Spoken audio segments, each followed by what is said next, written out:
In the 1970s on Hong Kong Island, a man who emerged from a slum rose to power amidst chaos and darkness. He established a mercenary empire, manipulated arms trading, and became the king behind the scenes that dictators and elites competed to associate with. However, he was also the #1 figure that international police organizations wanted to eliminate the most. He can influence the outcome of wars, even buying the first aircraft carrier for China, a legendary life comparable to the king of war. On the business map, he is equally invincible, acquiring ports and shipping, and building a global logistics hegemony.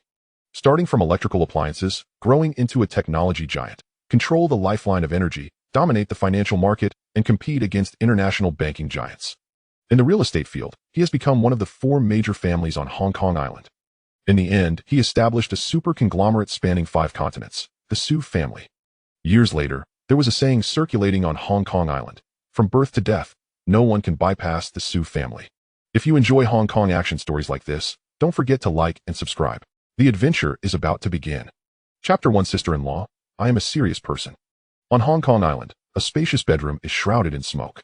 Su-hung leaned against the bedside, lighting a cigarette in his hand. Looking out from the drawn curtains, it was already evening outside. The body lying next to me looks perfect from the back, with skin as fair and smooth as milk, curves that make one's blood boil, and long hair cascading behind the head. The sunlight of the setting sun shone through the curtains, casting a layer of golden light on the tiny fur of this body, resembling the skin of a baby without any flaws. Su-hung couldn't help but sigh. This young and beautiful woman really suits his heart. Sister-in-law, since the boss has left, I'll take care of you from now on. I can't help but think you have some ill intentions. Sister-in-law, don't talk nonsense. I'm a serious person. You little bastard, can you take your paws off my chest when you say these words? Huh? When did my hand have its own thoughts? You brat, let you stay here for a few days, and then you crawled onto the bed.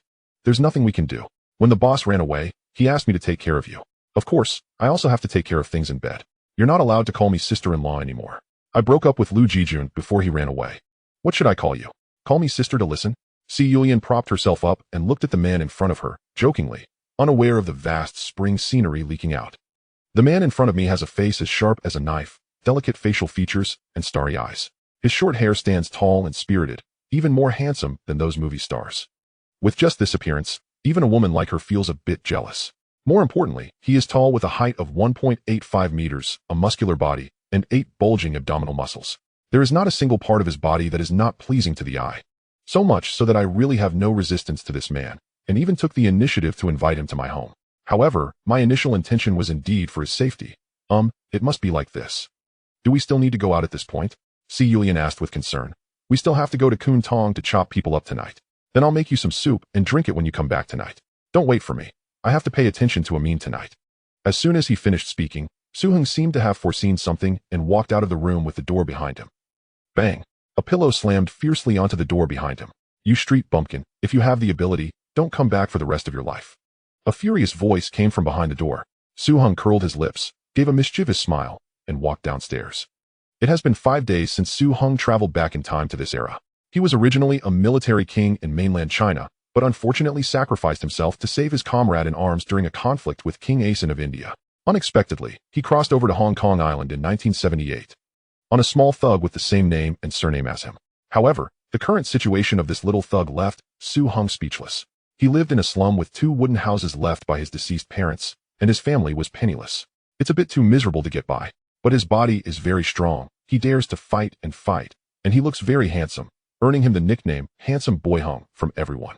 His identity is a red stick from 14K Yitzi DUI, with Lu Jijun as the boss and Si Yulian as his sister-in-law. 2 weeks ago, the boss ran away. System? Su-hung softly called out. Other people's time travel is dominated by the god of wealth system, check-in and clock-in systems, and no matter how bad they are always the son of the richest man. They worry about how to spend all their money every day, and their peaceful life is truly enviable. However, Su-hung unexpectedly became a gangster in a slum, which made him unable to roast about anything. Just as he was about to give up, suddenly a white light flashed through his mind, and Su-hung seemed to have entered another space. Su-hung looked around and saw a space the size of a football field, with grass, blue sky, and white clouds. The scenery was pretty good, but at first glance, it was empty and there was nothing inside. Su-hung couldn't help but feel a little disappointed. Explored along the boundary, surrounded by smooth walls like mirrors, Su-hung could even see himself clearly from the middle of the mirror. with a resolute face, thick eyebrows, big eyes, and short hair, standing tall with spirit, and a beautiful muscular body. Coupled with a height of 1.85 meters, it looks somewhat rebellious. Su-hung is extremely satisfied with this handsome skin bag that doesn't look like it. The original owner's clothing item, Su-hung, was really not worthy of praise. He wore a floral shirt, big shorts, flip-flops, and dyed his hair yellow. He looked like a street thug, which made Su-hung frown. The wall is like a boundary, about 3 or 4 stories high, and the space outside the wall cannot be detected temporarily. It should be a spatial warehouse. This system is not very useful at the moment, but it's better than nothing. Su-hung picked up the teacup on the table and tried to slowly put it into the spatial warehouse. After trying a few times, the teacup slowly disappeared from his hand. He came back to the space to check again, and sure enough, the teacup was in the space. After trying several times, Su-hung was already proficient in retrieving items from the spatial memory. Finally, it is even possible to access items from a distance within a certain range, but unfortunately, it is limited to items within a 2-meter radius of oneself. In the evening, in Causeway Bay, the lights were on, and people who had been busy all day walked out of their homes. Young men and women dressed provocatively and strangely gathered together in 2s and 3s, walking into various nightclubs to relieve the fatigue of the day. The nightlife on Hong Kong Island has begun. With the rapid development of the Hong Kong Island economy, various industries have flourished, people's income levels have increased, and social wealth has also significantly increased. The attraction of Hong Kong Island, the economic center of the Far East, to the surrounding areas has also significantly increased. A large number of immigrants such as Indonesians, South Vietnamese, and Filipino domestic helpers have flooded in, and many of them do not speak the language or have any skills. They cannot find jobs and can only take risks. Robbery, kidnapping, extortion, and blackmail cases are constantly emerging, and social security issues are becoming increasingly severe. In order to cope with the pressure brought by social changes, not only has the Hong Kong Island Police Station expanded its manpower to cope, even clubs are recruiting and the number of people has surged. According to relevant data, the number of Hong Kong Island clubs reached its peak during this era, with about 400,000 people. Chapter 2. The Gambling Den of Kowloon. The total population of Hong Kong Island is merely 5 million, which implies that nearly 1 in every 10 residents is affiliated with a triad. With such a high ratio, even if one is not a member, it is almost certain that they have acquaintances, whether classmates, friends, or relatives, who are involved in these organizations. In essence, there exists an intricate web of connections to the triads. It would not be an exaggeration to assert that, at the grassroots level, the authority of the Hong Kong police pales in comparison to that of the triads. Contrary to the perceptions in mainland China, for the majority of ordinary residents of Hong Kong Island, the triads are merely a profession. During this period, there are countless triads, with unofficial estimates suggesting that at their peak, there were over 2,000 on the island. Some are small with just a few dozen members, while others boast tens of thousands, even exceeding 100,000. Among them, the 4 largest triads that have become well known in later years are 14K, Hung Hing, Dongxing, and Jide. Jide traces its lineage back to the Tiandahui of the Qing dynasty and has a history of over a century, boasting a large membership and numerous regulations, even conducting elections every 2 years to change its leadership. Hung Hing is controlled by the Chang family, while Dongxing is dominated by the Luo family, reflecting a family-based structure. 14K, on the other hand, is characterized by a complex composition, primarily consisting of the Nationalist Army members who retreated to Hong Kong, making it the largest yet most fragmented. Lacking a unified command, with each faction operating independently and engaging in constant internal strife. Xu Hong, prior to his time travel, was a red stick within 14K, commanding over 30 subordinates, and his territory encompassed a modest street. Within this territory lies a unique gambling den owned by Kowloon, who also happens to be the girlfriend of Xu Hong's superior, Han Jijun, affectionately referred to as Big Sister by his underlings. Brother Hong, good to see you. Upon entering the gambling den, several subordinates, as well as the dealers and waitstaff, greeted Xu Hong. Brother Hong, why are you dressed so sharply today? Planning to switch careers to a white-collar job? The triads must keep pace with the times. The era of floral shirts, flip-flops, and massive machetes is long gone. We must strive to be civilized. Kowloon indeed possesses a remarkable business acumen. Despite the numerous gambling dens, her underground establishment thrives significantly better, already bustling with patrons. Unlike Macau, Hong Kong does not issue licenses for gambling operations, rendering them illegal. However, underground gambling dens abound, typically backed by triads, constituting a traditional enterprise for them. Taking a seat at his designated bar counter in the corner, Xu Hong poured himself a glass of red wine, his sharp gaze sweeping across the room, missing not a single movement within the gambling den. Business was good today, with patrons at every table, some even overflowing, and the outer circle crowded with onlookers. This gambling den, owned by Si Yulian, is where Xu Heng's task is to oversee operations. However, since his arrival in this time, he has ceased the practice of letting the water flow, delegating it to his subordinate, Tongzi. It yielded minimal profit and often left families devastated, which was unnecessary for Xu Heng, the time traveler. He had become quite adept at utilizing his spatial abilities, which currently serve him best in gambling, allowing him to occasionally wager a few rounds when the clientele is abundant, resulting in more victories than losses. The income from overseeing the Triads operations, combined with sporadic winnings, has amassed him 30,000 Hong Kong dollars. To put this in perspective, an ordinary worker's monthly salary at this time is approximately 1,000 Hong Kong dollars, meaning it would take 3 years of frugal living to accumulate 30,000. If others were to discover that Xu Heng amassed such wealth in just a few days, many would surely be left astounded. However, for Xu Heng, the time traveler, the pace at which money comes is still too slow. With a wealth of experience from his past life, he feels that even a single nugget of knowledge could lead to substantial earnings. Nevertheless, lacking sufficient strength, he dares not reveal his capabilities. If he were to profit, it could easily be seized by others. In Hong Kong, behind every lucrative enterprise looms the shadow of a triad, even down to a humble breakfast shop, where protection fees are collected. At this juncture, 2 of the 4 prominent families have their origins in the opium trade. The well-known 4 families of later years are merely a facade of glamour, while the reality of their enterprises is steeped in bloodshed. The strategy is to earn first, then gradually cleanse their reputations. As for Si Yulian, she too is a legendary figure within the triad. Like Xu Heng, she hails from a slum, with 3 younger sisters and a brother. At the tender age of 14, she ventured into the world, having served as a waitress and operated stalls, ultimately joining the triad under Han Jijun as a lackey. Initially, she managed the gambling den on behalf of the triad, later acquiring it to become her own boss. In the timeline devoid of Xu Heng's involvement, for decades hence, Si Yulian would emerge as the head of a real estate empire worth billions, a formidable figure respected in both the underworld and the upper echelons of society. Equipped with ample intelligence, emotional acuity, and audacity. However, at this moment, she remains a somewhat naive young woman, a small business owner just beginning to find her footing. In her early 20s, she encountered Han Jijun, a strikingly handsome man and a triad leader, whom she viewed as a big brother figure due to her recent entry into the triad. Just 6 months prior, Han Jijun pursued Si Yulian fervently, and the inexperienced newcomer could hardly withstand his intense advances. She quickly succumbed, and the two fell deeply in love. Yet, love, after all, cannot sustain one's livelihood. Soon, Si Yulian began to perceive Han Jijun's shortcomings. He lacked business acumen, preoccupied with violence, turf wars, and collecting protection fees, an unsustainable path. Before knowing Han Jijun, the glamorous life she envisioned has now turned to ashes. In truth, before Han Jijun's flight, their brief romance had already concluded, settling into an ordinary relationship.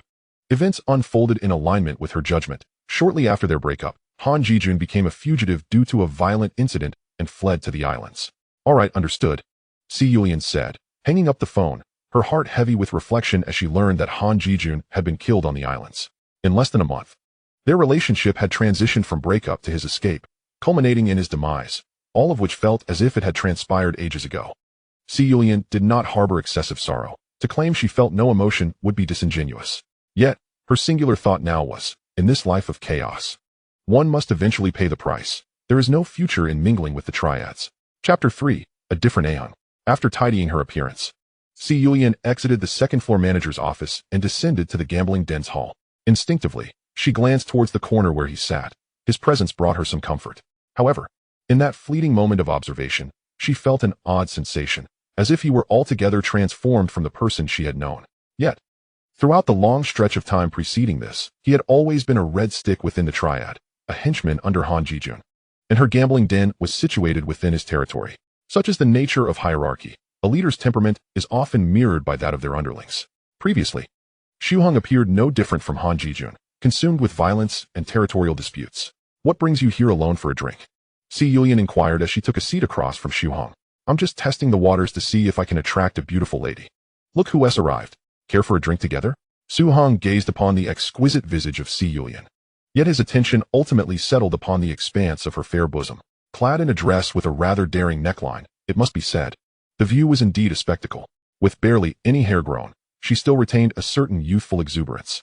Si Yulian playfully scolded him, though her demeanor betrayed no ire. Instead, she proudly accentuated her figure.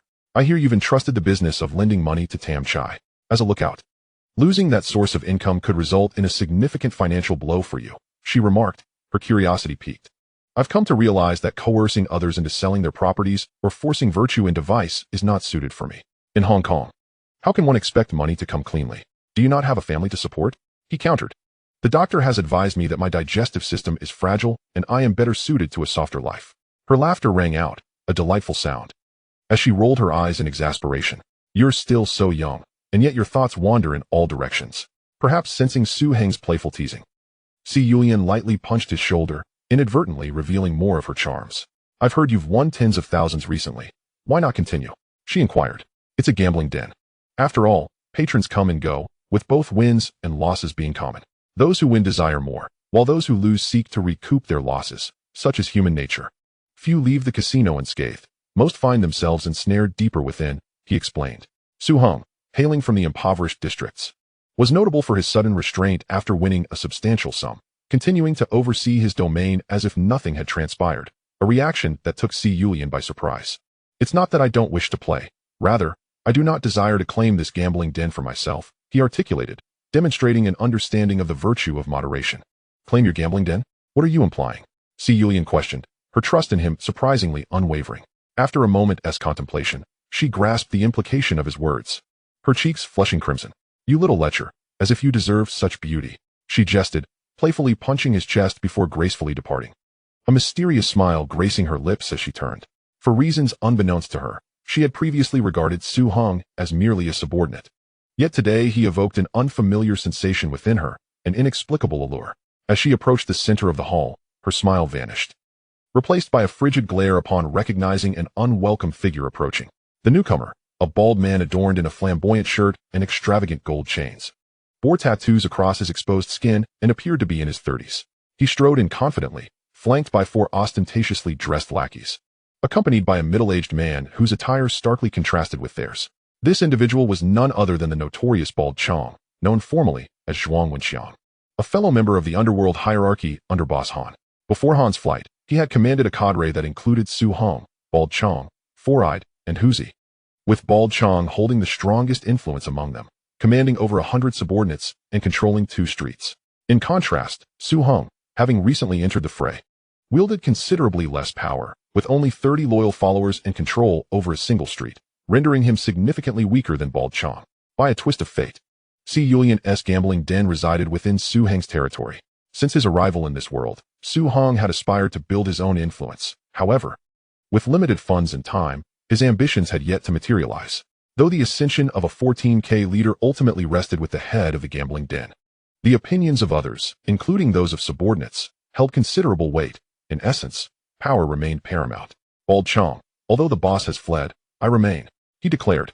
Can your den be upheld? If not, do not hesitate to seek my assistance. I excel at managing gambling establishments, he continued with a laugh. Why not simply transfer ownership of this den to me? You could return home and enjoy a leisurely game of mahjong instead. What do you say? Ha! He chuckled heartily. Stroking his bald head, Bald Chong had approached Si Yulian on numerous occasions, seeking to acquire her lucrative gambling den at a bargain. Rumor had it that her establishment was thriving, the most profitable on Boss Han's turf. With Han now absent, such a prize should not fall into the hands of others. Securing this venue, alongside his existing influence, would make it difficult to avoid becoming a leader himself. As for Su Heng, seated in a corner savoring red wine, he was entirely disregarded, deemed too inexperienced, too weak, and too insignificant to pose any threat. Worst-case scenario, Bald Chong would simply assume control and permit Su Heng to continue managing the territory. My affairs are of no concern to you. I run a gambling den. Patrons are welcome to play, and those who do not wish to partake must leave, Si Yulian replied coolly. Bald Chong had previously attempted to negotiate with her for a low-priced acquisition of her establishment, indicating his long-standing interest. While Han had been present, he would occasionally lose a few rounds and flatter Si Yulian, but with Han's departure, he could no longer contain his ambitions for her den.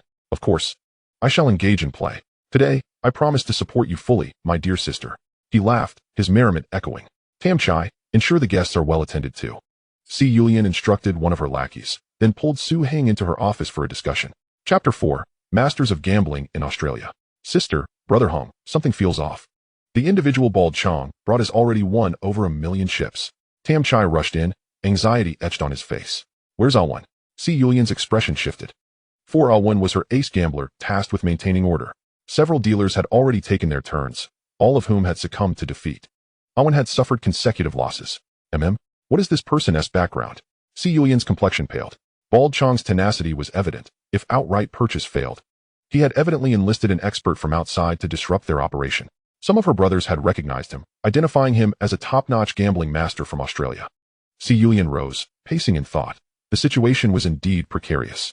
A gambling den must welcome players, allowing for losses as well as wins. Yet, should this trend continue, the viability of her establishment would be jeopardized. If cheating were afoot, they would need tangible evidence. However, such experts often exercised extreme caution, aware that the consequences of being caught could be dire. Let us go. We must investigate, Su Hong declared, leading the way. Upon reaching the gambling table, Su Hong observed the middle-aged man brought by Bald Chong seated across from Awen, an impressive stack of chips amassed before him, exuding an air of calm confidence. Bald Chong stood behind him, his expression one of smug satisfaction. Meanwhile, Awen was visibly sweating, appearing slightly flustered, with his own chips dwindling to a mere remnant. The game at hand was a form of poker, and having lost yet again, Awen found himself with little recourse, resorting to stalling tactics in the hopes of buying time. Behind him stood several dealers, resembling defeated roosters, their faces shrouded in gloom, clearly having taken turns at the tables. However, it was evident that they were no match for the middle-aged man before them. Surrounding the gambling table were numerous onlookers. Such a grand gambling affair naturally attracted a crowd. Take a break for a moment. Allow me to take over, Su Hong commanded without a hint of hesitation. The man named On looked surprised, glancing up with a questioning gaze towards Si Yulian, only to find a similar expression of confusion reflected in her eyes. Despite having known Su Hong for quite some time, he had never heard of his gambling prowess. Haha, are we switching players again? Have all the dealers been rotated? If you're stepping up, you might as well concede and hand the casino over to me. Gambling is not a brawl, it requires cunning. Do you possess that? The bald man, Guangtou Chong, was particularly amused to see Su Hong take the stage. He had known Su Hong for a while and had never heard of this young man having any gambling skills. In the presence of the formidable experts he had brought today, Su Hong was essentially delivering himself as a gift. The man in black across the table visibly relaxed upon seeing Su Hong, for the youth's age implied a lack of experience. Typically, skilled gamblers are middle-aged. Too old and their energy wanes, too young and they lack the necessary experience and psychological fortitude. Guangtou Chong's comments were deliberately intended to provoke the inexperienced Su Hong into action. Guangtou Chong, you truly are verbose. Deal the cards. Su Hong casually tossed a chip onto the center of the table. The dealer began distributing cards, placing them in a transparent box, allowing the players to request verification. The dealer slid the cards to both players, making cheating virtually impossible at this stage. The first card was face down. Players could choose to look or not. Su Hong gently lifted a corner of his card, revealing a spade ace, and a smile broke across his face as he covered it back up. The second card was face up for all to see. As Su Hong continued to gamble with increasing confidence, he placed hefty bets on strong hands and discarded weaker ones, quickly winning back over 100,000. Soon, they reached the 32nd round, where the middle-aged man called for a card verification. Upon inspection, everything appeared in order, and the game resumed. Su Hong's visible cards were AJ54 with varying suits, while the middle-aged man's visible hand was K1096, also of different suits. The player with the highest hand would speak first, and it was now Su Hong's turn. The stakes were tight, with both players fiercely pushing chips into the pot, which had escalated to 100,000. Su Hong cautiously lifted the corner of his face-down card, frowning momentarily before composing himself and feigning a cheerful demeanor. 100,000.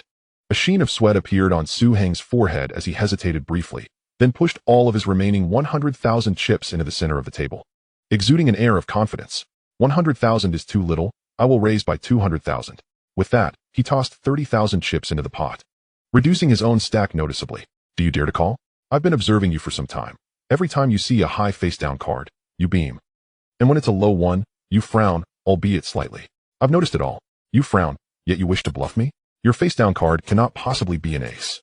The middle-aged man stated solemnly, revealing his own face-down card to be a king, giving him a pair of kings.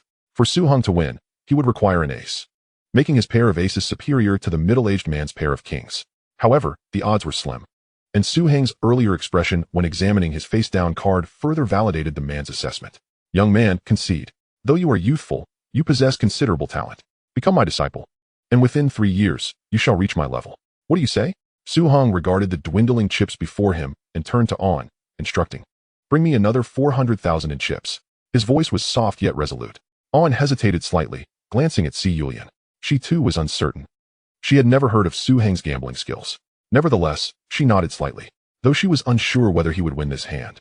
She had no alternative but to trust him. Soon, An returned with a tray bearing 40 golden chips, each worth 10,000, the highest denomination at this gambling table. You wish to be my master? First, win this hand. I will raise by 200,000. Su Heng remarked casually as he pushed his chips to the center of the table with a relaxed demeanor. You noticed my frown. But could it not have been a facade I wanted you to see?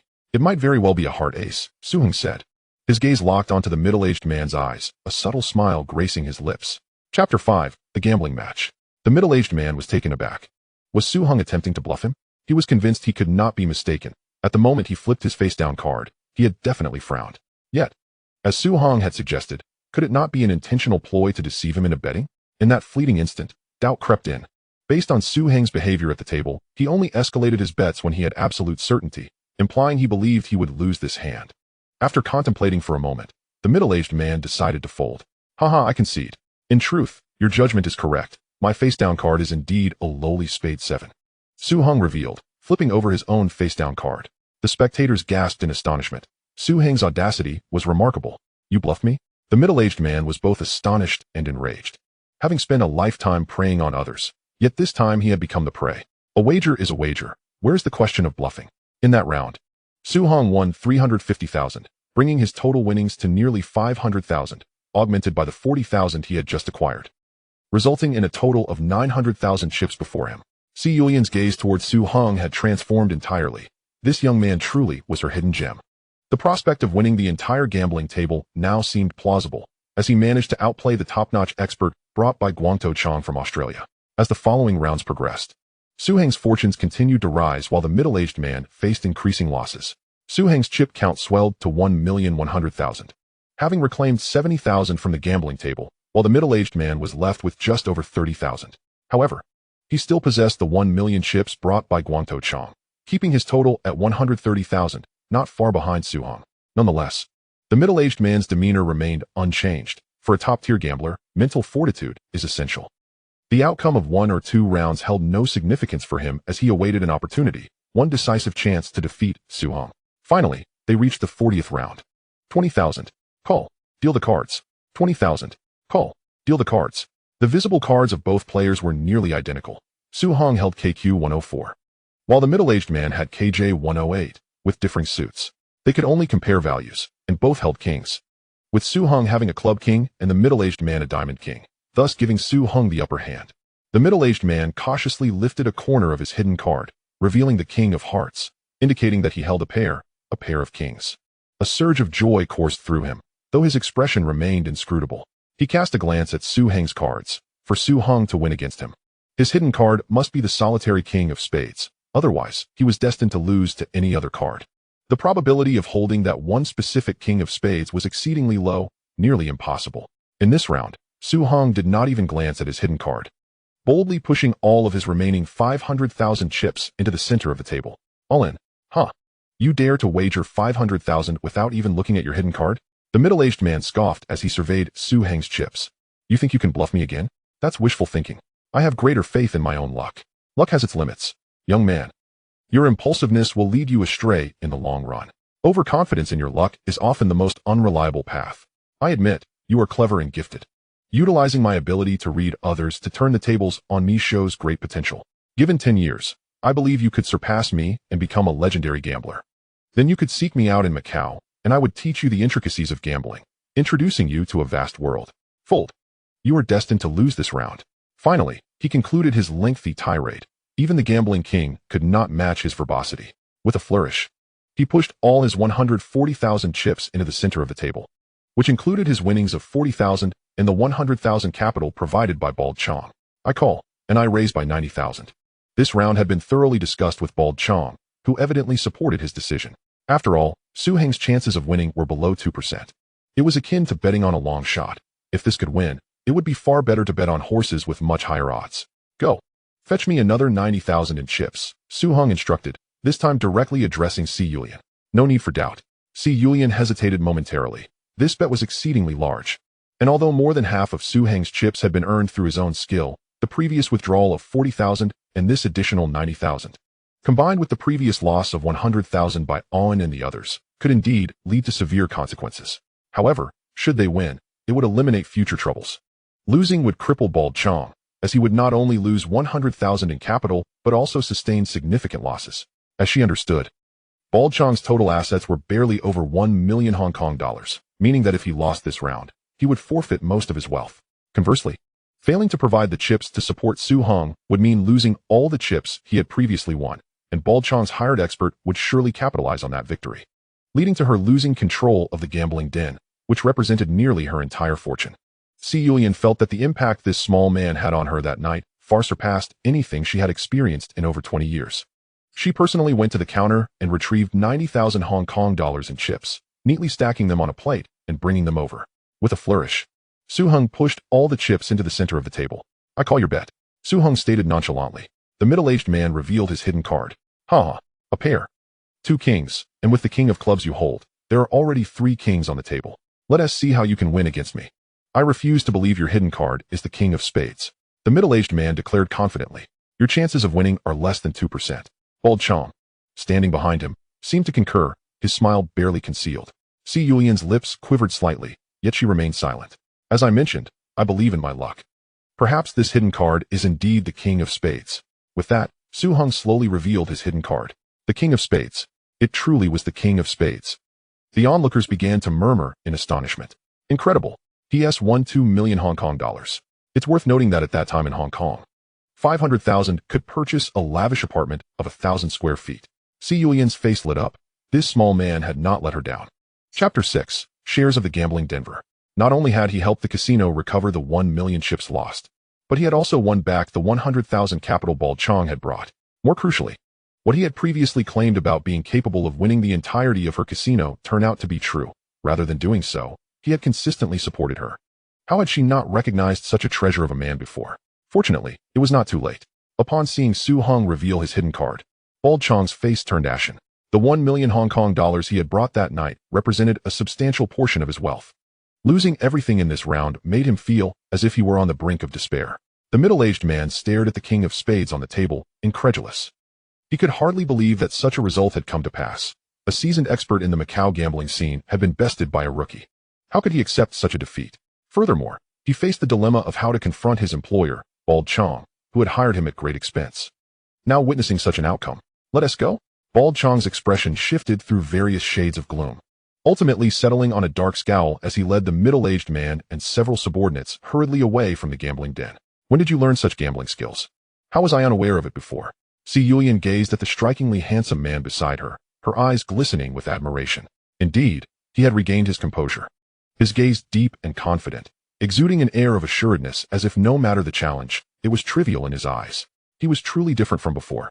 "I've just been pondering during my free time." Su Heng had no intention of elaborating further, casually offering an excuse. "Thank you so much today.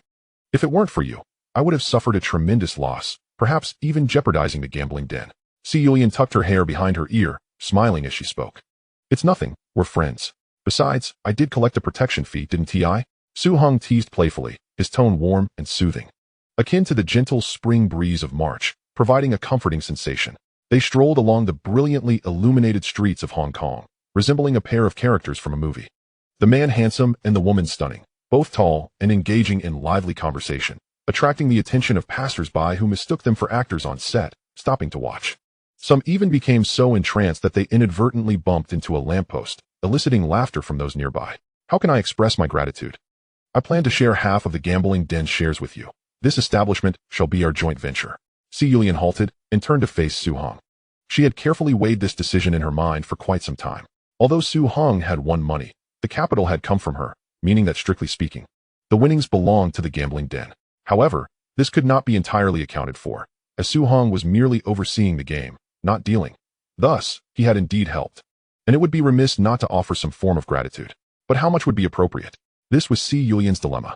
"However, I have one condition. You must take me along in your future business endeavors." She gazed intently at Su Heng as she spoke. Su Heng also came to a halt, as the outcome evidently exceeded his psychological expectations. He had anticipated that Si Yulian would offer him a gratitude fee of around 2 or 300,000, which would have sufficed, considering that the initial capital was derived from gambling. Do you trust me this much? Su Hong inquired with a smile. Since I've had a bit to drink today, let's settle this matter now. I fear I won't have the same resolve when I am sober, Si Yulian replied earnestly. Even though she would later become a formidable businesswoman, the fact remained that Si Yulian was currently merely a budding entrepreneur. Faced with what appeared to be a modest profit distribution from a future perspective, she still felt a pang of discomfort. Nevertheless, she exhibited the decisiveness and courage characteristic of a successful female entrepreneur. Where are you staying tonight? Si Yulian mustered the courage to ask. Though she was several years older than Su Hong, at that moment, she resembled a bashful young girl in love. Of course, I'm heading home. Why don't you come and stay at my place? Si Yulian suggested, her head bowed, her voice barely above a whisper. Su Hong was taken aback. Pausing in his tracks, a mischievous smile curling at the corners of his lips as he gazed at Si Yulian with keen interest. Unfortunately, her lowered head and cascading hair obscured her delicate features, preventing Su Hong from reading her expression. If one were to look up at that moment, they would notice her charming face flushed with a rosy hue. Today, Bald Chong lost quite a bit. His influence is considerable, and I worry he may seek revenge on you in the coming days. It would be best if you return home after this storm passes, Su Hong cautioned. Sensing the intensity of Su Heng's gaze, Si Yulian hurried to explain, though her excuse sounded feeble and unconvincing. She was acutely aware of what bringing Su Hong home entailed. Yet she felt no fear. In fact, there was an unspoken anticipation. Si Yulian's residence was a 2-story building with a quaint little courtyard, thoughtfully decorated, reflecting her careful consideration. The sound of rushing water echoed from the bathroom, and through the frosted glass door, tantalizing silhouettes could be glimpsed. Su Heng sat on the sofa in the bedroom, striving to divert his thoughts from the alluring scenes in the bathroom, surveying the room adorned predominantly in shades of pink, revealing an unexpected girlish charm in Si Yulian. Su Hong, could you fetch me a towel from the second drawer beneath the wardrobe? A snow-white arm extended through the slightly ajar bathroom door. Just as Su Hong handed her the towel, his wrist was seized, pulling him into the bathroom. As Su Hong strolled through the narrow alley on his way home, he was surrounded by crumbling walls, moss-covered cobblestones, dim lighting, and the sounds of life that filled the space. Although the alley was dilapidated and narrow, it pulsated with the essence of life. People sitting at doorsteps enjoying the breeze, parents calling their children in for dinner, and weary souls hurrying home after a long day's work. Flanking the alley were low, modest houses, marking the largest slum in Hong Kong. The original home was nestled within this impoverished area. In the distance, Su Hong spotted a young girl sitting at her doorstep, her clothes slightly faded, propping her chin on her hands, gazing vacantly in the direction of Su Heng's return. Her expression tinged with worry, the anxiety of youth evident on her face. Brother Hong, where have you been these past few days? I haven't seen you at home. The girl exclaimed, her frown instantly replaced by joy upon seeing Su Heng's figure. The girl before him was tall and slender, with delicate features and bright, sparkling eyes. A beauty that could easily earn a score of 95. Chapter 7. Kidnapping. Although her clothes were somewhat worn and her frame still slight, it did not detract from her undeniable allure. Her name was Zhou Huimin, currently a middle school student. Gazing at her face, Su Hong felt a rush of nostalgia as the image of a stunning beauty from his memory surfaced. He confirmed that she was the same Zhou Huimin who, in the future, would be a dream girl for countless men, a star renowned for her beauty throughout her life. In this life, with Su Hong by her side, she would no longer be victimized by that scoundrel of a husband. I've been out handling some matters. Look what I brought back for you, Su Hong declared, producing several bags as if performing magic. Their families were neighbors, and her father had passed away before she was born, leaving her and her mother to rely on one another, struggling to make ends meet. When Su Heng's parents were alive, their families had supported each other, maintaining a strong bond. Zhou Huimin was 3 years younger than Su Hong, and the two had grown up together, with Su Hong always looking out for her, regarding her as a younger sister. Here are some char siu buns from Maxim S, and dim sum from Lan Kwai Fong. So many delicious treats, all my favorites. Su Hong beamed. They taste great. Zhou Huimin nodded enthusiastically as she popped a piece of dim sum into her mouth. Wow, and a dress. It's so beautiful. Is this also a gift for me? Yes. Try it on later to see if it fits, Su Hong said affectionately, ruffling her hair. Despite Zhou Huimin's height, she still fell short next to Su Heng's towering frame of 6 feet 1 inch. Thank you, Brother Hong. Zhou Huimin mumbled with her mouth full of treats, her words somewhat garbled. What about your mother? Is she still at work? Su Hong inquired about Zhou Huimin's mother, who worked at a tea restaurant. Yes. I'm waiting for her too. She might have found another part-time job, Zhou Huimin replied, a worried expression crossing her face as she spoke of her mother. Children from impoverished families bear more burdens. Zhou Huimin had lost her father before she was born, and after the passing of several relatives. It was just her and her mother left to support one another. Her mother worked multiple jobs to provide for them, toiling from dawn till dusk. Fortunately, Zhou Huimin was a sensible and diligent child, excelling academically. Huimin, go try on this dress to see if it fits. I'll go pick up your mother from work. Su Hong resolved, recognizing that with his own parents gone, the responsibility of caring for Zhou Huimin and her mother now rested upon him. Brother Hong, I'll accompany you to pick up my mom. It's too late, and I'm scared to be home alone, she insisted. All right, but first, put the gifts away. As they prepared to leave, a child from a neighboring household rushed in, exclaiming loudly, Big brother, big sister, someone asked me to bring you this note. Xiaojia, who sent you with this note? Where's the person who gave it to you? Su Heng asked, puzzled. At the entrance of the alley. A beautiful big sister asked me to deliver it, and she even gave me $10 as a reward, the child replied. Thank you, Xiaojia, Su Heng said quickly. Dashing outside, only to find a dark, empty alley devoid of any sign of the sender. He opened the note, glancing at its contents. Zhang Yulan is in our custody. Bring 50,000 Hong Kong dollars to the 7th floor of the abandoned building on Jordan Road at midnight for her release. Su Hong, come alone. And remember not to alert the police, or we will execute her. The handwriting was shaky, but still legible. Zhou Huimin glanced at the note as well. Her face turning pale, her legs buckling beneath her as she nearly collapsed, feeling as if the ground was giving way beneath her. The note's message was unmistakable. Her mother had been kidnapped. Fortunately, Su Hong was quick and caught Zhou Huimin before she fell, guiding her to a chair. What do we do now? Brother Hong, I've saved $300. Let us use it to rescue my mom. Zhou Huimin cried, collapsing in Su Heng's embrace. Weeping bitterly. She is still a high school student. How could she have experienced such things? It's all right. I'm here for you. Don't be afraid. Andy will be fine. Su Heng gently patted Zhou Huimin's back, softly offering his comfort. The kidnappers are demanding such a large sum. Where can we possibly find that? At this moment, in Hong Kong, 50,000 Hong Kong dollars is a fortune for an ordinary worker, requiring years of savings even without food or drink. Zhang Yulan's income, evidently, pales in comparison to that of an average laborer. For a family like theirs, 50,000 Hong Kong dollars is an astronomical amount. I recently engaged in a few business deals and earned some money. Therefore, you need not worry about the finances at all. Look, Su Heng, with a flourish, produced a thick stack of Hong Kong dollars from behind him and placed it before Zhou Huimin. Stay at home and don't wander around. I will go rescue Andy.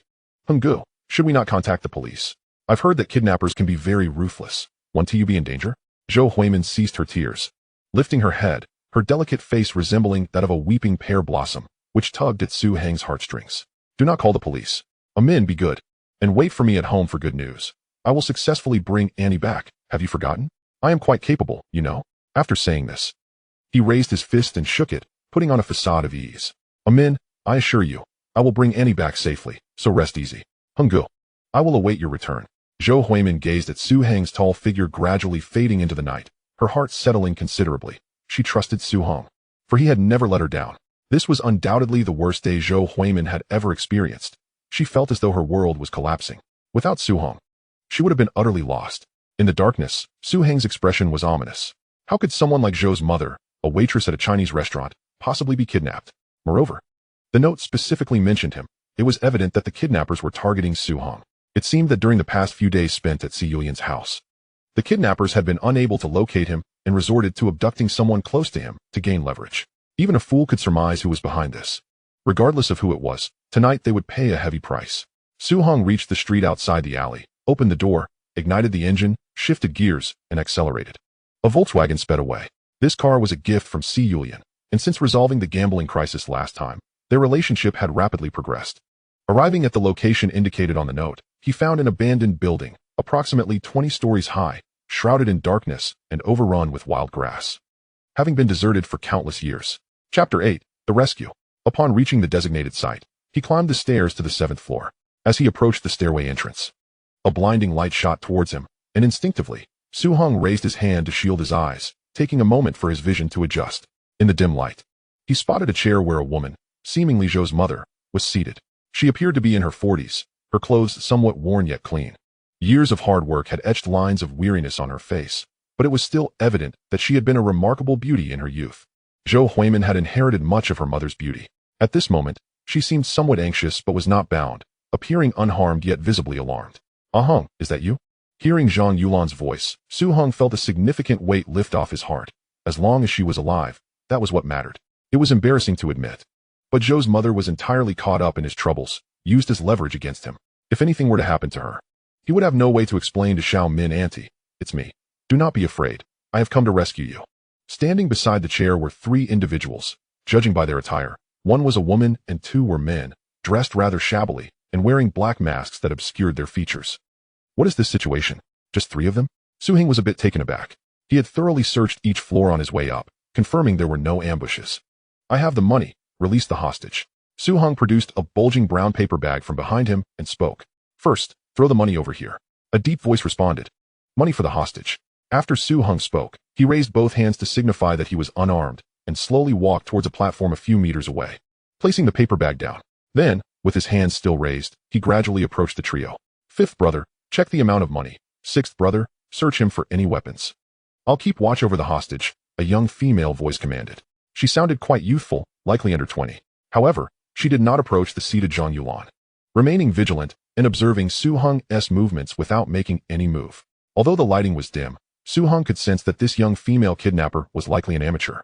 Indeed, all 3 appeared to be inexperienced. She feigned calmness, yet her body betrayed her with slight tremors, indicating her nervousness. It was unclear whether it was excitement from the successful kidnapping or fear. The 2 male kidnappers seemed oblivious to any danger. One approached the platform to check the money while the other came to search Su Heng. The female kidnapper, upon seeing the bright smile of the young man standing before her, felt an unexpected fondness, sighing inwardly at his youthful charm. However, suddenly, she felt every pore on her body stand on end, as if she had stepped into the ambush of a ferocious tiger, its gaze fixed upon her, causing cold sweat to trickle down her back as she instinctively wished to warn them. Bang! Before the female kidnapper could utter a warning, the man she referred to as fifth brother felt a jolt in his wrist, followed by a firm grip, and with a graceful shoulder throw, he was slammed to the ground, his startled cries turning into howls of pain. The kidnapper lay crumpled on the floor, his body contorted like a shrimp, veins bulging on his forehead as he groaned in agony. Su Heng's movements were so swift that the female kidnapper could hardly comprehend what had just transpired. She stood there in shock, instinctively shouting, "Sixth brother, be careful." Yet before her words could fully escape her lips, Su Heng suddenly darted aside, appearing behind the kidnapper who had been warned, delivering a swift sidekick. The female kidnapper's warning had afforded him a fraction of a moment to react, and as he swiftly turned, preparing to kick, he found himself met with Su Heng's onslaught. However, Su Heng's speed was astonishing. Before he could even execute his kick, he felt as if he had been struck by a speeding car, his body flying backward several meters, rolling on the ground before losing consciousness. Zhou's mother watched Su Heng's swift actions, her mouth agape in astonishment. When did this young man become so skilled? He had taken down 2 kidnappers without them even having a chance to react. "Fifth brother, sixth brother, are you all right?" The female kidnapper finally regained her senses, rushing over to check on her companion's injuries, calling out in distress, completely forgetting the formidable threat that Su Heng posed. She was evidently more concerned about her siblings than the ransom or hostage. "Annie, are you all right?" "Heng, thank you. I'm fine." Zhang Yulan grasped Su Heng's hand, expressing her gratitude. Upon hearing Mother Zhou personally affirm that everything was fine, Su Heng finally exhaled a sigh of relief. This was, of course, also the reason why he had restrained his strength and refrained from employing lethal force. Nevertheless, regardless of the circumstances, taking action against those close to oneself without a proper explanation could set a dangerous precedent. If anyone were to act in such a manner without consequence, how could he possibly continue to live? "Auntie, please wait here for a moment while I handle this, and then we shall return home." They treated me quite well and were very polite. I sensed that their nature was not inherently malicious. Perhaps they had their own grievances. Zhang Yulan hesitated, grasping Su Heng's hand gently, and spoke slowly. "Heng, please do not act foolishly. If it becomes too difficult, it is better to leave it to the police." After all, these individuals did not seem to be utterly ruthless, nor had they truly harassed a woman. Most importantly, she wished for Su Heng not to commit murder on her behalf. She was a kind-hearted woman. "Rest assured, Auntie, I will take care of this," Su Heng reassured as he patted Mother Zhou's hand softly. Thud! Upon seeing Su Heng approach with a fierce expression, the female kidnapper could no longer maintain her composure and suddenly knelt before him. "We were forced into this situation," she lamented, "but I am helpless. My 4th brother was shot and needs medical attention. We cannot go to a regular hospital. We must seek out an underground clinic, which requires substantial funds." The kneeling female kidnapper continued her tearful confession. "Someone approached us, instructing us to abduct someone close to you, lure you out, and then kill you. Afterward, he promised a sum of money to treat my brother's injuries." "Then why did you not follow his orders?" Su Heng inquired coldly. "We did not wish to take a life. We merely sought to obtain some money for my brother's treatment. Thus, we thought to approach you directly for assistance, and then release the captured individual. Chapter 9, Hidden Truths. Very well. It appears they genuinely do not harbor intentions of murder. They merely wish to extort some funds. Furthermore, they have not even brought a weapon. Yet, this was still unacceptable. That is your concern, not mine, Su Hong replied frostily. You lack the means to treat your brother's injuries and resort to extorting me? What kind of excuse is that? What is your name? Tian Yangyan. Are you one of 7 siblings? Yes. This revelation was somewhat surprising. Tian Yang's 7 children? These individuals had grown up in an orphanage in the Golden Triangle, enduring the harsh conditions of warlord conflicts while exhibiting remarkable resilience and strength. Particularly the eldest, Tian Yangsheng. The others were not weak either, though they paled in comparison to the exceptionally skilled Su Hong. Nevertheless, they remained commendable companions. Why did the others not accompany you? We concealed this matter from our eldest brother. The second and third brothers are also gathering funds for medical expenses. We did not wish to burden them further. Although not biologically related, their bond was stronger than that of many siblings. If all of them had come together, Su Hong would not have been able to resolve the situation so easily. It was not that he could not defeat them. Rather, the elder brother's extensive experience in the underworld would have compelled Su Hong to tread carefully. In the original timeline, they had come to Hong Kong to make a living, only to be repeatedly exploited, leading to a grim fate. This was yet another example of that. However, since they had encountered Su Hong, he would take them under his wing as subordinates. Su Heng's current 4 trusted subordinates, aside from the strong but simple-minded Ah Shur, possessed only average combat abilities, slightly superior to your typical street thugs. This caused Su Hong some concern. He could not be expected to personally engage in every skirmish or territorial dispute. Did he have no sense of pride? Please, I beg you spare us. If you let us go, you can do as you wish. Seeing Su Hong deep in thought, they mistakenly believed he was contemplating whether to eliminate them, prompting their desperate pleas. In a moment of desperation, one of them removed her mask, revealing a strikingly beautiful face. To Su Heng's surprise, her looks were quite remarkable, but he was not a slave to lust, and this was certainly not the right moment. The 50,000 Hong Kong dollars in this paper bag is yours. Take your brother to 5 Russell Street. There is a private clinic there. Just say I sent you. With that, Su Hong turned to leave. Wait, don't you want to know who sent us? I already know without you telling me. Contemplating the mastermind behind it all, Su Heng's expression darkened ominously. If Tian Yangyan and her companions were indeed driven to desperation and manipulated into seeking money, then the instigator would undoubtedly face dire consequences. As he helped Mother Zhou up the stairs, they descended together. Henggu, you are truly impressive. Upon seeing Su Hong and her mother return safely, Zhou Huimin leaped with joy. Brother Su really did not deceive me. He brought Mom back safely. Tell me, how did you drive away the kidnappers and rescue my mommy? Zhou Huimin eagerly grasped Su Heng's arm, curious to hear about the rescue. Meanwhile, Mother Zhou emerged from the bedroom with a handkerchief, trembling as she opened it to reveal a bundle of Hong Kong dollars, both in small denominations and larger ones. Hung, you incurred a significant loss for my sake. This is all the savings our family has, 7,000 Hong Kong dollars. Please take it for now. I'll find another way to manage the rest. She extended the handkerchief to Su Hong.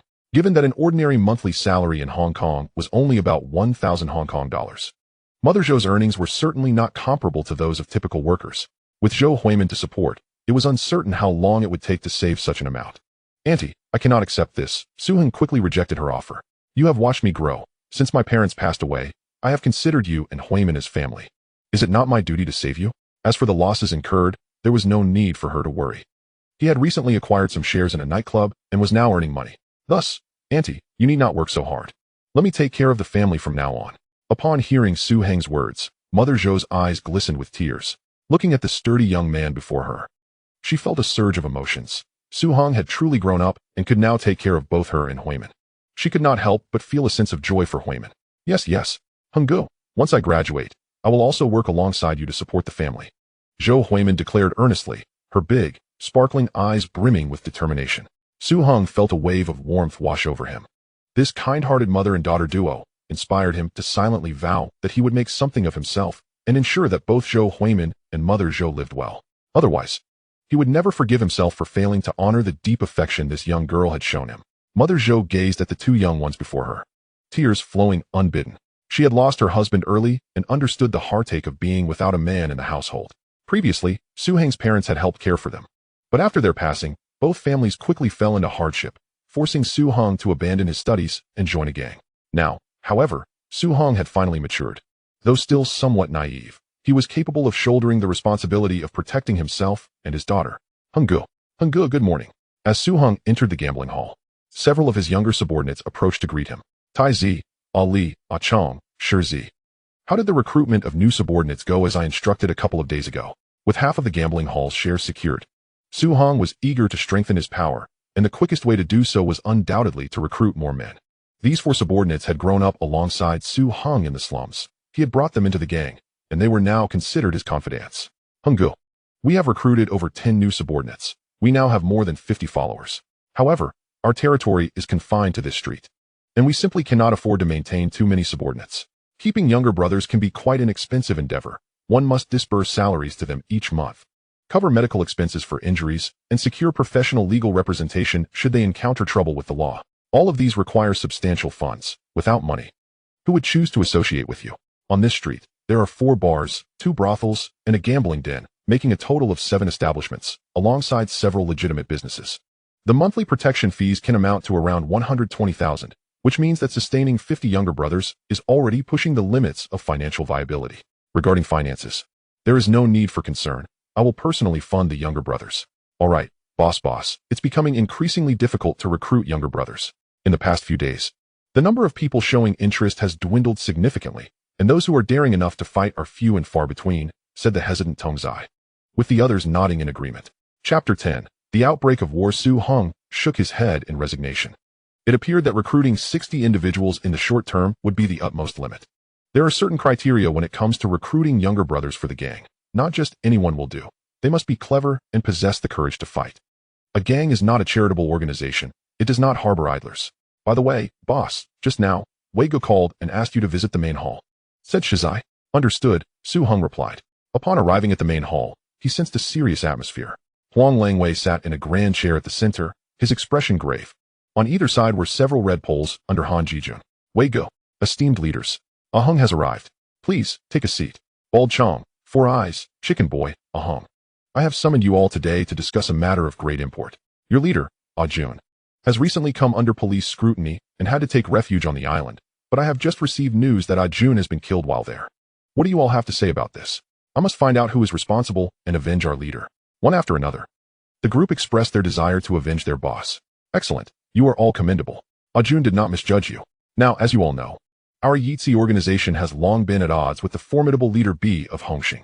There have been constant frictions in Wanchai, and now that Ah Jun has fled, rumors are circulating that it was leader B who covertly orchestrated this, providing evidence to the police to eliminate your leader. Fortunately, your leader received the news in time to escape. However, it was unexpected that Ah Jun still fell victim to this calamity. The suspicion surrounding leader B of Hongxing is quite significant. A gang is not a police force. It does not require evidence. Mere suspicion suffices. I hereby declare a full-scale war against Hongxing. Whosoever claims territory in this fight shall keep it. The main hall will not intervene. Whoever avenges Ah Jun will be appointed as the leader of Wanchai. I have spoken. Who stands in support? Who opposes? The crowd fervently pledged their loyalty, vowing to stand against Hongxing. Yet, in their hearts, they held a different sentiment. As the 2 largest gangs in Wanchai, they had been at odds for years. But Hongxing remained an equal counterpart, evidently not a pushover.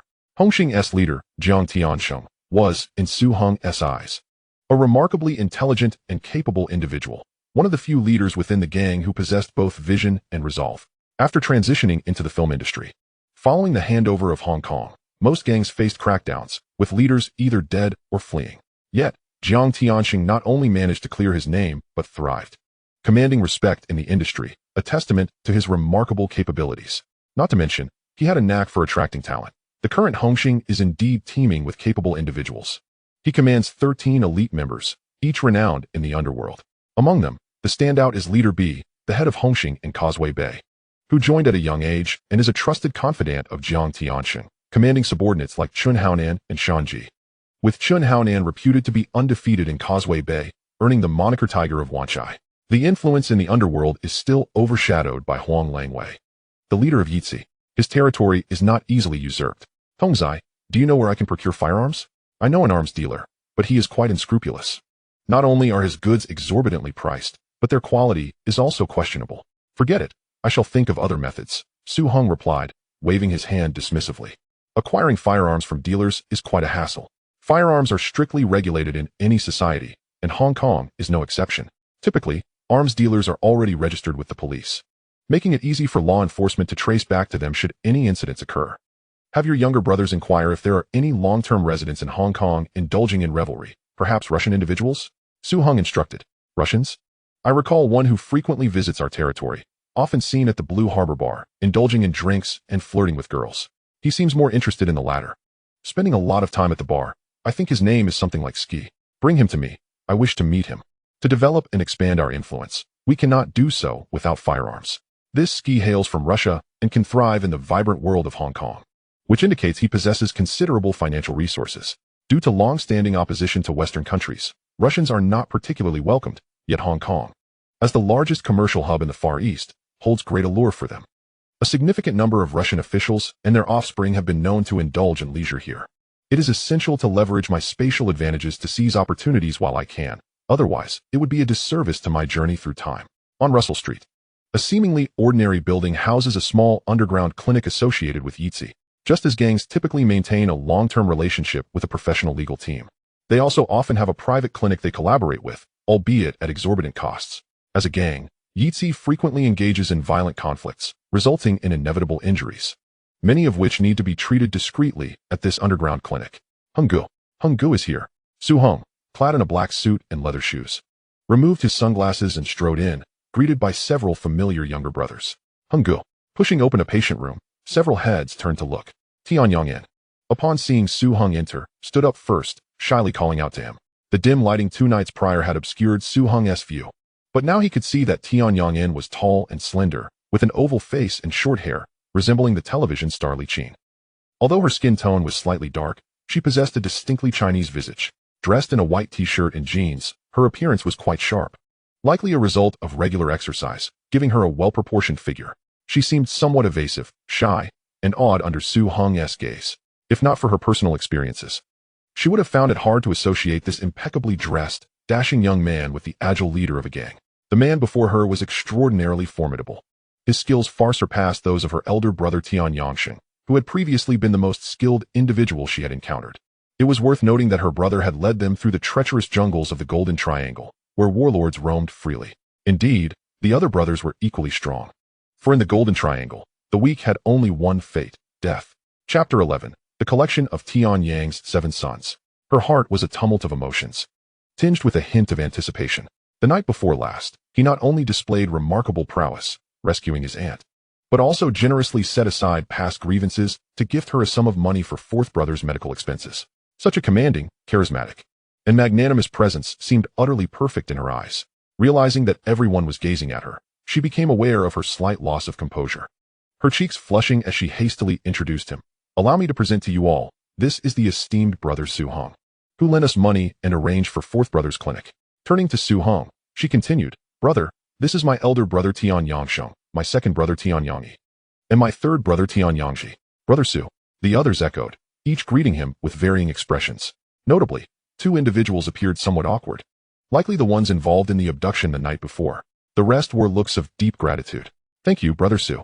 4th brother Tian Yangli struggled to sit up in his hospital bed, prompting Su Hong to quickly step forward and gently restrain him. Do not move. You have just undergone surgery. Focus on your recovery. Worry not about the finances. I shall cover the medical expenses.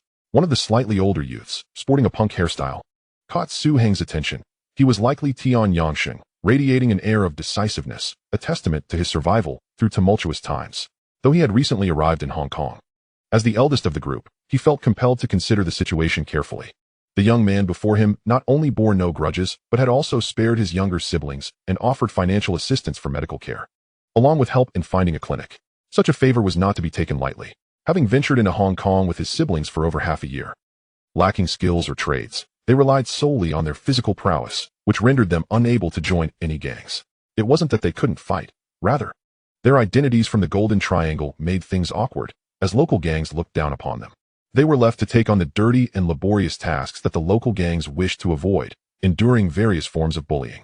Just days ago, 4th brother had been shot during a mission, and the siblings had desperately sought funds, but could not even gather the tens of thousands of Hong Kong dollars required for the surgery, illustrating their dire predicament. Yet, at this critical juncture, on the night before last, 7th sister had ventured out without informing him to gather money for 4th brother, unknowingly stepping into a perilous situation. Upon her return and recounting the events, he had been drenched in cold sweat, realizing how fortunate they had been. Had it been the gang leader, they would have faced dire consequences. As per gang rules, they could easily have been fed to the sharks. Did they truly think the gang was so easily intimidated? However, the outcome was dramatically reversed. Thank you, Brother Su. Tian Yangshan grasped Su Heng's hand tightly. Haha, I've heard that you siblings have endured much hardship. I believe it's not your fault, but rather the lack of vision from those in the underworld. From now on, as long as you follow me, Su Heng, you shall be regarded as my siblings. I assure you, no one will dare bully you again. Su Heng cheerfully clapped Tian Yangshan on the shoulder. Upon hearing these words, the 7 siblings became emotional, their eyes glistening with tears. Throughout their lives, they had faced persecution, been hunted down, forcibly conscripted as mercenaries by warlords, and had barely survived. Upon arriving in Hong Kong, they discovered it was merely a different jungle, still facing hostility and disdain, treated as less than human. Yet here stood this dashing young man, possessing profound skills, wealth, and the stature of a gang leader, with an unlimited future ahead of him.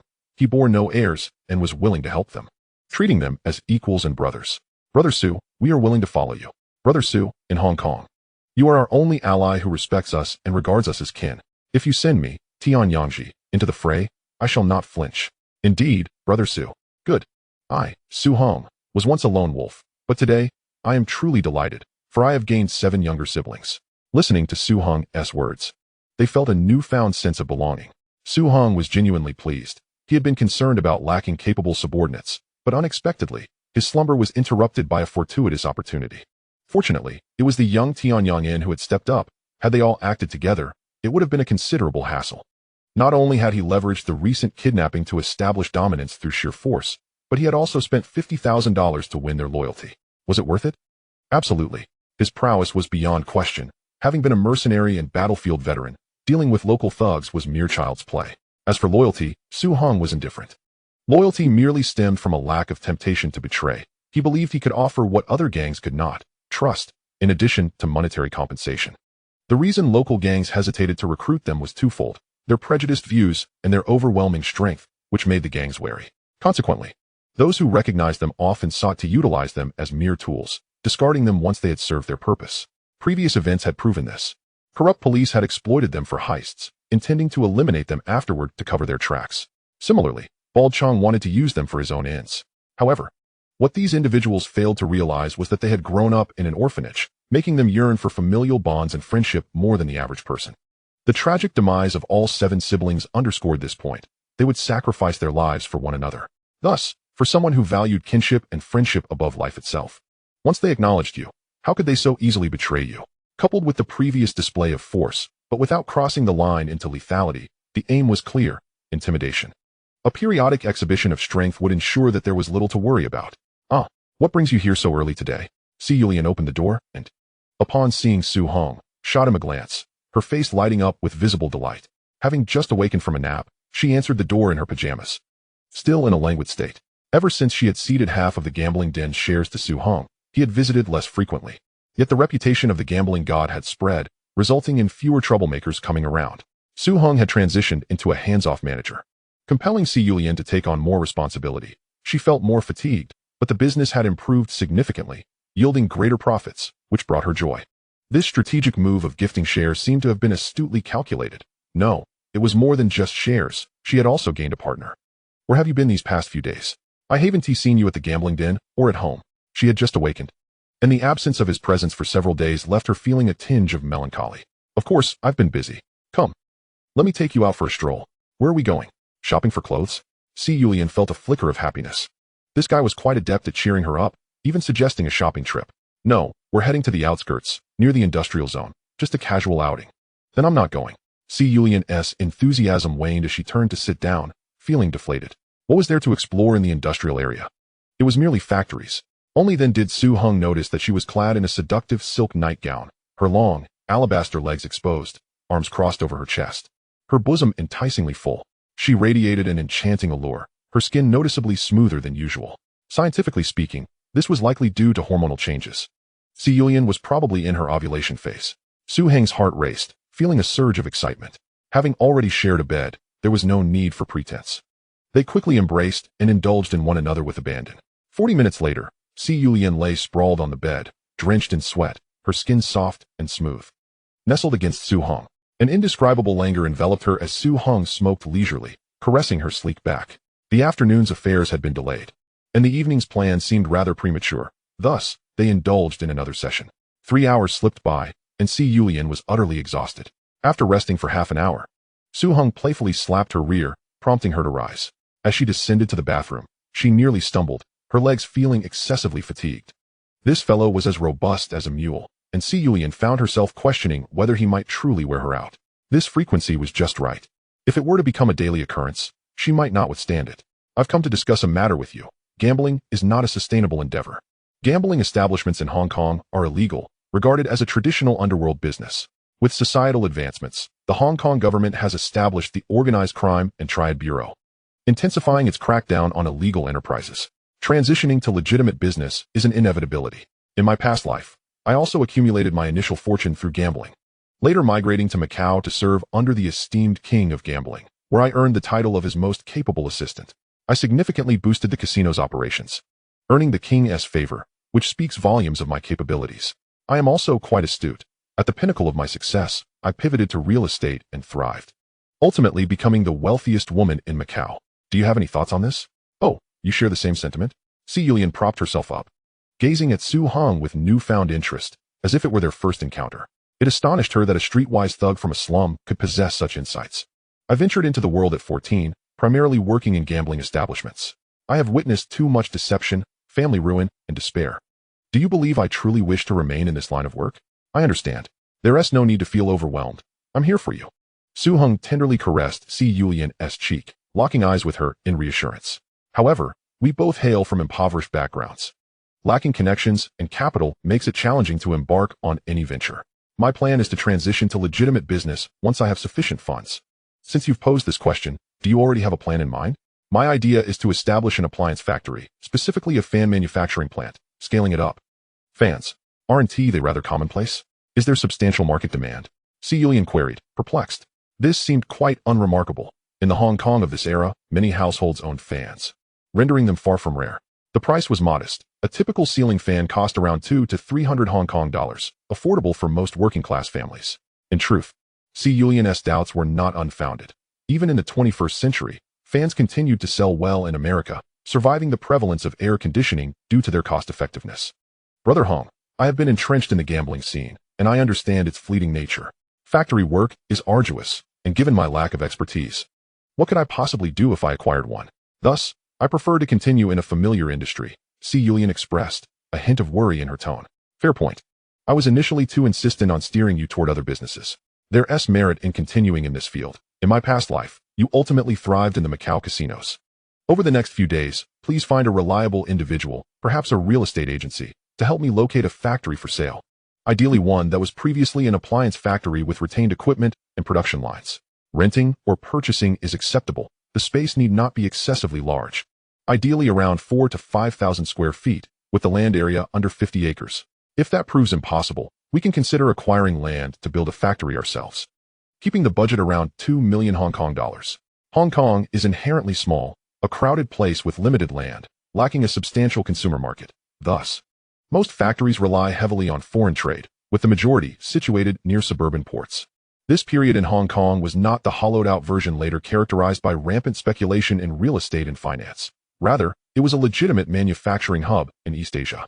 At this time, Hong Kong boasted a plethora of skilled yet inexpensive labor, convenient transportation, and abundant foreign capital, making the manufacturing sector ripe with potential. In my past life, there were already successful models to follow. Regarding the gambling establishments, I have 2 suggestions. First, acquire a mahjong parlor license and convert this place into one. The daily revenue can be substantial, primarily because it is legal. Second, operate a gambling boat to ferry patrons out to international waters. Both are viable avenues, so consider them.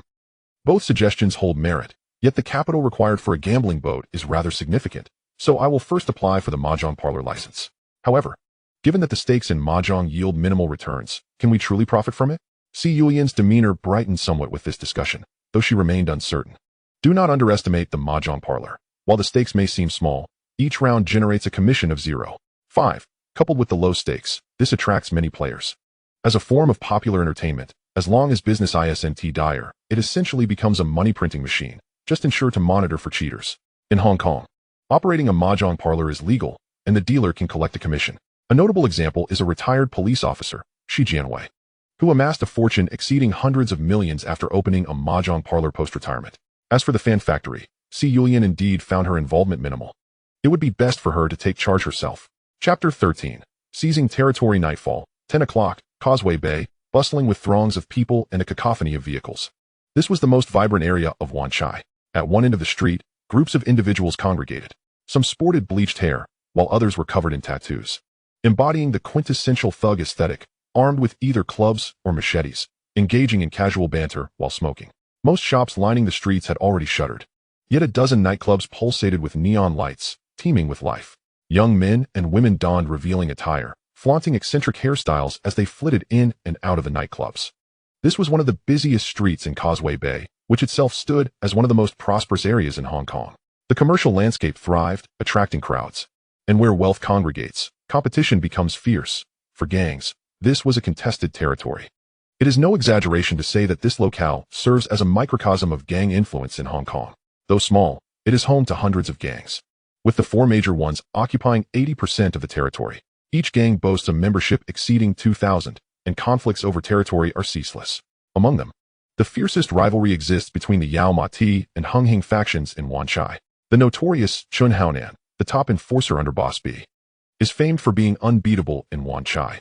He once single-handedly led 7 subordinates to seize a street guarded by 50 members of rival gangs, earning the moniker Tiger of Wan Chai. Hung Hing, a long-standing gang, was founded by the former Major General Guijun after his defeat, and now it rests in the hands of Jiang Tiansheng, making it a family-run organization. The gang has over 30,000 members, boasting a wealth of talent, including the renowned 13 protectors, one of whom is Boss B. While his prowess may be lacking, his loyalty to Jiang Tiansheng secured him a position as the spokesperson for Wan Chai. The formidable leader of the Yitzi Dui, Huang Langwei, hails from the notorious Big Circle gang and can be aptly described as a born predator. In that tumultuous era, at a tender age, he ventured to Hong Kong Island with a few loyal subordinates by clandestinely boarding a train. Subsequently, he began his ascent within the Yitzi Dui, starting from the bottom as a mere enforcer, demonstrating both courage and tenacity. An intriguing anecdote recounts that upon Huang Longwei's initiation into the gang, a particular street in Central was overrun by over 50 members of the Guangdong Eastern Gang, who were reputed for their brutal ferocity, exhibiting a reckless disregard for life. Consequently, the Yitzi Dui found it impossible to collect protection fees in that territory. After joining the Yitzi Dui, Huang Langwei took the initiative to confront this challenge, ambushing the Guangdong Eastern Gang with a dozen of his subordinates around the mahjong parlors. When the gang members arrived to collect their dues, he and his crew charged forth, indiscriminately attacking and overwhelming them, which ultimately led to the complete withdrawal of the Guangdong Eastern Gang from the central area. On one side stood a formidable leader, while on the other, a cadre of capable subordinates. Both factions were evenly matched, with their territories closely adjoining and their interests deeply intertwined, fostering long-standing animosities that have persisted to this day. Today, Su Heng's intention was to seize the territory belonging to Boss B, Brother Hung. There are over 100 of Hongxing's subordinates on this street, and they are not far from their other territories, meaning they can summon reinforcements at any moment. Can we truly contend with just our 70 or so subordinates? Asked Tang Zai, his brow furrowed with concern. Should we summon other brothers from the gang for support? Chimed in Li Shi and a few others. These individuals were considered Su Heng's trusted confidants, and it was rare for these gangsters, typically focused on violence, to contemplate strategy. The disparity in strength between their faction and Hongxing was glaring. The other subordinates cast inquisitive glances in response, while the Tianyang 7 maintained a solemn silence, their expressions grave.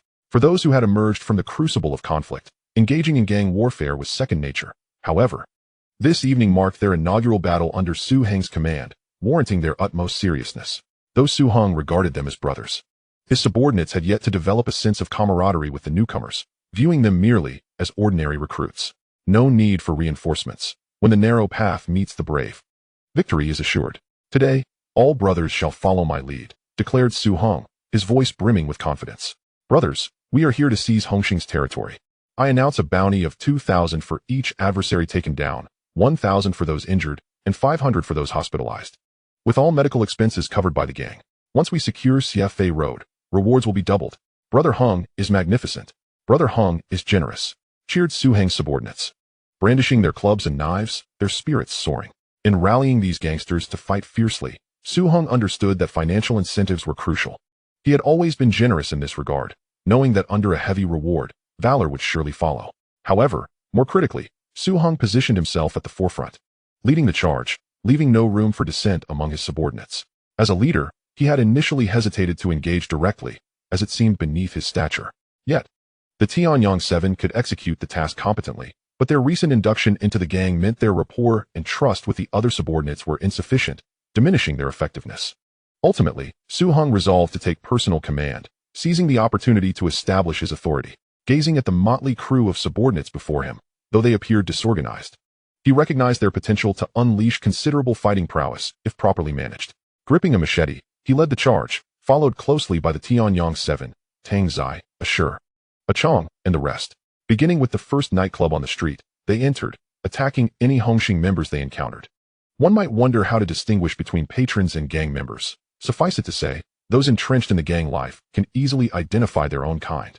The seasoned citizens of Hong Kong, accustomed to witnessing gang confrontations, instinctively ducked for cover, eagerly watching the unfolding chaos, knowing that they were in for an exhilarating spectacle.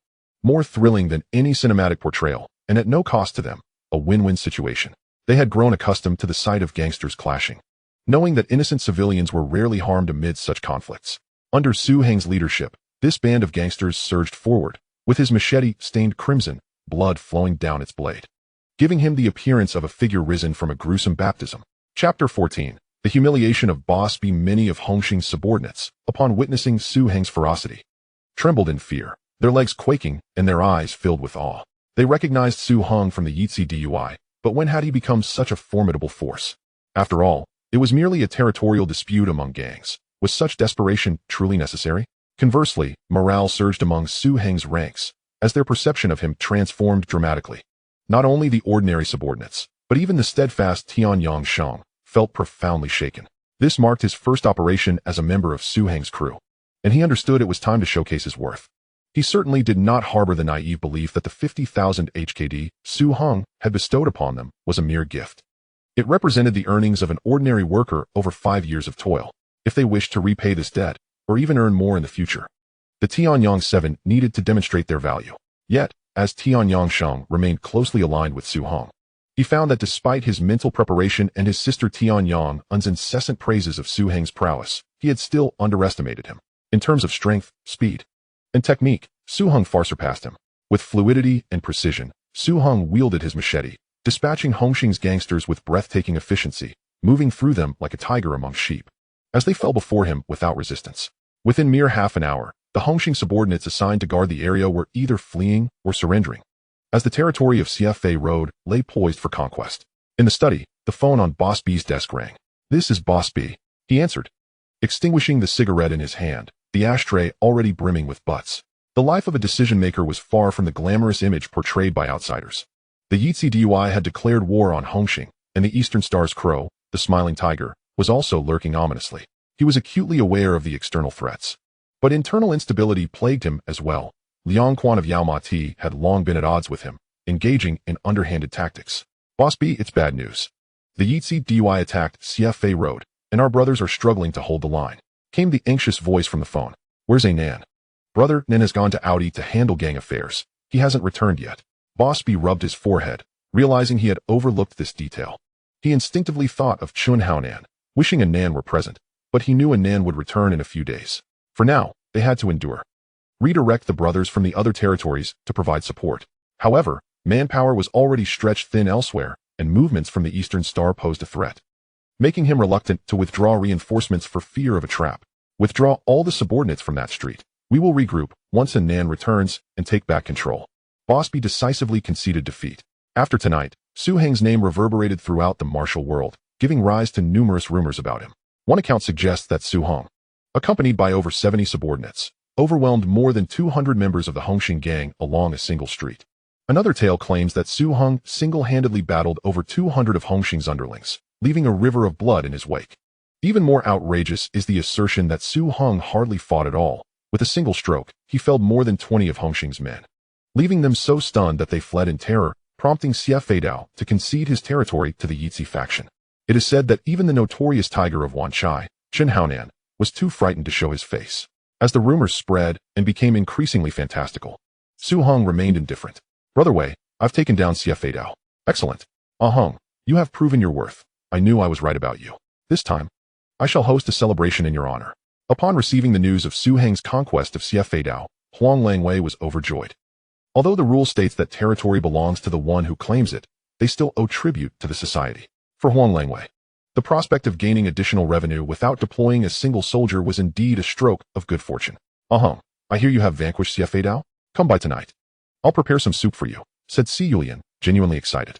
Since Su Heng's debut, he had been safeguarding his own territory and was no stranger to these matters. However, she was astonished by the rapidity of his ascent. First, he demonstrated exceptional gambling skills, resolving the troubles with the bald-headed Chong and preserving their gambling den. He also exhibited keen business acumen, providing insightful analyses on the prospects of electric fans. Now, he had seized Hongxing's territory, and as someone entrenched in the underworld, she understood that Hongxing was no pushover. What delighted her even more was that this treasure of a young man was also particularly adept in other areas, leaving her utterly exhausted after each encounter. Though he had a penchant for infidelity, she found it somewhat acceptable, considering she had been the first to arrive on the scene. Reflecting on this, she couldn't help but mentally scold herself for such errant thoughts. With Xie Feidao now under Su Heng's command, the street boasted 9 hotels, 7 dance halls, 4 brothels, and 3 gambling dens, totaling 23 establishments. Coupled with his previous holdings, Su Hong now controlled 2 streets with 32 venues. The defectors from Hongxing, along with those drawn to his cause, rapidly increased his ranks to over 200, solidifying his position as the most formidable red stick within the Yizi faction. The following day, among all who learned of the news, it was not the Hongxing overlord B who felt the most restless, but rather the bald-headed Chong. Once the strongest red stick under Han Jijun, his recent fortunes had taken a turn for the worse. First, he failed in his attempt to extort Si Yulian's gambling den, losing $1 million Hong Kong to Su Hong. Then, he plotted to kidnap Su Hong, yet nothing materialized. It wasn't until this morning that he received a shocking piece of news that made his scalp tingle. Su Hong had taken Xie Feidao's territory from Hongxing last night. Initially incredulous, he confirmed the information through multiple sources, each revelation chilling him further. Reliable reports indicated that Su Hong was throwing a lavish celebration, distributing red envelopes to his subordinates, and had invited 2 other red sticks, Si Yulian and Si Yulian, but had excluded him entirely. This felt like a bolt from the blue. He had previously underestimated Su Hong, even confronting him multiple times. Both were aware of the underlying tensions. However, Chong had once held the upper hand, commanding 2 streets and nearly 200 subordinates, his greatest shield and the key to his aspirations of power. Yet now, Su Hong not only seized Hongxing's territory, but had also surpassed him in strength and morale.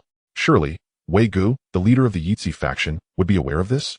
How would the other 2 red sticks, Si Yulian and Si Yulian, react? In the world of gangs, everything else was mere chatter. Power was the ultimate currency. Without sufficient strength, his position would be untenable. Chapter 15. Ascension to power. Setting aside other considerations, even if he were to become the leader, Su Heng's prowess exceeded his own. What would he do if Su Hong refused to obey? If he were to submit to Su Heng's authority, given their previous animosities, would Su Heng spare him? It must be said, Hongxing had proven itself utterly inept. Nearly 200 men scattered before a mere 70. How could someone as renowned as Chen Haonan be too frightened to show his face? Was the Tiger of Wanchai merely a title purchased with money? It appeared that Hongxing was not as formidable as they claimed. Chong unleashed his pent-up fury upon Hongxing while simultaneously mobilizing his forces, summoning all his subordinates and reaching out to Si Yulian and Si Yulian to join him in an assault on Hongxing's territory. The next day, shocking news reached Su Hong. The bald-headed Chong had been slain, cut down by Chen Haonan of Hongxing. Su Heng's conquest of Xie Feidao had not only intensified the pressure on Chong, Si Yulian, and Si Yulian, but also made them believe they had an opportunity. After all, if the supposedly powerful Hongxing could be bested so easily, what was there to fear? Chong, Si Yulian, and Si Yulian rallied over 500 subordinates to attack the territory of Hongxing's overlord B. It was reported that B, furious, overturned tables upon learning of the assault. Having just dealt with the aftermath of Xie Feidao's defeat, did they truly believe him to be a soft target? Such reckless behavior needed to be curtailed, otherwise, his position as the Copper Gongwan leader would be rendered meaningless if he could not even defend his territory. B personally led the charge alongside elite fighters like Chen Haonan, Shanji, and De Tian. As the 2 sides clashed, it was said that Chong fell to the ground after just 2 exchanges with Chen Haonan, ultimately meeting his demise. His subordinates either perished or fled, resulting in a near-total rout. Within the Yitzi faction headquarters, the atmosphere was solemn and grave. Huang Langwei stood beneath the statue of Guan Gong, silent and brooding, his expression dark enough to draw water. In the center of the room lay Chang's corpse. Draped in a white cloth, it was said that the battle had been so fierce that the bodies could not be recovered until this morning at Huang's insistence. In the front row of chairs sat several unsavory characters, their expressions grave. In the back row, Si Yulian and Si Yulian, both heavily bandaged, hung their heads in despair. Still unable to fathom how they had suffered such a devastating defeat. It was likely that Chang, even in death, could not comprehend what had transpired. Brother Wei. Su Heng entered the room, greeting Huang Langwei. Ah Heng, come in and sit. Upon seeing Chang's lifeless body, Su Heng sighed. The outcome had taken him by surprise. To deal with Chang, he had employed a straightforward strategy. By claiming Hongxing's territory, Chang had no choice but to respond. Even if he were to withdraw, suffering some losses, he could still remain a subordinate to Su Heng. What he hadn't anticipated was just how inept Chang truly was. Despite being well prepared, he had been swiftly dispatched by Chun Haonan, ending up as a corpse in the street. B. You first conspired against Han, and now you've slain Chang. What do you have to say for yourself? What else could they say? Each of them expressed a desire to avenge Han and Chang. But how they truly felt remained a mystery.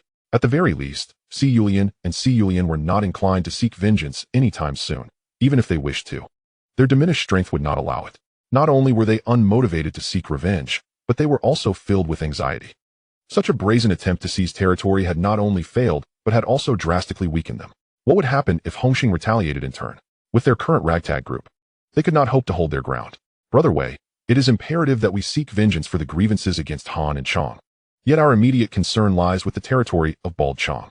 Our subordinates have suffered heavy casualties, and without the support of the gang, it would be troublesome if Hongxing were to retaliate and seize our territory. After a moment of hesitation, Si Yin finally spoke up. Indeed, you are correct. What are your thoughts on this matter? Please share. Huang Langwei furrowed his brow, caught off guard by the situation. His initial plan was to let the Red Sticks compete among themselves to ultimately propose someone who would align with his interests to become the leader in Causeway Bay. However, plans often change more swiftly than anticipated. Brother Wei, I propose Hung Gu as our leader to safeguard our territory and avenge Han and Bald Chang, Si Yin declared. With Jizai wholeheartedly agreeing. Su Heng looked at the two in surprise, not expecting them to endorse him, especially since their capabilities had always surpassed his own. It seemed that the previous day's skirmish had sapped their confidence. It was clear that by putting him forward, they were shielding themselves from potential retribution from Hongxing. And in turn, they would benefit by having him as their leader. Well then, you understand the dynamics of mutual benefit. Hung Gu, how do you respond? Brother Wei, ever since I joined the Yitzi faction, I have not forgotten your mentorship and the support from all the leaders. Thus, I have decided to relinquish the original drug trade on Shek Fei Road entirely to the gang, as a gesture of filial respect towards you. After all, Su Heng had no intention of engaging in the drug trade, so it was better to hand it over to the gang. Are you serious? Huang Longwei's eyes brightened at Su Heng's affirmation, and a satisfied smile spread across his face. The other Red Sticks also gazed at Su Heng with admiration. The drug trade was undoubtedly a substantial source of income for the gang, accounting for a third of its revenue. Given that the territory was earned by Su Heng, the main hall could not voice objections if he chose to part with it. His willingness to offer it up to foster goodwill was commendable. Although Huang Langwei would benefit the most, the other Red Sticks would also receive some advantages. What could they possibly find unsatisfactory about receiving free benefits? This brother was indeed someone worth keeping close. All right, Heng, you have first secured Shek Fei Road, achieved great merit, and have generously shared the drug trade with your brothers. Well done. I truly did not misjudge you. I hereby announce the elevation of Heng to the position of Red Stick. And the territory previously held by Bald Chang shall also belong to Heng. Who supports this? Who opposes? After Huang Longwei's declaration, the other Red Sticks quickly voiced their support, as they had just received benefits, and it would be unwise to bite the hand that feeds them. Upon leaving the main hall and returning to the gambling den, which had now become Su Heng's temporary headquarters, everyone convened there to discuss matters, and even to relax and play a few games. Azai Ashur Ali. Ah Chang, you four are promoted to Red Sticks. Su Heng rewarded them for their contributions. The newly acquired street, alongside the two streets from Bald Chang, was divided among the four, with a street assigned to each. Su Heng had but one requirement. Each of them must expand their ranks to over 100 men. In Chapter 16, Si Yulian felt a twinge of jealousy. Si Yin and Jizai were also allotted 2 establishments from the newly acquired territory. They had not anticipated that not only would they retain their own territory, but Su Heng would also distribute additional establishments to them, bringing joy to all. Su Heng now commanded 7 streets, with over 600 subordinates. Though they were a motley crew, they represented a force not to be underestimated, and his reputation soared. The big boss of Hongxing, known as B, had sent his men to challenge them several times, once even led by the formidable Chen Haonan. But they had failed to gain any ground. With the stability of Shek Fei Road firmly in Su Heng's hands, he found himself at a loss and had to retreat. Ah Sheng, your contributions in securing Shek Fei Road have been significant. Have you thought about what reward you desire? Henggu, we were merely doing what was expected. Besides, you led the charge in seizing the territory, so any credit should rightfully be yours. Will you hold my decision not to promote you to Red Stick against me? My reasoning is that you and your siblings emerged from the chaos of gunfire. It would be a waste to place you in a gang of thugs. I aspire to lead you to greater heights, to ensure you achieve something remarkable. Here are 50,000 Hong Kong dollars. Take them and spend wisely. In time, I will help you earn even more substantial rewards. Hung Ji's generosity touched Tian Yangsheng, who felt a bit shy to refuse.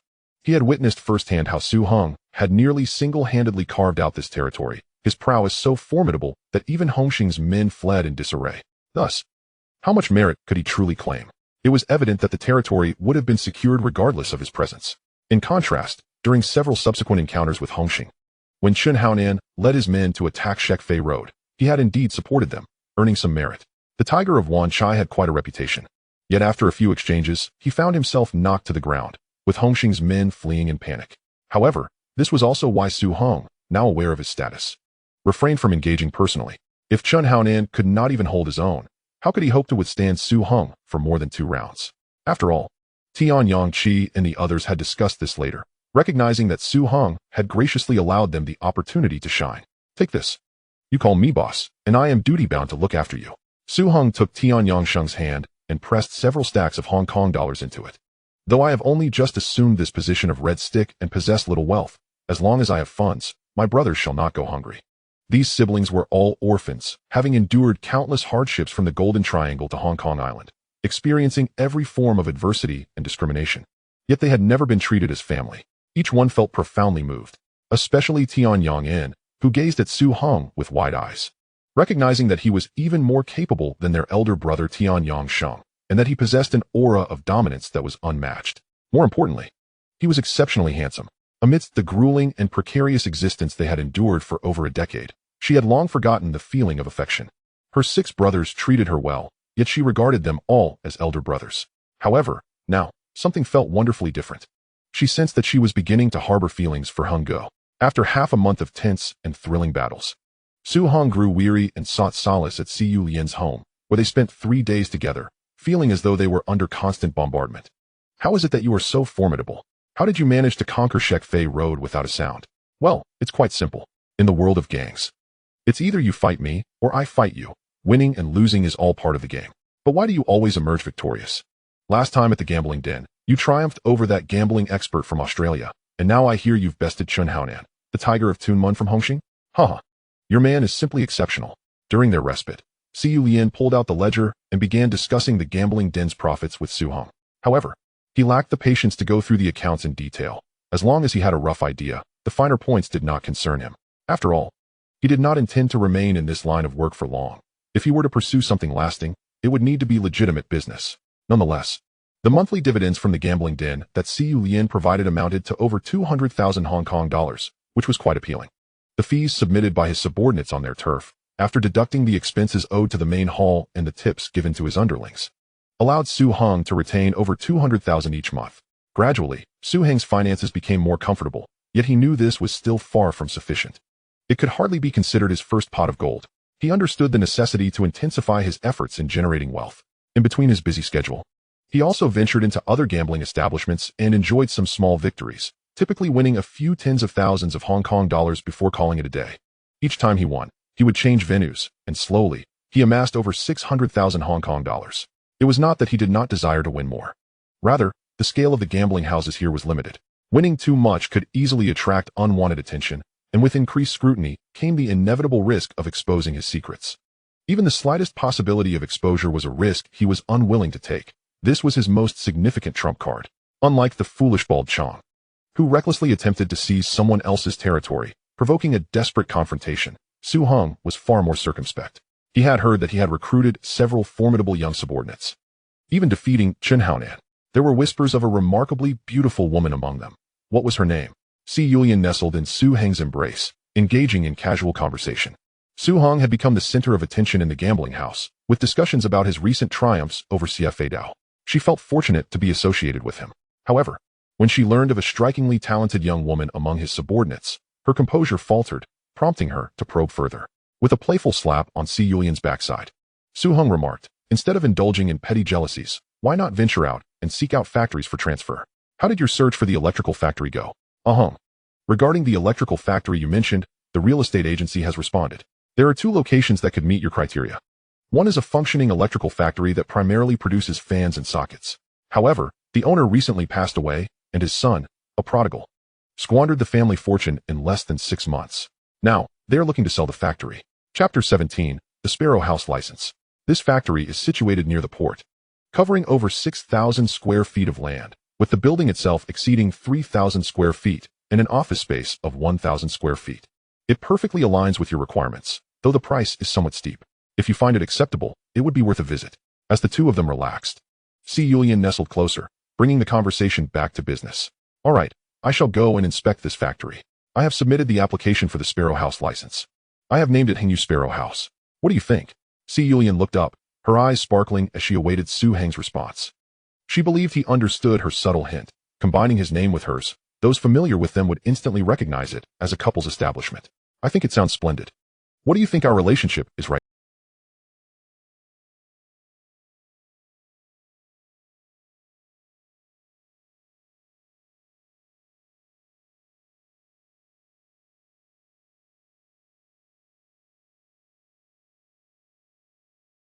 Consider marrying her.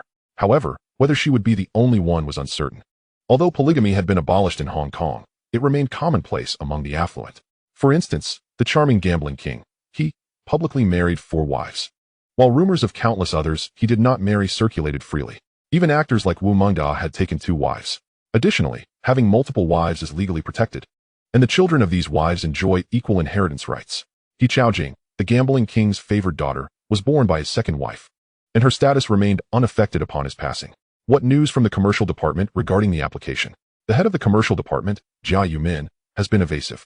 I offered him 50,000 Hong Kong dollars, but he refused, hinting that I should consider offering 500,000 if I want the license. Si Yulian lamented, sounding like an old married couple recounting their grievances. Do not worry about the license. I will arrange for someone to handle it. Su Heng replied nonchalantly. As for health matters, he intended to show Jia Yumin some consequences. Su Heng casually picked up the phone from his bedside to delegate the task to Tian Yangsheng, deeming it unnecessary to personally intervene in such trivial matters. In between, Su Heng took the time to return home, delivering 10,000 Hong Kong dollars to Mama Zhou, who agreed to resign from all her jobs and become a full-time housewife, dedicated to caring for Su Heng and Zhou Huimin. Should she find herself restless, she could assist Su Heng once his fan factory was operational. He also arranged for Amin to transfer schools, enrolling her in a school in Causeway Bay, which offered significantly better conditions than the impoverished area she previously attended. Madam Jia, it's after hours. Why hasn't your husband returned yet? At Jia Yumin's home, 4 affluent women sat around a table playing mahjong. Oh, don't mention it. Just thinking about it makes me furious. Lately, he has become infatuated with horse racing and even bought a horse from abroad for over 500,000 Hong Kong dollars. It's breaking my heart. I don't understand what's so special about it. He spends all his time with that horse, practically wanting to sleep beside it. I heard he is training hard for an upcoming race, and I don't know what time he'll return. The moment Jia Yumin's husband was mentioned, Madame Jia could not contain her grievances. If only your man had the means to buy something so extravagant on a whim. Another lady chimed in, showering praise. East wind. It's a bust. Oh dear. Jiang Tai Tai, your luck is simply incredible. In a few days, my Sparrow House will open. You must come to support me. With your luck, you'll surely win big. The other ladies chimed in, their faces alight with smiles. How can you even think of spending so much on a horse? What good is it? You might as well have it keep you company at night and never return home. Madame Jia complained to her husband lying beside her. What do you know? This horse racing is not measured in money. It's my ticket into high society, granting me the opportunity to mingle with more influential figures. Besides, is 500,000 really that much? It won't be long before someone willingly hands over that amount, Jia Yumin replied, a sense of pride swelling within him as he felt certain he had secured the Hengyu Sparrow House. Really? Who would give away that much money? If it's not your own, then why worry so much over it? Madame Jia's mood lightened considerably upon hearing this. Seeing his wife's mood shift so swiftly, coupled with her evident weariness, Jia Yumin found her increasingly tiresome. He simply switched off the light and turned away. Time for bed. The night passed in silence. Early the next morning, Jia Yumin was jolted from his slumber by a piercing scream, causing him to sit upright in bed. "What on earth is wrong with you so early?" he shouted angrily. There, he found his wife trembling, pointing at the floor beside the bedside, her words stumbling in her shock.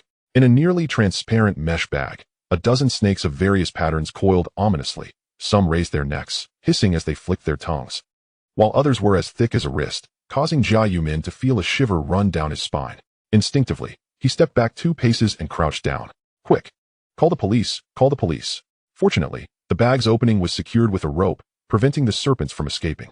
Had they gotten loose and bitten him, the consequences would have been unimaginable. Suppressing his discomfort, Jia Yumin dialed the emergency number, for he dared not approach that ghastly creature even while it remained confined. It wasn't until he was taken to the hospital that he regained a semblance of composure. Due to the absence of any property loss or personal injury, the police conducted a brief inspection, finding no signs of forced entry, and thus left after taking a simple statement. However, the couple was far from calm. Their fear had escalated beyond the horror of discovering a bag of venomous snakes. Just imagine, last night, after they had fallen into a deep slumber, shrouded in darkness, someone had entered their bedroom without a sound, without prying open doors or windows, perhaps even watching them for a moment before leaving behind a bag of snakes and slipping away quietly. The very thought sent chills down their spines. Chapter 18, The King of War. The couple's faces were pale, their demeanor fraught with anxiety as they exchanged dazed glances. Fortunately, after a thorough examination at the hospital, the doctor confirmed that they had merely suffered a fright and were otherwise unharmed. This was a blatant warning, a stark reminder that if they wished to keep their heads, it could be easily arranged. The thought was enough to make one's scalp tingle. Would they ever be able to sleep soundly again? Suddenly, the phone beside Jia Yumin rang, startling him out of his reverie. "Director Jia, were you satisfied with the gift we sent yesterday?" came the gravelly voice from the other end. "If you were pleased, could you assist in expediting the license for the Hunyu Sparrow Hall? If not, we might have to send a more substantial gift until you are satisfied." Yes. Jia Yumin wiped the sweat from his brow, responding instinctively. Though he was seething with resentment, realizing this was a blatant threat, he, a public servant of Hong Kong, was not easily intimidated. Did they really think he was afraid of them? Very well, perhaps he truly was afraid. Soon, Si Yulian received the call, and the commercial department approved the license application for Hunyu Sparrow Hall. In gratitude, she presented a generous sum of 50,000 Hong Kong dollars, which Jia Yumin accepted with a smile, and both parties exchanged hearty handshakes. Despite his greed, Su Hong did not wish to destroy this fellow outright. He had 100 ways to bring him down. However, with the current environment being what it was, would a different person be any less greedy? Harmonizing with the prevailing currents was the way forward, a firm hand followed by a sweet reward. Taming him to ensure that he would dutifully safeguard Hunyu Sparrow Hall was Su Hang's ultimate goal. "Boss, we've brought in a fellow named Belyakov." Tang Zai whispered conspiratorially in Su Hang's ear. "Who?" Su Hong was momentarily taken aback, having never heard of this individual. "He the one you asked me to find from the Bear Country, a playboy, a second-generation official. He claims his uncle is a general in the Far Eastern Military District." Su Hong recalled instructing Tang Zai to investigate the Bear nationals who indulged in revelry in Hong Kong. "Bring him in." "No, I shall personally welcome him." Treating a potential benefactor, or rather, a partner, with the due respect he deserved was imperative. "Dear Belyakov, welcome to the Lianfa gambling den." Su Hong approached with open arms, embracing him as if they were long-lost friends. There are approximately 550 million firearms circulating in the world, meaning that 1 in every 12 individuals possesses a gun. The pressing question is how to ensure the remaining 11 also acquire one. All right, I must apologize for borrowing the first line from Lord of War, starring Nicolas Cage. You may think I jest, but I possess an extensive arms procurement plan, with my inaugural order valued at $200,000. I wonder if you might be interested. If you can persuade your uncle to supply the goods. This is a 20% deposit. With a subtle nod, Su Hong gestured toward the stack of prepared US dollars on the table. Belyakov finally grasped the situation. Upon hearing the initial statement, he had questioned the sanity of this character. Yet, the sight of the dollars quickly dispelled any thoughts of retreat. After hearing the second sentence, he was certain that whether or not this person was mad, he was indeed an astute arms dealer. Belyakov eyed the money, swallowing hard. US dollars were a prized commodity, especially for a spendthrift from the Bear Country, where the ruble had depreciated drastically abroad, rendering it practically useless. He had to admit, his interest was piqued.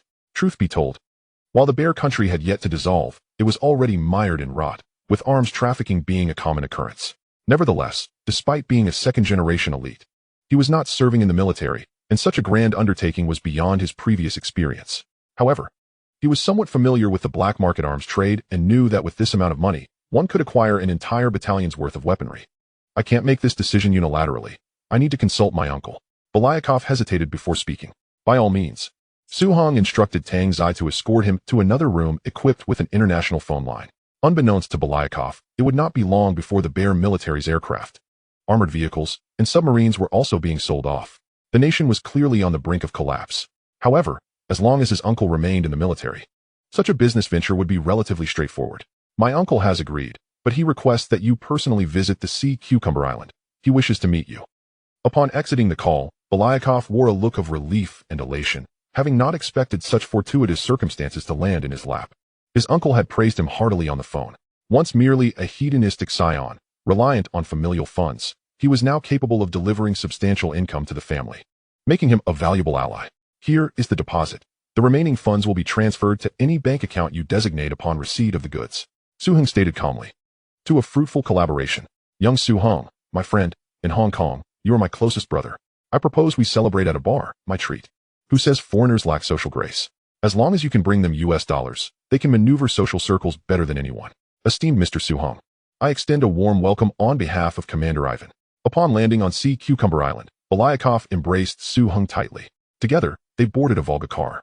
Observing the stark disparity between wealth and poverty through the window, individuals like Belyakov, second-generation elites, had drivers and cars, living in villas, while ordinary citizens waited in line to buy bread, their clothing tattered, and the shop's windows displayed a woefully limited array of goods.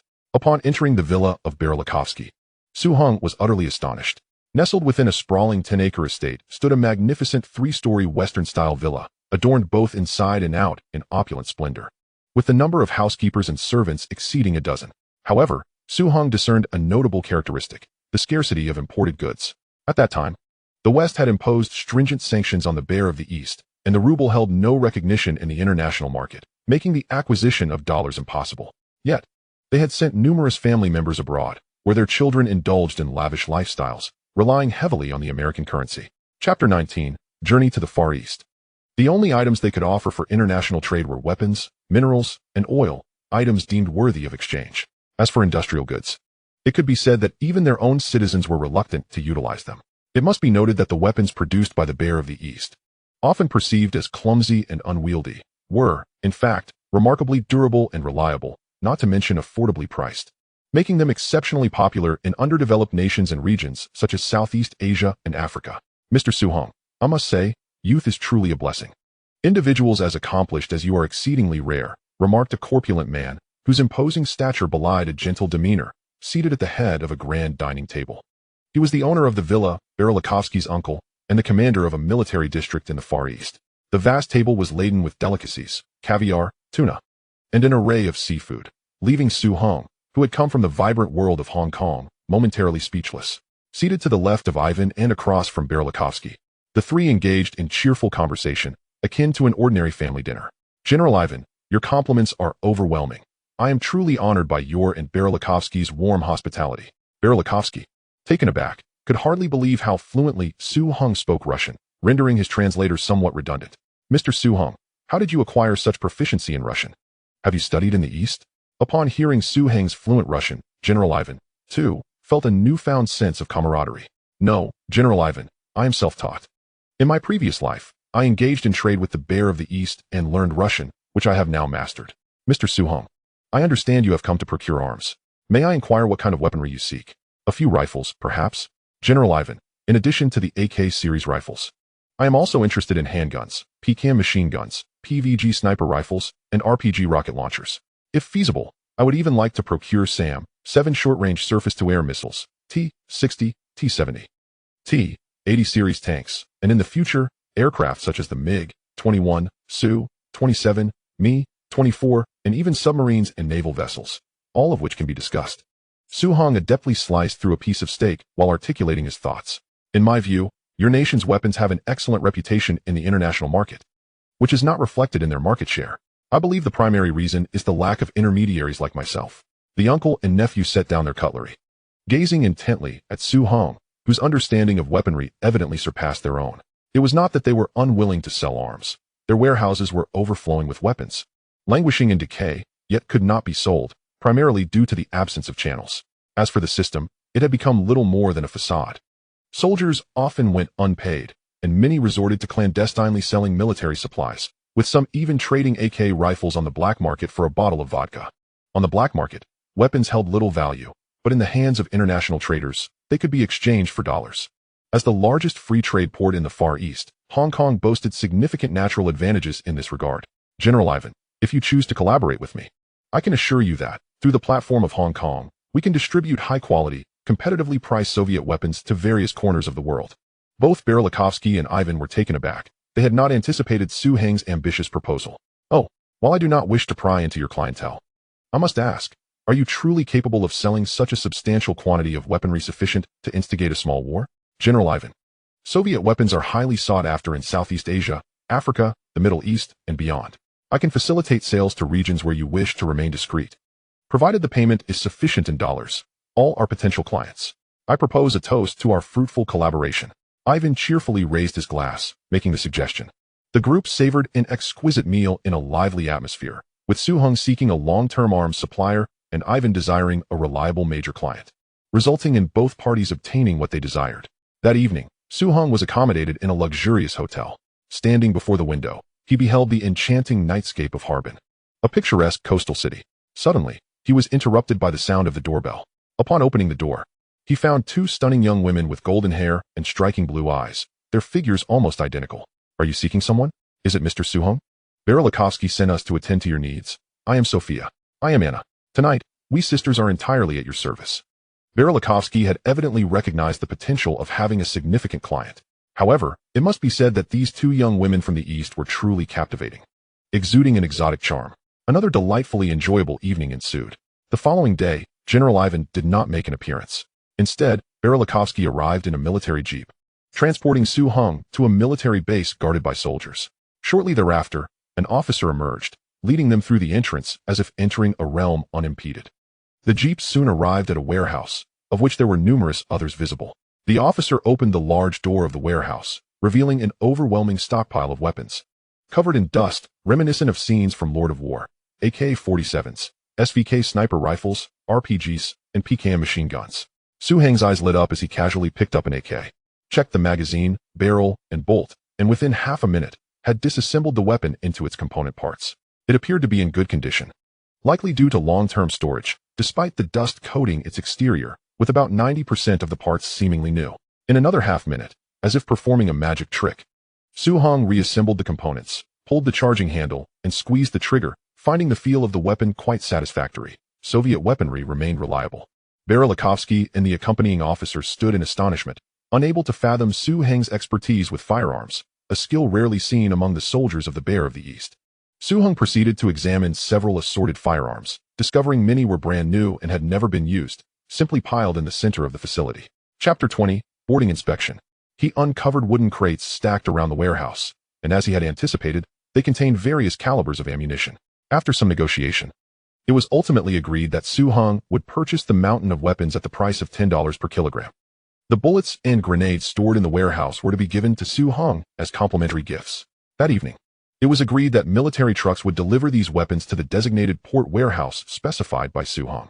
Later that night, a rented warehouse was filled to the brim with the arms purchased by Su Heng, who promptly paid the remaining sum of 160,000 in cash.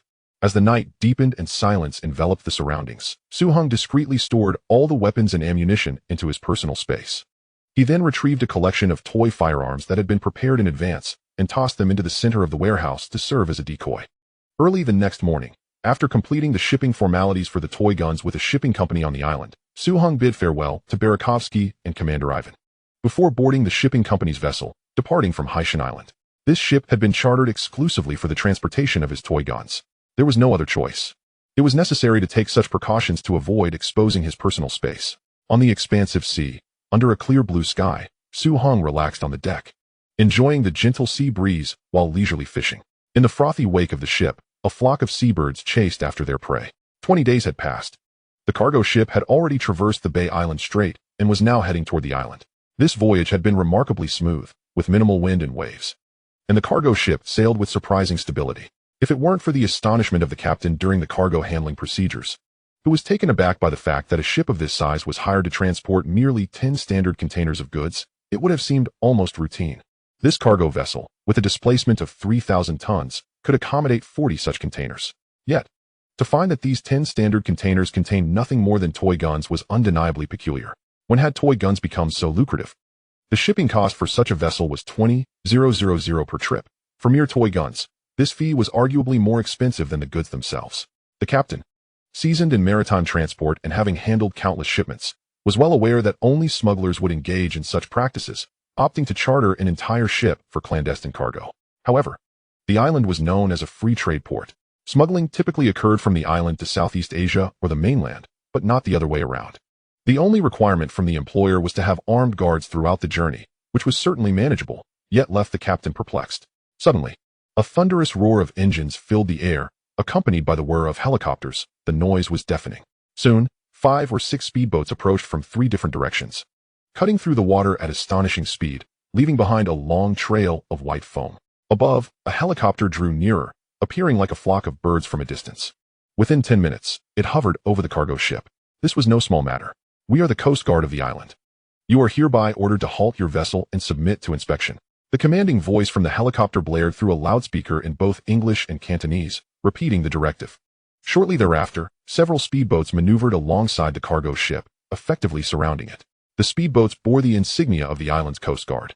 "Reduce speed, stop the vessel." The captain was taken aback, having never witnessed such a display before, and hastily issued emergency commands.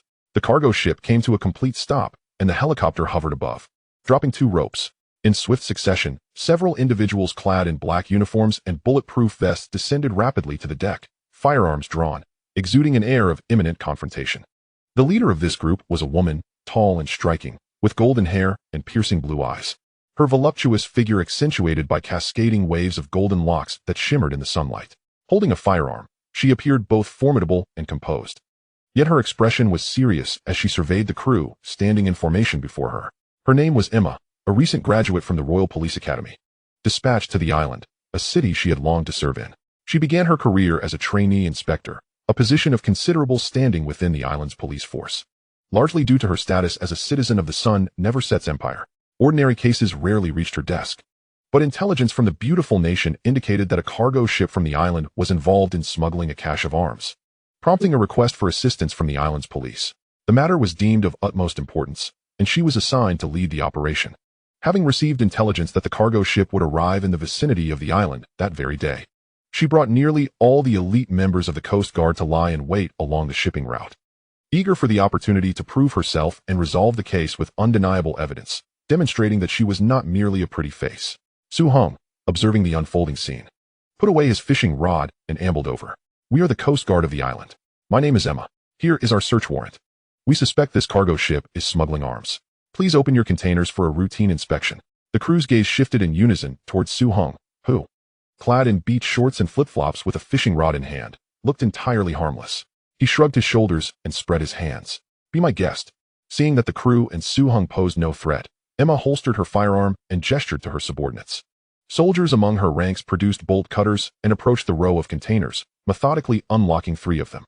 As the doors swung open, revealing rows of wooden crates, the tension among those present was palpable. From the exterior, the crates appeared to be ordinary elongated wooden boxes. However, Emma was acutely aware that they could very well contain arms. Yet, the cargo owner was none other than the young man in beach shorts and flip-flops, armed with a fishing rod, exuding charisma and a cheerful demeanor. How could such an individual possibly be linked to arms trafficking? Was the intelligence erroneous? "Open them," Emma commanded decisively. A soldier opened one of the wooden crates. The sight of neatly arranged firearms within elicited gasps from the onlookers. If all were indeed weapons, how many guns could fit into these 10 containers? What a staggering cache of arms. Even the surrounding officers displayed expressions of relief.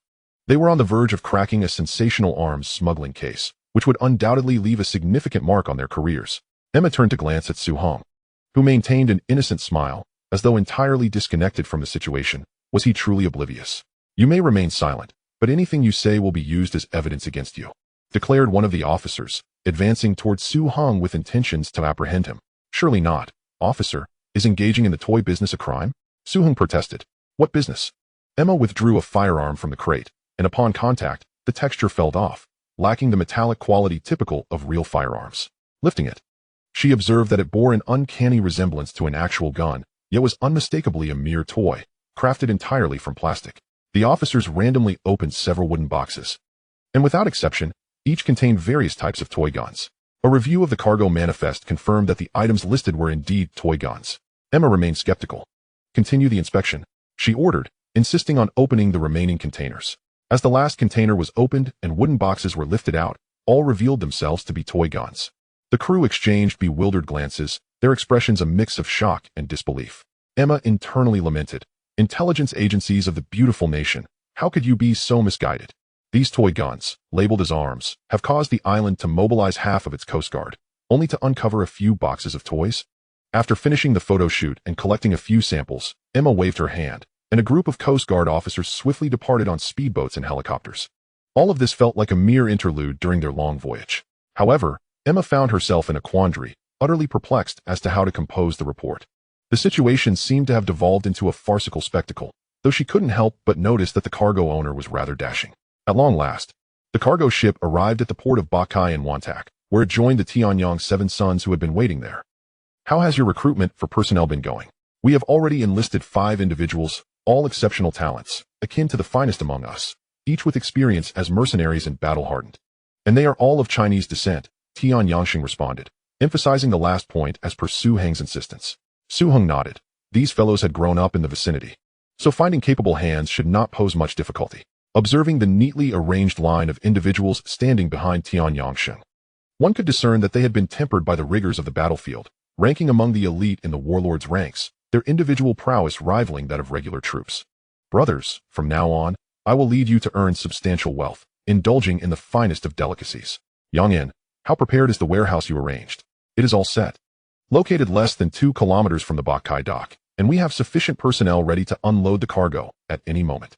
You, along with Yang Ji, Yang In, and the newly recruited individuals, go unload the cargo and oversee the warehouse. The rest of you, accompany me to meet Kunsha." "Understood, boss." Tian Yangsheng and his team took their leave. The group sought out a local guide, who drove them through treacherous mountain paths. The road conditions were abysmal, and the jeep was rather dilapidated, yet it proved sturdy enough. Upon reaching a mountain pass, the guide refused to proceed any further, indicating that he could only take them this far. According to Tian Yangsheng, beyond this pass lay Kunsha's territory. After crossing the threshold, Su Heng encountered the first checkpoint. "Stop. Advance any further, and I will open fire." A soldier at the checkpoint shouted at Su Heng and his companions. "Inform him that we wish to meet General Kunsha regarding a business deal involving 1,000 AK rifles, and we seek to discuss it in person," Su Heng instructed. Turning to Tian Yangsheng, Tian Yangsheng hesitated momentarily, but then translated the message into the local dialect for the sentry. The guard was taken aback, but did not dwell on it, opting to make a phone call to report. "What? A few thousand AKs? And rocket launchers?" The voice on the other end belonged to Bayu, the second-in-command of the Kunsha group. Initially, he thought he had misheard, but recalling recent communications regarding a potential arms deal, he realized the gravity of the situation. However, he had dismissed such inquiries, considering the Golden Triangle a perilous locale for arms and narcotics, where only seasoned individuals operated with established channels. A complete stranger approaching him for an arms deal seemed nothing short of a tedious joke. He mentioned that he had been in contact with the chief of staff a few days prior, but had received no reply. "They asked me to inquire whether General Kunsha had any interest in this batch of arms. If not, he would seek out Generals Dan Min and Dachin instead." Bayu, upon hearing this, felt cold sweat trickle down his forehead. If such a substantial cache of arms fell into the wrong hands, the consequences would be dire. In a region rife with warlords and conflict, weaponry was of utmost importance. If arms merchants established connections with adversaries, it could spell doom for their side. Did he mention his name? He said his name is Wolf King. Bayu was certain he had never heard of such an arms dealer in Southeast Asia. To them, arms merchants were revered figures, and the big players were few and far between. However, he had never heard of a major arms dealer capable of supplying thousands of AKs. The sheer scale of such a supply could instantly form an army of thousands. It was well known that the Golden Triangle lacked manpower. In a place where people often struggled to find food, money could easily recruit a substantial force in a matter of days. As for their level of training, even an untrained multitude could wield considerable power, especially when facing opponents of similar caliber. However, the mere fact that the other party dared to come in person suggested they were not seeking a death wish. They must understand the repercussions of playing games with a warlord. "Please hold for a moment. I will be there shortly." "Understood, Chief of Staff." Yu hung up and instructed the guards to drive, hastily arriving at the checkpoint in a convoy of 3 jeeps with 7 or 8 soldiers. Mr. Wolf King, greetings. Yu jumped out of the vehicle, and the sentries immediately formed a line, rendering a somewhat unrefined military salute while whispering a few words in Yu's ear. Yu approached Su Hong, shaking his hand firmly as if greeting a long-lost friend. Mr. Wolf King, welcome. Please, enter the village.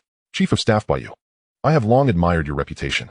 This Chief of Staff Yu bore a distinctly Chinese visage, exuding an air of authority. He was the military strategist of the Kuncha group. The second-in-command, a figure etched in history, who later surrendered alongside Kuncha to the Wantak government forces and ventured into business, where he found considerable success, thus securing a favorable conclusion to his life-est journey.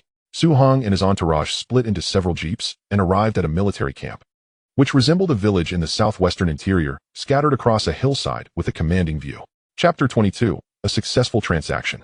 The village was populated by soldiers clad in green uniforms, armed with an array of weaponry, some of which Su Hong could scarcely identify, alongside a few makeshift firearms.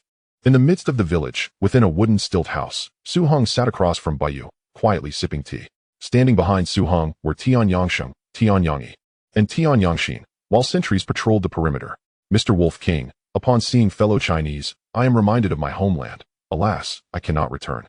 I wonder how my homeland is faring now. It is developing rapidly. The island port is now a world-renowned, bustling metropolis. Indeed, the youth are formidable. The arms market in Southeast Asia has yet to see a place for the Chinese. Mr. Su, your audacity to engage in the arms trade at such a young age is commendable. However, I am curious what arms Mr. Wolf King has brought this time. Bring in the crates, Su Hong commanded, turning his head. A wooden crate was placed quietly on the table before them, its exterior unremarkable and somewhat rough-hewn. The same box they had brought upon their arrival, yet it was hardly noteworthy. Yu cast a glance and quickly lost interest, thinking that if these men were attempting to deceive him, even if they brought a nuclear bomb, they would not leave this place unscathed. He did not even conduct a body search, confident in his own strength within such a heavily guarded area. However, the moment Su Hong opened the wooden crate, Yu's eyes widened in astonishment, and he sprang to his feet as if the crate were filled with gold. He couldn't help but want to dive inside. He abruptly stood, retrieving a rifle from the crate, caressing it gently. The stock was made of dark yellow walnut, with the wood's grain clearly visible, and the black barrel gleamed with a subtle metallic sheen. The gun oil still slick to the touch, and the serial number on the weapon was distinctly legible. Loading the magazine, pulling back the bolt, and squeezing the trigger was a seamless motion, albeit devoid of ammunition. Nevertheless, the feel of this AK was remarkably satisfying. He could ascertain that this was a standard weapon of the Bear Nation, rather than a counterfeit manufactured by some underground workshop. After a lifetime of warfare, he had an intimate understanding of various weaponry, particularly firearms commonly found in Southeast Asia. The wooden crate was meticulously arranged, containing 10 AK rifles. At this moment, Yu began to believe that this individual indeed possessed a cache of weapons, even if it were merely 10 of such standard equipment. Managing to acquire them from the Bear Nation and transport them thousands of miles to Mantak would certainly be beyond the capabilities of the arms dealers he had previously known. Although those dealers could procure weapons, the exorbitant prices and limited quantities, along with the inferior quality of their makeshift replicas, were unappealing. Mr. Wolf King, please hold on. I will contact General Kuncha so he can speak with you personally. After meticulously inspecting each rifle, Yu concluded that only Kuncha could authorize the procurement of such standard weaponry.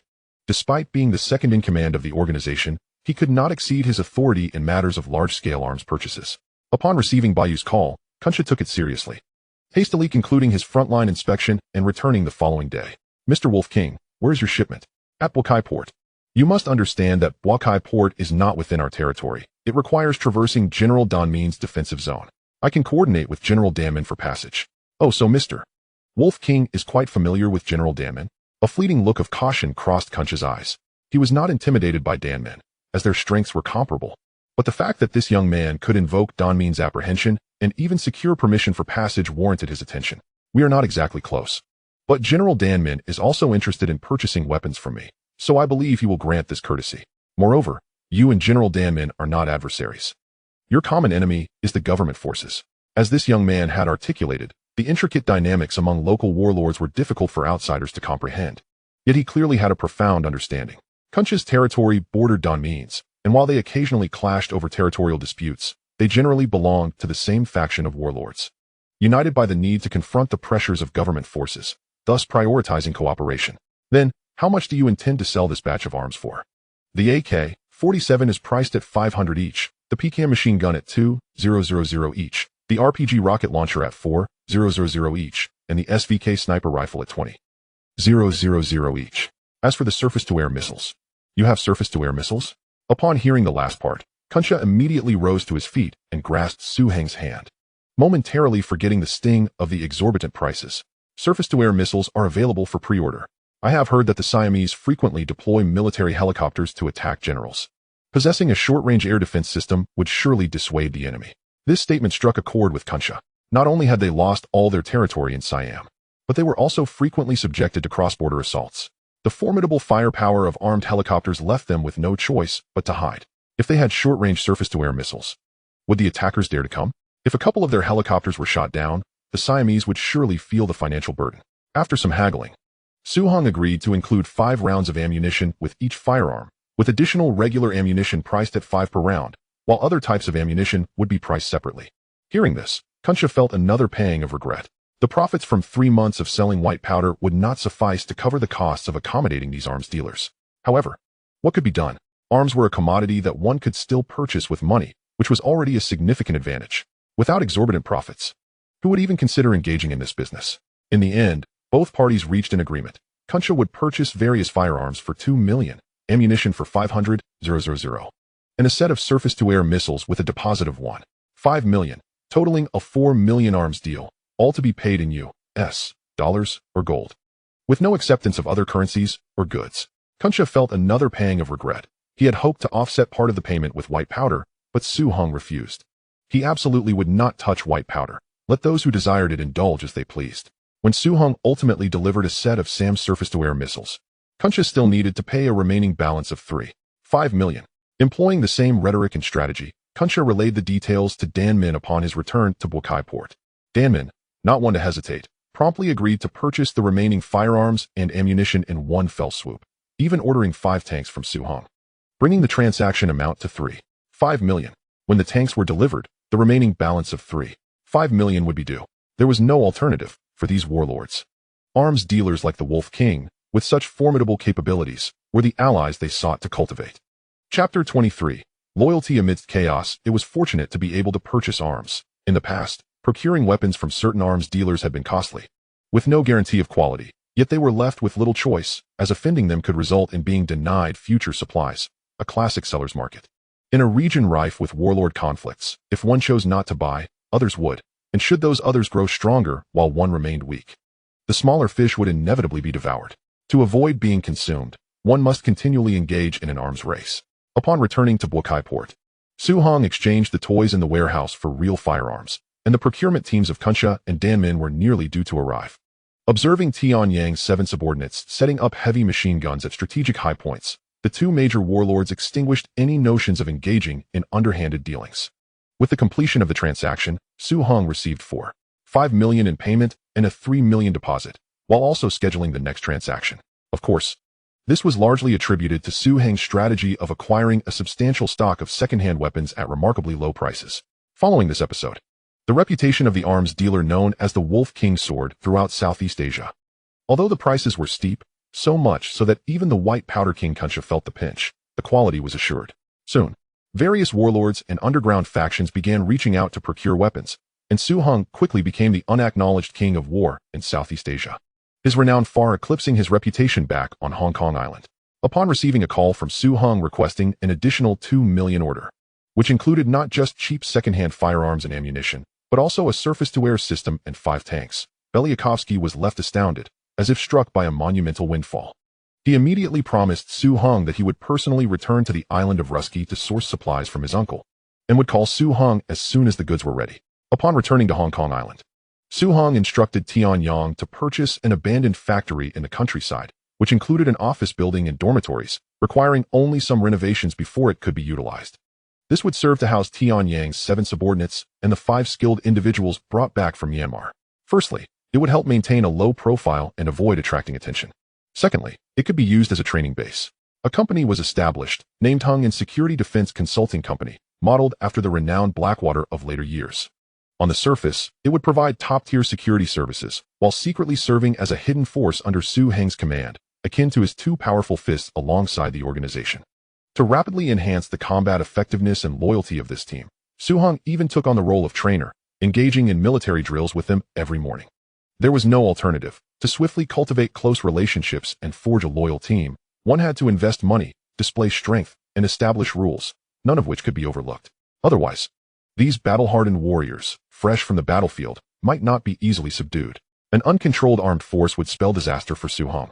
Thus, it was imperative to establish his absolute authority from the very outset. Physical fitness, weapon handling, tactical fundamentals, and drill formations. These seemingly mundane military subjects captured the attention of the newly arrived brothers with a sense of awe. If those warlords were to enlist Su-hong as their instructor, one could easily envision them reigning supreme in such a domain. The Tianyang Seven, particularly Tianyang Sheng, finally witnessed the true prowess of Su-hong. At his persistent urging, the two engaged in a sparring match, with Tianyang Sheng succumbing in less than 10 minutes. As the contest escalated to a 1-on-7 scenario, Su-hong remarkably held his ground. This left the newcomers filled with profound respect. Su-hong had far surpassed their comprehension, revealing that such formidable individuals indeed exist in this world. In every military unit, the veneration of martial strength is a simple truth. The weak are swiftly eliminated on the battlefield. Those with the might to deliver a punishing blow are the ones who lead their comrades to victory and survival, earning unanimous respect. As I have stated, I have brought you all to Hong Kong to seek fortune and indulge in life's pleasures, Su-hong declared, surveying the nascent team before him. During this period, whenever training was not in session, he would occasionally take them out to revel in the splendor of Hong Kong, nurturing their ambitions along the way. The next step would be to test their mettle in real combat. Tell me, do you desire to amass great wealth? Su-hong called out. Upon hearing Su-hong's intentions to help them earn a fortune, excitement surged among the group, each one eager to leap into action. Boss, where are we selling arms this time? Inquired the newly joined Chen Dashan. Following their previous arms deal, Su-hong had rewarded all participants with bonuses, particularly acknowledging Tianyang Sheng and Tianyang In for their commendable performances, ensuring that proper incentives were not overlooked. Su-hong rolled his eyes, already anticipating the arms-related question. Tianyang Sheng and the others looked on with curiosity. This time, we are not selling arms. We are going to rob, Su-hong announced emphatically. Rob? Boss, who are we robbing this time? Tianyang Sheng asked, a hint of surprise in his voice. Zhongzi Dui Hong Hani, Su-hong replied. Zhongzi Dui? Do they have money? Tianyang asked, bewilderment etched on his face. Indeed, who would engage in such activities without wealth? The group exchanged puzzled glances. You know nothing of the underworld. Without money, who would involve themselves in such circles? In later narratives, it was revealed that Hong Han Yi's personal fortune soared to an astounding 500 billion Hong Kong dollars, far beyond the mere label of wealth. A single faction's annual revenue could exceed 20 million Hong Kong dollars, rivaling that of a medium-sized enterprise. Who is Hong Hani? Chen Dashan inquired. The leader of Zhongzi Dui, one of the three major drug lords in Hong Kong. Tianyang Sheng quietly explained. Although his time in Hong Kong had been brief, he had certainly heard of Hong Han Yi's notorious reputation. With the three major drug lords of Hong Kong, Bohu imprisoned, and the Ma brothers either on the run or incarcerated, Hong Han Yi's influence had burgeoned. This demonstrated his acumen. While his competitors amassed wealth quietly, he forged a protective web within the upper echelons of the Hong Kong police force with considerable financial resources. It was widely said in the criminal underworld, whether the drug market flourishes or falters, Hong Han Yi of Zhongzi Dui holds the reins. Divide yourselves into pairs, and maintain a 24-hour vigil over Hong Han Yi's every move. Sheng, take a few individuals and locate Ma Shizhen's personal lawyer. Arrange a meeting. I wish to speak with him in person. Ma Shizhen was also a prominent name within Hong Kong's criminal circles, recognized by all. As one of the three major drug lords alongside the Ma brothers and Bohu, he divided the drug market of Hong Kong. Chapter 24. The Downfall of the Ma brothers. As the Hong Kong police intensified their crackdown, Bohu was imprisoned in Stanley Prison, leaving the Ma brothers in a state of alarm. After deliberation, the elder brother, Ma Shiru, decided to flee with a portion of their assets to Waidu, while the younger brother, Ma Shizhen, remained in Hong Kong to manage their extensive holdings, intending to reunite with his brother afterward. However, fate had other plans. Upon learning of Bohu's and Ma Shiru's escape, the Hong Kong police promptly apprehended Ma Shizhen, who now awaited trial and custody.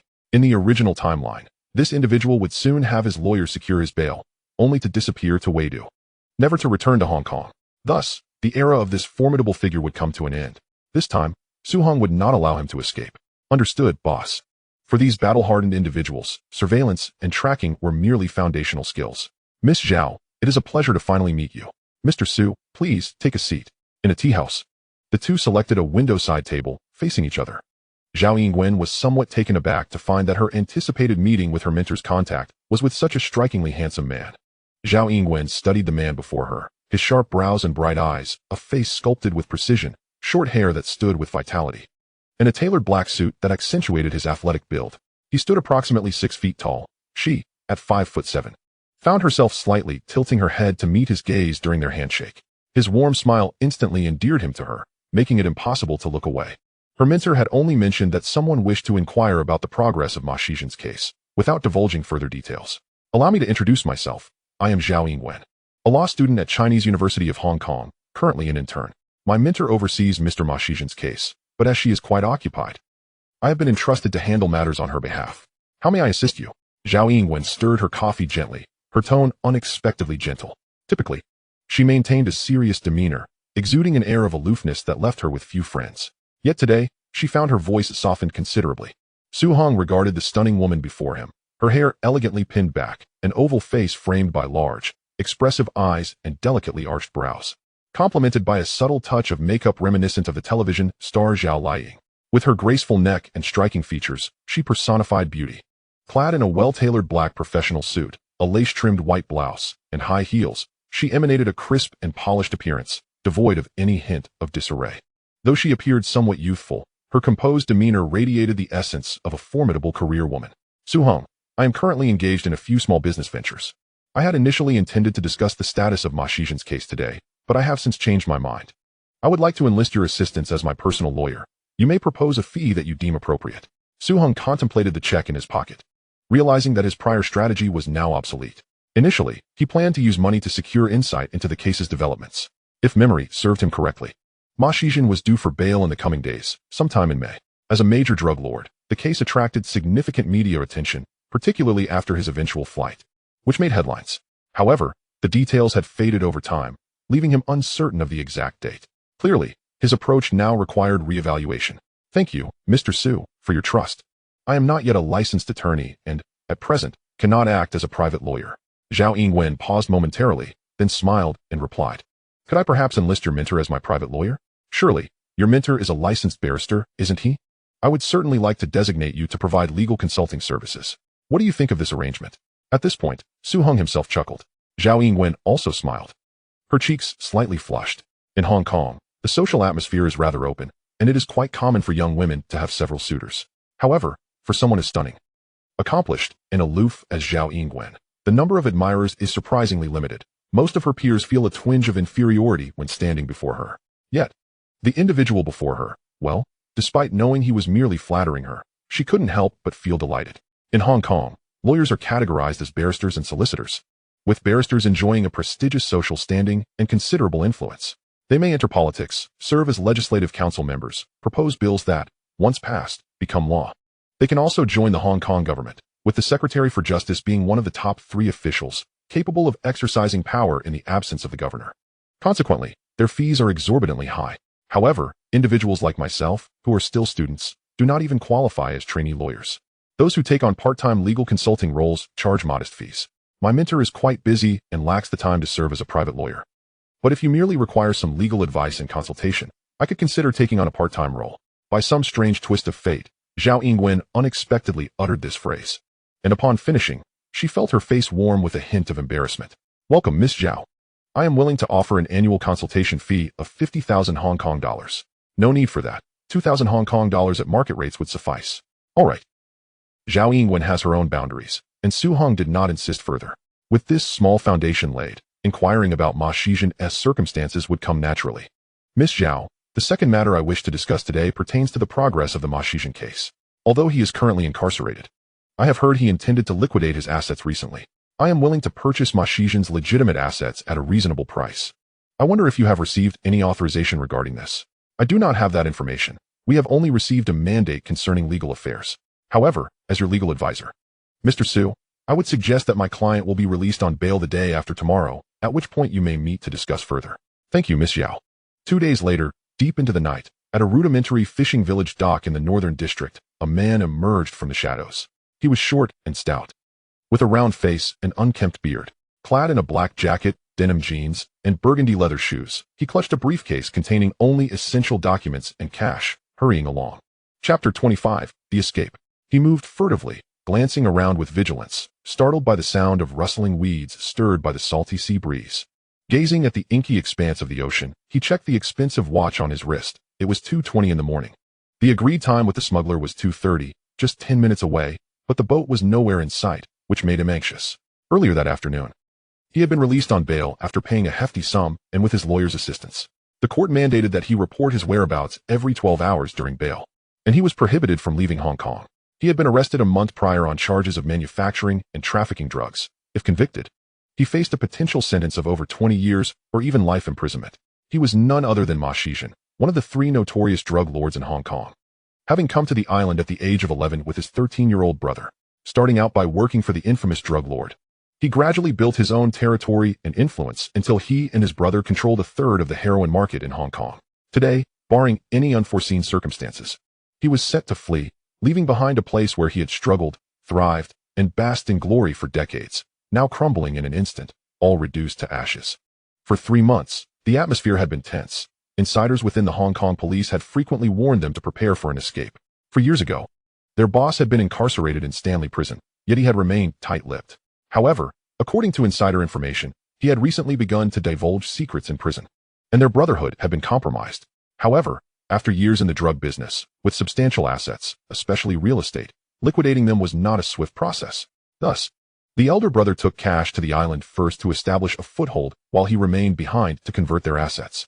Yet, who could have anticipated that he would be apprehended before he could make any move? The Hong Kong police acted swiftly, capturing him while some of his subordinates fled, scattering like monkeys when the tree falls. After decades of dealing in heroin, the quantity trafficked into Hong Kong likely exceeded 700 tons. Both the police and enemies he had made over the years were numerous, with many wishing for his demise. Previously, his power and connections deterred most from confronting him. But now that his fortunes had waned, adversaries would seize this opportunity without hesitation. His fate was already clear. If he remained in Hong Kong, it would either be Stanley Prison or death on the streets. There was no other possibility. Now, it was too late to discuss assets. Fortunately, the prominent barrister he had hired had secured his bail, and today, he had to escape. He had arranged for a smuggler to take him to the island. Relying on the substantial cash his brother had brought with him, his future was secure. Regrettably, he had no time to liquidate the numerous assets in Hong Kong, particularly the real estate. Suddenly, the sound of an approaching motor grew louder, and the lights flashed 3 times. Ma Shizhen raised his flashlight in response, signaling back. Boss Ma, we've come to get you. Upon arrival at the dock, 3 young men jumped out of the boat, with one taking the lead. Where's the smuggler? Ma Shizhen asked, his caution piqued, a sense of foreboding creeping in. It was just a trip to the island. There was no need for Brother Biao to come personally. We can handle it ourselves. A smuggler who would have previously ignored him was now acting as the leader? How could he trust a few underlings with such an important task? Nevertheless, he had no choice but to tolerate it for now.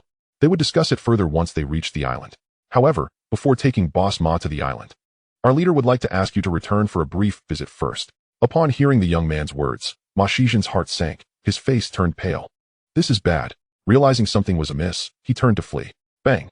A gunshot rang out, and Ma Shizhen stumbled, collapsing to the ground, cold sweat pouring from his forehead. And a sharp pain pierced his ear. Instinctively, he reached up only to find his hand covered in blood. Ah! He screamed in agony, terrified. The bullet had narrowly missed his face. He could swear he had never been so close to a bullet in his life. He was truly frightened. These people were ruthless. As a well-known drug lord in Hong Kong, he considered himself worldly, yet he had never encountered such a brutal gang. It was deliberate. He was certain these guys aimed to strike him down as he ran. Their marksmanship was extraordinary. In a moment of subconscious relief, I felt fortunate that my instinctive reaction had been to turn and flee. Had I drawn my weapon, I would have likely been shot in the head before I even managed to pull it from its holster. Shortly thereafter, a gun was pressed against the back of my head, and the weapon belonging to Ma Shizhen was confiscated, along with his handbag. I had forgotten to inform Brother Ma that our leader had said if he could not be brought back alive, then a corpse would suffice. Alas, my hands trembled just then. The voice behind me sounded eerily calm, yet the words themselves sent chills down my spine. It was an unmistakable warning. Should I attempt to run again, I would meet the same fate. The marksmanship and agility of these individuals were clearly not those of ordinary men. Brothers, let us speak amicably. Might you show some mercy and spare my life? Name your price. Would 20 million suffice? Ma Shizhen pleaded desperately, one hand pressed against his ear, his face contorted in pain. Beads of sweat the size of mung beans streamed down his forehead, and his visage twisted in agony. Brother Ma, Today we have invited you as a guest to discuss a business opportunity, said Tianyang coldly. With a loud clap, in a dimly lit cabin, Ma Shizhen was bound to a chair, flanked by two men clad in black t-shirts and trousers. One of them splashed a basin of water onto Ma Shizhen's face, jolting him awake. No, please don't kill me. Please don't kill me, he screamed in terror.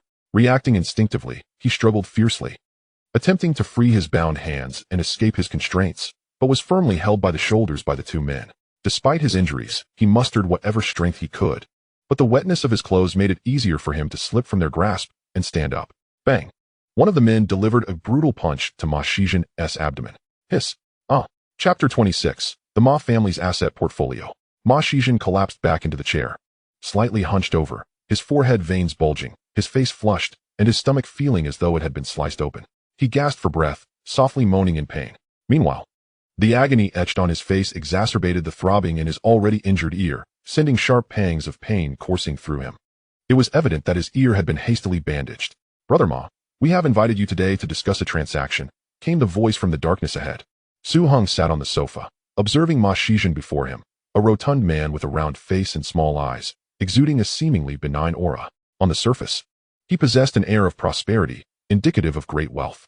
Had it not been for Su Heng's intervention, he would surely have been living lavishly on the Bay Island by now, having previously sold 700 tons of white powder, not merely 700 kilograms, which had shattered countless families on the island.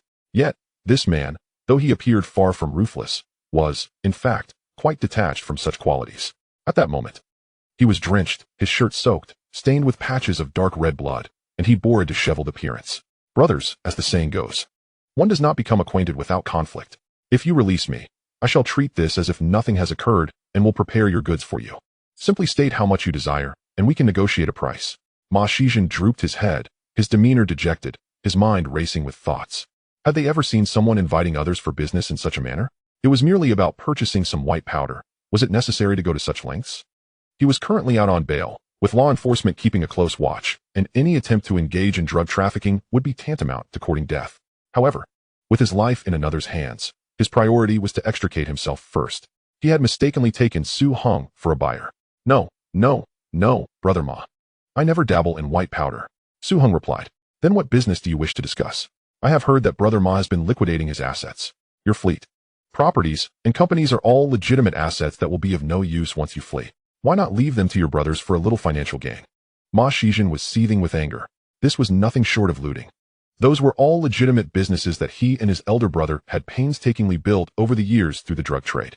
When his brother fled to the Bay Island, he had taken only the cash, while they had invested most of their earnings in acquiring assets.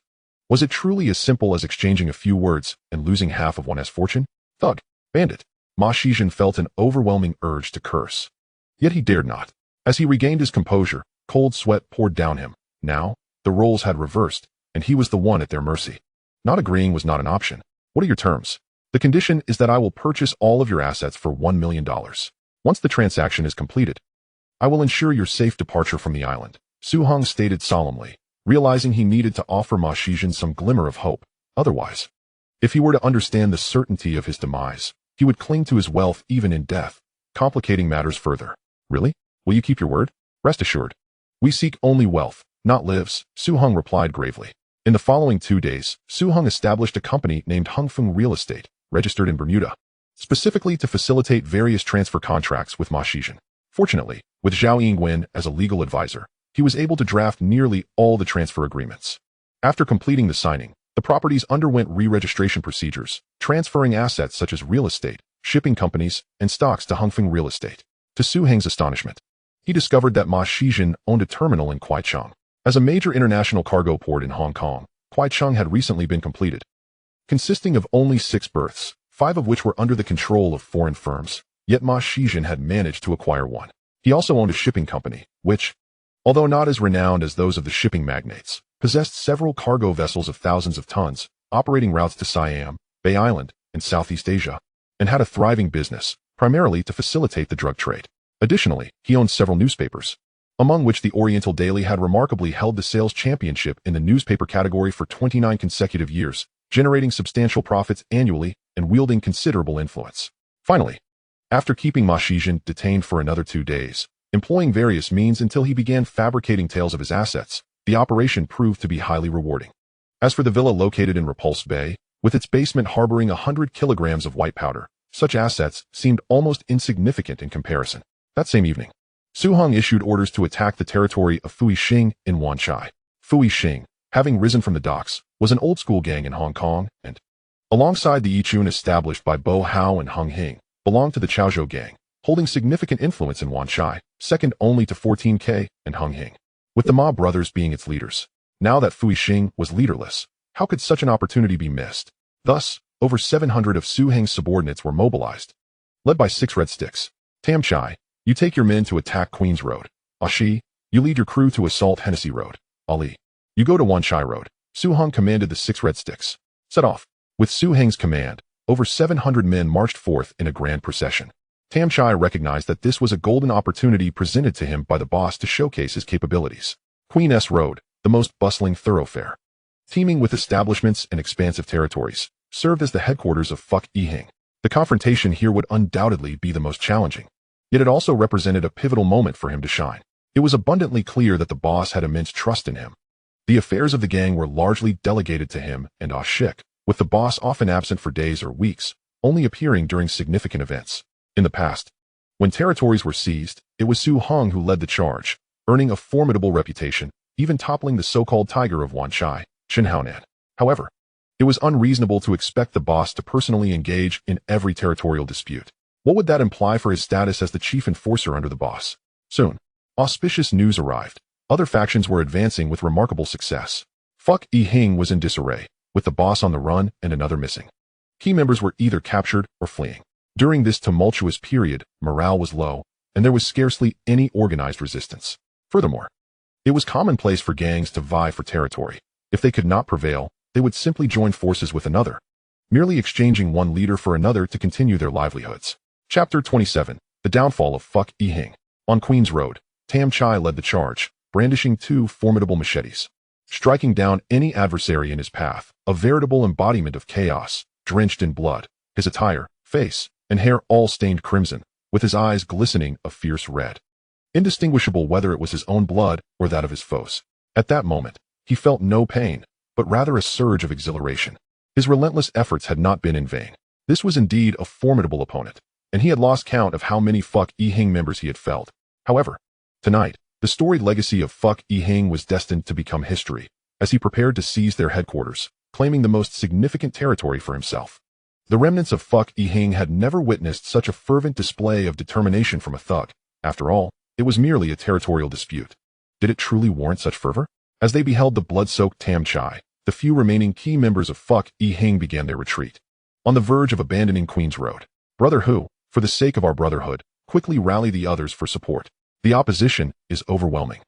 My men can barely hold on, pleaded Fat Bo, the overseer from Tuen Mun, desperately calling for reinforcements. He felt increasingly unfortunate, with one boss fleeing and another unreachable. He was like an ant on a hot pan, though he was responsible for Wanchai's territory and its operations. He was not considered a trusted confidant of the Ma brothers, which had spared him from the narcotics trade this time. Yet, when the nest is disturbed, how can any egg remain unscathed? Various factions had long been plotting, but out of fear of Fuck Yihing's vast power and the ongoing investigation by the police, they had yet to take action. However, the winds of change were unmistakably brewing. Unexpectedly, the 14K gang could no longer remain passive. They swiftly moved to seize Fuck Yihing's territory. Fat Bo frantically sought assistance, but reports indicated that other territories were also under siege, and those not attacked chose to remain neutral. After all, the 14K's influence was substantial, and everyone was wary for their own safety, leaving little room for concern for his plight. If reinforcements did not arrive soon, Tuen Mun's branch would be lost, along with their territory and business. Who would sustain them then? Fat Bo felt as though he were on the brink of despair, with their territory and subordinates lost. What was left for him as an overseer? Boss Ma had 3 trusted lieutenants. Ah Bao, in charge of territory management, Ah Xiong, overseeing the narcotics trade, and Ah Hu, managing the gunmen. He should have sought help from Ah Bao, but alas, Ah Bao had fled, and Ah Xiong was incarcerated. Only Ah Hu remained, still unscathed. Hold your ground. I will dispatch reinforcements immediately, Ah Hu reluctantly assured Fat Bo after hearing his desperate pleas. As Ma's confidant, Ah Hu managed over 30 gunmen, usually operating in the shadows, rarely engaging in territorial disputes, primarily tasked with safeguarding the narcotics trade. Recently, due to heightened scrutiny, he and his men had been lying low, fearful of drawing the police's attention, and thus had avoided stirring trouble. However, desperate times called for desperate measures if the narcotics trade was compromised and their territories were seized. As Fat Bo pointed out, if Fuck Yihing fell, what would become of him and his subordinates? After ending the call, he dialed another number. Fat Chai. Take a few brothers to support Fat Bo on Queen's Road, Ahu instructed over the line. Understood, brother who? Bang, bang, bang. Just as Fuck Yihing's men were about to be expelled from Queen's Road, gunfire erupted from down the street. In an inconspicuous corner, a black Volkswagen stood, and bloodied Tam Chai rushed towards the back seat, exclaiming, Brother Hung, we can't hold them off. They're armed, and my brothers are faltering. These thugs could handle territorial disputes and brawls, but a gunfight was an entirely different affair. Upon hearing gunfire, they instinctively began to retreat. Su Hung produced a pre-prepared cloth bag and handed it to Tam Chai. Inside are 6 firearms and some ammunition. You and Ashik should distribute them. Tam Chai instantly recognized the PM-9 model and marveled, wow, PM-9. Men, particularly those involved in gangs, had an insatiable affinity for firearms, and he became enamored with the weapon in his hands. Tian Yangxing and Tian Yangji, you two handle the situation, Su Hung instructed. Yes, boss. They donned masks, revealing only their eyes, then exited the vehicle, retrieving a black bag from the trunk, from which they pulled out 2 pristine AK-47s, their dark barrels glinting with metallic sheen, and golden stocks igniting a rush of adrenaline. Upon seeing the weapons in Tian Yangxing and Tian Yangji's hands, Tam Chai felt the allure of his PM-9 fade in comparison. Rat-a-tat, rat-a-tat-tat-tat. In the stillness of the night, the fire spewed from the AKs was blinding, their sound jarring. Fat Chai and his 7 subordinates instinctively sought cover, huddling behind barriers, too frightened to show their faces, and refrained from returning fire. In the face of such weaponry, their handguns felt like mere toys. Boss, they have AKs. We can't hold on any longer. Let us retreat, shouted one of Fat Chai's closest men. Retreat. Fat Chai deliberated briefly, then steeled himself and led his men away from Queen's Road. Tian Yangxing and Tian Yangji did not pursue. After all, it was merely a territorial dispute, and it was preferable to avoid fatalities. A shocking revelation reverberated throughout the island. Su Hung had led his men to seize the most prosperous 9 streets under Fuck Yihing, expanding his territory from 7 to 16 streets, encompassing a vast area from Wan Chai Road to Happy Valley, the most affluent part of Wan Chai. Most of Fuck Yihing's former subordinates surrendered, recognizing that Boss Ma had fled to the island. Switching to a new boss was merely a routine adjustment. Consequently, Su Heng's ranks swelled from over 700 to more than 2,000, cementing his status as the most powerful figure on the island, earning him widespread acclaim. Well done. Ha ha ha. It is indeed a splendid day, and you may decide how to celebrate. All our brothers at the Yitzi DUI will gather early to honor you. This morning, Huang Langwei, the leader of Yitzi DUI, called, his joy almost palpable through the phone. Chapter 28, The Joys of the Affluent. Although it is understood that the territory claimed by Su Hung will undoubtedly be managed by him, there remains an obligation to pay fees to the main hall. This implies that, without expending any effort, Huang Langwei has effortlessly gained a substantial asset, a source of undeniable happiness. The following day, other associations began to encroach upon the territory of Fuixing, and soon a grand feast to divide Fuixing spoils swept across Hong Kong Island. In Wanchai, 14K, Heshinga, Dongxing, and Hunghing all entered the fray, dividing the remaining territories of Fuixing, rapidly bordering Su Heng's domain. Tensions along the boundary were rife, with Heshinga engaging in 2 skirmishes without gaining any advantage, while Dongxing and Hunghing each fought a battle that ended in a stalemate. In Causeway Bay, an automobile dealership, at a time when 4S stores were yet to exist, displayed various brands of cars in a single showroom. Su Hung was admiring a burgundy, convertible Ford, which, viewed through the lens of contemporary standards, appeared somewhat retro. A striking saleswoman approached him. Good day, sir. This is a new model of Ford convertible sports car. It features 4 doors and 4 seats, with a stunning and elegant design, a 6-cylinder engine boasting 160 horsepower, and can accelerate from 0 to 100 kilometers in under 7 seconds. Driving it through the streets of Hong Kong Island guarantees a 100% rate of turning heads. Only then did Su Hung glance up. The saleswoman was quite attractive, her features refined, and her tall figure complemented by a professional smile. Clad in a tailored suit and stylish high heels, undeniably pleasing to the eye. Allow me to introduce myself. I am the sales manager here. My surname is Mao. May I inquire which vehicle has captured your interest? I would be delighted to provide you with further details. From the moment Su Hung entered the dealership, she had taken note of him, a young and handsome gentleman, her initial impression being that his chiseled features and starry eyes made him exceptionally striking. However, had it not been for the fact that she had yet to close a deal that week, and her boss's displeasure was palpable. She might not have personally attended to him. In this era, even in Hong Kong, cars were considered luxury items. Thus, only a select few could afford them. Consequently, she only needed to accurately identify a handful of high-quality clients to secure her livelihood. This man was undeniably a prime customer in her eyes, dressed in a well-tailored suit, adorned with an exquisite watch, and with a focused gaze fixed on the showcased vehicles, suggesting his intention to purchase. Hence, she chose to attend to him herself, driven purely by instinct, believing today could potentially yield a sale. "Do you have any bulletproof vehicles?" Su Hong inquired. Bulletproof," she responded, momentarily taken aback.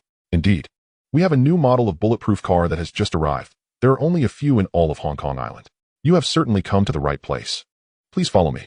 With that, the beautiful saleswoman led Su Hong to a warehouse at the back of the dealership. There, in the center of the warehouse, stood a brand new black bulletproof Mercedes, its imposing exterior instantly captivating Su Hong. The glossy black metallic paint, elongated body, graceful lines, and thick, privacy-protecting black bulletproof glass rendered the interior completely invisible. "Sir, this is the new model of bulletproof Mercedes. It is globally limited to only 1,000 units, featuring a 5.5-liter V12 twin-turbocharged engine. With comprehensive armored protection, it weighs an impressive 53 tons and boasts a maximum power of 517 horsepower, Manager Mao expounded enthusiastically. "How much?" Su Hong interjected, cutting through her lengthy exposition. "Isn't it customary to learn more about such a top-tier luxury vehicle first?" The beautiful sales manager was momentarily flustered, having prepared a comprehensive sales pitch that now seemed unnecessary. "The original price is 456,000 Hong Kong dollars, but with taxes and licensing fees, the comprehensive discounted price comes to 450,000 Hong Kong dollars. The saleswoman sensed that this deal might actually materialize and offered a favorable price. In this era, a standard 1,000-square-foot luxury apartment sold for no more than 500,000 Hong Kong dollars. Thus, this car's cost equated to that of a substantial dwelling. A hefty price indeed. However, this vehicle could withstand close-range fire from an AK-47 and shrapnel from grenades, significantly enhancing safety. Truly worth the expense. Charge it," Su Hong declared, producing a HSBC VIP card. The sales manager was taken aback once more, astonished that he had made a decision so swiftly. The world of the affluent was becoming increasingly incomprehensible to her, yet she quickly regained her composure. "Please follow me to the payment area," she instructed, leading Su Hong to the cash register. Upon seeing the astronomical balance displayed on the receipt, she felt lightheaded. "Sir, please wait in our lounge for approximately 2 hours while we process the necessary paperwork. I have no time for that. Please deliver the keys to the Hong Kong Island Hotel, room 1808, and I will await you there," Su Hong instructed. The saleswoman immediately grasped the implication, inwardly cursing. "What a lecher. Very well, then, let's not miss each other tonight," she responded with a smile. While she mentally scolded him, her outward demeanor remained earnest. Watching Su Hong's retreating figure, her face flushed with a mix of embarrassment and excitement. The dashing, wealthy gentleman's image had abruptly crumbled. No rich man is without flaws. However, contemplating the substantial commission she was about to earn, coupled with his striking looks, she felt she could hardly consider herself at a loss. "Along.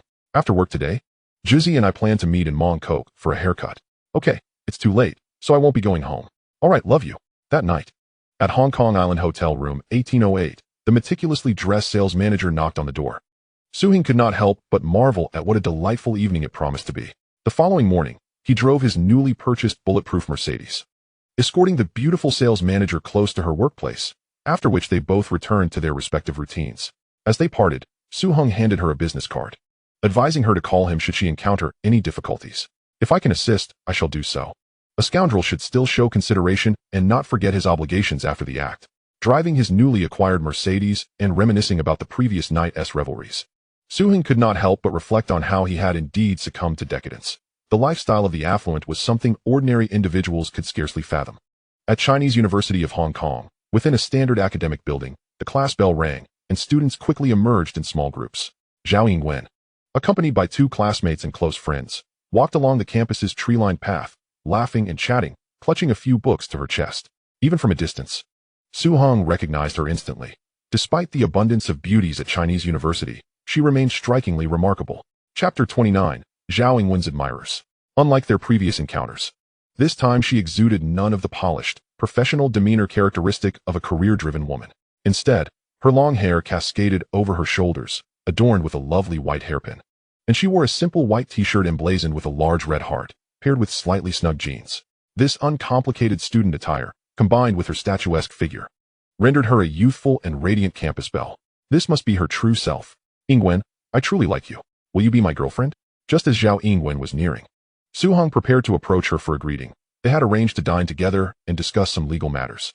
Before Su-hong's Mercedes, a striking crimson convertible sports car pulled up, and a man in his 20s with long hair stepped out, holding an extravagant bouquet of roses that obstructed Zhao Yingwen's path. Wow, this guy is so romantic. That sports car must be quite expensive. It looks like the latest model from Porsche. He must be a wealthy heir. The crowd gathered around ignited in gossip. If it were me, I would accept his advances. You don't even know who he is? Li Wenchao? A member of the top-tier Li family from Hong Kong. A true elite. He is from our school's art department. Really? Is it him? I've heard of him.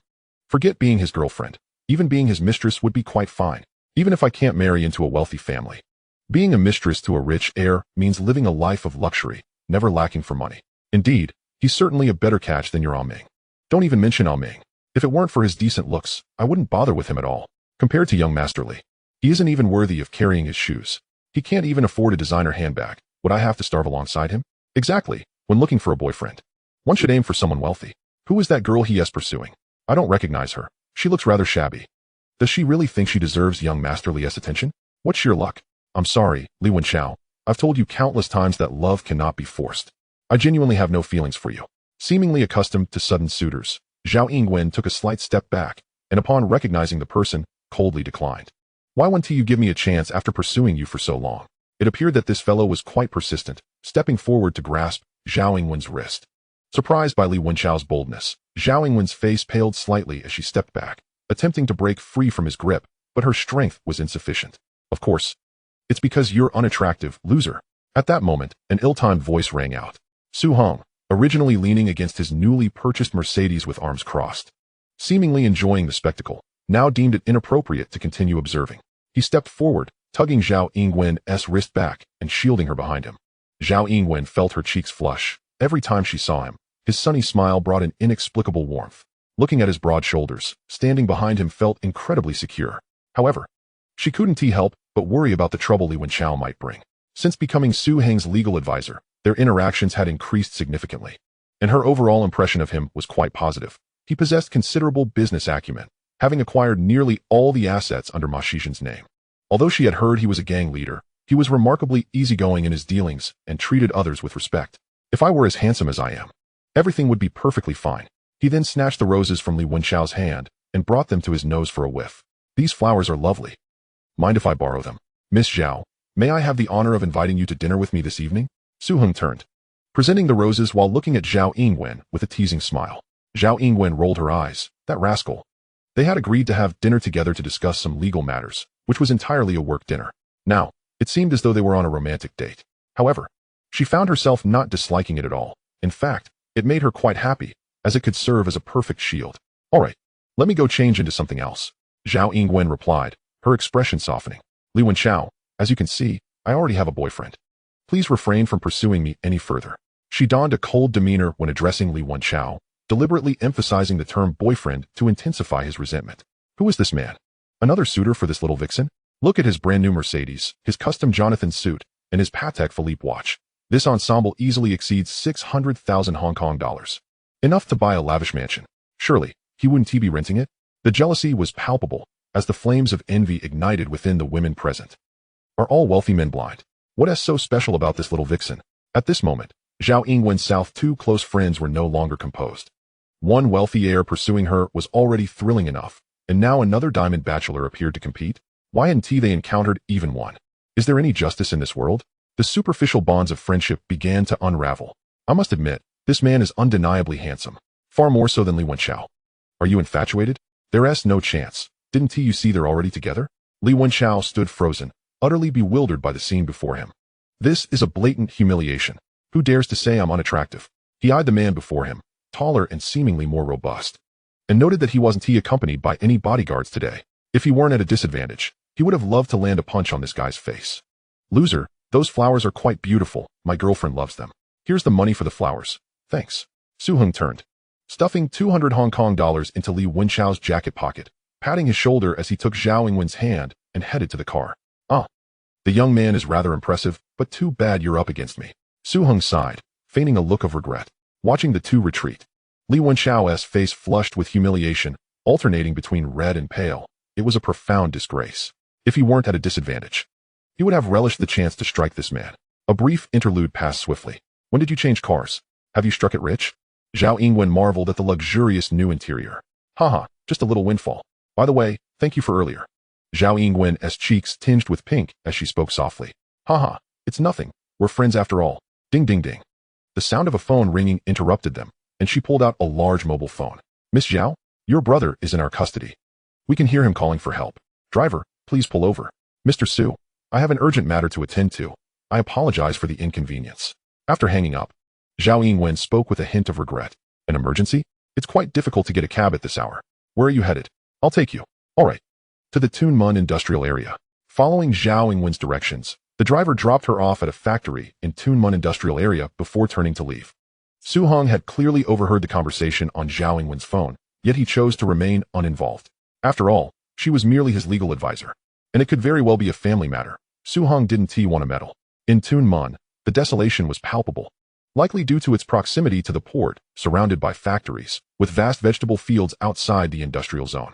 At this time, Tunmun felt completely rural, devoid of the bustling urbanity of future times. Su Hong mused that once capital allowed, acquiring some land here would be a wise investment. As Zhao Yingwen approached the office door, she overheard a heated argument within. Zhao Shihai, if you don't repay the money today, we'll take your sister and this factory as collateral. Not even the King of Heaven can save you, having lost everything in gambling. There are those who wish to seize our family's factory, and I shall never acquiesce to such an endeavor, not even in death. Is it a case of drinking the toast, but tasting the penalty instead? Let us show them what we are made of. What do you intend to do? I must remind you that resorting to violence is against the law. Help. Release my brother. As Zhao Yingwen approached the office door, she was met with a cacophony of arguments, swiftly followed by the desperate cries of her brother. Without hesitation, she flung open the door and rushed inside. The office was in disarray, with two thugs holding her brother, who appeared battered and bruised but still struggling valiantly against their grip, though clearly outmatched by their strength. Zhao Yingwen was acutely aware that their true aim was the factory left to her by her father, and they had no genuine intention of harming her brother. In addition to the two holding Zhao Shiho, 3 or 4 other thugs loitered nearby, one of whom, a man in his 40s with a square jaw and short hair, lounged arrogantly on the sofa, clad in a flamboyant floral shirt and a pristine white suit, his sunglasses hinting at a nefarious character. Ah, Miss Zhao has returned. As a law student, perhaps you could enlighten your brother on the obligations of repaying borrowed money? He sneered as he spotted Zhao Yingwen enter. First, release my brother. Zhao Yingwen retorted coldly. Did you hear that?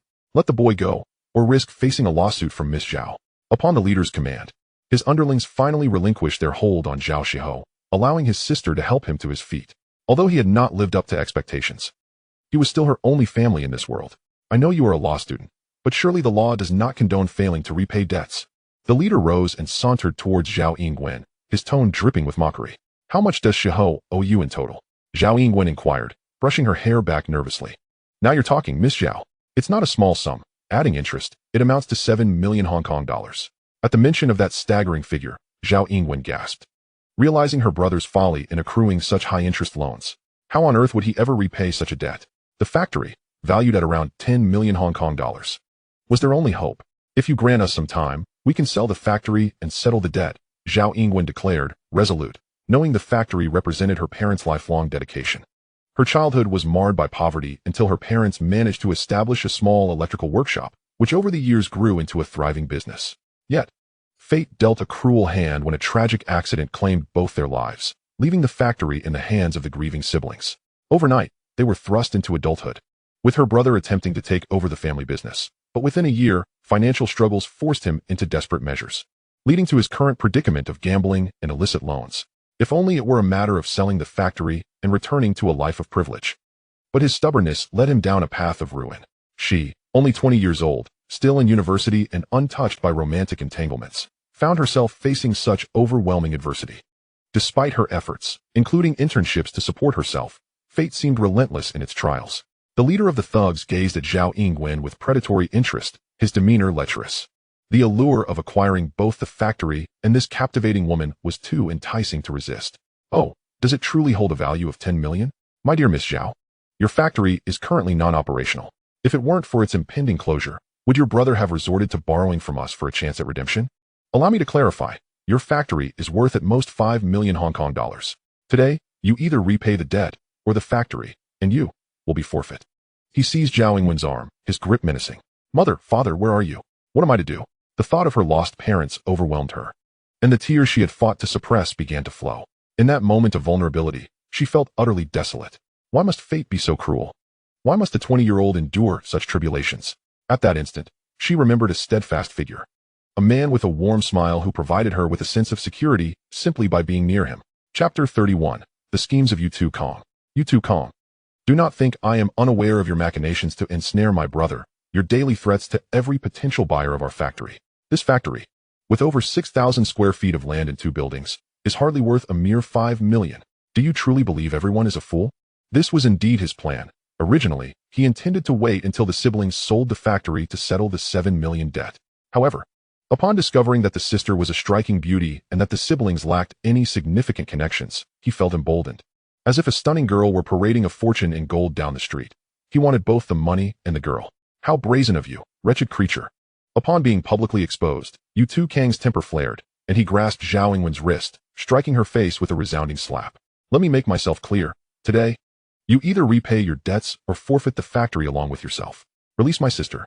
Zhao Shihou charged forward, youthful and impulsive, still possessing a sense of honor despite his past misdeeds. His bond with his sister spurred him to protect her, yet his frail frame was no match for the thugs. Suddenly, a ringing phone interrupted the tension. In the backseat of a car, Su Hong was contemplating land acquisitions in Tun Mun when the call came through. Yingwen. What is it? Henggu, come save me. Zhao Yingwen cried through her tears. Turn the car around, Su Hong commanded decisively. As Su Hong and his companions approached the office, Yu Kang's heart sank. He sensed the tide was turning. The newcomer was none other than Su Hong, a rising figure in the underworld, commanding a significant territory in Causeway Bay, one of the most expensive and bustling locales in the world. With wealth comes power. And with power comes a larger entourage, solidifying his reputation as one of the most formidable figures in Hong Kong. As a fellow member of the 14K gang, Yu Kang recognized Su Hong and understood the gravity of provoking him. He had underestimated the strength of this seemingly delicate girl, who had managed to enlist Su Hong's assistance. Such tactics might work on an ordinary citizen of Hong Kong, but against a titan like Su Hong, they were utterly futile. As Su Hong entered, Zhao Yingwen's eyes instantly brightened. This man was the hero in her heart, arriving like a rainbow to rescue her in a moment of desperation, alleviating much of her feelings of confusion and helplessness. Su Hong and his companions approached her step by step, and Yu Kang felt as though their strides were in sync with the rhythm of his heartbeat. Although he had more people on his side, an invisible pressure bore down on him, emanating from Su Hong and the 2 men behind him, who exuded an aura of extreme danger. If he was not mistaken, the 2 had their hands subtly resting on their waists, indicating they were armed. The man before him, despite his lack of overt gestures, felt even more perilous, causing a cold sweat to bead on Yu Kang's forehead. You have quite the audacity to lay hands on my woman, Su Hong stated, gazing intently into Yu Kang's eyes, his voice low and commanding. Brother Hong. Yu Kang, older than Su Hong, instinctively referred to him as Brother Hong, for in the world of the underbelly, power was measured by strength rather than age. He forcefully shoved Zhao Yingwen into Su Hong's embrace. Zhao Yingwen felt a wave of calm wash over her. Perhaps she had found someone she could rely on. A surge of grievances flooded her heart, and tears welled up in her eyes. At that moment, she seemed a far cry from the composed, articulate law student she typically portrayed. Ultimately, she was still just a student, and enduring such trials was undoubtedly a burden for her. All right, I'm here now. Everything will be taken care of, Su Hong gently reassured her, patting her back. It's not that I wanted to hurt them, but Zhao Shihou owes me a substantial debt that he cannot repay, and I had no choice. Yu Kang, devoid of his earlier bravado, spoke defiantly. How much does he owe you? With interest, it totals 7 million Hong Kong dollars. Ashing, fetch 7 million from the trunk. Understood, boss. Tian Yangsheng went downstairs to retrieve 2 bulging bags, which he tossed at Yu Kang's feet. 7 million, not a cent less. Count it carefully. It was a surprising turn of events. The original plan to seize the factory and this woman had seemingly been thwarted, yet, with Su Hong's intervention, he was able to reclaim the money so smoothly. Yu Kang opened the bags and glanced inside, pleased to see the amount was roughly correct, his face breaking into a broad smile. Brother Hong, today I, Yu Kang, was blind to your greatness. I apologize to my sister-in-law. You possess a magnanimous heart, and I promise to repay you handsomely in the future. With the money retrieved, Yu Kang's words flowed freely, as if he were dispensing compliments without cost. Get lost. All right. I'm leaving now. He motioned to his underlings and prepared to depart. Wait, what about the IOU? Oh, how could I forget? He produced a slip of paper. Su Hong handed it to the dazed Zhao Shihao, and after confirming it was his signature, tore it into shreds. Once Yu Tukong and his companions had exited the office, Zhao Yingwen realized she was still leaning against Su Hong and immediately broke free, her face turning crimson. This man was indeed remarkable. Even a rogue like Yu Tukong seemed to fear him. 7 million. Such a significant sum. How can it be repaid? Boss, are we just going to let this slide? Should I call a few brothers to retrieve the money tonight? Tian Yanxing was somewhat taken aback, having known Su Hong long enough to understand he was not easily appeased. No need. While it's evident they set up a trap for Shihao, let this serve as a lesson for him. He is an adult now. He must learn to take responsibility for his actions. Though directed at Tian Yanxing, the words were intended for Zhao Shihao. If he wished to win over the woman he desired, managing his little brother was a necessary lesson. Your sister can help you once or twice, but she cannot support you for a lifetime. Su Hong patted Zhao Shihao's shoulder, his expression earnest. This was only one of the reasons. Another unspoken reason was that Yu Tukong was a subordinate of the notorious Zhou Zaihong, and Su Hong sensed he still had some utility. Zhao Shihao looked up at the tall, handsome figure before him, feeling deeply moved. With stars in his eyes, he was filled with admiration for this underworld figure. With such charisma, he truly was a perfect match for his sister. Chapter 32, The Electrical Factory. If this man were to become his brother-in-law, would he not then be able to stride confidently through life? Brother-in-law, may I ask if you are still taking in younger brothers?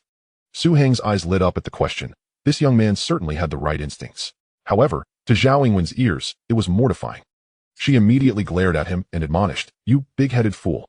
Zhao Shihao, starting tomorrow, you will cease all these ventures and return to school. If you continue engaging in these unreliable activities, just wait and see how I deal with you. Zhao Yingwen, breaking free from Su Heng's embrace, wore a stern expression as she firmly tugged Zhao Shihao's ear, imparting her wisdom. Sister, it hurts. Zhao Shihao cried out in protest. Why can brother-in-law be involved in the underworld, yet I must return to school? After finally escaping his sister's grasp, Zhao Shihao clearly felt aggrieved. Following me doesn't mean you must enter the underworld. There are many other ventures to explore, such as managing this factory and making it thrive. But I truly lack the skills to manage a factory. I ran a perfectly good factory for a year and ended up closing it down. Mentioning the factory, a hint of defeat washed over Zhao Shihao. No need to rush. We shall discuss this thoroughly another day. Today, I will take you all to a delightful place to unwind. Su Hong circled the factory, which was approximately 300 meters long and 200 meters wide, covering an area of about 6,000 square meters.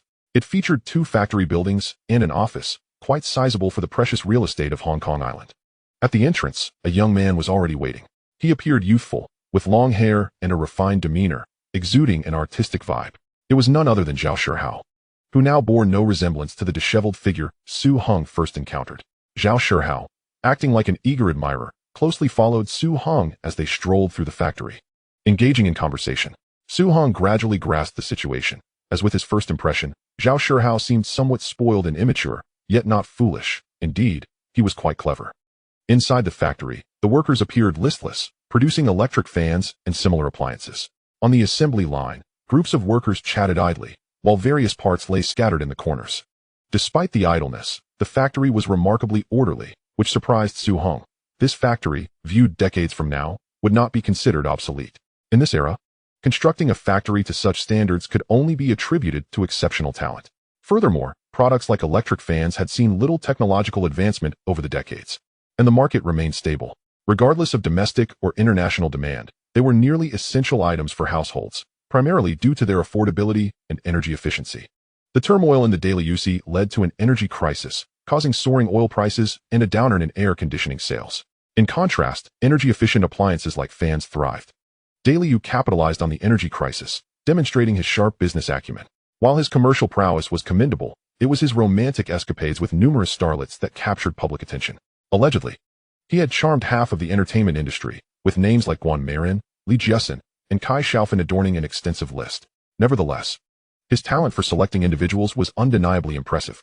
In this lifetime, Su Hong could only say, I am truly sorry, Delu. Please spare those starlets and allow me to take the helm. The enormous ceiling fan whirred vigorously overhead and combined with the expansive space of the factory. A gentle breeze wafted through, rendering the unair-conditioned environment surprisingly comfortable. Mr. Zhao? Mr. Zhao? The workers in the workshop paused their conversations, greeting him politely. Wang Jie and Wu Jie, as well as Zhao Shihao, responded with equal courtesy. It was evident that this wealthy heir was not devoid of social charm. May I inquire why the factory is currently idle? Zhao Shihao's expression visibly shifted to one of embarrassment, yet he managed to respond. The funds have run dry, and the workers' wages have been overdue for 3 months. Regrettably, I am unable to procure money for raw materials. In a desperate bid to secure funds for the workers' salaries, he had previously taken a risk by borrowing a sum from Yu Kong, and being an ardent football enthusiast, he had foolishly hoped to gamble his way to recovery. Upon hearing this, Su Hong turned his head, somewhat impressed. He had initially perceived Zhao Shihao as commercially naive, yet he recognized an underlying intelligence, albeit with a touch of immaturity, far removed from the tendencies of a spendthrift. Meanwhile, the female workers across from him wore expressions that were complex and difficult to decipher, tinged with regret, nostalgia, sympathy, and perhaps a touch of frustration. Yet, there was a pervasive absence of dissatisfaction. Despite the factory's failure to pay wages for months, the workers remained steadfast. This loyalty might partially stem from the legacy left by his father, but it was clear that their character was not lacking. I will personally lend the company 2 million Hong Kong dollars to cover the workers' salaries and procure some raw materials in preparation for expansion, Su Hong asserted confidently. Brother-in-law, you intend to expand? Air conditioning has already become commonplace in households, and besides, the product of electric fans lacks technological sophistication. There are still plenty in the warehouse. Well then, it seems this individual is utterly oblivious to the intricacies of business, Su Hing thought, though he deemed it unnecessary to engage in debate and opted to proceed step by step. What are your thoughts regarding this factory? Are you considering a complete sale? Or do you have other plans? This factory embodies my parents' hard work. My siblings and I all wish for its prosperity. Otherwise, I wouldn't have abandoned my passion for art to return here and manage it. However, I must admit I am not adept at business. Now, with you taking over, this is undoubtedly the best outcome, Zhao Shihao replied, somewhat sheepishly. 7 million will be your compensation, he added, followed by further explanation. Let us settle on 10 million. I will hold 70% of the shares, and you will retain 30. Let us finalize this arrangement and initiate the necessary paperwork. Didn't you express a desire to collaborate with me? I have a task for you, and I believe you are more than capable. Develop several aesthetically pleasing and innovative electric fan designs. The requirements are that they can illuminate, provide cool air, and even generate warmth. Please consider the preferences of American users and discuss the specifics with the technical team. How does that sound? Do you have confidence in this? How did I overlook this? Zhao Shihao's eyes lit up with excitement as he responded, I excel in design. You can trust me with this task. Brother-in-law, how is it that you understand this industry as well? A bit of knowledge here and there, Su Hong smiled. We need to accelerate the R&D process. First, create a few prototypes, quickly organize small-scale trials, and once the finished products are ready, conduct testing. If all goes well, we will register for patents and handle market promotion later. As they walked, Su Hong methodically instructed him, essentially providing a hands-on tutorial. Since he intended to adopt a hands-off approach, he decided to delegate tasks to his brother-in-law. I heard from Shihao that you plan to take over the appliance factory, right? In the rear seat of the car, Zhao Yingwen nestled against Su Hong, their conversation casual and reminiscent of many infatuated couples. The driver was Dashin, with Junzi in the passenger seat, both fresh recruits, sharp-witted and recently favored by Su Hong. The operation is expanding, and our manpower is increasingly stretched thin.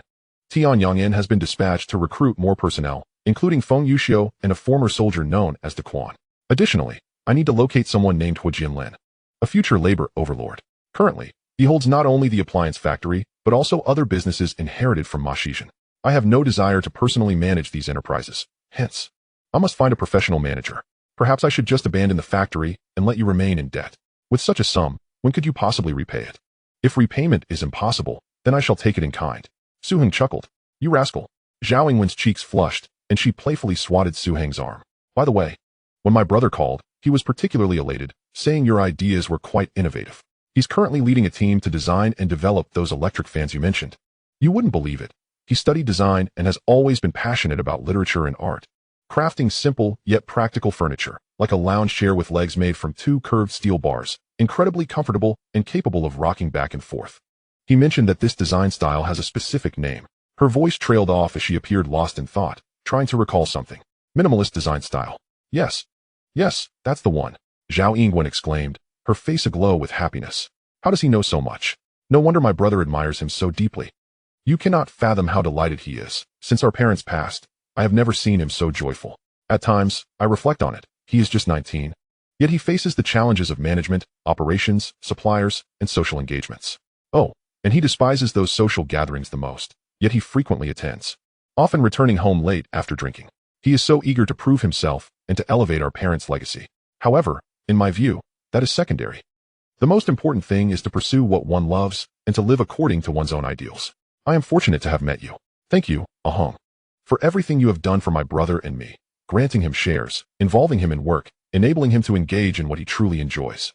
As Zhao Yingwen spoke, she lifted her gaze to Su Hong, her eyes shimmering with admiration. There is no need for thanks. He is my brother-in-law. After all, it is only natural to lend a hand. You are insufferable. What do you mean by brother-in-law? He has yet to agree. Then will you agree to date me? Zhao Yingwen lowered her head, a coy blush sweeping across her face, her voice barely audible like a whisper. Soon, the car entered the basement of a grand building in Happy Valley. They ascended to the 6th-floor VIP suite via the elevator. Upon entering, they discovered a lavishly decorated space that, while termed a room, resembled an open viewing platform. From this elevated vantage point, they could observe the horses racing swiftly around the central track. Zhao Yingwen gasped in awe. Although her family was reasonably affluent, she had never experienced such extravagance firsthand, only heard tales of it. The membership fee for the racecourse alone was a staggering 150,000 Hong Kong dollars, requiring recommendations from at least 2 existing members. Such VIP rooms could only be reserved by members of the racecourse, placing them within the upper echelons of Hong Kong's social circles. Outside the railings of the racetrack, local citizens waved their racing guides, cheering for their favored horses with exuberant shouts that echoed through the air. In the more spacious outer areas, there were live bands, barbecue stalls, snacks, and beer vendors. This locale was the liveliest spot on the island, a premier gathering place for the elite, and notably, one of the few areas where the disparity between wealth and poverty appeared to diminish, the Happy Valley Racecourse. Wealthy individuals can indulge in the lavish VIP boxes above, savoring exquisite French cuisine and sipping champagne while watching the horse races unfold. Meanwhile, those of lesser means can purchase a modest $10 ticket, granting them entry to the same event, where they can place bets alongside the elite of Hong Kong. Are you tempted to take a gamble? Su Hong dabbed his mouth with a napkin and raised his glass of champagne. What sort of wager do you propose? I bet that the chestnut horse will not place. There are various betting options in Hong Kong's horse racing. If the horse you bet on finishes first, it's called a jackpot, while if it secures a position in the top 3, it's referred to as placing. What are the stakes? If I win, you must give me a kiss. And if I lose, the ticket will be yours. Zhao Yingwen glanced at the betting slip Su Hong had pushed towards her and discovered it was for the number 5 chestnut horse to place. The wager was 10,000 Hong Kong dollars, with odds of 3 to 1. Holding the ticket, Zhao Yingwen bit her lip in amusement. Very well, I accept your challenge. But do you truly wish for it to win or lose? When I purchased this ticket, I certainly hoped for it to win. However, at this moment, I find myself wishing for its loss. Zhao Yingwen felt a flutter in her heart, yet replied playfully, Oh no. I hope the number 5 chestnut horse finishes in a position after all. Surely, my kiss cannot be worth more than 30,000 Hong Kong dollars? Even if he holds himself in high regard, he cannot possibly think a kiss is worth that much. My dear, 30,000 Hong Kong dollars pales in comparison to the value of your kiss. You are my priceless treasure, Su Hong retorted earnestly. Such words filled Zhao Yingwen with delight. What girl doesn't relish hearing such sweet sentiments? As they enjoyed their French meal, laughter and merriment filled the room. They're off. Ahong, look. That chestnut horse is leading the pack. Go, number 5. As the race approached its climax, Zhao Yingwen could no longer contain her excitement and dashed to the terrace, cheering loudly. We won. Yay, second place. She spun around and leaped into Su Heng's arms, one hand tightly around his neck and the other waving the betting slip in jubilation, though the closeness of their bodies made the moment feel overwhelmingly grand. As the server brought over the winnings, 3 hefty stacks of red bills, Zhao Yingwen felt a rush of excitement, her cheeks flushed with disbelief. This man before her was indeed a treasure, his luck seemingly boundless. Chapter 34. Horse racing and football must be watched.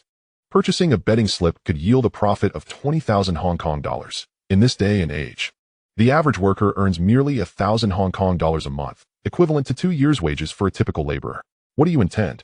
Are you looking to support me? Seeing Su Hong slowly push money towards her, Zhao Yingwen felt a twinge of bashfulness. You are my girlfriend. It is only natural for me to take care of you. Take it. From now on, there is no need for you to work your way through school. You don't have to struggle so much. I will always be here for you. Su Hong placed 30,000 Hong Kong dollars into her bag. What a pity. I lost the bet, and my kiss is gone. Sighing Su Hong with a look of regret, Zhao Yingwen felt touched, yet upon seeing his playful expression, She couldn't help but laugh. Oh, you. The horse race has concluded, yet the venue is increasingly crowded because tonight marks the World Cup final. There are more football fans than horse racing enthusiasts. The race is over, yet you still hold a betting slip? Did you win? Not yet. Not yet. Casting a glance at the television broadcasting the match. The World Cup was in its final moments. Argentina scored again, leading 3-1, with little suspense remaining.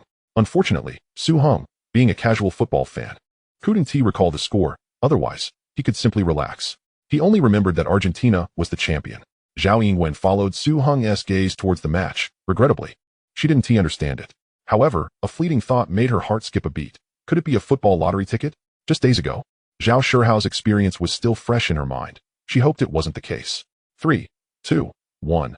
The referee blew the whistle, and the match concluded.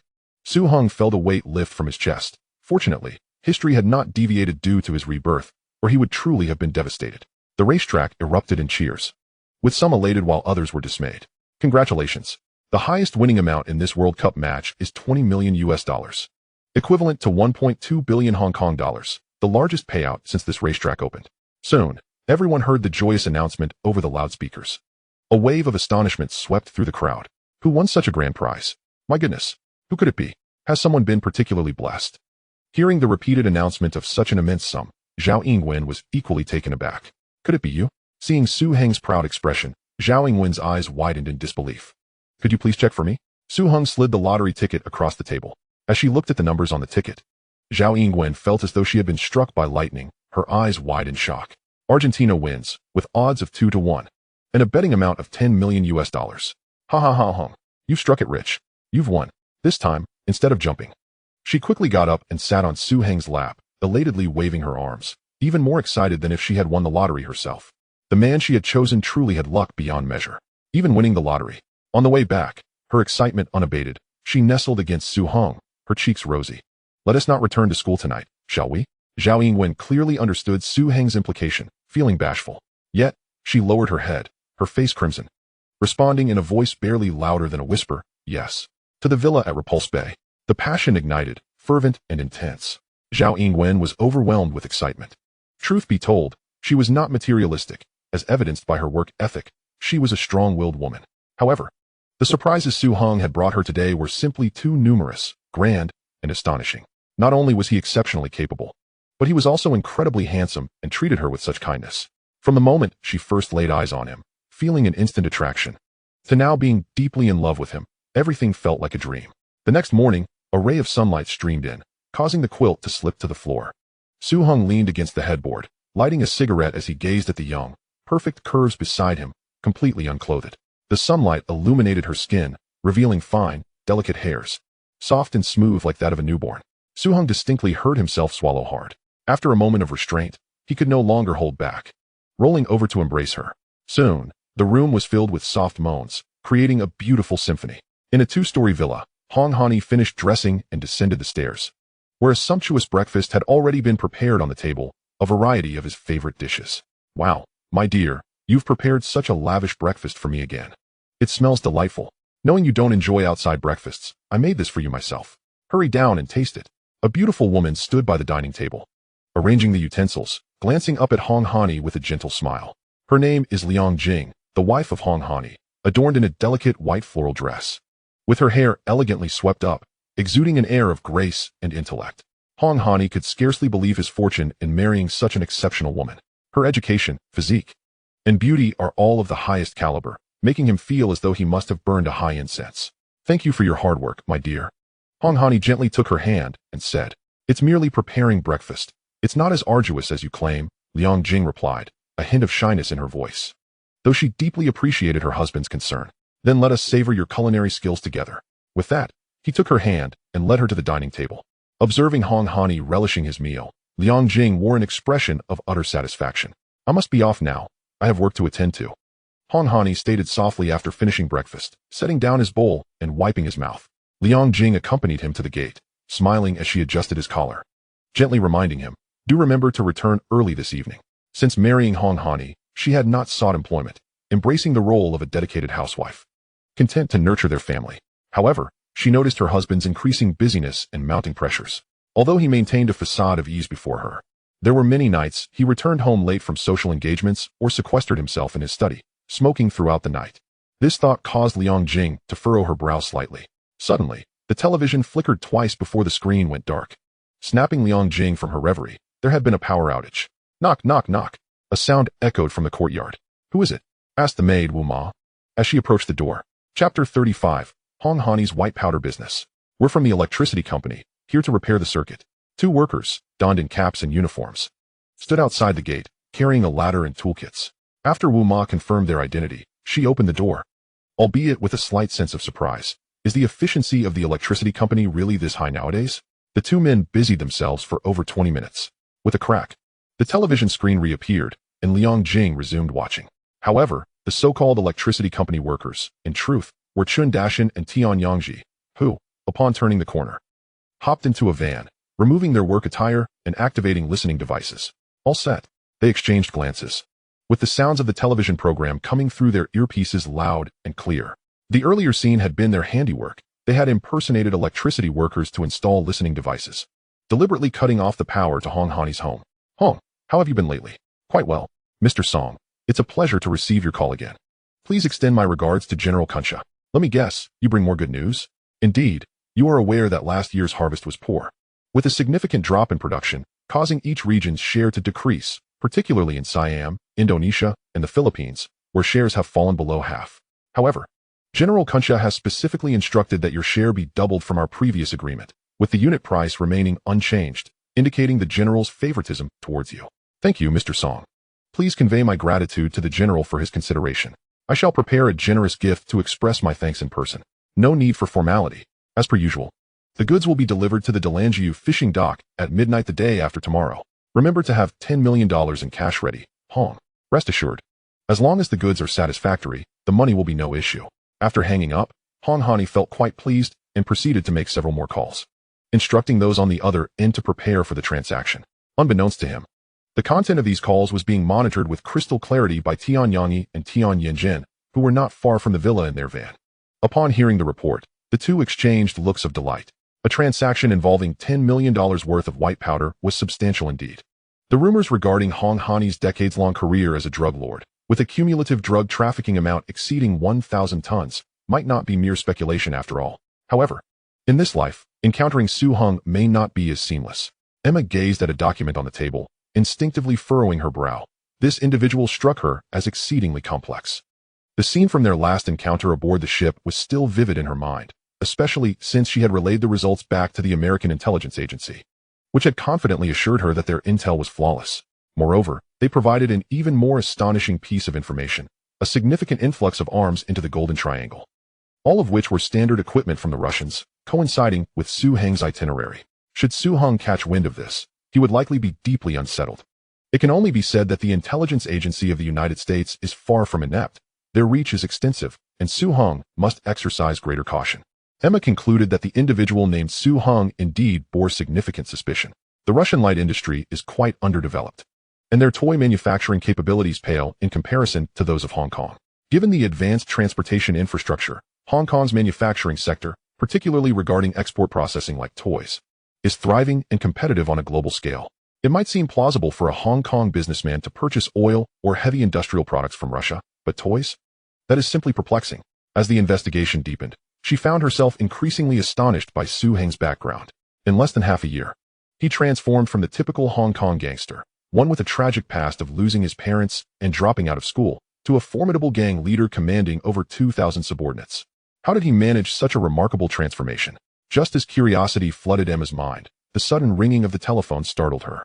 Officer Emma, this is Su Hong. Do you remember me? The charming cargo owner? Have you missed me? The voice on the other end held a playful tone, causing Emma's heart to skip a beat. Could it be mere coincidence? Was he monitoring her? It seemed unlikely, and she managed to calm herself. State your business, she replied tersely, glancing at the documents in her hand. As a righteous officer, she held no affection for those involved in the underworld. Would it be too much to hope for a coffee with Officer Emma? I have no time. What if I could offer you an opportunity for a significant accomplishment? Perhaps a case that would make headlines across Hong Kong? Consider it. 2 o'clock at the Peninsula Hotel Cafe. Don't be late. Hey. Before Emma could finish her sentence, the line went dead with a beep. A super sunny young man, a ruthless gang leader, a fearsome arms dealer. Who is the real Su Hong? What clues might he provide? Emma found herself looking forward to their upcoming meeting. Su-hung stirred his coffee, observing the exquisite woman across from him. Her golden waves cascaded like a waterfall, and her lake blue, deep-set eyes were captivating, with refined features resembling a peach blossom. She donned a low-cut t-shirt, a black jacket, jeans, and sneakers, exuding a refreshing and capable charm. You better have something of significant importance to share with me, the alluring woman said coldly. May I ask you a question first? Do you have a boyfriend? Su-hung smiled as he gazed into Emma's profound eyes. That's a private matter. I refuse to answer. How about this? Let's exchange questions, one for one. What do you think? No. Emma smiled faintly. This man was somewhat intriguing. Reveal your clue. Tonight, there is a drug deal involving $10 million worth of white powder. Emma's eyes widened as she stared at Su-hung. The news was exhilarating, indeed as sensational as he claimed. $10 million worth of white powder? Do you know how much that is? That's the second question, Officer Emma. How old are you this year? Observing Su-hung's infuriating expression, Emma clenched her fists in anger. If not for the need to obtain more information from this insufferable man, she would have relished the opportunity to punch that smug face. 23. Chapter 36. Reporting. Emma exhaled deeply, her tone icy. All right, for 100 kilograms. What are the time and location? You. Upon hearing Su-hung's taunt, Emma felt her face flush with embarrassment. This man was blatantly testing her limits. 84, 61, 90. Emma restrained the impulse to strike him, almost gritting her teeth as she uttered the three numbers. Midnight, at the Delongyu fishing pier. By the way, you have quite a nice physique. Emma paid no heed to Su-hung's teasing remarks, instinctively glancing at her watch. 2:10. Midnight at the Delongyu pier. Time was indeed running short for the deployment of police forces. With such a substantial drug transaction, it was certain that manpower would not be lacking. Who are the parties involved in the transaction? Hong Hani and Kunsai's men. They are armed and not weak in firepower, so be cautious, Officer Emma. Su-hung refrained from teasing her, offering a kind reminder. Upon hearing those two names, Emma's expression turned serious. Although she had been in Hong Kong for less than a year, those names were notorious. One was a well-known drug lord, and the other an internationally infamous supplier of narcotics. If anyone in Hong Kong could pull off such a major operation, it would only be Hong Hani. The once three major drug lords, Bald How imprisoned. The mob brothers fled.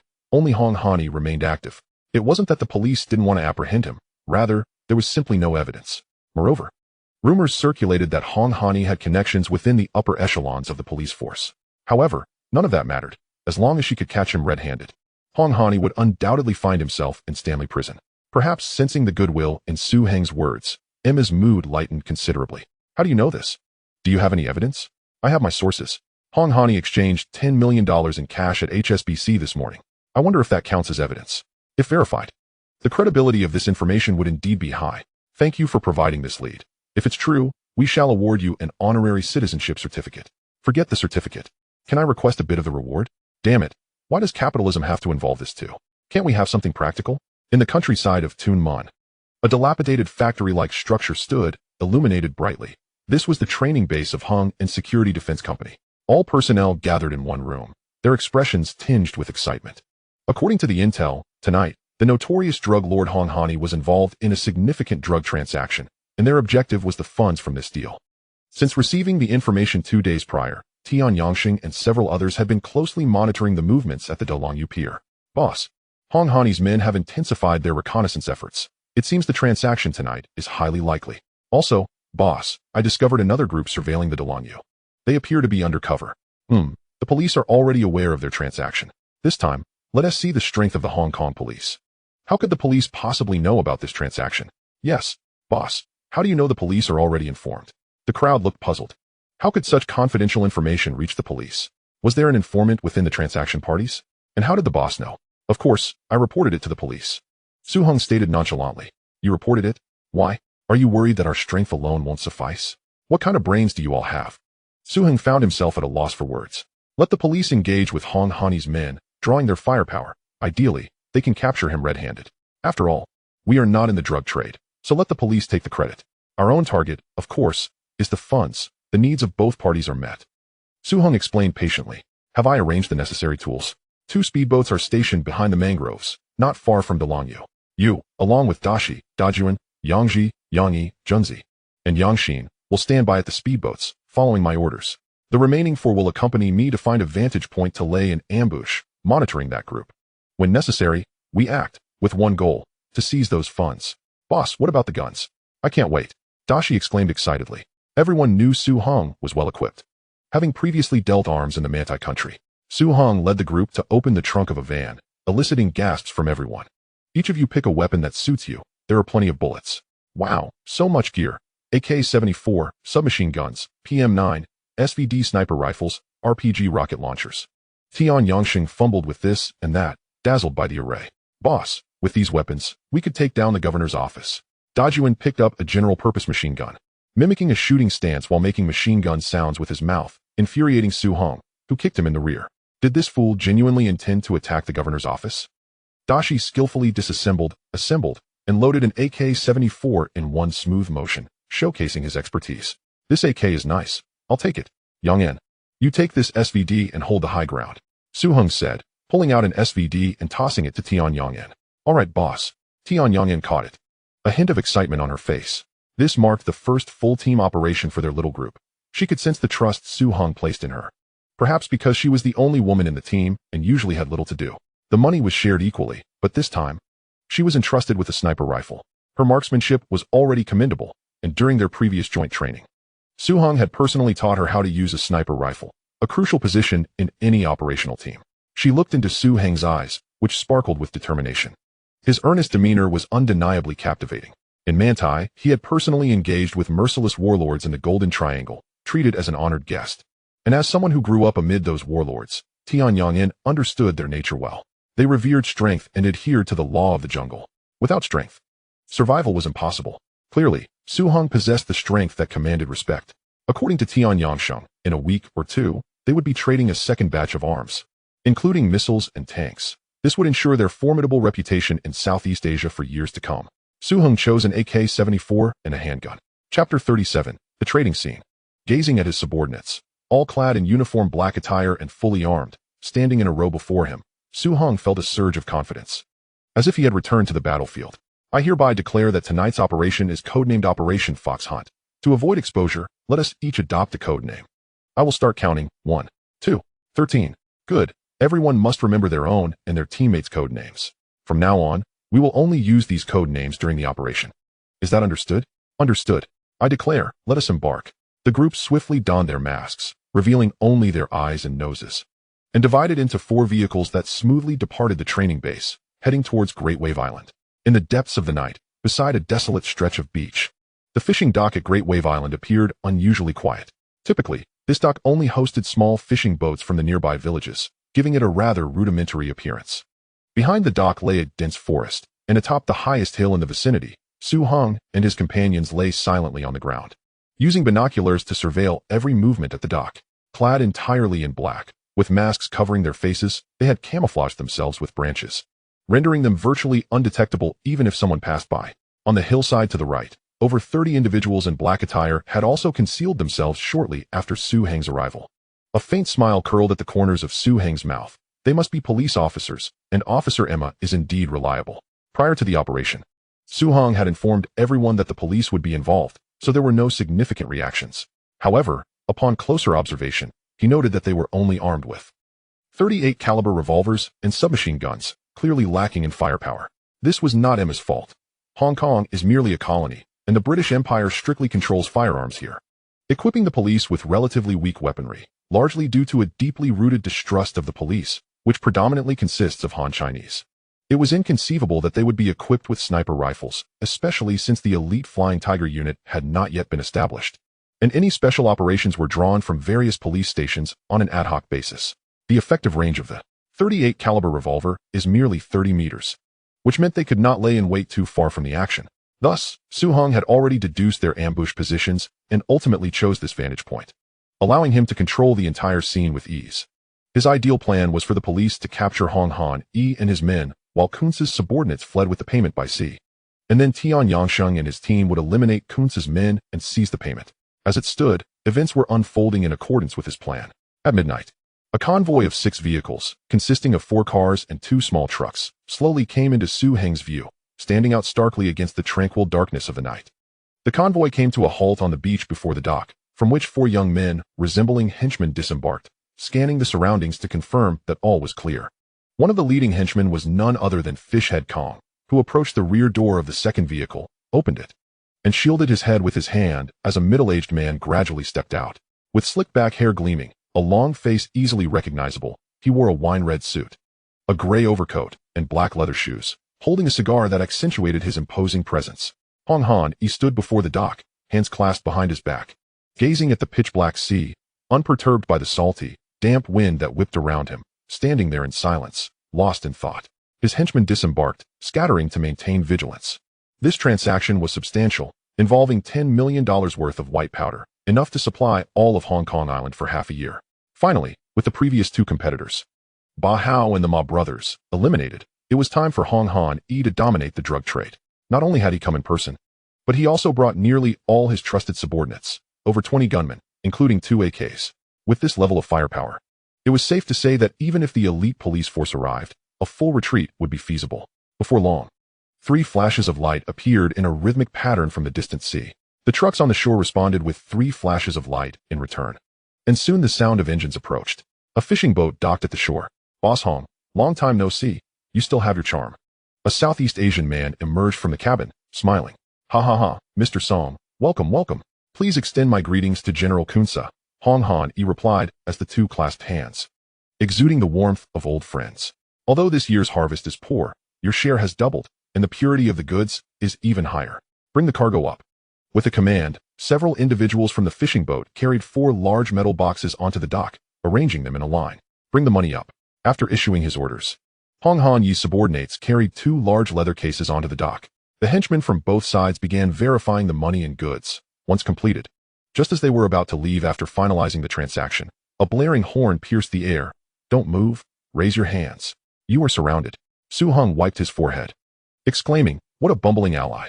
As expected, upon hearing the announcement, Kunsa's men, clutching 2 cases of money, had barely registered the presence of the hidden police before they swiftly jumped back into the cabin of the boat, revving the engine and firing in the direction of the shout. Boom. Meanwhile, Hong Han and his subordinates were equally bewildered, scrambling for cover and engaging in a shootout with the police. Chaos erupted on the beach. Bang, bang, bang. The gunfire escalated rapidly. Rat-a-tat-tat, rat-a-tat-tat.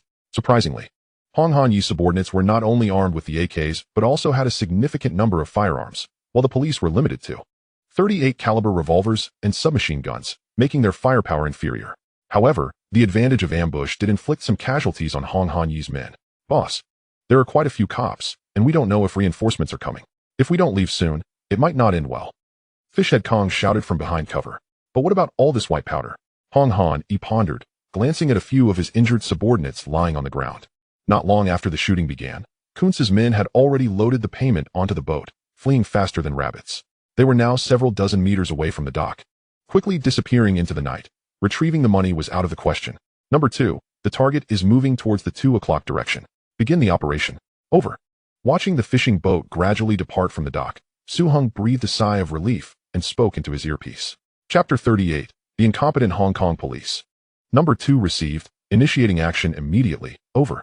Upon hearing the voice in their earpieces, Tian Yangsheng and his companions split into 2 speedboats, quickly revving the engines and racing towards the direction indicated by Su Hong. Those ungrateful drug runners. Hong Han cursed furiously. At least they could have helped shoot back. This was $10 million worth of white powder. Even for him, losing such a quantity would be a significant blow. However, those 4 hefty boxes of white powder had now become a burden. On this open beach, carrying such large boxes made them easy targets. "I see the police are numerous, but their firepower is weak. I'll bow him the AK. Have a few men load the white powder onto the vehicles, while the rest of us provide cover." As one of the 3 notorious drug lords of Hong Kong Island, even when cornered, Hong Han fought back like a trapped beast. He dashed out from behind cover, firing his weapon towards the police position halfway up the mountain. Rat-tat-tat, rat-tat-tat. In an instant, the sound of gunfire erupted, and the officers in the vicinity found themselves suppressed, too frightened to poke their heads out as bullets whizzed past their ears. At this moment, Emma, concealed behind a barrier, felt an overwhelming sense of regret for disregarding Su Heng's warnings, having gravely underestimated Hong Han's prowess. Though they were numerous, the police were armed with only sidearms and submachine guns of small calibers, far inferior in firepower to the AKs wielded by their adversary, including Emma. They all crouched behind cover, too terrified to reveal themselves. Su Hong, observing the scene, was left dumbfounded, thinking, "You Westerners, given the opportunity, prove utterly inept." As 4 crates of white powder were loaded onto a small truck, ready to depart, a group of officers remained shaking behind their barriers, daring only to fire a few random shots in retaliation. Number 8. Shoot out the tires of that truck. Boom. A deafening blast echoed as a searing line of fire illuminated the night. Bang. Just as the truck was about to move, its left front tire deflated. This is bad. There's a sniper, shouted one of the subordinates. Boss, we must retreat. It seems reinforcements are arriving for the cops. If we don't leave now, we won't be able to. Damn it. Hong Han kicked the deflated tire in frustration. This was the last truck, immobilized and blocking the road, preventing any escape. And he was particularly distressed about the 4 crates of white powder on board. Brothers, fall back. At his command, Hong Han and his gang fought their way back, swiftly disappearing into the darkness. Only when Hong Han vanished from sight did the officers, hiding on the hillside, cautiously descend, weapons drawn and alert as they approached the scene. For injured henchmen lay on the ground, moaning in agony, bloodied but not critically wounded. Quick, call for an ambulance. Emma reached the last truck, opened the cargo door, and upon seeing the 4 large iron crates neatly stacked with bags of white powder, she wiped the cold sweat from her forehead, relieved to have something to report. Not to mention the countless lives that would be ruined by the influx of this white powder into the market or the families shattered in its wake. After multiple mobilizations of significant police resources yielding no results, she was acutely aware of the immense pressure they would face. At the very least, to uphold a facade of competence. Emma glanced at the deflated tire, then turned to gaze silently at the high ground in the distance where Su Hong and his companions had recently taken cover, her expression contemplative. Meanwhile, Tian Yangsheng and his men piloted 2 speedboats, illuminating the night with powerful searchlights as they pursued a drug-smuggling vessel disguised as a fishing boat. The silence of the dark sea was punctuated by the jarring roar of the engines, making it easy to trail. The speedboats quickly outpaced the drug runner, flanking it left and right. Rat-tat-tat, rat-tat-tat, bang, bang. Armed solely with AKs, Tian Yangsheng's crew unleashed a torrential downpour of bullets, and the small fishing vessel, repurposed for smuggling, had no place to hide. Before the occupants could ascertain who their attackers were, they were reduced to mere targets by the overwhelming firepower. Tian Yangsheng and his crew boarded the vessel, locating 2 crates of cash, swiftly returning to their speedboat before veering off to a safer distance. Setting aside their AKs, they retrieved an RPG from a black bag hidden in the hull and aimed it at the distant drug vessel. With a determined aim, they launched the projectile. Whoosh! The grenade, trailing a long tail of flame and piercing shriek, soared towards the smuggling boat. Boom!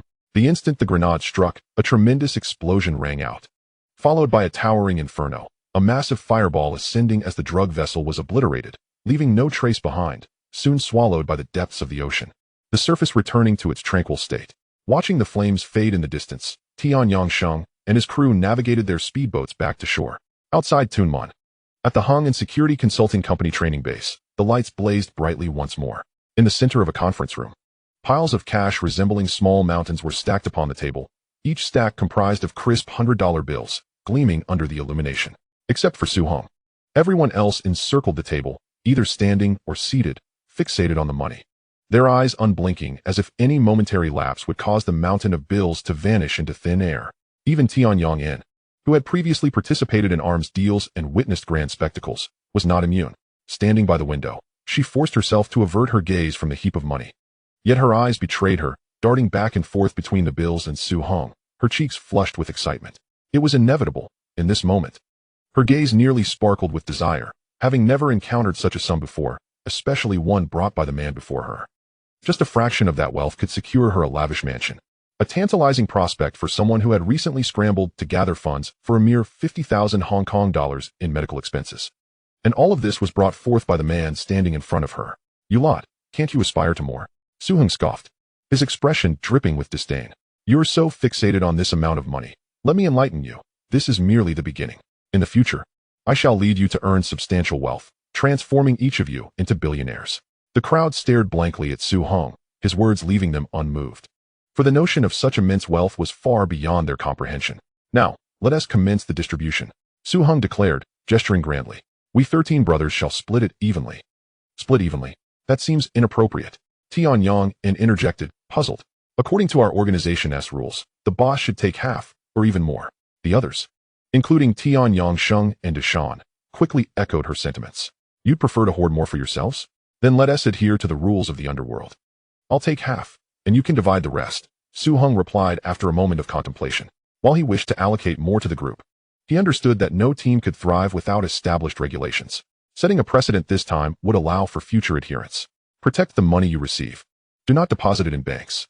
Spend cash whenever possible, and if you must exchange currency, do so in moderation at the bank. Finally, as he observed the group clutching their stacks of cash, Su-hung reminded them, this amount of cash is substantial. Avoid drawing unnecessary attention.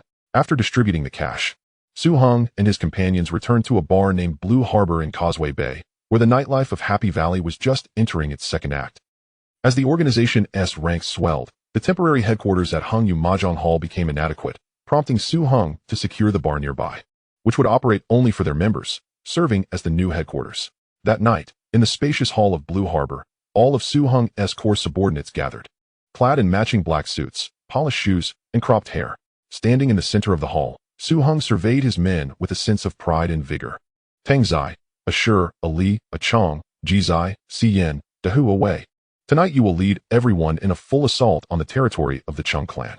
Inform all the brothers that for every street taken, a reward of 2,000 will be granted, for each adversary dispatched, 1,000, and for each injury inflicted, 500.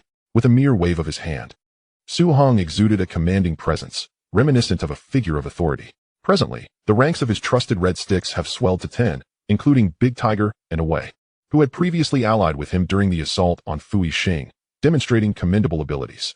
Su-hung elevated their status to red sticks and allocated to each a share of 2 streets territory. Notably, Big Tiger commands a squad of sharpshooters. Su-hung ensured that all their equipment was thoroughly upgraded. When he placed a box containing a pristine set of 20 PM9s before Big Tiger, the latter nearly fell to his knees in admiration, truly in awe, for such treasures are unattainable even with wealth in Hong Kong. What constitutes strength?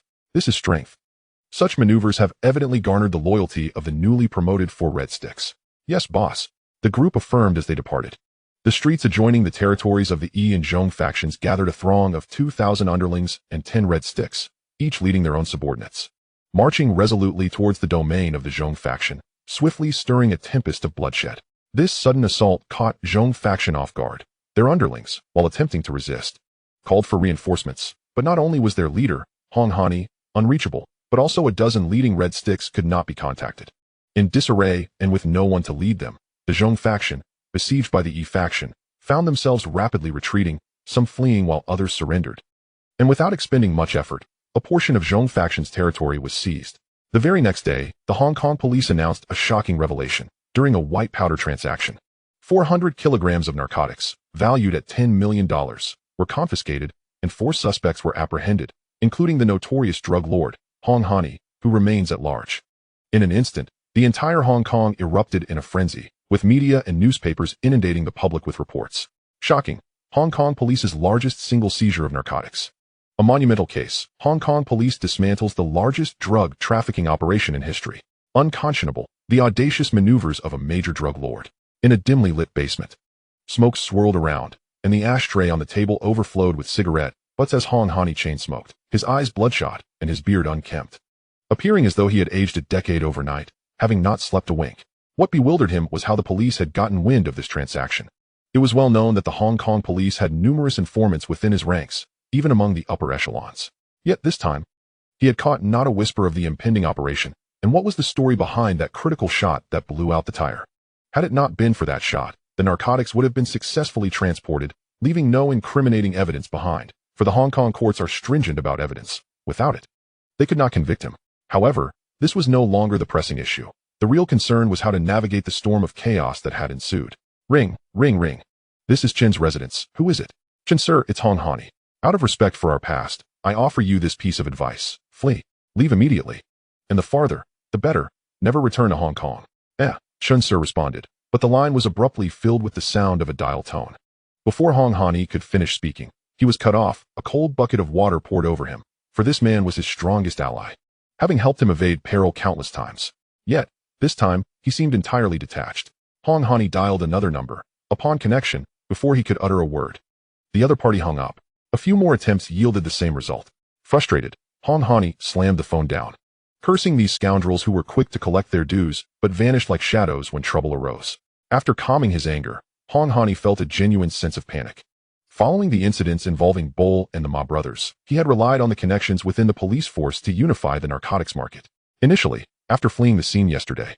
He had planned to make a few of his captured underlings take the fall for him, but it was evident that this scheme required the police's cooperation. If any of his underlings divulged information about the others, it would be impossible to silence them, as one cannot treat everyone as a fool. Boss, there's bad news.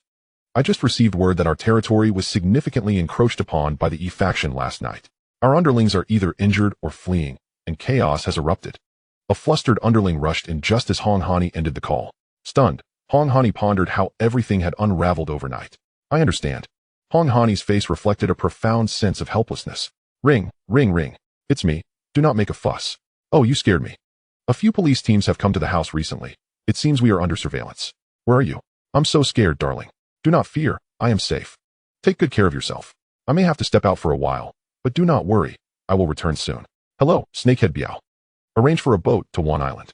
Boss Hong, the situation has been quite tense lately. The route to One Island is not easy. Enough chatter. Arrange it for me by tomorrow and call back. The money will be worth your while. Chapter 40. Development of New Ceiling Fans.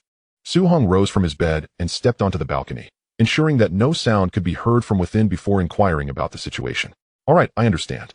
The 7 million Hong Kong dollars will remain with you for now. I will retrieve it tomorrow.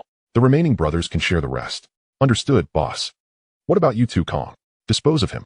After ending the call, he returned to bed, embracing the smooth, supple body beside him as if nothing had transpired. Zhao Yingwen gazed at Su Hong, who appeared unfazed, and gently caressed the scar on his chest.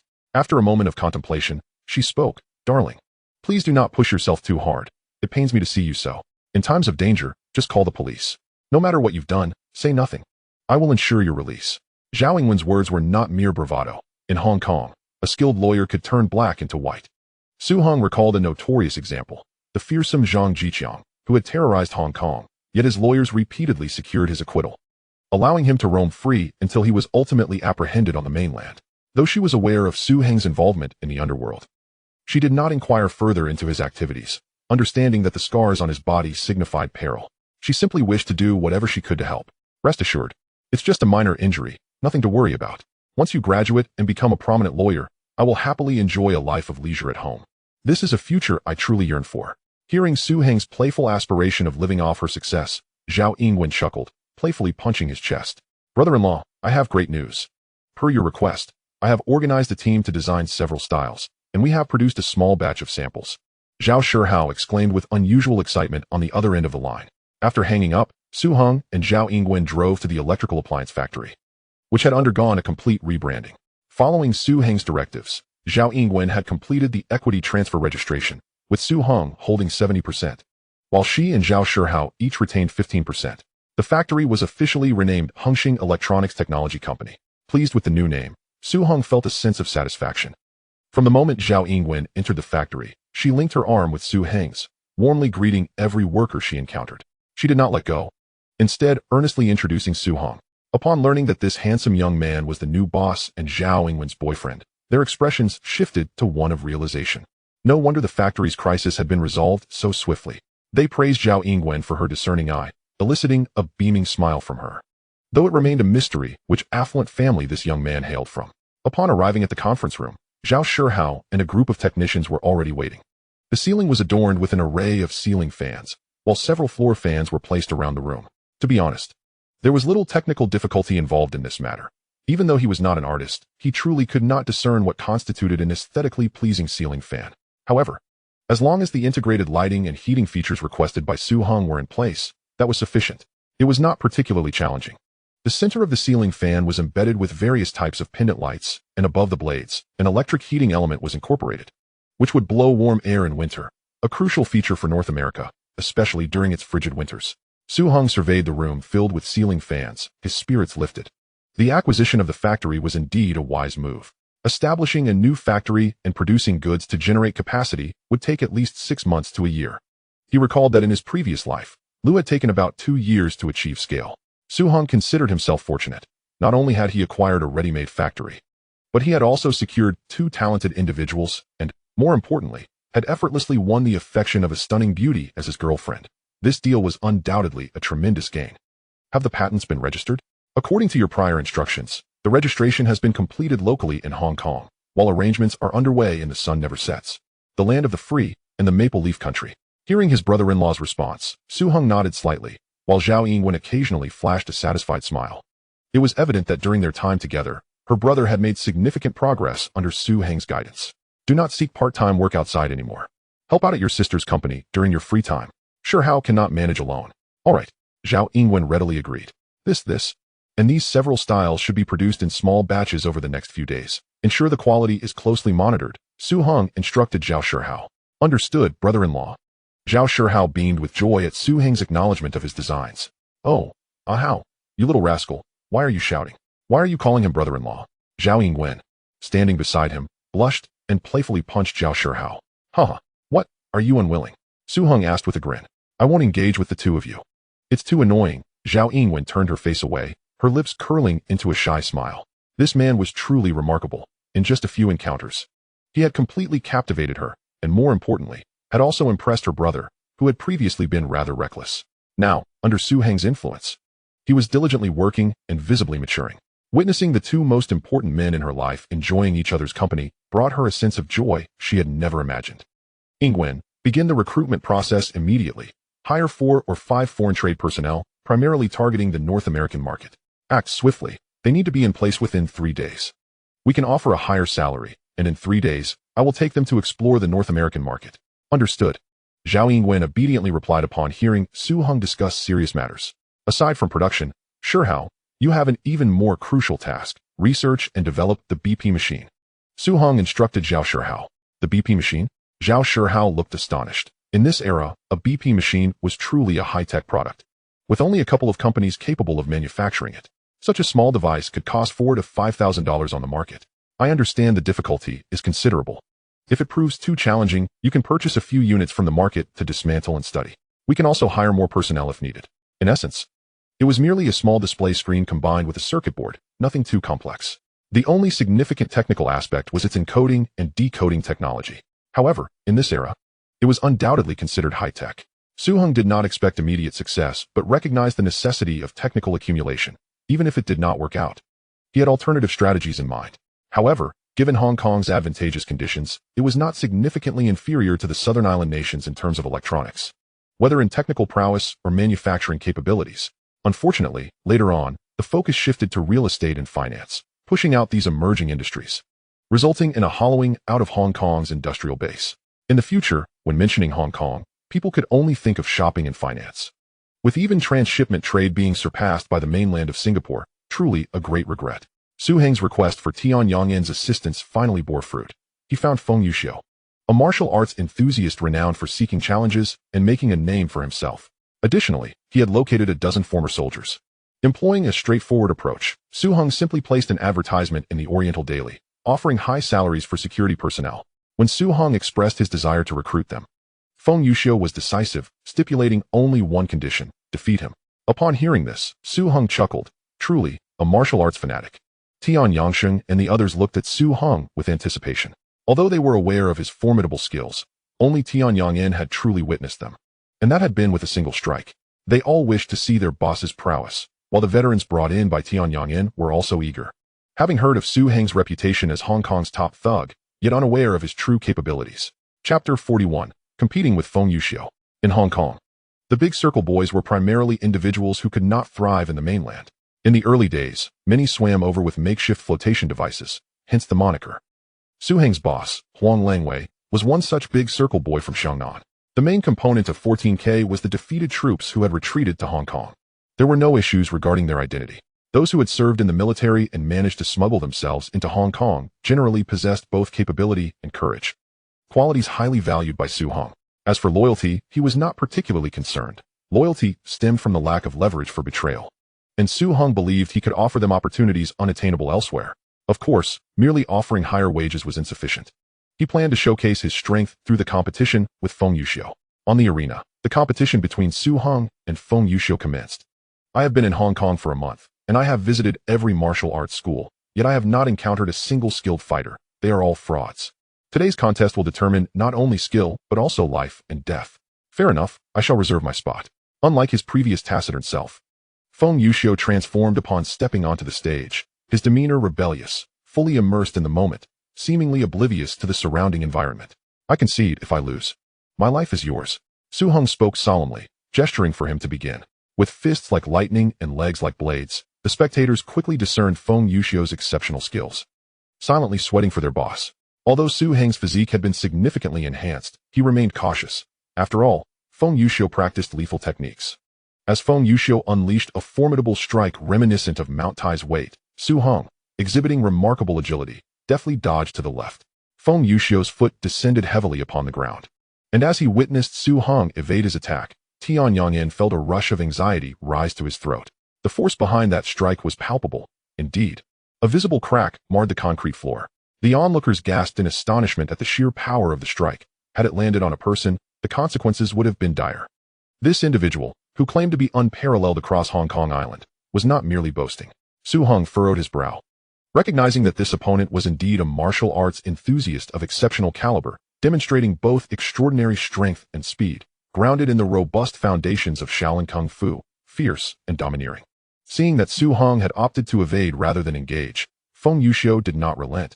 His evasion was equally impressive. With his initial strike missing its mark, he transitioned from foot to claw, launching a rapid assault towards Su Hong.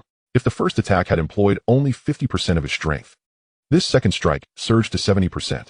The swiftness of his claws, coupled with a nimble footwork that created a gust of wind, aimed directly at Su Heng's throat.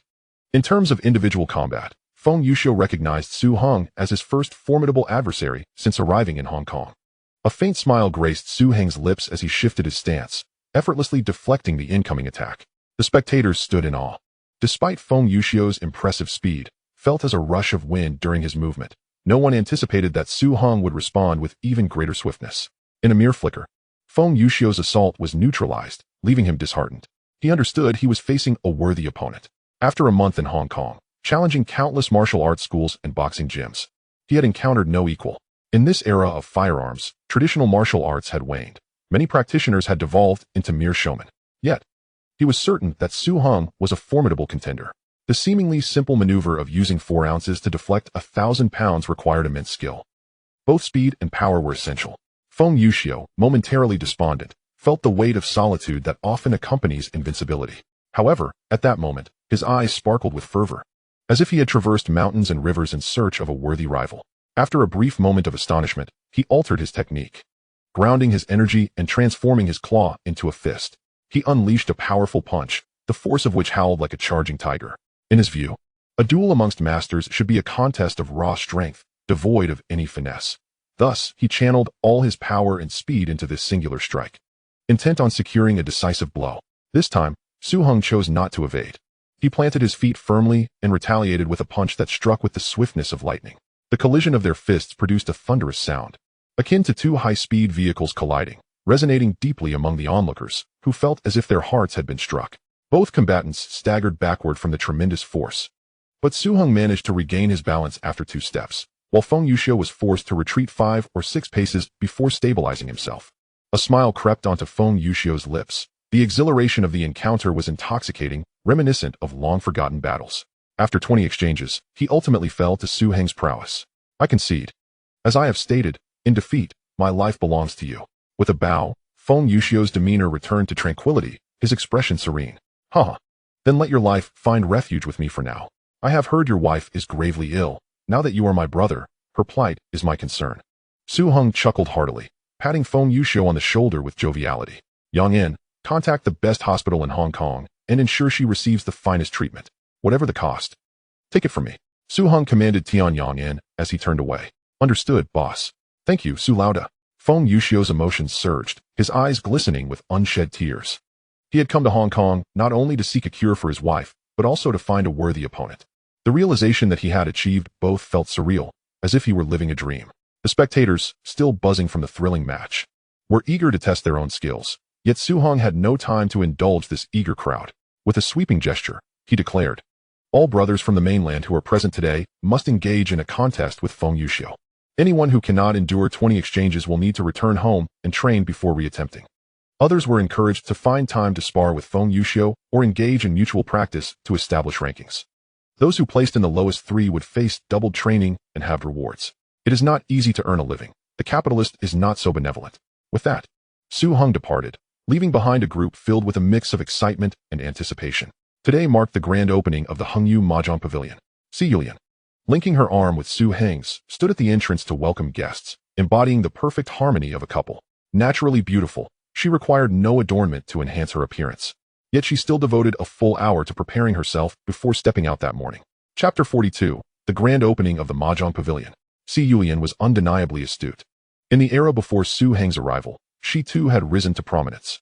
The name of the Mahjong Pavilion, a blend of Su Heng's Heng and Si Yulian's Yu, resonated well, clearly indicating to those familiar with them that it was a husband and wife establishment.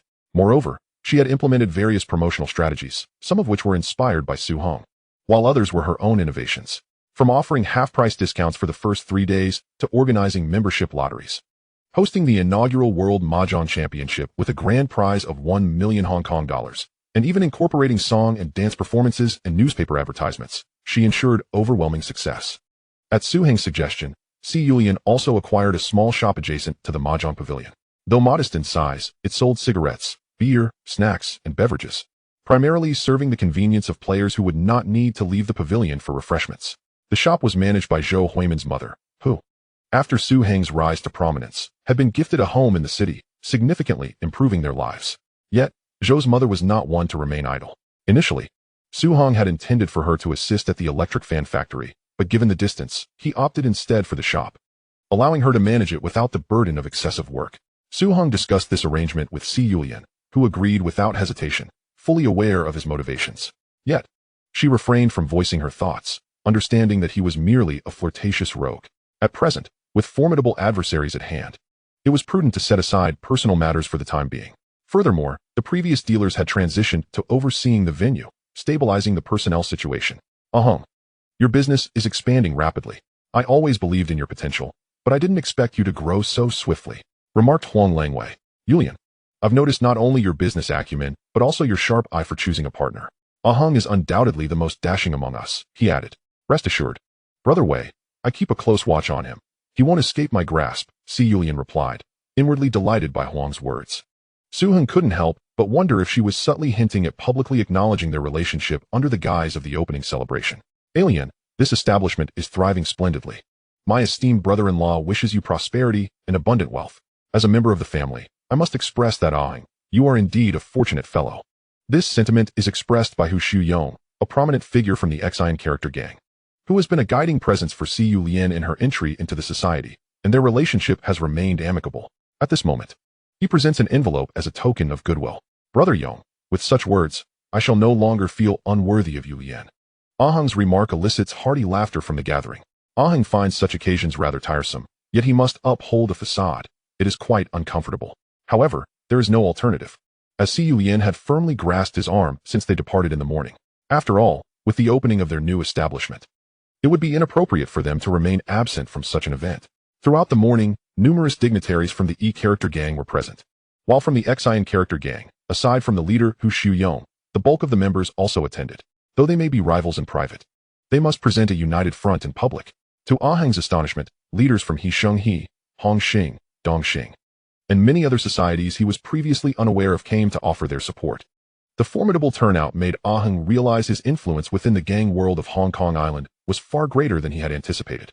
What was most astonishing was the arrival of Zhao Yingguan, who presented a floral arrangement and a monetary gift, a rather conventional congratulatory gesture. The moment Zhao Yingguan appeared at the entrance of the mahjong parlor, Si Yulian, with just a glance at this remarkably younger and strikingly beautiful woman, recognized her instantly. A woman's intuition is indeed remarkable. Nevertheless, she showed no sign of trepidation. Seasoned in the business realm, she exuded her own unique aura. In a flash, Aheng found himself momentarily dumbfounded, though he knew this day would eventually come. Come, Yingguan, allow me to introduce you. This is Si Yulian. You may call her Sister Yulian, Aheng enthusiastically interjected, taking Zhao Yingguan's delicate hand to introduce her.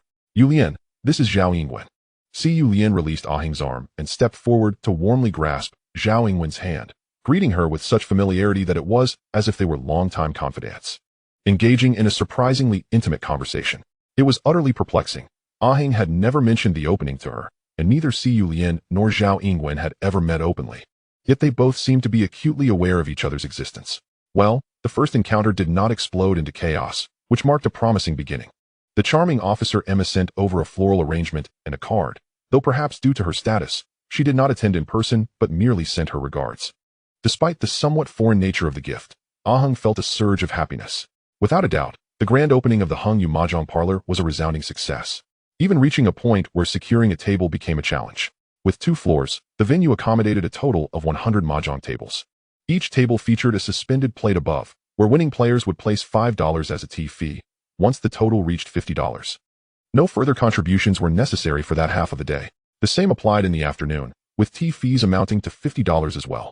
Currently, the fees were at half price, but in 3 days, once the standard rates resumed, each mahjong table would yield $200 daily, not including evening hours. After deducting wages, utilities, and sundry expenses, a net profit of 10,000 Hong Kong dollars per day was assured, a veritable cash cow. The earnings surpassed those from gambling dens. And notably, this operation held a legal license. In Hong Kong, this practice was referred to as taking a cut. Neither Ah-hung nor Si Yulian anticipated that the evening would also be packed, as some ardent mahjong enthusiasts, unable to attend during the day due to work commitments, found time to indulge in a few rounds at night. In an era devoid of entertainment options, this form of public amusement was immensely popular among ordinary citizens of Hong Kong, serving not only as a source of entertainment, but also facilitating light gambling, a notion Ah-hung had not foreseen. Fortunately, Ah-hung had summoned the bar staff for temporary assistance and enlisted the help of several younger associates to manage the crowd, alleviating the immediate pressure. Depending on the business performance, Si Yulian might need to hire additional staff for night shifts. As Ah-hung prepared to depart, Si Yulian organized matters and linked her arm with his as they exited the mahjong parlor. Chapter 43, The Automatic Mahjong Machine. It was a simple proposition, merely ensuring that no one was drawing lots, as the fee structure was fixed, and collecting payments before time was due sufficed. As for serving tea and preparing snacks, these were trifling tasks. Today, Si Yulian seemed either overly exhilarated or stimulated by something, behaving as if transformed, insatiably seeking attention until both were utterly exhausted. Afterward, Si Yulian nestled against Ah-hung, engaging in the usual playful banter. That Mama, Zhou seems quite amiable. What do you think about me calling her my godsister? After all, I am already addressing her mother as a sister. How will you ever dare to pursue my godniece afterward? Ah-hung, discerning her underlying message, chose to remain indifferent. And who is this Emma? Are you courting a foreign woman now? Have you shared a bed with her? What is it like with a foreign lady? Ah-hung was exasperated. This woman, having ventured into the world at 14, was indeed crude, audacious, and brazen. In their private exchanges, Ah-hung found it difficult to voice such intimate thoughts. With a playful slap, Ah-hung smacked her backside. Enough with the incessant chatter. You are a small business owner now. Act with some decorum. Si Yulian chuckled in response. Testing the waters. Si Yulian wisely refrained from mentioning Zhao Yingguan, aware that this woman was her true rival. The following morning, Ah-hung leaned against the wall as he stepped outside. Even his ironclad constitution could not withstand such relentless exertion. Si Yulian had truly gone mad. Sure how. Gather all the RD personnel to visit the Hungyu Mahjong Parlor. Today, we shall indulge in some relaxation. Our primary task is to play mahjong. Come. Let us take turns. Each person will play 2 rounds in succession. In the morning, Ah-hung specifically instructed Si Yulian to reserve a private room furnished with sofas, tea, snacks, a television, and a mahjong table, essentially a VIP suite. Ah-hung called Zhao Shihao and all the technical staff from the electrical factory, who were all bewildered at the prospect of visiting a mahjong parlor during work hours. However, as it was the boss's command, they complied. Among them were skilled mahjong players as well as novices. Under Ah-hung's insistence, everyone took turns playing a few rounds, while others lounged on the sofas enjoying snacks and engaging in lighthearted banter. Although they were all laughing and conversing, none could discern the true intentions behind their boss's actions. After playing a few rounds, Ah-hung asked, did anyone notice that the current mahjong tables require all 4 players to simultaneously shuffle and arrange the tiles, which is quite time-consuming? Has anyone considered developing an automatic mahjong machine? The machine would contain 2 sets of mahjong tiles. One set would be shuffled inside the machine, while the other would be prepped and directly delivered to the table. In essence, there would be no need for time-consuming shuffling, and the machine's operation would also prevent cheating. Su-hung gestured vaguely, recalling the appearance of the mahjong machines he had seen in later years. In truth, the automatic mahjong machine was invented as early as 1964 in the island nation. However, the inventor did not take this invention seriously and delayed registering the patent until the following year. The product would not hit the market until then. Thus, there existed a temporal gap, which suggested that there would still be ample time. Moreover, there was no psychological burden in appropriating a product from the island nation, especially since the technology involved was rather rudimentary, merely a few motors and magnets placed within the mahjong tiles to ensure they were all face down during rotation. While I cannot speak for other regions, places such as Hong Kong, Taiwan, and Southeast Asia, not to mention the later mainland, are home to many enthusiasts of mahjong, particularly in the South, where it is almost universally regarded as a delightful pastime, often humorously referred to as a national treasure by netizens. All the technical personnel, including Zhao Shihao, were taken aback by this idea. The notion that the boss could envision a business simply by opening a mahjong parlor was indicative of remarkable business acumen.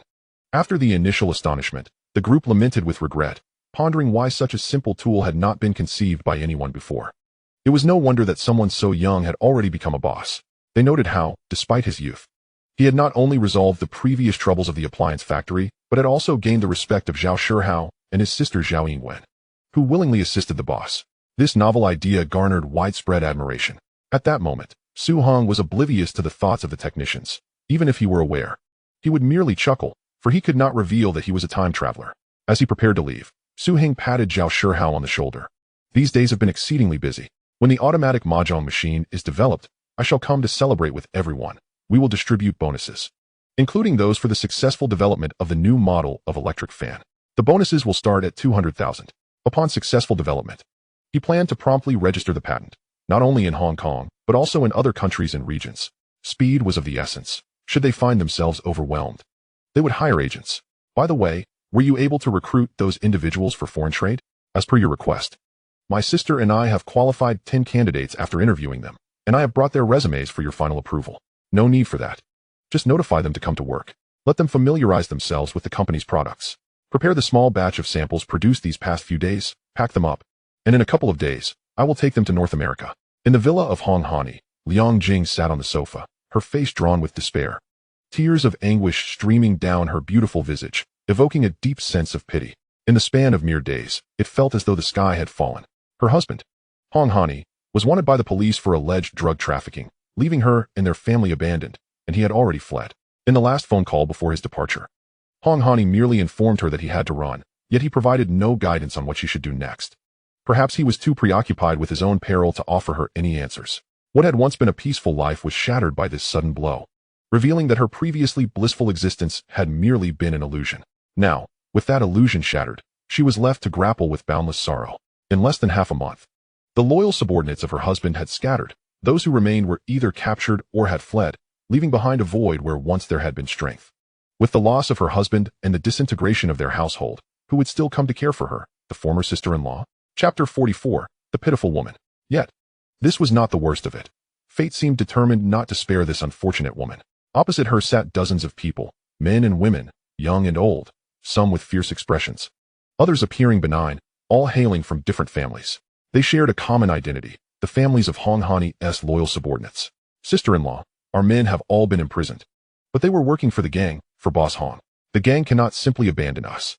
One woman, roughly her age, spoke up, her tone increasingly hostile. I know nothing, being but a woman. Since marrying Hong Hani, she had devoted herself entirely to managing the household and raising children, never meddling in her husband's affairs. Sister-in-law, it does not matter if you are unaware. According to the gang's previous customs, we ought to receive some settlement money. Indeed, sister-in-law, you cannot expect us to allow our aiming to bear the burden of the gang's sins while we starve outside. That's right, our Agia has fled, leaving our family without an income. Our settlement cannot be lessened. If you do not provide it today, we will remain here. The crowd spoke in unison. Their purpose singular, to demand money. As for the gang's matters, how would I, a mere woman, know anything? I truly have no money, Liang Jing reiterated, her heart nearing collapse. The thought of her fleeing husband filled her with unbearable anguish. She was a simple soul, generally unconcerned with finances, having seldom questioned the household expenses. And before fleeing, Hong Hani had withdrawn the last of their meager funds from the bank. Truly, the old adage rang true, when calamity strikes, even the closest of companions may scatter. No wonder you are the boss's wife. You are rather beautiful, remarked a fierce-looking man, a scar across his face instilling fear. His tattooed arms exposed as he leered at Liang Jing from across the sofa, filling her with revulsion. It is no secret. Boss Hong has been in the drug trade for so many years. How could he possibly be broke? Moreover, you still own this house. Does it not hold a value of over 3 million Hong Kong dollars? Selling the house would provide for everyone. The man casually remarked while puffing on a cigarette. Sell the house. Am I to sleep on the streets?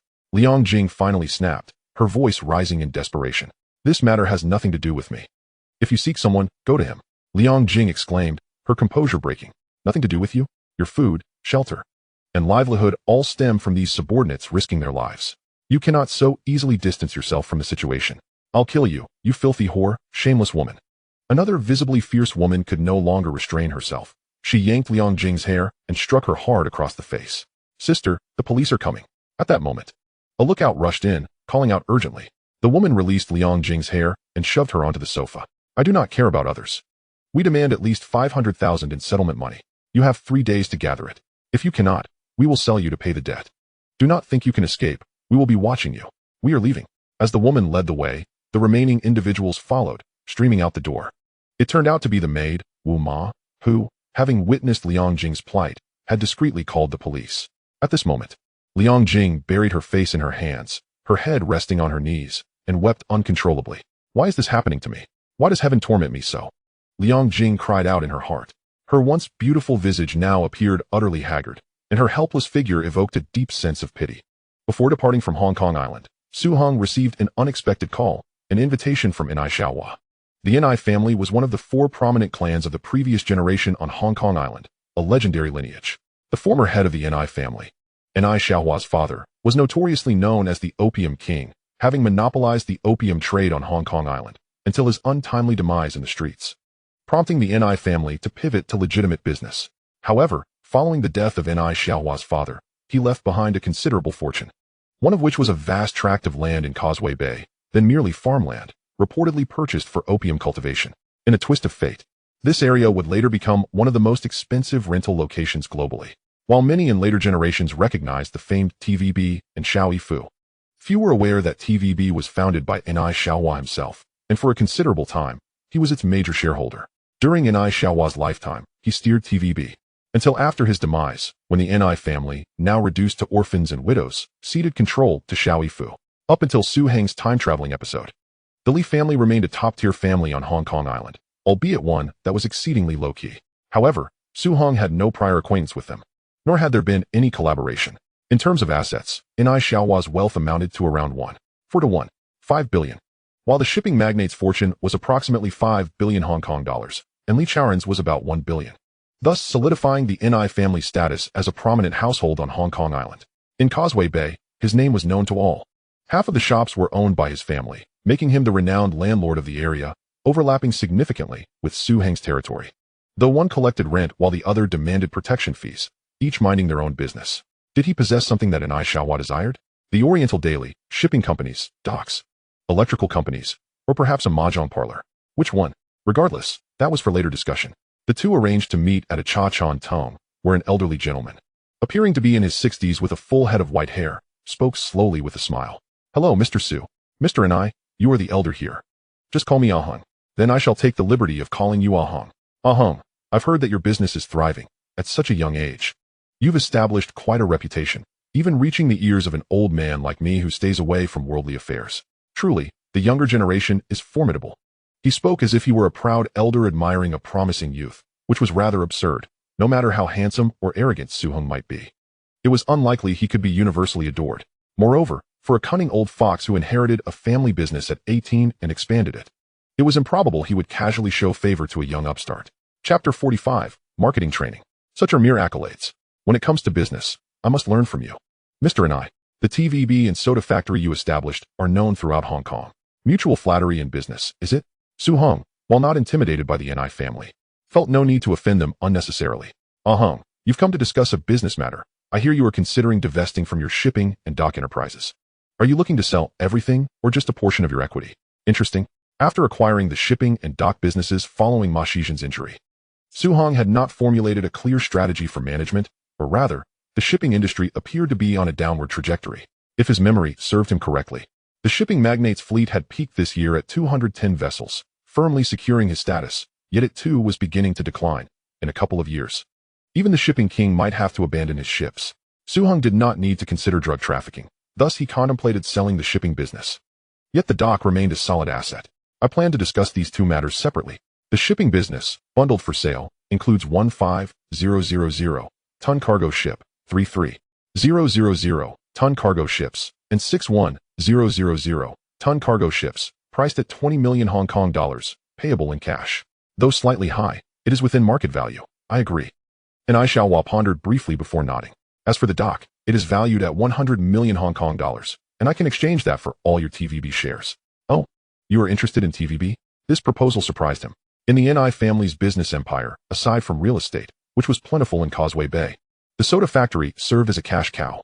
Although TVB was profitable, its earning capacity paled in comparison, and due to the dispersion of shares, he only held a 30% stake, valued at around 100 million, meaning after the exchange, TVB would no longer be his concern. Let us skip that. I want to exchange my TVB shares. Is there anything else we could swap? Then forget it. I don't need anything else for the time being. The two cunning foxes, one 50 years older than the other, exchanged knowing smiles, each aware of the other's limits. This transaction proceeded unusually smoothly. Afterward, Su Hung reflected that the Ma brothers' territory was in Causeway Bay, and while the NI family surely knew of many visible assets, the change in ownership would be easily discernible to someone of Ni's acumen. Thus, when he hinted at the desire to sell some assets, it was unsurprising that NI was the first to approach him. The suggestion to exchange a 30% stake in the dock for a 30% stake in TVB had caught him off guard, but it was a mutually beneficial arrangement. Su Hung opened an account at HSBC, depositing $25 million as HSBC's branches were globally accessible, making transactions in North America quite convenient. Concurrently, he provided brief training to 10 newly hired foreign trade professionals. Hong Kong Island is a port and a hub for East Asian transshipment, with many foreign trade professionals, most of whom had studied abroad, making Su Hung, ironically, the least proficient in a foreign language among them. These individuals spoke fluent English, as it was their livelihood. During the training sessions, Zhao Yingwen and Zhao Shihao each took a small notebook and sat at the back, diligently jotting down notes. On our trip to North America, our first stop is New York. We will rent an office space in an impressive building, install telephones, and rent several apartments, ideally a villa, for our staff housing. We must find an advertising agency. I want our products displayed on billboards in Times Square, and remember, my requirement is that even during a power outage, our billboard must remain visible 24 hours a day. We need to target influential newspapers, preferably those with reach across North America. To run ads, Hang Seng Fans uses only 1 kilowatt of electricity a day. The same summer, the same coolness, yet at just 1/10 the price. For just 10 cents a day, you can keep your home warm in winter and cool in summer. Enjoy life, save energy with Hang Seng Fans. We will seek distributors, especially in department stores and major chain retailers, ensuring our products are fully displayed on their shelves. We must go to the front line, into the market. Continuously track feedback from distributors and customers and monitor sales trends, what styles sell well and which do not, promptly relaying this information back to General Zhao for targeted adjustments in production. Customer feedback on prevalent issues must be promptly communicated to the RD department. The marketing plan, familiar to later generations, would suffice to secure a promising start for Hang Seng. The 10 newly recruited foreign trade salespeople, along with Zhao Yingwen, were wide-eyed, capturing every word verbatim. Is this guy really not yet graduated from high school? How can he be so adept at marketing? Zhao Yingwen mused, unable to hide her smile. What she didn't know was that among the foreign trade salespersons in the front row, there was a beautiful girl who shared the same idea as her. Her English name was Charlotte and her Chinese name was Charlotte, a very Western name, but she had an Eastern face and had studied abroad in North America, specializing in international trade. A very intelligent and capable girl, speaking in an organized manner, confident, lively and cheerful manner, 3 years older than Zhao Yingwen, is very suitable for the company's recruitment of foreign trade personnel. The key is that she is also very beautiful. Even as a woman, she is loved. At this moment, a small star was shining in my eyes, staring at Su Hung without blinking. His way of speaking was really charming, and this marketing plan far exceeded my imagination. Even if I claimed to be professional in marketing, I had to be willing to bow down to him. It can be said that the man in front of me is like two completely different people from the one described in my investigation. Su Hung, whose parents have both died, grew up in a poor area, worked in a high school business, was uneducated and incompetent. He is a gangster and a club boss with good skills and can fight. He has a fierce gambling technique and is the owner of a mahjong shop. He helped others repay gambling debts and acquired this electrical factory. I feel that no matter which label is used, it is far from the person in front of me. He has courage, wisdom, business acumen, decisiveness, good eloquence, and is humorous. This is my evaluation of the handsome man in front of me. A small electric fan factory, even if the entire factory is not worth 10 million Hong Kong dollars, has developed an ambitious and complete plan to seize the North American market. And surprisingly, all the products have already been developed. To be honest, Charlotte has seen these products, which only add lighting and their pride of being warm in winter and cool in summer. But, to put it bluntly, Are they just a few ceiling fans? This thing has been around for a long time. It's a very ordinary household appliance product. Anyone who has an electric ceiling fan would never take a second look at it. Chapter 46 Preparation Before Departure. However, after listening to this entire marketing plan, she believed that it could be done. Yes, simply believing that this person had the ability. A capable person, even if it's just a simple communication with them. You can feel that they are very capable. Speaking of which, she is also a proud daughter of heaven, receiving countless favors. From childhood to adulthood, she has excelled academically and is able to learn almost anything quickly. She graduated from a top international trade major in a beautiful country. There are many excellent, capable, handsome, and second-generation wealthy boys who pursue themselves. However, the shock I have seen from all the men combined is not as great as the one in front of me. In just a few days, he has brought me more shock. However, she knew that everything written on the documents was true. With the strength of their family, they dared not say otherwise. If they were to investigate someone in Wanchai, they would definitely be able to trace their ancestors for 3 generations. Of course, what she can investigate is only the public information, and she definitely cannot investigate the private matters. She just wanted to break her head, but couldn't figure it out. How could these two completely different views be focused on one person? Even in the investigation report, the appearance column is not accurate. Handsome guy. This person in front of us is clearly an extraordinary warrior, right? Alright, let's finish work early today. Everyone, prepare for tomorrow morning's flight. I'll take you all to North America together and make a lot of money. Oh. With a burst of cheers, Charlotte suddenly snapped out of her daze. Blushing and blushing. What kind of infatuation did she have? At dinner, even his usually strict father praised him endlessly. With ambition, courage, means, and forward thinking. He is currently the most outstanding young person I have ever met.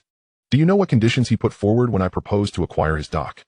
What conditions? Charlotte. This is the pronunciation of her English name. Her Chinese name is actually Ni Wenlian, the apple of Ni Xiao's eye. Ni Xiaohe didn't get married until he was in his 40s. As a daughter in his old age, he naturally loved her very much. Fortunately, his daughter was also very ambitious and had always excelled in her studies. After returning from studying abroad, she worked in her own company and achieved remarkable results. He actually wants to exchange the equity of the dock for 30 of TVB's equity. But TVB doesn't make any money. Li Wenlian put down her chopsticks and said with some confusion, as the eldest daughter of the family and the favored successor of Ni Xiaohe, she is still familiar with the family's business. Our soda factory, land, bank, commercial bank, which industry doesn't make more money than TVB? I understand now, the right to speak. He wants to control the right to speak. And Ni Xiaohe looked at his daughter gently, with a relieved smile on his face. Some things need to be understood by oneself. Not bad, my daughter has a high level of intelligence. I am an excellent eldest daughter in all aspects, and I cannot be more satisfied. However, the only regret is that I am too immature and have too little experience. One day, she will have to leave first. This huge family business needs to be managed by herself. He is already 78 years old this year, and in the past 2 years, he has been feeling increasingly powerless, which gives him a sense of urgency. Now he has made 2 preparations. One is to give his daughter more experience, and the other is to find a highly capable husband for her. The ownership of the wealth will be left to his wife and daughter, and the management will be handed over to his son-in-law. In a few years, his daughter will also grow up, and he will not be afraid of his son-in-law changing his mind and taking over his family's property, abandoning his wife and children. But why is it difficult to find such a young person? A wealthy family alliance is not feasible. A son-in-law who is capable and has a family background, not to mention not having many in the first place, would not dare to marry into such a family even if he did. He would eat his own bones to the bone. The second generation of wealthy playboys must not even think about it, and their own daughter doesn't like it either. While worrying about choosing a son-in-law for his daughter, it seemed that there was a plan in the dark. In Causeway Bay, where the family was located, a young man rose to fame. After careful investigation, he determined that this guy was a notorious hero, and he felt that using this word was more accurate. Even when I suggested buying his dock with cash, he was unwilling. I only agreed to sell the fleet to me at a reasonable market price. And Ni Xiaohe spoke calmly. That means he is not optimistic about the shipping industry, but Hong Kong Island is thriving due to its ports, and there are numerous ship kings. It is said that the total shipping capacity of the Bao family has just exceeded 10 million tons, making them a true world ship king. The Dong family is also actively buying ships, hoping to compete with the Bao family. Ni Wenlian's information and knowledge are also top-notch. When it comes to shipping on Hong Kong Island, the global shipping of the charter ship king is undoubtedly the world's #1. And the second ranked is Dong Chuan Wang's Oriental Overseas. These two are both competitors and sympathize with each other, and their grudges are talked about among the wealthy families on Hong Kong Island. That is to say, the fleet on Hong Kong Island is a high-quality asset and a highly sought-after commodity. Even if Daddy doesn't sell, his fleet won't have to worry about selling. And I Xiaohe smiled and nodded, quietly listening to his daughter's analysis. Today I went to listen to him talk about marketing training. And he surprisingly has high expectations for electric fans. His products mainly focus on energy conservation and electricity saving. And it seems that he will have to go to a beautiful country to make a big impact. That is to say, he believes that energy and electricity prices will skyrocket, even skyrocketing, to the point where even Americans find it painful to use air conditioning. Otherwise, I can't think of any reason why products like electric fans would sell well in beautiful countries. In this case, his act of selling the fleet would also be logical. But what convinced him that energy prices would rise? This is what Ni Wenlian hasn't figured out yet. Ni Xiaohe gazed at his daughter, filled with immense pride. With her remarkable intelligence, she is destined to take the reins of the family and achieve great success.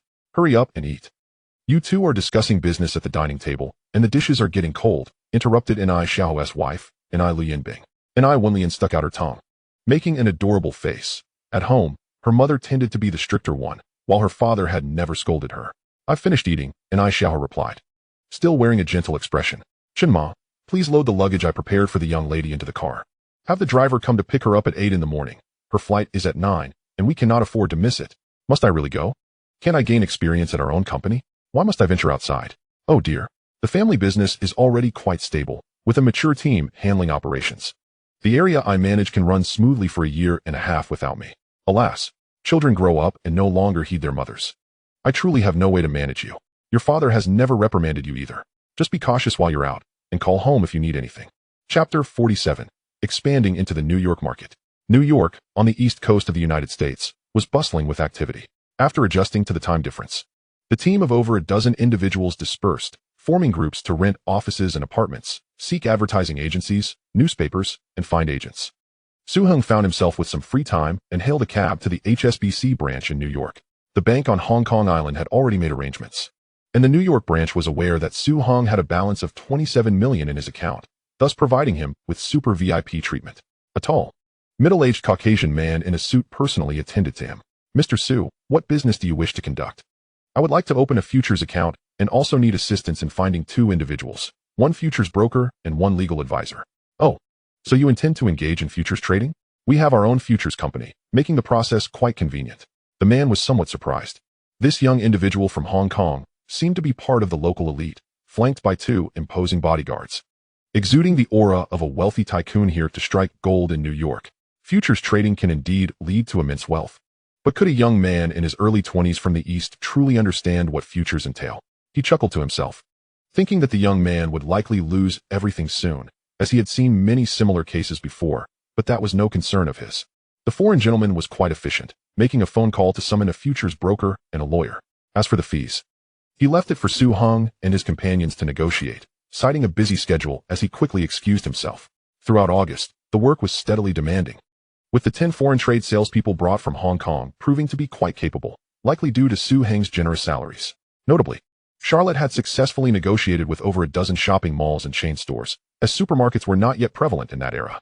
The goods brought over were well distributed and displayed on the shelves of malls and stores, and everyone had settled in. The good news was that due to this year's unusually hot weather, ceiling fans were selling remarkably well. The first batch had sold out, bringing in $200,000 in revenue.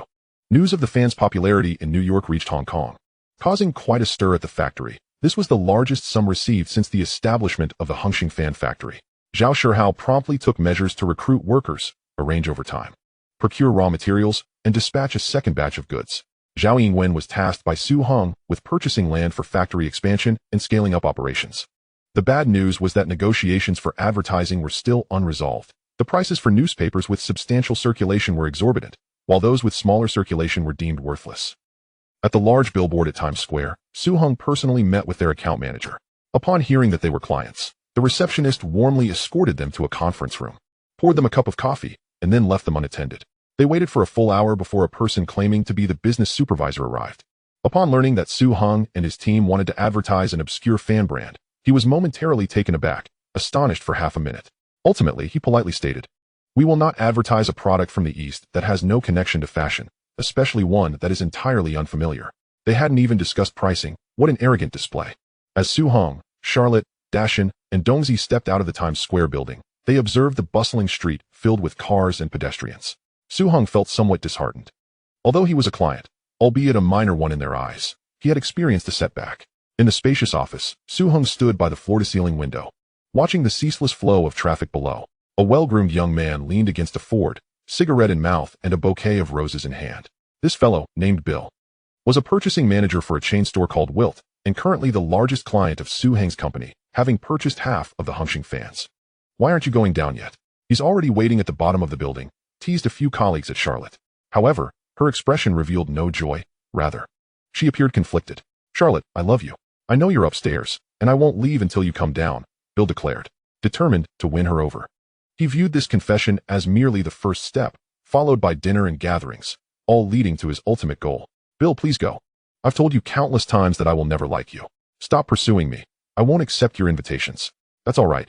We can start as friends," Bill replied nonchalantly, discarding his cigarette. But as he entered the company doors, he handed the roses to the receptionist. "These are for you." "Thank you, Miss Charlotte. You truly look stunning." Bill smiled warmly, performing an English-style hand-kissing gesture. Charlotte felt a twinge of annoyance, but masked it well, responding gracefully. Soon, most colleagues finished their work and left, leaving just the two of them. "Thank you. There's a charity gala for the retail industry tonight, and many large malls and stores will be attending. I can introduce you to several major clients, ensuring a few big deals." Bill clearly had a knack for understanding girl psychology. Opportunities missed won't return. He smiled, knowing the importance of appealing to her interests. As the heiress of a prominent Hong Kong family, Charlotte was no naive girl. She understood Bill's ulterior motives and had no intention of attending any gala for the sake of business deals. However, glancing at the closed door of the boss's office and recalling her earlier humiliation at Times Square, she felt a strange pang of sympathy. This guy was 2 years younger than her and had already established himself. He was indeed impressive for coming to New York to conduct business. Moreover, it wasn't just his business acumen that stood out. He was also a genuinely good person, always wearing a warm smile, like a friendly older brother, capable of healing all displeasures with just that smile. He is exceptionally kind to all the employees in the company, attentively caring for everyone, leading them in business expansion, negotiations, and planning. Everything becomes remarkably simple and easily resolved in his presence. Several young women from the foreign trade department, who joined alongside him, are utterly enamored, even whispering about wanting to bear the boss a child. How ridiculous. Now, with advertisements failing to reach their audience and product sales stagnating, they can only rely on the mall as a channel, mindful not to offend Bill too severely. Chapter 48. Charlotte's plea for help. Although Bill can be quite bothersome, clinging to him like gum, he possesses undeniable capabilities and is currently the company's largest client, partly due to his efforts. Perhaps it's time to secure a few more clients? After all, she has attended charity galas, a typical Western social event for business discussions, and Bill wouldn't dare overstep his bounds. Sigh. Perhaps I should lend this fellow a hand, Charlotte mused, exhaling softly. A cunning smile flickered across Bill's face, only to quickly transform into a gentler demeanor. Watching the two exit onto the street and into a car, Soo-hung felt no surprise. Those brought over from the island had shown remarkable growth, particularly Charlotte, who is articulate and exceptionally intelligent, adept at courting clients, and boasts the best performance. As for romantic entanglements, such matters are private, and Soo-hung remained indifferent. Ring ring ring. Ahong. Come quickly to room 12 at the Hunter Hotel on Manhattan Street. Charlotte's voice came through the phone, deliberately lowered. Hurry, come out with me. Master, Soo-hung, Dushan, and Dongzi exited to hail a taxi, announcing an address. We need to be quick. The journey took merely 10 minutes. Yet Soo-hang felt as if he were sitting on pins and needles, each second dragging on interminably. Boss, what's wrong? Dongzi inquired from the front seat. It's Charlotte's distress call. Both men felt a pang of worry. Regardless of the circumstances, these individuals were brought from the island to America by Soo-hung. And should anything happen to them, how would he explain it upon their return? Since their acquaintance, Soo-hung recognized Charlotte as a principled young woman. How could she possibly be dining out with a client at night? Moreover, Charlotte was not financially constrained, after all. The vehicle that took her to the airport was a Rolls-Royce, a luxury far beyond the means of the average islander. She clearly did not care for business transactions. Yet she remained diligent and ambitious in her work, which speaks volumes. Sigh. I was careless. At that moment, Charlotte was hiding in the restroom, desperately barricading the door. The wine she consumed that evening was surely problematic. After a few sips, she felt lightheaded. Thankfully, she managed to maintain some clarity. Using the excuse of needing the restroom to call for help, she felt herself slipping away, her eyelids heavy, and she was on the verge of losing consciousness. Uncertain if anyone would arrive in time to save her. Knock, knock, knock. Are you ready? Charlotte, darling. Bill leaned against the door, wrapped in a towel, exuding an eager demeanor. This little Eastern girl truly was naive. Did she really think she could escape his grasp? He chuckled, convinced of his imminent triumph. Just a moment. My stomach hurts, Charlotte shouted, feigning confusion. Remembering his warm smile, she couldn't help but smile faintly at the thought, to secure a few more deals for him. She might have to sacrifice herself tonight. Just as she was about to lose consciousness. Bang! The door was kicked open. Who? Bill exclaimed, startled, as 3 burly men stormed in. Bang! As he stood there in shock, his body was met with a hefty kick, sending him flying against the wall before sliding down onto the bed. It took him a considerable time to emit a pained cry. His face contorted and his body curled up like a shrimp. Are you all right? Soo-hing pushed open the bathroom door, seeing Charlotte asleep on the toilet. He gently patted her flushed cheeks and turned on the shower, splashing water on her face. The sounds of Bill's muffled cries echoed outside. Dushan and Dongzi were fiercely dealing with him. It's too noisy, Soo-hung shouted toward the restroom. Bill's mouth must have been stuffed with something. His pitiful whimpers were muffled. Charlotte opened her eyes, meeting the worried gaze of the tall young man before her, and sighed in relief, smiling softly. Are you worried about me? Still in the mood for jokes? You must be fine. I'll have a lawyer come over to gather some evidence and sue him, Soo-hung declared, pulling out his phone. No. Charlotte pressed down on his phone. He got beaten up too.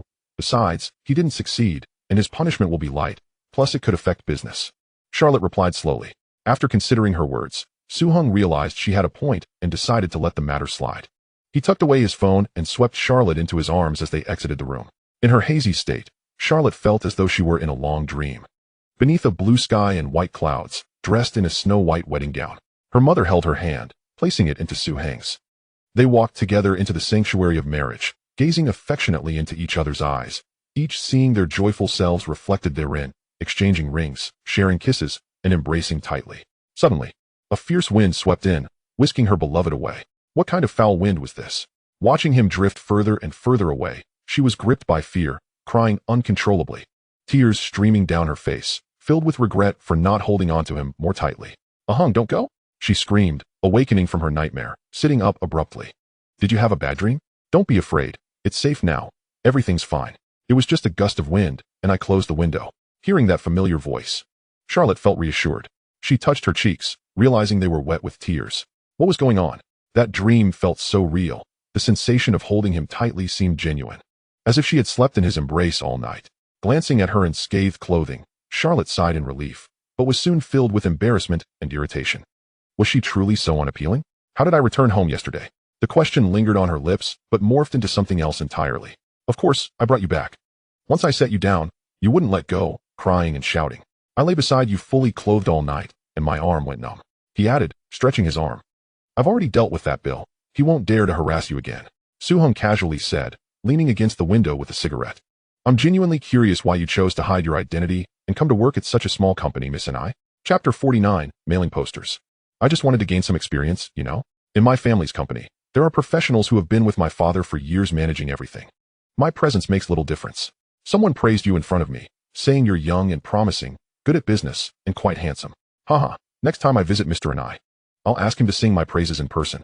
This statement undoubtedly originates from Anai Xiaoa. However, it is somewhat regrettable that he did not acquire shares in TVB. That fellow is truly a cunning old fox. I sincerely appreciate everything you have done for me, Soo-hung remarked earnestly.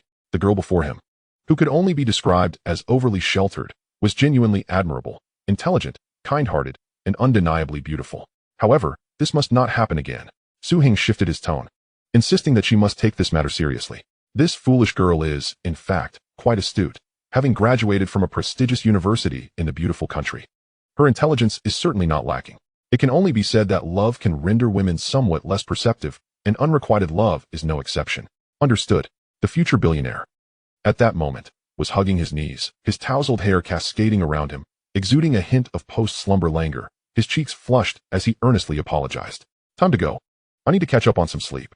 In the office, across from the massive floor-to-ceiling windows, a tall red structure resembling a fire hydrant stood prominently along the street. Each time Soo-hung glanced outside, this peculiar object caught his eye, something frequently seen on the streets of America, yet its purpose remained a mystery. An elderly lady, leaning on a cane, approached and inserted a slip of paper into it. Now and then, others followed suit. Before the end of the workday, a figure in a green uniform rode by on a bicycle, with 2 green bags attached to the back. He opened the red box, retrieved the slips of paper, and placed them into the bags. In that moment, Soo-hung suddenly recalled that this contraption was a mailbox. In the time before his journey, no one wrote letters anymore. and mailboxes had vanished from the streets. Yet in this era, many still utilized them. A mailbox?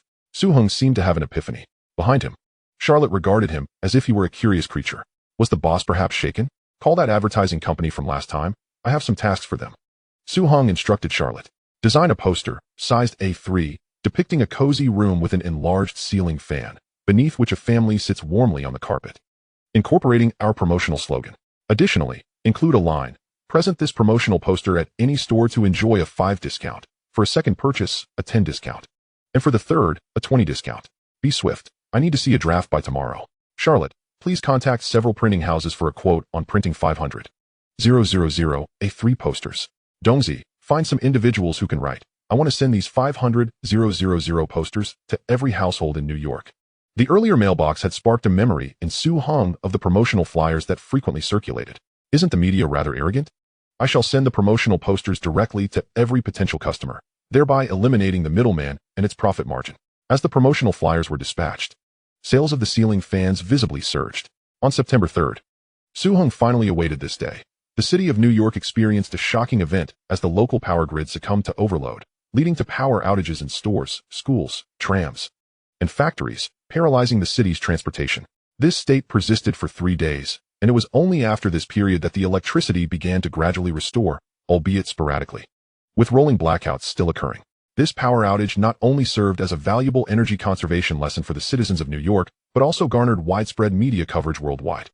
Upon analysis, it was revealed that household air conditioning units were significant energy consumers, accounting for over half of the energy usage. Consequently, the day after the restoration of power, Hongqing ceiling fans were sold out. All stores and chain outlets had depleted their stock, restocked, and sold out again. Fortunately, Soo-hung had anticipated this demand and arranged for shipments in advance.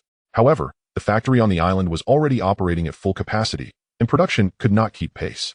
Thankfully, Zhao Yingwen proved to be quite the capable partner. After Soo-hung's directives, she took the initiative to secure a bank loan against Hongqing Electric's factory and acquired another appliance factory, which would be slightly remodeled to begin production next month. She also purchased a substantial plot of land adjacent to the original factory, reportedly measuring around 10,000 square meters, which would be constructed and operational within 3 months. Such industrial buildings are relatively simple, single-story structures with large iron frameworks covered in metal sheeting, ready to operate once equipped with machinery. After a few days, New York media finally took notice of the once viral ceiling fans from a brand called Hongqing, originating from the island, leading to newspaper features, including several major North American publications that conducted in-depth reports. Soon, television media also covered the story, urging people to utilize these ceiling fans for cooling and energy conservation. Consequently, the phone lines at Hongqing Electric's New York branch were overwhelmed with inquiries from prospective regional distributors and requests to sell Hongqing ceiling fans. The 10 salespeople answering the calls were inundated.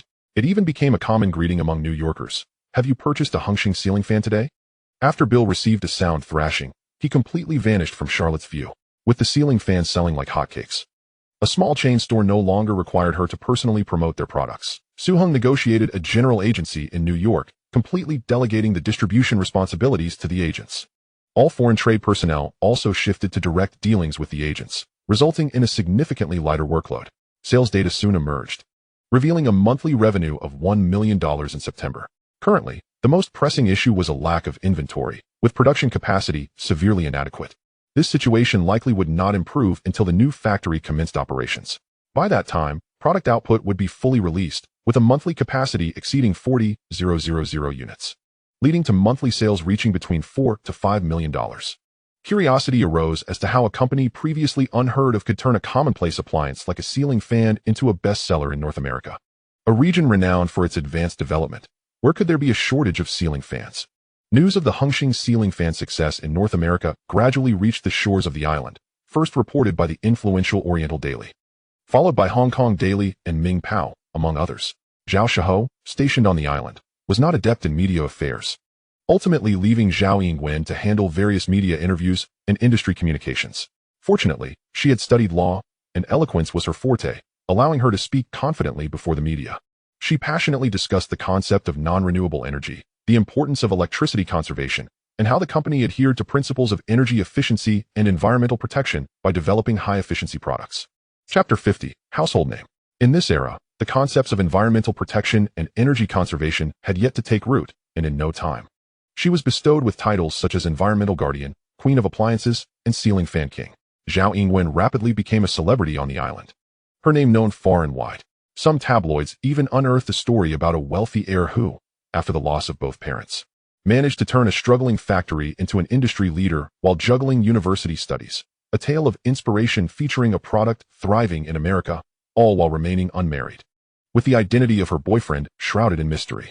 However, within the upper echelons of society, opinions differed. Upon uncovering the truth, they were even more astonished. Su Hong, a small-time hoodlum from a poverty-stricken area, had led a team into the beautiful country, dramatically transforming the fortunes of an inconspicuous ceiling fan factory into a colossal enterprise with annual sales conservatively estimated to exceed $30 million. A narrative far more incredible than what ordinary citizens on the island had heard. The name Su Hong began to gain recognition among the elite of the island, as every element, product, timing, and strategy was indispensable, at the very least. This individual was a marketing genius. What does $30 million signify? Approximately 210 million Hong Kong dollars, with net profits expected to exceed 40 million Hong Kong dollars. This firmly secures a place among the top 100 enterprises on Hong Kong Island, establishing itself as a frontrunner in the electrical appliance sector. However, ceiling fans are simply unavailable on Hong Kong Island. They are not sold locally for a straightforward reason. Production capacity is insufficient, as demand in North America far surpasses supply, rendering local sales unfeasible for the time being. Other countries and regions have expressed interest in becoming agents, but regrettably, there is no stock available to meet these requests, as production capabilities are currently stretched. Nonetheless, Su Hong does not intend to expand production at this time. After all, electric fans are fundamentally low-tech products with modest profit margins. For now, the business relies on patent protection and the fact that other manufacturers have yet to catch up, which could sustain development for several years. In the long run, it will hinge entirely on labor costs, where Hong Kong Island holds no significant advantage, and the factory may eventually relocate to the mainland. Following the opening of the mainland, the manufacturing industry will become unbeatable globally, as labor costs are exceptionally low. However, at this moment, Hong Kong Island reigns supreme in manufacturing, attributed to a pool of skilled yet inexpensive industrial workers. Brother-in-law, I have successfully developed the Mahjong machine and produced a small batch of prototypes. After extensive testing, I even sent a few to the Hengyu Mahjong Hall, where they have been received with great enthusiasm. Following your advice, I also approached several patent agencies to register patents in North America, Japan, Taiwan, South Korea, Hong Kong, and Southeast Asia. The popularity of electric fans has limited impact on him. While he is pleased, nothing excites him quite like successfully developing a new product. It seems this fellow has an affinity for inventions. I suggest your sister establish a new factory, designed for a monthly output of 1,000 units, with a price set at 10,000 Hong Kong dollars each. Isn't that price a bit steep? Will it not hinder sales? Although Zhao Shihao is not particularly sensitive to pricing, he recognizes that this price seems rather high, considering that the current cost of the small batch he has produced is under 2,000, and mass production is expected to reduce it to below 1,000 Hong Kong dollars. The initial target market is not ordinary citizens, but rather mahjong halls, where the patrons are ripe for the picking. Well, I have certainly gained new insights. By the way, I have brought in a fellow named Hui Jianlin to assist your sister temporarily, appointing him as an assistant to the general manager to observe his performance. If he proves capable, we can increase his responsibilities. I had instructed Tian Yangyan to find this individual long ago, but it was quite challenging to locate him with only a name amidst the vast sea of people. Nevertheless, he has finally been found. In his previous life, he served as the CEO of Hutchison Whampoa, a titan of industry, and his professional competence has been validated. He will shadow Zhao Yingwen and gradually take over her responsibilities. Otherwise, this young lady will be utterly exhausted. After several months of intense market expansion, everything has been streamlined. Su Hong returned to Hong Kong Island with half of the foreign trade sales team, leaving one capable member in New York to take charge of the North American region.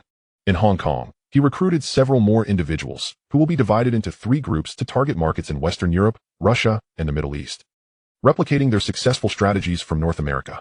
Su Hong and Li Wenlian sat in first class on the plane, while the other staff members kept their distance, tacitly allowing the two some private space. Since the last incident, their relationship has grown significantly closer, evolving into what could be described as very good friends. Yet, neither has dared to break the unspoken barrier. Su Hong is preoccupied with work, while Li Wenlian feels a sense of shyness, leaving them in the realm of friendship. Without even holding hands, Mr. Su, hello. I heard you are the owner of Hengxing Electric. I came across your company's products in New York and bought one. It works wonderfully. I didn't expect you to be so handsome. May we take a photo together? Su Hong, seated by the aisle, was approached by two beautiful flight attendants who gathered around him, requesting a photo. While they are referred to as flight attendants, they are essentially service staff on the plane, earning modest salaries. They are well aware of the high status of those seated in first class and had just overheard some passengers discussing that the gentleman in front was the owner of Hongqing Electric. Among them, several were eager to seize the opportunity to meet a wealthy individual in hopes of marrying into affluence, and such people have become their role models. The key was encountering someone so young and handsome. It appeared he was still unmarried, making it an opportunity not to be missed. Feeling nervous, Li Wenlian accidentally spilled her drink on her pants, unsure of how to handle the situation. In her past, she had been the center of attention, with suitors lining up from Happy Valley to Central. Yet she had never experienced the jealousy of competing for someone else's affection. Click, click, click. Numerous photos were taken, but the attendees showed no signs of leaving, surrounding Su Hong with laughter and chatter, their voices grating on the ears. Mr. Su, you look so young. I wonder if you have a girlfriend? I do. Li Wenlian interjected, wrapping her arm around Su Heng's, casting a wary glare at the two flight attendants. Her eyes filled with hostility. This was her first time feeling such intense protectiveness, akin to someone trying to snatch away her beloved toy. Seeing Li Wenlian's fierce demeanor, the two women reluctantly departed, yet not before slipping a small note into Su Heng's hand as they passed by while delivering meals. Aren't you going to change your pants? Su Hong teased, observing the flustered Li Wenlian, who clung to his arm with a mischievous grin. Chapter 51, Li Wenlian's Family Banquet. It was infuriating that this fellow continued to mock her. Looking in the mirror, she saw a beautiful woman with a perfect figure and a commendable family background. How could he be so blind as to overlook her? Did he not realize how many people were pursuing her? The fact that their relationship still lingered in the realm of friendship was enough to incite her anger. However, those two flight attendants served as a wake-up call. With Hongqing Electric's success, this guy's worth had undoubtedly surpassed 100 million. Moreover, he was 2 years her junior, merely 21 years old, making him Hong Kong Island's youngest billionaire. This news would soon spread throughout the island, attracting not only the attention of the local elite, but also making him a prime candidate for many high society marriages. The crucial point was that he achieved success through his own entrepreneurial endeavors. Compared to others, even the second-generation wealthy individuals she knew paled in comparison. Even she found her advantages over him to be less pronounced. While she came from a good family, he was undeniably impressive, even in terms of looks. He garnered more admiration among men than she did among women. The only edge she held was her academic credentials, as he had not graduated high school. With this realization, Li Wenlian felt a sense of insecurity creeping in. When she finally returned to her seat after changing pants, she dared not meet Su Heng's gaze, keeping her head down, her hair obscuring her face. I like you. Su Hong turned his head, unable to see Li Wenlian's face hidden by her hair. Had one been looking up from the floor, they would have noticed her cheeks flushed with crimson, making it difficult for her to speak. For a girl to confess her feelings was a daunting task. This guy was simply teasing her, relishing her embarrassment. What did you say? I didn't catch that. Could you repeat it? Su Heng feigned ignorance, grinning. Oh, you are so annoying, always teasing me.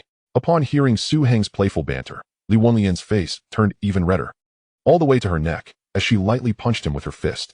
Su Hong set aside the newspaper, gently grasping Li Wenlian's chin, turning her face towards him, and slowly leaned in to kiss her lips. After we land, my father will send someone to pick me up. How does that sound? Would you consider accompanying me home for dinner? With this barrier between us now broken, our interactions have become significantly more natural. Huh? Are you implying that you wish to introduce me to your parents? Su Hong teased with a smile. I suppose so.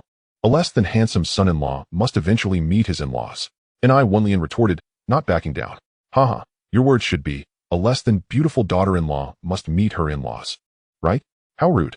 Li Wenlian playfully punched Su Hong with her delicate fist. At the dinner table, the family engaged in cheerful banter. It was Su Heng's first encounter with Li Wenlian's mother, Lu Yanbing, who, in her early 50s, looked hardly over 40. Dressed elegantly in a qipao, she exuded grace. And sitting beside Ni Xiaoa, they presented a classic image of an older husband with a younger wife, yet it appeared quite harmonious. At that moment, she regarded Su Hong with the affectionate gaze of a mother-in-law, growing increasingly fond of him. Su Hong attributed this to his unbeatable good looks. It seemed that anyone, from octogenarians to toddlers, would take an instant liking to him. Surprisingly, Ni Wenlian behaved like a well-mannered child, sitting quietly next to Su Hong, rarely speaking. Her body angled towards him, exuding an air of obedience that left her parents astonished. She had always been boisterous. What had prompted this sudden transformation? Ni Wenlian understood that despite her father's indulgence, as a member of a prominent family in Hong Kong, she could not escape the fate of arranged marriages. However, she found genuine satisfaction in the presence of the man beside her. He was intelligent, youthful, dashing, skilled, and possessed a remarkable audacity, not to mention his striking appearance. At such a young age, he had already made a significant name for himself, an achievement that even she, despite her own background, could not fathom accomplishing. She believed this disparity was entirely a matter of innate talent, something that hard work could not compensate for. Her father's judgment in selecting a partner was undoubtedly reliable. In fact, she was aware that her father had long been on the lookout for a suitable husband for her, having met several potential candidates at various social events, some of whom were indeed distinguished scions of wealthy families. Yet, in comparison to Su Hong, they paled in significance. When her father handed her Su Heng's dossier, she was intrigued to learn how he had quickly risen to become a gang leader with over 2,000 subordinates, his reputation echoing throughout Causeway Bay. He was not only adept in business, but also possessed a keen commercial insight. Thus, when she discovered that his company was seeking foreign trade sales personnel, she resolved to infiltrate the ranks and observe him closely. At the dining table, he conversed effortlessly with her father, a figure of prominence, showing no signs of intimidation. Some of his views on business and assessments of economic trends even earned her father's admiration. "Hong, your performance in the United States was truly commendable. Choosing New York as your target city was astute, and your timing was impeccable. What led you to select the American market?" And Aisheng inquired. "Primarily, the American market is the largest single market in the world, and ceiling fans are highly applicable throughout North America," Su Hong replied. "Your idea of mailing brochures to residents is quite innovative. It's clear that you have a talent for marketing. And Aisheng, you flatter me." "It's merely a stroke of cleverness," Su Hong modestly responded. "How did you anticipate the massive power outage in New York?" And Aisheng continued. "I have studied your background, and you seem to have a knack for strategic foresight, ensuring each step is meticulously calculated. Don't tell me you spontaneously decided to rush to New York to sell fans. What a crafty old fox. This man had a remarkable ability to assess situations." The pivotal moment for Hongxing ceiling fans indeed coincided with the blackout in New York. In truth, humanity's demand for electricity continues to escalate. Yet the fossil fuels used for power generation are finite. As limited resources confront endless needs, there will inevitably come a day when energy supply can no longer meet consumption.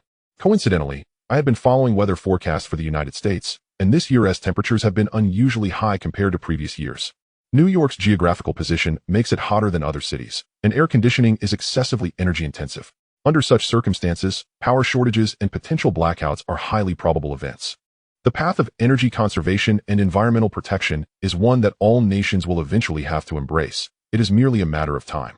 His words prompted Ni Xiaohe to nod in agreement, as the concepts of environmental protection and energy conservation were still quite novel in this era. "What do you think about the prospects of the Ni family's beverage factory?" he asked, implying a test of Su Hong's insight. In our previous conversation about TVB, he was aware of Su Heng's ambitions regarding the network. The Ni family's most significant industries encompassed three main sectors, with Shenzhen real estate being the cornerstone of their legacy, as family traditions dictated it to be rented, not sold.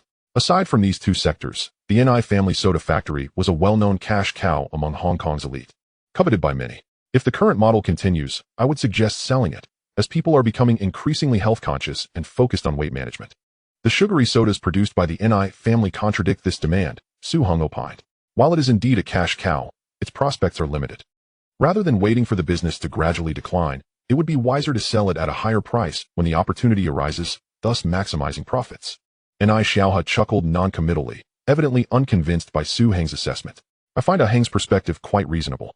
Although I am not well versed in business, just the other day, my private doctor advised me to limit my consumption of sodas, as my blood sugar levels were slightly elevated. He mentioned that the sugar content in these drinks is detrimental to health."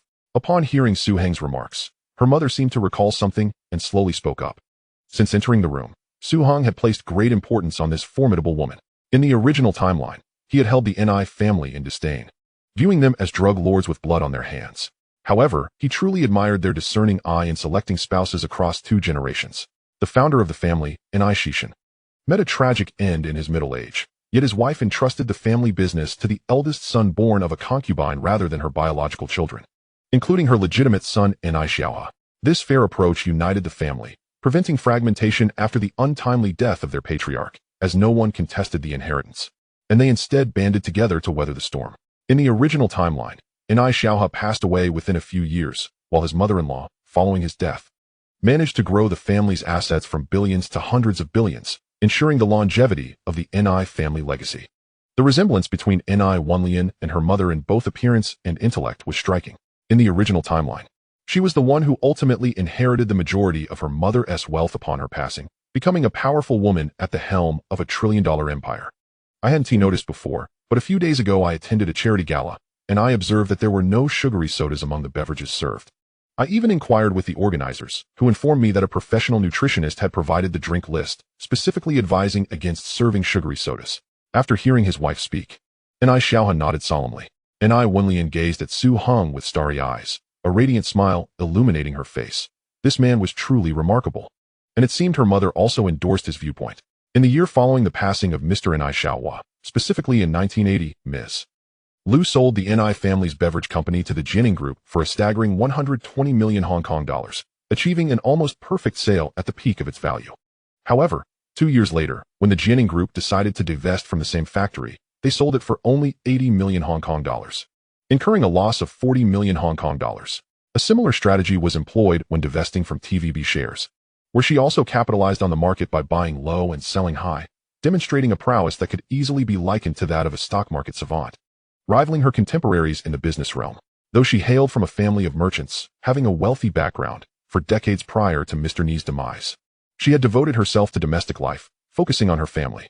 Yet, astonishingly, she emerged into public life 2 years later, akin to a hidden gem from the Ni family. While Mr. Ni Xiaohua was cunning and a formidable figure in his own right, it was this potential future mother-in-law that evoked a sense of trepidation in Su Heng. The previous conversation hinted at her possible lack of acumen in business management. However, her keen observational skills and understanding of human nature were undeniably formidable. There was no need for haste, as shifting perspectives takes time, allowing for a gradual search for potential buyers. At this moment, both Ni Xiaohua and Liu Yanbing nodded in agreement, expressing their recognition of the situation. Su Heng's assertion that the soda factory should be sold at a high point, adhering to the current business model, prompted Ni Xiaohua to inquire whether there were alternative methods. As he posed this question, Liu Yanbing and Ni Wenlian set down their chopsticks, curiosity evident in their gazes directed at Su Heng, adapting to trends and innovating new products, such as tea beverages that resonate with the local populace, including fruit-flavored drinks, hawthorn drinks, and healthy sodas with reduced or no sugar, could be seen as the best strategy. If selling during a favorable market was a moderate approach, this proposal was undoubtedly a superior one. The trio gazed at Su Heng in disbelief, astonished by his knowledge of the beverage industry. Despite their intellect, they could not rival Su Heng's extensive experience from the past, illustrating that individual effort pales in comparison to the prevailing tides of fortune. Even a pig can soar if it catches the right wind. They could hardly fathom that a mere water seller, whose authenticity was uncertain, had ascended to become the wealthiest individual in mainland China. Ni Xiaohua narrowed his eyes, a glimmer of brilliance flashing within them, as he sighed inwardly, recognizing the rarity of such talent, albeit regretting it was not of his own lineage.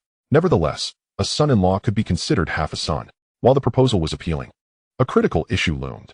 At her age, she felt increasingly overwhelmed and questioned her capacity to spearhead new product development. Meanwhile, her naive daughter remained infatuated with this young man, who appeared woefully inexperienced in business operations. Although her wife possessed sufficient insight, she lacked an understanding of commercial mechanics. Safeguarding the family business was manageable, but steering an enterprise would be a daunting challenge. Contemplating the myriad thoughts racing through her mind, she finally spoke. I have a proposition. The Ni Soda Company is my family's private enterprise. I propose to exchange 49 of my shares in the Ni Soda Company for 51 of your shares in the dock, with you managing both the Ni Soda Company and the dock. The old fox was indeed shrewd. Both assets were currently valued at nearly 100 million Hong Kong dollars. However, the underlying issue with this transaction was that upon completion, her shares in both the dock and the soda factory would be reduced to 49, placing her at a disadvantage within the Ni family. This was merely one concern. The second was that the soda company was not necessarily a premium asset, whereas her dock was undoubtedly a prime piece of real estate. Yet, appearances could be deceiving. The soda company, though seemingly declining, held significant value in its land. Once the mainland opened up, production could shift there, significantly reducing costs before being transported back to Hong Kong Island for sale. Ultimately, she resigned herself to being at a disadvantage, acknowledging her own greed for the young man's affection. Deal. Actually, Mr. and I have another proposal. Shall we jointly invest in acquiring Lee's television station? I wonder if you might be interested. Hong Kong Island boasts 3 cable television licenses, Jia-E, Lee's, and TVB. Jia-E, with its daily 8-hour educational programming, is a natural pitfall, destined for closure within 2 years. Lee's television station is barely surviving. While TVB operates relatively well with decent viewership and profitability, from a capital operation perspective, acquiring Lee's would allow for a monopoly on wireless television licenses on Hong Kong Island, effectively positioning us as the central bank of media. Furthermore, we could aspire to create a media behemoth akin to News Corporation, treading the path of Murdoch and leaving him with no options. A flicker of insight crossed in Xiaohua's eyes. The young man had shifted his focus from TVB to Lee's television station. However, the media industry is not as straightforward as traditional manufacturing. Television stations primarily generate revenue through advertising, necessitating high viewership, which in turn requires quality dramas, films, and programs, all of which demand substantial financial investment, often without guaranteed success. If not, why would Lee's be incurring losses? TVB has not escaped unscathed either. To draw from local examples, TVB's second-largest shareholder, the well-known Shaw brothers, has faced declining fortunes, with persistent losses and even thoughts of divestment. Despite TVB's profitability, it pales in comparison to the cash cow that is the NI Soda Company. While controlling the narrative holds significant value for the entire NI family, it suffices, and there is no pressing need for expansion. Moreover, at her age, she was already preoccupied with succession concerns. The thought of further expansion was not appealing. Managing Lee's would be a distraction, and it was unlikely that the governor would wish to see such media power consolidated in one individual's hands. N.I. Xiaohua gracefully declined the offer. That's perfectly fine, Su Heng replied, pleased with her response. After all, I did extend an invitation to collaborate for mutual benefit. It was your choice not to join. Su Heng's primary interest lay in gaining control over TVB, but it appeared that N.I. Xiaohua was not ready to relinquish it. Therefore, he resolved to pursue the acquisition of Lee's, a necessity for his plans, lest the illustrious stars of the 80s and 90s slip from his grasp. But more importantly, how could he present the countless scripts, a culmination of countless minds' wisdom, to the world without it? However, Mr. N.I., let it be clear, should Lee's inflict damage upon your TVB, do not blame me. Overall, the dinner was exceedingly satisfactory, with both parties establishing a preliminary collaboration and discovering shared interests, all while subtly imposing limitations. This is how tycoons operate, appreciating your potential while negotiating benefits, all the while keeping you in check. Yet, the most joyful participant in this banquet was undoubtedly N.I. Wanlian, who witnessed her father and boyfriend strike a business deal, solidifying a partnership that would see the N.I. Soda Company entrusted to his care, fostering familial camaraderie. With this foundation laid, their future interactions promised to be filled with happiness and joy. However, the young man's popularity among women was nothing short of astonishing, particularly given his reputation as a notorious flirt. How could he withstand the incessant attention? Before he had truly risen to prominence, he was already surrounded by several women. After achieving fame through the remarkable battle in the beautiful country, his worth, particularly that of Hongxing Electronic Technology Company, has visibly skyrocketed. Conservatively estimated, it could easily surpass 100 million Hong Kong dollars. Coupled with his holdings in Lee's Soda and the Dock, his net worth surely exceeds 200 million Hong Kong dollars, placing him firmly among the second-tier elite of Hong Kong Island. Notably, he is a self-made man, and considering his striking looks, it is likely that even among the affluent families of Hong Kong Island, some may be tempted to pursue a union with him. Moreover, how could an ordinary girl withstand his sweet nothings? Among those around him, there are formidable contenders like Si Yulian and Zhao Yingwen. Since the opening of Si Yulian's mahjong parlor, business has been booming, raking in substantial profits daily. It is said that when they opened, the two welcomed guests as a couple. Zhao Yingwen, whom I have met, is a law student yet to graduate from Chinese University, and she has remarkably managed to support such a large enterprise. Though it is undoubtedly her devoted boyfriend who has guided her, her own capabilities should not be underestimated. The only advantage she seems to possess is her family background. She has a good father. However, she understands that her father's influence can no longer fully restrain him, and with her father's health declining, the family soda company still requires his assistance. Thus, she realizes that she must be more astute and adaptable. That evening, Su Heng returned to Zhao Yingwen's side after 3 months apart. Upon entering, Zhao Yingwen leaped into his arms, clinging to him like an octopus. Darling, I've missed you so much. The yearning was palpable. For a couple of their age, being separated for months is truly a painful ordeal. Since their first intimate encounter, they cease to discuss love and affection. Once that threshold is crossed, everything else falls into place. Neither party can claim superiority in desire, as they embrace and succumb to passion, eventually ending up in bed. Clothes were strewn across the floor as Su Heng, having been deprived for months, ignited a fervent fire, seemingly ready to set the entire house ablaze. Time slipped away, and after several passionate encounters, Zhao Yingwen lay languidly in Su Heng's embrace, allowing him to caress her thighs. Utterly relaxed and motionless. Do you like this watch? Su-hung turned over and handed her a small gift box from the bedside table. Wow, Cartier. It's absolutely stunning. Zhao Yingwen exclaimed, holding a sparkling, exquisitely designed women's wristwatch, clearly of considerable value. What prompted you to gift me this? Darling, this is a belated birthday present for you. I was too busy in the beautiful country back in August to return in time. So here is a late wish. Happy birthday. Chapter 54. The booming little business. Having spent considerable time with her, Su-hung knew that she was not materialistic at all. Her lifestyle was quite simple, and she hardly cooked, read, or studied. Her material desires were decidedly modest. This is the happiest birthday gift I've ever received, Zhao Yingwen said, touched, her eyes glistening with emotion. Back in August, when Su-hung called to extend his wishes, she felt a pang of discomfort.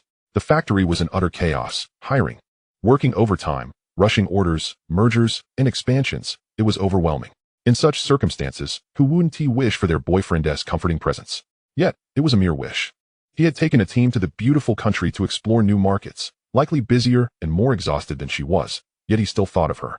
The following morning, after sharing breakfast prepared by Zhao Yingwen, they headed to the company, resembling a couple who had lived together for ages, enveloped in warmth. The old factory was noticeably transformed, bustling with vehicles and industrious workers, a vibrant scene of activity. The office building was also filled with busy staff. They visited the newly acquired second factory, which was significantly larger, nearly double the size of the first, sprawling over 10,000 square meters with 5 neatly arranged plant buildings. The third factory was a bustling construction site, full of activity. Following Su-hung's directives, Zhao Yingwen had designed an office building, a research center, 2 staff dormitories, and a vast array of factory space. Her execution was commendable. Though the financial chain was tightly stretched, it was manageable. Both the first and second factories had been mortgaged, yet the cash flow remained stable. With continuous orders from North America and plans to expand into Western Europe, Russia, and the Middle East. After a thorough inspection, several executives convened in the conference room. Su-hung clarified each person's responsibilities. Zhao Yingwen as chairwoman overseeing all operations, while also managing financial and legal matters. Hu Jianlin as general manager handling production, procurement, and new factory construction. Zhao Shihao as chief engineer responsible for research and technology, and Wang Weiming, who had returned with Su-hung, elevated to sales vice president, excelling in various aspects of sales. Thus, the initial structure of the team was established, allowing Su-hung some leisure time. You're unbelievable. How can you just visit your own factory and leave? Zhao Yingwen exclaimed, stamping her foot in frustration. Come on, what's yours is mine. It's all for our future children, he replied, causing Zhao Yingwen to blush deeply. How absurd. Who would want to have your children? Haha, you will, eventually. It's only a matter of time. Su-hung laughed as he strolled away. Zhao Yingwen watched his retreating figure, feeling a mix of helplessness and bashfulness. At noon, they had lunch with Zhou Huanmin and Zhou's mother. The young girl seemed to have grown taller, likely over 1.70 meters now, though still somewhat slender. Her hair was styled in large curls, with a small section dyed blonde, and she wore jeans paired with a knit top. Brother Hung, you're finally back, she exclaimed as soon as she entered, clinging to Su-hung's arm. This is for you, clothes I brought back from the beautiful country. See if you like them. Wow, so many clothes. Are they all for me? Zhou Huanmin said excitedly, grabbing several bags and dashing to her bedroom to try on her new outfits. Auntie, I'm here for a meal. Come. This is called coming home for dinner, not just crashing. Once I finish these 2 dishes, we'll eat. Please, have a seat on the sofa and rest a bit. Zhou's mother called from the kitchen, bustling about. Knowing Su-hung was coming, she had handed over the shop's operations to the staff and prepared a lavish lunch at home. Brother Hung, do you think this outfit looks good on me? Does this one look better or the dress from earlier? They both look great. That's not an option. You can only pick one. Then I'll change back into the dress, Zhou Huanmin chirped, flitting back and forth like a lark between her bedroom and the living room, trying on various outfits, proudly showcasing the beautiful gifts from Su-hung. Soon, lunch was served, and the family gathered around the table, joyfully enjoying their meal. Observing Su-hung, who had grown increasingly handsome and composed, Zhou's mother felt a deep fondness for him, appreciating how well he complimented her daughter, embodying a perfect golden couple. You've always been clever, and now at such a young age, you've achieved so much. I heard that your company's ceiling fans are very popular in the beautiful country. They've even made it to the news. Haha, Auntie, it was a happy accident. He has achieved prosperity, yet remains grateful for the kindness he once received, purchasing this apartment for himself and his daughter. Ever since they moved into this residence, her mental state has significantly improved, completely shedding the weariness and sense of hardship she experienced while living in the slums. She feels invigorated and remarkably composed. Currently, She manages a small shop adjacent to the Hengyu gambling den, which Su Hong has acquired. Initially, I felt somewhat out of my depth, but having lived in the slums, I am acutely aware of the struggles faced by the lower class. The key is simple. I must price my goods a few dimes or $1 lower than others. Do not underestimate those few dimes. This small shop primarily sells daily necessities, and the profit margins are inherently slim. After all, there are no fools in this world. Once the locals discover the affordability of our products, they flock here to make purchases. Even those who play mahjong at the Hengyu gambling house often stop by our shop to buy something to take home afterward. Word spreads quickly, and soon everyone in the vicinity knows about our economical little store, which I whimsically named Henghui Store. At the dining table, Mother Zhou beams with joy as she shares her business insights with Su Hong. Haha, Auntie, that name is quite delightful. Su Hong occasionally chimes in, causing Zhou Huimin to listen intently rather than chatter away. Business has been thriving, prompting me to hire 6 employees, all around my age. At this stage, without specialized skills, finding work can be quite challenging. I assured them that their wages would be higher than those in other stores, but our hours would extend a bit longer. Operating 24 hours a day, which has proven beneficial for evening sales. The shop's monthly revenue surpasses 10,000 yuan, and I'm saving it for you and Amin. In an era where ordinary workers earn in the thousands, this income truly reflects a high standard of living. I once could not have dared to dream that as a middle-aged woman in my 40s, I would manage a shop so well received. And seeing customers travel over 20 miles specifically to buy from us fills me with immense happiness. Mother Zhou expresses all this with a sense of accomplishment, a stark contrast to her days in the slums. Yet, I feel I have done nothing extraordinary.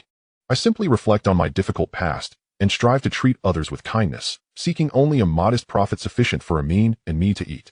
This sentiment astonished Su Hong, who remarked, Auntie, you must be a reincarnation of Pang Donglai. With this mindset in retail, it's hard not to prosper. I do wish the shop were a bit larger, allowing for a greater variety of products. As it stands, it can only accommodate the most frequently used items. Honestly, Su Hong had never intended for Mother Zhou to earn a significant profit. If it incurred losses, it would be inconsequential, as it was merely a means to keep her engaged and stave off boredom. Annie, what size of shop do you think would be appropriate? Su Hong asked earnestly, setting down his chopsticks. Do not worry about finances or rent. Just continue doing what you have been doing, he reassured her. If possible, I would like to expand the shop to 4 or 5 times its current size, partitioning it into sections for daily necessities, snacks, fruits and vegetables, and condiments, so that customers can purchase all their daily needs in one visit without needing to go to a second store. With an increase in products, the staff would not need to grow significantly, allowing us to lower prices. With greater sales volume, costs could also be reduced, yielding a respectable profit. It is truly a remarkable opportunity, a serendipitous move that has led to unexpected gains. Su Hing grabbed his mobile phone. Dai Zai.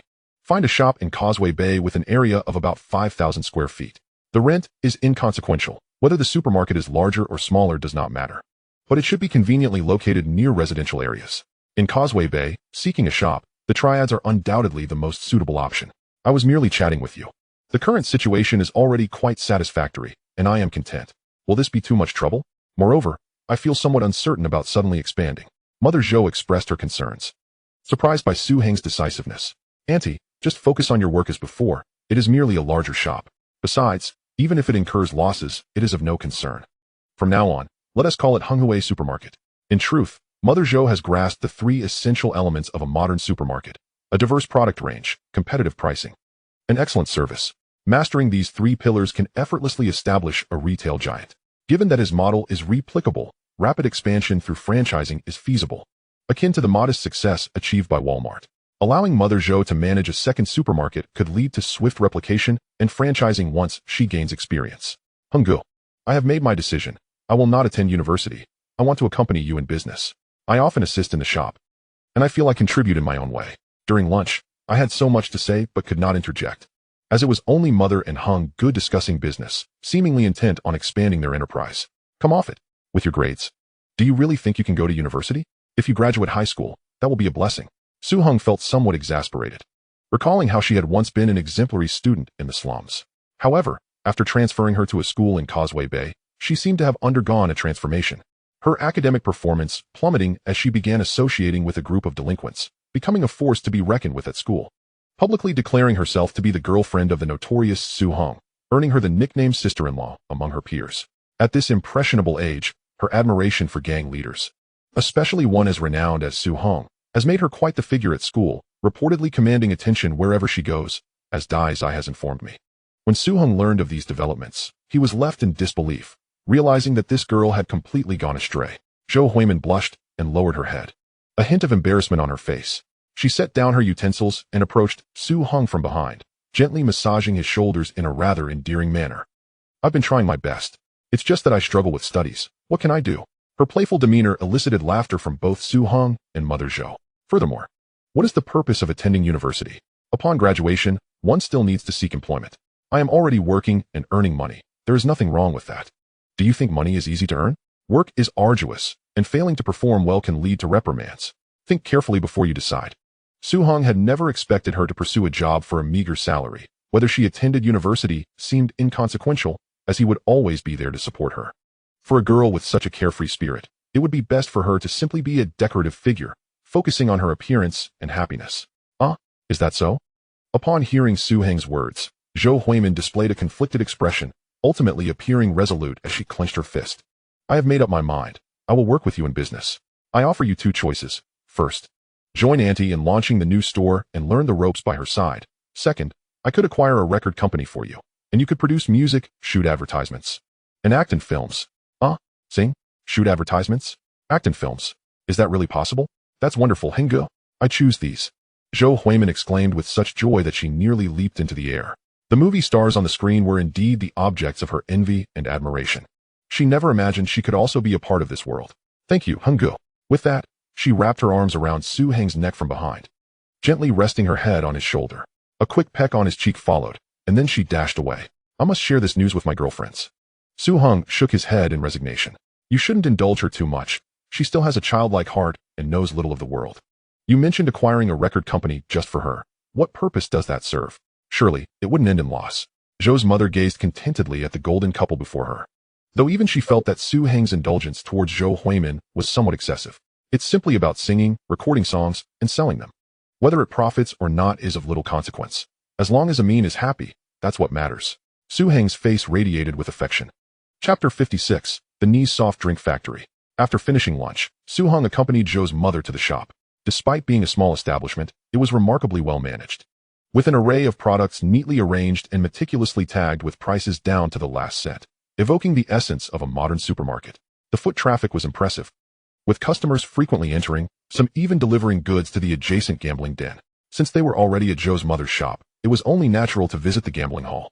Upon seeing Su-hung enter, Si Yulian's face transformed from surprise to a sulky expression filled with grievances. You actually decided to come back? Did you enjoy your time in the beautiful country? I heard you took a whole entourage of lovely ladies with you. Is Zhao Yingwen really that trusting of you?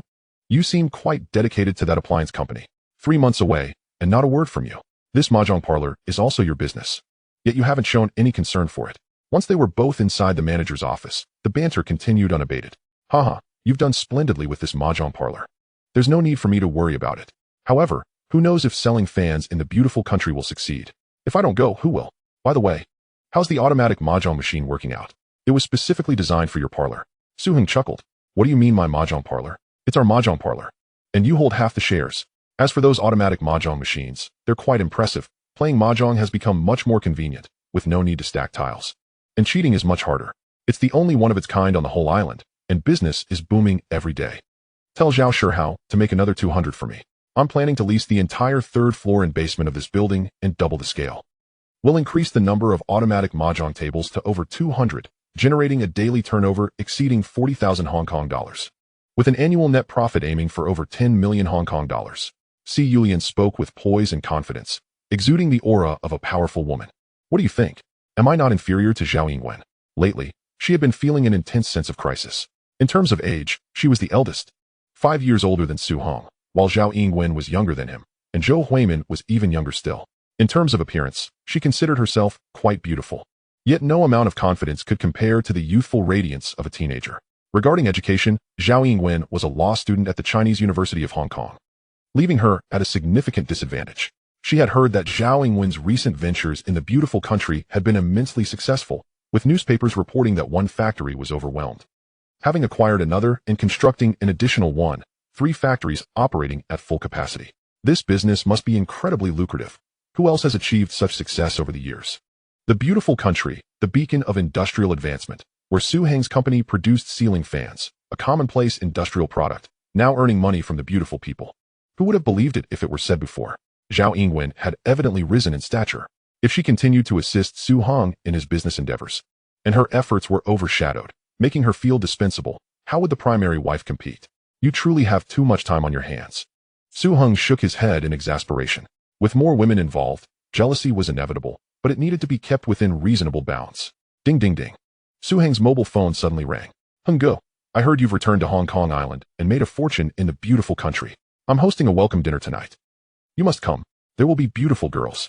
Su Hong had been preparing to contact Belyakovsky when unexpectedly, this young man called. The batch of arms ordered previously had yet to be delivered, and considering the timeline, it was about time. Not today, I need to spend time with my wife. Su Hong replied, grinning at Si Yulian, who was looking at him expectantly.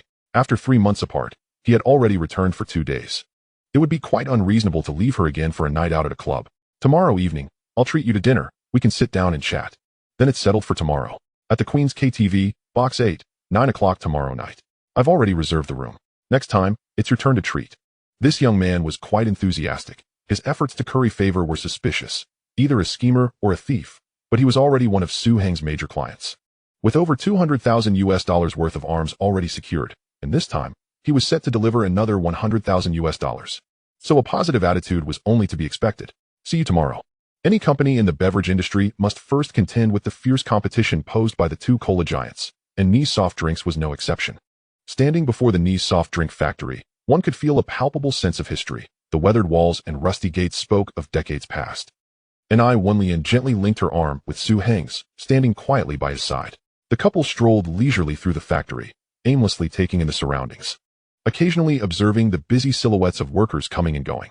At this moment, Ni's Soft Drinks seemed to be faring well. It was an established brand, well known among the residents of Hong Kong Island, with decent sales in the area. Passing workers cast puzzled glances at the couple, who appeared as striking as movie stars, even more so than the celebrities on screen. However, none approached them with inquiries, perhaps because they did not seem like troublemakers. Soon, a group of people hurried over, led by a balding middle-aged man, barely standing at 5'7", with a rotund belly that made his breathless running appear somewhat comical. Miss, you've returned from abroad? You've become even more beautiful, so much so that I almost didn't recognize you. The middle-aged man greeted her with exaggerated enthusiasm. Hee. I don't think I'm as stunning as you claim, Hui Go. She smiled shyly in response.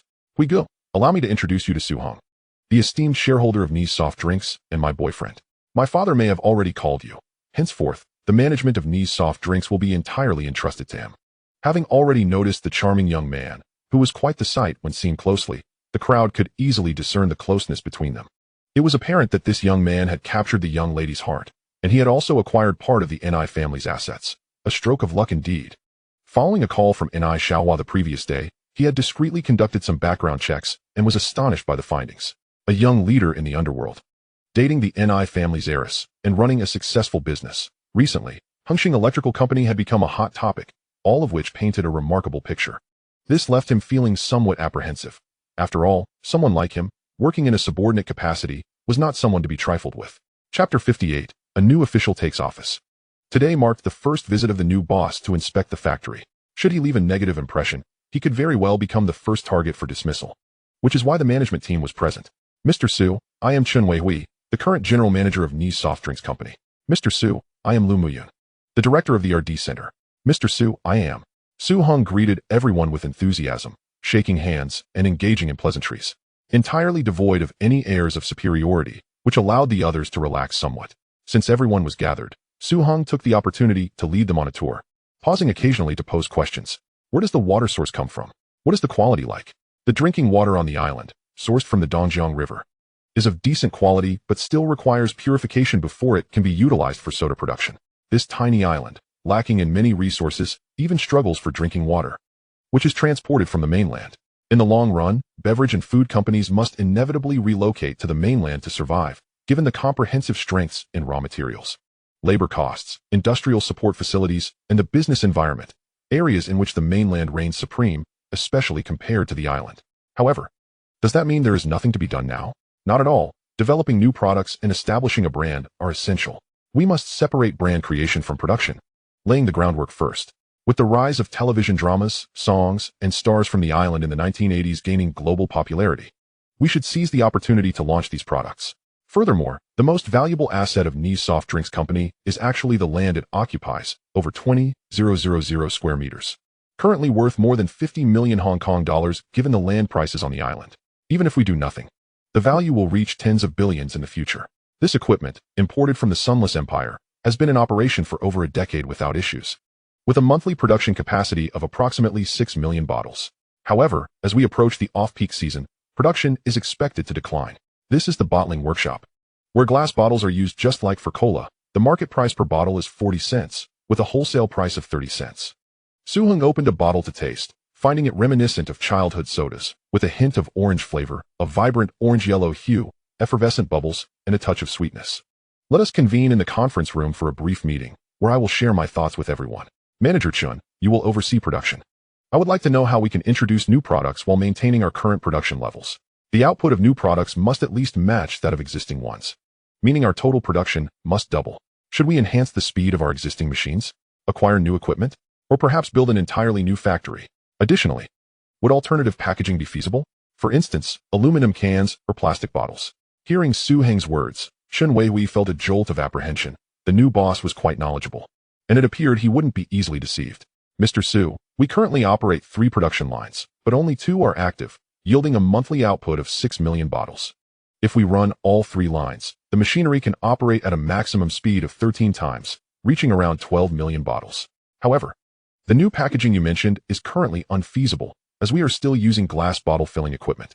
We would need to procure new filling machines for cans and plastic bottles, requiring us to find new suppliers. Then let us engage in discussions. First, we should gauge the market and plan for a doubling of production over 3 months. Once the plan is established, we will reconvene. Understood, Mr. Su. However, as we are on the verge of entering the off-peak season, a 3-month timeline would take us to December, when the weather turns colder. According to our previous production plans, we were preparing to reduce output as sales have already begun to decline. Is this new boss out of his mind? The beverage industry has its peak and off-peak seasons, and consumption surely decreases in winter. You are correct. However, the winter temperatures on the island do not drop significantly, averaging between 15 and 20 degrees Celsius. So the climatic impact is not substantial. I am unsure if Manager Chun has conducted any statistics, but what is the overall beverage sales volume on the island? And what is our market share? Are we among the top 3? I believe our primary competitors are not the weather, but rather the 2 major cola brands, as well as similar products. Chen Weihui was momentarily speechless, unable to formulate a rebuttal. Director Liu, your upcoming task will be quite substantial. My vision is to develop several flavors of fruit beverages, pear, orange, apple, and grape, each with multiple variations. We will conduct internal tastings first, and ultimately select 1 or 2 samples from each flavor for small-scale feedback. The pace must be swift. Merely offering 1 orange-flavored soda will not suffice to meet market demand. Developing new products is our primary objective, with no room for hesitation. Popular beverages from the future can be directly introduced. Though Su-hong had not researched them, he had certainly tasted them. This is not high technology. It is merely a matter of flavoring. The key is to ensure the taste appeals to the masses. The main focus is advertising and marketing, which constitutes a significant portion of the cost of fast-moving consumer goods. Understood, Mr. Su. The marketing department's next primary task is research, specifically investigating maritime shipping costs. Based on our current wholesale prices and production costs, we need to determine the shipping distance that can cover costs. If the distance exceeds a certain threshold, we must consider establishing a local factory. Where should this factory be located? We require clear quotes from several shipping companies. The primary focus will be on the surrounding areas of the island or neighboring countries, and the research report must encompass these regions. Beverages primarily consist of water, with production costs being a minor component. The majority of expenses are tied to transportation. The island possesses a natural logistical advantage with its port for maritime shipping, allowing products to be transported conveniently and cost-effectively to Southeast Asian countries, which we must leverage fully. Understood, Mr. Su. The individual responsible for market promotion was a strikingly attractive young woman, not yet 30, named Xin Jiaowen, who appeared to be quite intelligent, responding with caution. This research is not particularly difficult, but the new boss's approach is entirely different. Are we really looking to penetrate the external market? Who is currently in charge of our company's advertising and promotion? Upon posing this question, all eyes turned towards Ni Wenlian. Observing the earnest Su-hong before her, she found him undeniably captivating. He spoke coherently and exuded confidence, neither angry nor reprimanding anyone. Even his manner was remarkably genteel. Yet, why did everyone feel such palpable pressure? Perhaps it was simply the powerful aura he naturally radiated. She pondered whether anyone is truly born with such knowledge. How does he understand the beverage industry so well? Having worked in her family's company for 2 years, she felt she had not gained as much insight as she had today. When everyone's gaze fell upon her, and Wenlian realized she had been lost in thought, her face flushing as she composed her words. Chapter 59, The Approaching Liangjing. Well, I have been managing this aspect previously, primarily coordinating with 2 advertising firms to design several posters, which were placed in major publications such as the Star Daily, Oriental Daily, and Hong Kong Daily. Have we advertised on TVB? We have done so a few times, but it seems the impact was negligible. Here's what you should do. Find 2 reputable advertising agencies through TVB, and I will share my ideas with them for a complete redesign. The packaging for the new products must also be reimagined. Understood. I will contact them immediately. Everyone, please get to work. While it might seem that Ni's soft drinks had no significant flaws from the current perspective, this was, in fact, the greatest issue: conservatism and adherence to outdated practices, as an orange-flavored soda had remained unchanged for decades. With tasks assigned, she found herself with little to do. Arriving at the Blue Harbor bar, she aimed to gather information about the local organizations and the security company. Brother Hong. Upon entering, the younger brothers greeted one another enthusiastically.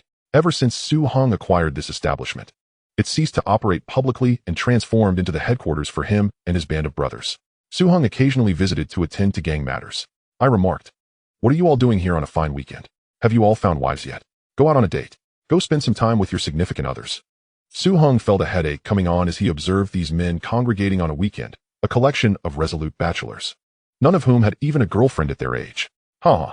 Upon hearing Su Hong's words, the younger brothers erupted into laughter, showing no signs of wishing to escape their single status.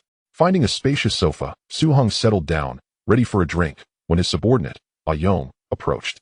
"Boss, the eldest sister is outside requesting an audience." Noticing the confusion in Su Hong's expression, Yong added, "It's Liangjing, the wife of Hong Hani. She has encountered some troubles and sought me out. I'm at a loss." Yong, once a subordinate of Hong Hani, was not considered a close confidant, but had proven capable enough to be promoted to a red stick, standing somewhat nervously beside Su Hong. After all, Hong Hani had fled, and now Liangjing, the former eldest sister, had turned to him for help, leaving him feeling quite helpless, given the lingering ties of affection. Su Hong paused momentarily, but soon rose, patting Yong on the shoulder, saying, "Though Boss Hong has fled, the ties of affection remain. As long as you have followed me, Su Hong, you are my brother. Should you face any difficulties, do not hesitate to approach me. There is no need to feel awkward." The gang is a steadfast support for its brothers. While it might not be said that Su Hong was particularly loyal, he certainly excelled at uniting his subordinates around him. His words visibly stirred Yong's emotions. "Please invite the eldest sister in," Su Hong commanded. A strikingly beautiful woman entered, albeit looking somewhat haggard. She cautiously placed her hands together before her, sitting beside Su Hong, her tear-filled eyes reflecting desperation, her face bearing a distinct handprint. Though lacking makeup, her inherent beauty was evident. "Please, take a seat, Miss Liang." "Brother Hong," she began, her voice laced with urgency, "I have come to beseech your assistance. I find myself utterly at a loss. Since Hong Hani's departure, several of his men have either been apprehended or have fled. Now, their families have come to me, demanding a settlement, but as a woman, I am at a loss as to how to handle this. I have already relinquished my house to them, yet they still find it insufficient and refuse to let me be. I am utterly trapped, having sought help from others, but to no avail." I turned to Yong, yet he too could offer no resolution. "I have heard that you, Brother Hong, value loyalty, which is why I dared to approach you. I implore you, help me." It was clear that this unfortunate woman was indeed in dire straits. According to the rules of the Underworld, such matters were considered internal affairs of the gang. If the gang still existed, they would be responsible for providing a settlement. However, with its dissolution, whom could she turn to? The only recourse was Liangjing. Other gangs would certainly refrain from intervening, preferring to avoid complications. Even former subordinates of the gang would hesitate to involve themselves, as no one wished to be entangled in such troublesome affairs. As she lamented, she leaned against Su Hong's shoulder and began to cry profusely, clearly having endured a difficult time. "Fear not, Miss Liang, it shall be well. Everything will pass. I am here for you," Su Hong gently reassured her, softly patting her shoulder. This seemingly ordinary consoling remark unleashed the torrent of grievances she had borne for months, her tears flooding forth like a breached dam, soaking Su Hong's shirt. In just a few months, she seemed to have endured every conceivable sorrow, despair, and the harsh realities of human relations. She had exhausted all her connections, even relinquishing her house, yet had failed to resolve the situation, receiving no comfort along the way. Now, upon hearing Su Heng's words, it was as though a magical spell had lifted the heavy burden from her heart. How many families are still awaiting a settlement? Su Heng inquired. 20 families, she replied. Su Heng felt a twinge of guilt. The origin of this predicament lay with him. For it was after he reported Hong Hani and his gang that they became wanted by the police, resulting in captures and escapes. While he could choose not to assist Liang Jing, the majority of the former gang members had since aligned themselves with him. Although their loyalty to Hong Hani was questionable, the bonds of affection lingered. In the world of gangs, loyalty was paramount, and misfortune should not extend to family. If Su Heng were to remain indifferent to Liang Jing and the families of those former subordinates, it would inevitably dishearten those who had joined him. Enough is enough, he thought. His empathetic nature could not bear to witness a woman in distress. Let this be a way to win their hearts. Ayong, contact all of them and tell them to come here to collect their money. Go to my trunk and retrieve 4 million Hong Kong dollars. Understood, boss. Ayong. When the families arrive, grant each 20,000 Hong Kong dollars as a settlement, and ensure they all sign an agreement stating that all past matters are resolved. Upon hearing this, Ayong felt a surge of guilt. He realized he had incurred a significant debt of gratitude, as his moment of compassion for the sake of pride had led to the necessity of expending 4 million Hong Kong dollars to settle this affair. Was his pride truly worth that much? Chapter 60, Su Heng's Loyalty. His heart was filled with both guilt and gratitude, the latter stemming from the fact that Su Heng truly regarded him as a brother. He had not anticipated such a significant complication. Yet the boss had taken it all upon himself. In Hong Kong, would he ever encounter another leader like this? Brother Hong. Some are demanding 50 or even 100,000, Liang Jing cautiously reminded him. Rest assured, that will not be the case, Su Heng laughed. The gang has its own protocols. Settlement amounts are not given freely. This is a singular opportunity. If they do not accept it this time, there will be no second chance. Su Heng patiently explained. Ayong was astonished. The fact that she would ask such a question indicated that this former eldest sister truly did not understand the workings of the gang. The gang was not a charitable organization. It was impossible to simply give as one pleased. Even if his subordinates were to take the fall, there would still be a settlement involved. It was inconceivable that they could demand whatever amount they wished. Moreover, considering the youth of his boss, who had risen to such a powerful position, did she genuinely believe he would be easy to negotiate with? It was merely a matter of pride. Ayong, make it clear to them that they should seek their settlements from Boss Hong. This matter does not concern Miss Liang. The rules of the underworld dictate that misfortune should not befall family. I, Su Hong, am extending a helping hand out of goodwill. Should I choose not to? It is my prerogative. If they continue to trouble Miss Liang, they will find themselves at odds with me. Understood, boss. What a ludicrous notion. To extort the gang? Did they truly believe the gang could be so easily swayed? Liang Jing felt an overwhelming sense of gratitude upon hearing Su Heng's words. Not only had he offered such a substantial sum to alleviate her troubles, but he had also taken upon himself the burden of any future complications that might arise. As she gazed at the man before her, his profile exuded an extraordinary nobility. His broad shoulders conveyed strength, and his words resonated with such gravitas that they enveloped her in a profound sense of security. It was no wonder that, despite his youth, he commanded the unwavering loyalty of numerous followers. Even within the span of a mere few sentences, she found herself utterly reliant upon him.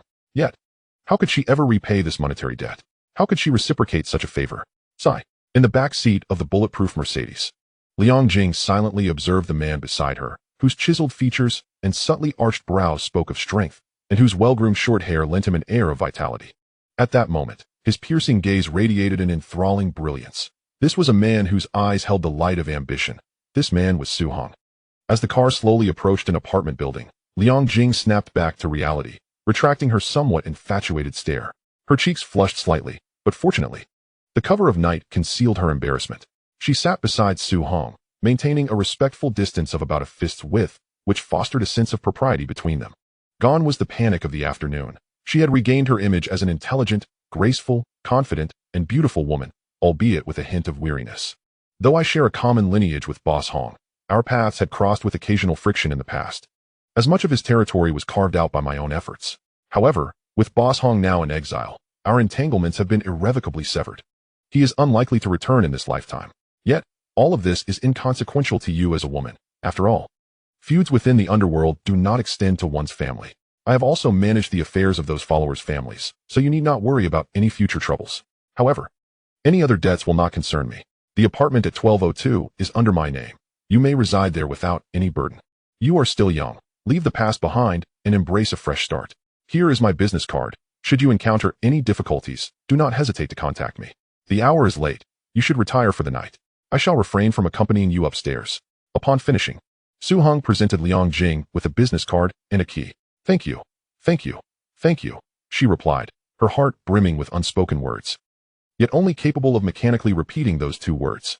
Her voice trembled as she struggled to suppress her emotions, determined not to cry. After 3 months of silent tears, it was time to bid farewell to the past. After regaining her composure, Liang Jing pushed open the car door and stepped out, seemingly summoning her courage. Without turning to bid farewell, she hurried towards the stairwell of the apartment, swiftly disappearing into the darkness. Drive, Su Hong remarked coolly as he watched Liang Jing's retreating figure. Tongzi, I dare to wager that if the boss merely asks her to join him, she would undoubtedly comply, teased Assure from the passenger seat, casting a mischievous glance at Su Hong. I bet she won't refuse. TSK, you're not following the script. Since you two are so bored, why not indulge in a few drinks at the Queen KTV later? Meanwhile, Liang Jing leaned against the wall behind the staircase, gazing longingly at the slowly departing Mercedes. The following day, news of the incident spread throughout the organization, with Su Heng's subordinates praising his loyalty and expressing relief at not having chosen the wrong leader. At 8 o'clock that night, as the city illuminated with vibrant lights, the bustling streets filled with people embarking on their nocturnal adventures. The Queen KTV, resplendent with gold and glitter, boasted crystal chandeliers that dazzled the eye, while a throng of elegantly dressed young men and women converged from all directions to experience what was touted as the most luxurious nightclub on Hong Kong Island. At that time, KTV had only recently gained popularity from Japan and had just begun to make its way to Hong Kong. At the entrance stood 2 rows of uniformly dressed hostesses, their short skirts and black stockings drawing attention in this era. As guests entered, attentive waitstaff promptly guided them towards private rooms. Shortly thereafter, 2 identical black bulletproof Mercedes approached, their immaculate exteriors and sleek lines commanding attention. The vehicles came to a halt in front of the Queen KTV, where a headwaiter was about to courteously open the car door, only to be preempted by a foreign-looking man. Damn white pig, the headwaiter cursed inwardly but remained poised, standing behind the foreigner. This individual, evidently well-versed in Chinese customs, effortlessly opened the second car's rear door while shielding his head with his hand, displaying a level of finesse that surpassed even that of the headwaiter. This was a sight the headwaiter had never witnessed before. In this colonial enclave of Hong Kong, white individuals typically held a superior status. Thus, he found himself increasingly curious about the identities of those within the vehicle. A pair of gleaming shoes and a tailored suit adorned a young man who emerged from the car. Brother Hong, it brings me immense joy to see you again. Belyakovsky. My brother, I trust you are well. The two shared a Western-style embrace, exchanging pleasantries that suggested a deep camaraderie. The subordinates in the car followed suit, tossing their keys to the waitstaff for parking. Tongzi, Shirgu, esteemed leaders, welcome. Your patronage elevates our Queen KTV. I must admit, I do not recognize such distinguished guests. Is this a gathering of friends? The headwaiter recognized Tongzi and his companions, renowned figures in Causeway Bay, with a reputation that preceded them.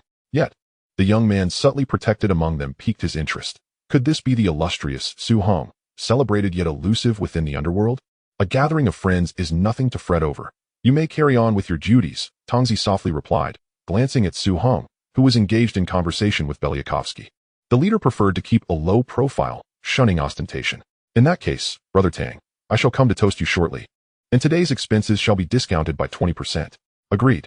After patting the headwaiter on the shoulder, he followed Su Hong and Belyakovsky into the main hall. Belyakovsky seemed quite familiar with the establishment, greeting several acquaintances along the way, ultimately guiding Su Hong and his entourage to room 8. This dandy, often frequenting such venues, was understandably well acquainted with the staff. As they settled into the spacious booth, Su Hong signaled for the others to step outside, leaving only himself and Belyakovsky in the room. Given our brotherly bond, feel free to speak candidly. There's no need for formality. Let's save the serious discussions for when we toast later. Haha, splendid. Indeed, you're refreshingly straightforward. Brother Hong, I will get straight to the point. I wish to become the exclusive distributor for Hengqin electrical appliances in Russia. Entrust this venture to me, and I assure you, we will achieve significant sales there. To be candid, our country is in dire need of light industrial goods. The truth of the matter is that while the Bear Nation boasts a robust heavy industry, its light industry is woefully inadequate. To what extent, you may ask? Just this year, there have been over 1,000 incidents of television sets exploding, instilling such fear among the populace that they are reluctant to purchase domestically produced televisions. Consequently, imported televisions have become highly sought after. However, their currency is the ruble, which cannot be exchanged for dollars. What good is a handful of rubles? They are as hard as a rock when it comes to wiping one's behind, for the dollar is the true currency of the realm. This venture is not one I shall undertake. I have informed my uncle of your Hengxing appliances thriving in the beautiful country, and he has contacted the commander of the Far East region, who has decided to partake in this affair. Now, our trading scope has expanded considerably. I am aware that you do not accept rubles, but the munitions stored in the Far East warehouses can be bartered. Firearms, tanks, aircraft, artillery, and even oil are all on the table. All you need to do is provide us with light industrial goods, clothing, canned food, beef, electric fans, and appliances in exchange. Su Heng was taken aback upon hearing this news. Before his arrival, he had anticipated that Belyakovsky would likely seek a representative for Hengxing in the Bear Nation. But this was beyond his expectations. Upon reflection, it made sense. This business is one only he could undertake. Despite the widespread corruption in the Bear Nation, it has not yet crumbled entirely, especially given the overwhelming animosity from the West. In truth, few dare to engage in this trade. The rubles he offers you are useless elsewhere. Apart from the Bear Nation, no other country recognizes them. You cannot accept his arms, and oil is an even scarcer commodity, controlled by but a handful of companies. Thus, their trading partners are exceedingly limited. I largely concur, yet given the diversity and volume of goods involved, I insist on pricing in gold.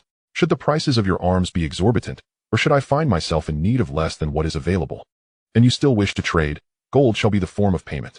Your Bear Nation is vast and rich. Surely gold is not in short supply. No problem. A pleasant collaboration indeed. Moreover, I have delightful news. The batch of munitions you ordered last time is ready and awaiting your collection. Once I conclude my current matters, I shall come to retrieve them. Do inform me once the time is set. I shall accompany you, for you are my esteemed guest, and your satisfaction is guaranteed. Ha ha. Both men erupted into hearty laughter.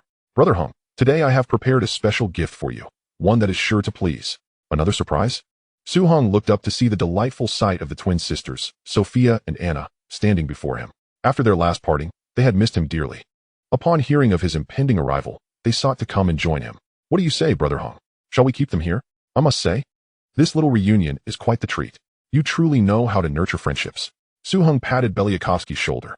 After all, he emerged from a proletarian nation. How could he navigate this capitalist endeavor with such finesse, even surpassing the island's standards? Having concluded the business discussions, Su Heng found little interest in the subsequent revelries of drinking and karaoke, intending instead to depart with the two lovely bear sisters. Just then, Taizai entered, knocking as he did so. Boss, I just spotted Brother Wei drinking in the next room. Then I must go and toast him. In such a setting, encountering his superior, the illustrious Huang Longwei, warranted a respectful salute. Brother Wei, Brother Hui, what a coincidence. I am here with friends, and upon hearing of your presence, I brought my brothers to raise a toast to you. May all guests enjoy good food, drink, and merriment tonight, for I shall cover the bill. Su Heng strode into the private room, greeting everyone with a boisterous cheer, exuding charisma. It appeared that Boss Huang was hosting, and Su Heng intended to raise a glass and make his exit. Come. You are always so busy with business. It is a rarity for me, as your elder, to see you. Since fate has brought us together today, we shall not leave until we are thoroughly inebriated. Allow me to introduce you to a few guests. Huang Qianming, a renowned director from the island. Huang Zhan, a famous lyricist and composer. And Feng Long, a major star. In a little while, we shall have a popular leading lady join us to serenade the brothers. How does that sound? Chapter 62, Boss Huang's KTV Gathering. Qianming Zhan. Along, this is my good brother Su Heng, a prominent figure in Wanchai, known far and wide. Do not let his youth deceive you. He commands over 3,000 underlings and conducts substantial business, bringing back considerable profits. With such an introduction from Boss Huang, Su Heng found it difficult to take his leave and warmly greeted the others. As he exchanged pleasantries, he pondered whether Boss Huang was considering a film project. Given that these individuals were all from the entertainment realm, though, at that time, the term entertainment industry had yet to be coined. While they might have been dubbed stars and directors in flattering terms, to figures like Su Heng and Huang Longwei, they were merely actors of little consequence, hardly worthy of esteem. Nevertheless, Boss Huang's earnest introduction signaled his regard for them, indicating an intention to pursue a film venture. In recent years, as the film market surged, many organizations had established production companies, some of which had achieved notable success, such as Jiang Tianxing's Jiang Film Company, which had produced several films and launched the careers of numerous talents. However, the majority were mere facades, little more than a handful of amateurs calling themselves film companies, releasing works of questionable quality. It appeared that Boss Huang, too, wished to ride this wave. However, this was of little concern to Su Heng. who planned to indulge in a few drinks before crafting an excuse to depart. Boss, that woman simply refuses to come. She is putting on airs and insists it is her personal time, unwilling to discuss anything else. Just as the group was enjoying their conversation, a subordinate hurried in, his expression fraught with embarrassment. You went to invite her politely, did you not? Upon hearing the subordinate's words, Huang Longwei, who had been in high spirits, wore a puzzled expression. He had genuinely instructed the subordinate to extend a courteous invitation for a drink and a song, followed by discussions of collaboration. Boss, Brother Hong. I offered her countless compliments, yet she remains obstinate, claiming fatigue. Did you mention that I invited her? Better not to have mentioned it. Her attitude worsened upon hearing that. She even stated that she is under the protection of Chun Haonan, the tiger of Wanchai, urging us to consider his standing and not to make things difficult for a mere actress. The subordinate replied helplessly. At this, the previously lively atmosphere stilled, the room falling silent as if a pin could be heard dropping. Huang Longwei's smile froze in place. As a prominent figure in the underworld and a film investor, he had treated these actors and directors with considerable respect, adhering to the belief that amicability fosters prosperity. While the profitability of filmmaking was secondary, the convenience of money laundering was undeniably appealing. Rumor had it that the Hongxing Film Company not only facilitated money laundering for the organization, but also yielded significant profits, which piqued his interest. If he could also elevate a starlet in the process, that would be even better. Thus, he had always approached them with courtesy, believing that mutual goodwill would lead to profitable cooperation. Why resort to violence? Yet, to have his subordinate fail to persuade her, especially while invoking the name of Chun Haonan, was perplexing. Was this an attempt to intimidate him with the name of Chun Haonan? Huang Longwei could only chuckle in disbelief. Ah Xing, one must be adaptable in this world. Since Miss Mei is under Chun Haonan's protection, she must surely be familiar with the ways of the organization. Why not try extending another invitation using our methods, and see if she may be more amenable? Huang Longwei said with a light-hearted laugh, his demeanor calm and unperturbed. When it comes to the act of requesting, the emphasis on tone is unmistakable. The manner in which the gang approaches their requests is far from courteous, as it could very well involve a gun held to one's head. At that time, the film industry had not yet reached the global prominence it would later achieve, and there were relatively few films produced by gangs, allowing for a semblance of civility. However, as the 1980s unfolded and the film industry began to flourish, a substantial influx of gang funds poured into cinema, resulting in dire circumstances for actors who were coerced into filming at gunpoint, with female actresses often forced to shoot scandalous scenes. Moreover, let me impart this. Within our ranks, we have a true tiger from Wanchai, Su Hongheng, right here. I wonder how Chun Haonan, the defeated subordinate, would fare in the presence of such a genuine tiger. If he falters, I would suggest she consider aligning herself with Ah Hong. I am confident that he could provide ample protection. Su Heng's words are music to Su Hong's ears. And Huang Laoda, if you possess the gift of gab, do share a few more words. Certainly, boss. After speaking, Ah Xing turned and exited, declaring, this is my forte. Ha! Following this, Huang Laoda laughed exuberantly. Come, let us raise a glass to Ah Hong, our true tiger, he exclaimed, wrapping an arm around Su Heng's shoulder and raising his cup to the crowd. The younger brothers present were well aware of Su Heng's takeover of Chun Haonan's territory, and thus were not particularly shocked. However, Huang Qianming, Huang Zhan, and Fang Long displayed profound astonishment. After all, the reputation of Chun Haonan, the tiger of Wanchai, was indeed formidable, and these three, not being involved in the gang world, had heard of his name. Why, you may wonder.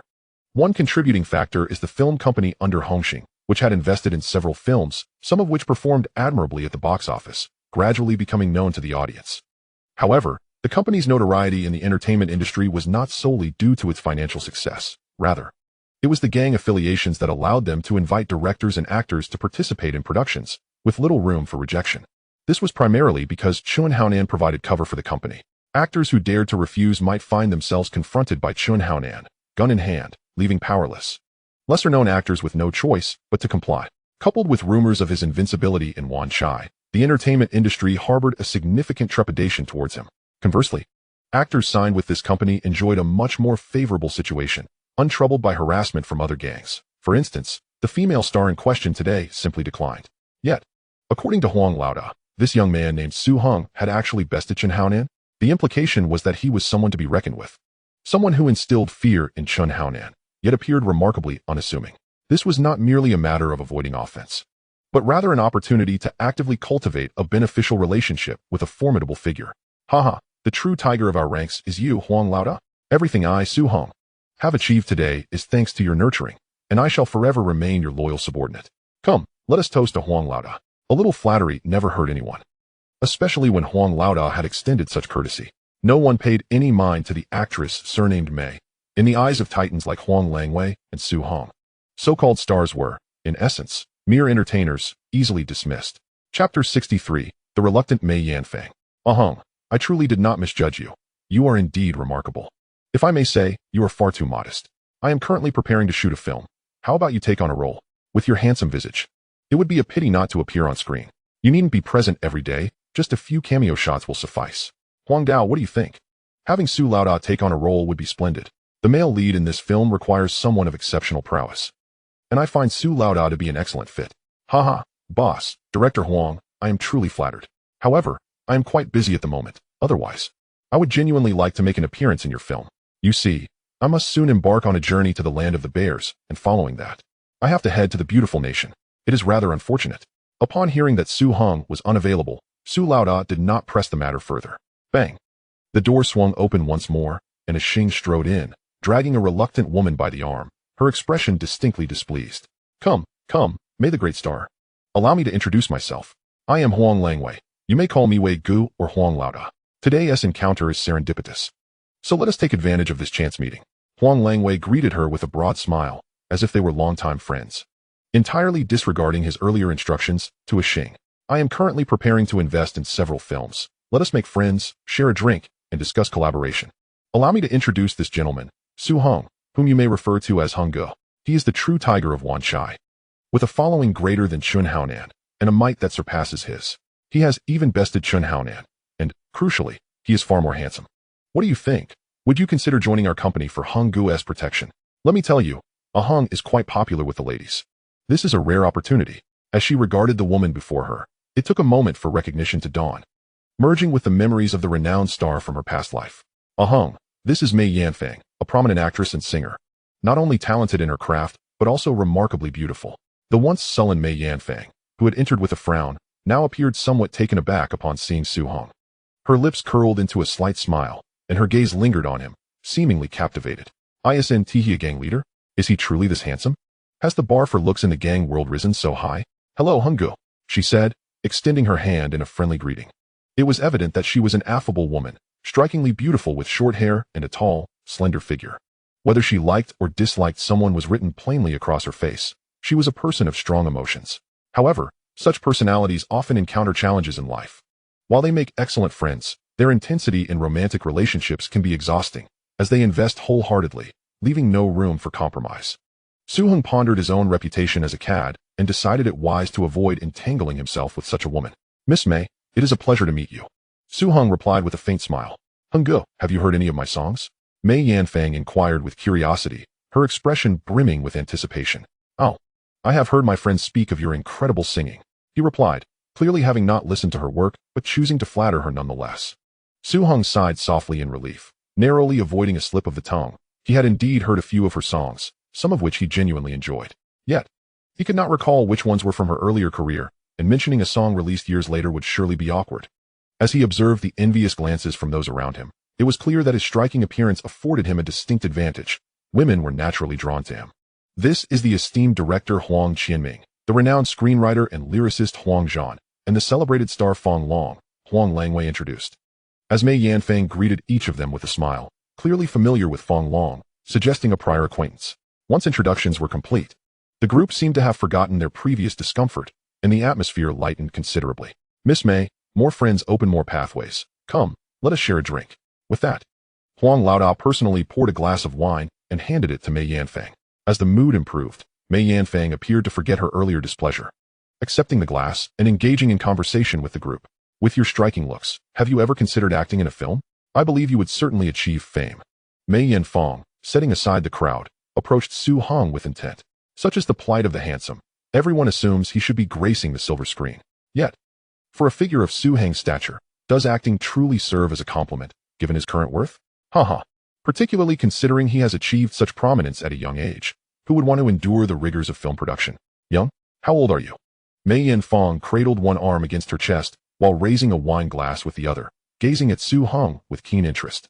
From Su Hong's perspective, her figure was both curvaceous and slender, with ample allure in all the right places, complemented by a pair of sparkling eyes that exuded charm. not deliberately attempting to seduce him. Yet her every movement was undeniably captivating. 42? Humph, spare me the pretense. Who are you trying to fool? What is there for a grown man like you to conceal about his age? I am not deceiving you. I refer to my age before the transmigration, not the age of this current body. How old are you? I am 24. So now you can reveal your age, right? Very well, I am 21. You truly possess remarkable skills. Have you bested Chen Haonan? I have heard he is quite formidable, a well-known figure, the tiger of Wanshai. To be precise, it was my younger brother who defeated him. What does it feel like to be a big shot? To strike whomever you desire? To summon whom you wish for drinks? Is it not a courtesy that you have refrained from using violence against me? Your words are somewhat sharp, yet fortunately, Su Heng's extensive experience in charming women across 2 lifetimes allows him to navigate this easily. Haha, you harbor prejudices against organizations. They do not simply strike at will. Nowadays, harmony breeds prosperity. Everyone is occupied with business and profit. Who has time for brawls? Boss Huang likely invited you to discuss a collaborative film project. Mutually beneficial, I presume. Moreover, you are a big star. Beautiful, with a melodious voice and fame. Everyone enjoys befriending you. So, do you wish to be friends with me? Are we not friends already? Su Heng feigned surprise. A mere illusion, a pure misperception. I feel as though we have known each other for many years. Chapter 64, Zhang Manyu seeks rescue. With just a few words, Su Heng had Mei Yin Fong laughing heartily. It is not that I do not wish to come. It is merely a performance, unavoidable. However, I am a contracted actor with Hongxing Film Company, and they are your rivals. How could I dare to participate in Boss Huang's film? To phrase it prettily, I am a big star, yet in reality, I am just a minor actor. What can I do? With a heavy sigh, she displayed an expression of helplessness. No worries, if that is the sole reason, I can assist. How much is the breach of contract fee? Just compensate Hongxing. Safety concerns are also manageable. The Yitzi gang is no soft target. If you wish to come, I will speak to Boss Huang and arrange for Jiang Tiansheng to meet. It should not be a problem. Alas, you do not comprehend my situation. In this world, one is not always free to choose. She concluded with a weighty demeanor, as Su Heng had heard some tales from his previous life, her family background. Her mother ran a dance hall, and as a child, she had to perform alongside her sister to support the family. When she eventually gained fame, she had hoped for a life of happiness. Little did she know that sudden stardom would turn her family into leeches. With her mother and brother falling prey to gambling addictions, concocting various schemes to extract money from her. Initially, she complied, but eventually, she could no longer endure the 2 vampires and severed their financial support. Yet the situation did not end there. Upon realizing Mei Yin Fong would no longer provide, they began to borrow in her name. Who would fear the mother of a big star? When they came demanding money, she was caught off guard. Feeling compelled to clean up their mess, any scandal of debt would inevitably tarnish her image. Ultimately, it seemed that Hongxing had intervened to resolve the matter. Thus, it is true that a happy family can heal a lifetime, while an unhappy one requires a lifetime to mend. Su Heng gazed at her with some sympathy. In his previous life, he admired her strength, bravery, and distinct personality. She loved fiercely and hated passionately. Yet, her beauty was tragically fleeting. She lived a woeful life, ultimately passing away far too young, leaving Su Heng to lament. In this life, could he alter her fate? Su Heng hesitated. As someone who had lived 2 lifetimes, his youthful fervor had long since faded. His philosophy was to never seek to change anyone, but rather to accept all and find reconciliation within himself. Pursuing women was a passion of Su Heng's. However, courting one with such immense complications, demanding significant effort to navigate, and having to clean up after her family seemed a losing proposition. Perhaps it would be best to let this matter rest. Nevertheless, I do appreciate your regard, Brother Heng. Haha, did I not already state that we are friends? Su Heng and Mei Yin Fong found a secluded corner to engage in lively conversation. Leaning in closely to share whispers amidst the din of the private room, the others formed small groups to drink, displaying an admirable awareness by refraining from intruding. Even Boss Huang observed them with satisfaction, choosing not to press further about collaborative film discussions. Given the rapport between Su Heng and Mei Yin Fong, any partnership appeared promising. Indeed, today's gathering was fortuitous. Su Heng had arrived to toast and fortuitously encountered Mei Yin Fong. Even a fool could see her fondness for him. Thus, what issue could arise in their film collaboration? With Mei Yin Fong's involvement, box office success seemed virtually assured. The prospect of a windfall was exhilarating, particularly as it would siphon talent from their competitor, Hongxing. One could only imagine how furious Jiang Tianxing would be upon learning this news tomorrow. Ha ha ha, come. Let us raise another glass. This film is mine to direct. You all prepare the crew, script, and budget. Do not hesitate to spend. My only stipulation is that it must be a resounding success. The box office must not fall short of Hongxing's films. Boss Huang laughed heartily, observing the group's exuberance. Su Hong felt somewhat disinterested. Although he possessed the body of a 21-year-old, his soul was that of a 42-year-old, rendering the nightlife utterly unappealing. Shall I escort you home? Su Hong raised his hand to check the time. It was 9:30. Very well, I shall inform my friends. With that, they rose to take their leave. Boss Huang did not attempt to retain them, casting a knowing glance at Su Hong, as if to say that he was indeed fortunate in his company. Upon returning to the private room, Mei Yanfang discovered her friends had already departed and shook her head. What kind of friends were these? In truth, she had been unfair to them. Jiang Tai, there is trouble. Ame has been taken. Several burly men, claiming to be under Huang Langwei of the Yitzi gang, said they were here to discuss a film collaboration. Mei Yanfang's friend, Zhang Manyu, spoke anxiously into the phone from a nearby telephone booth. Did you hear correctly? Are you certain they are Huang Langwei's subordinates? Jiang Tai, the wife of Jiang Tiansheng, generally managed the film company. Upon hearing an artist in distress, she could not ignore it. Such conflicts had persisted for some time. Other organizations were envious of her film company, and the grievances with Huang Langwei of the Yitzi gang were particularly pronounced. Even without involvement in gang affairs, she was aware of the ongoing tensions between Chun Haonan and the Yitzi gang, which had resulted in constant friction in Wanchai. Rumor had it that Chun Haonan's territory had even been encroached upon. Upon witnessing her newfound success in establishing a film company, one might ponder the absence of actors. What then? The audacity to poach from others is one thing, but to target one's own actors is utterly intolerable. It was reported that Ame rejected the proposal, even invoking the name of Chun Haonan, yet her counterpart seemed unfazed and forcibly took her away. Where has she been taken? Still at the Queen KTV? This is truly alarming. Someone must come to Ame's rescue. Jiang Tai, you all stay there and do not leave. I will summon assistance immediately. After hanging up the phone, Jiang Tai seized the receiver and dialed a number.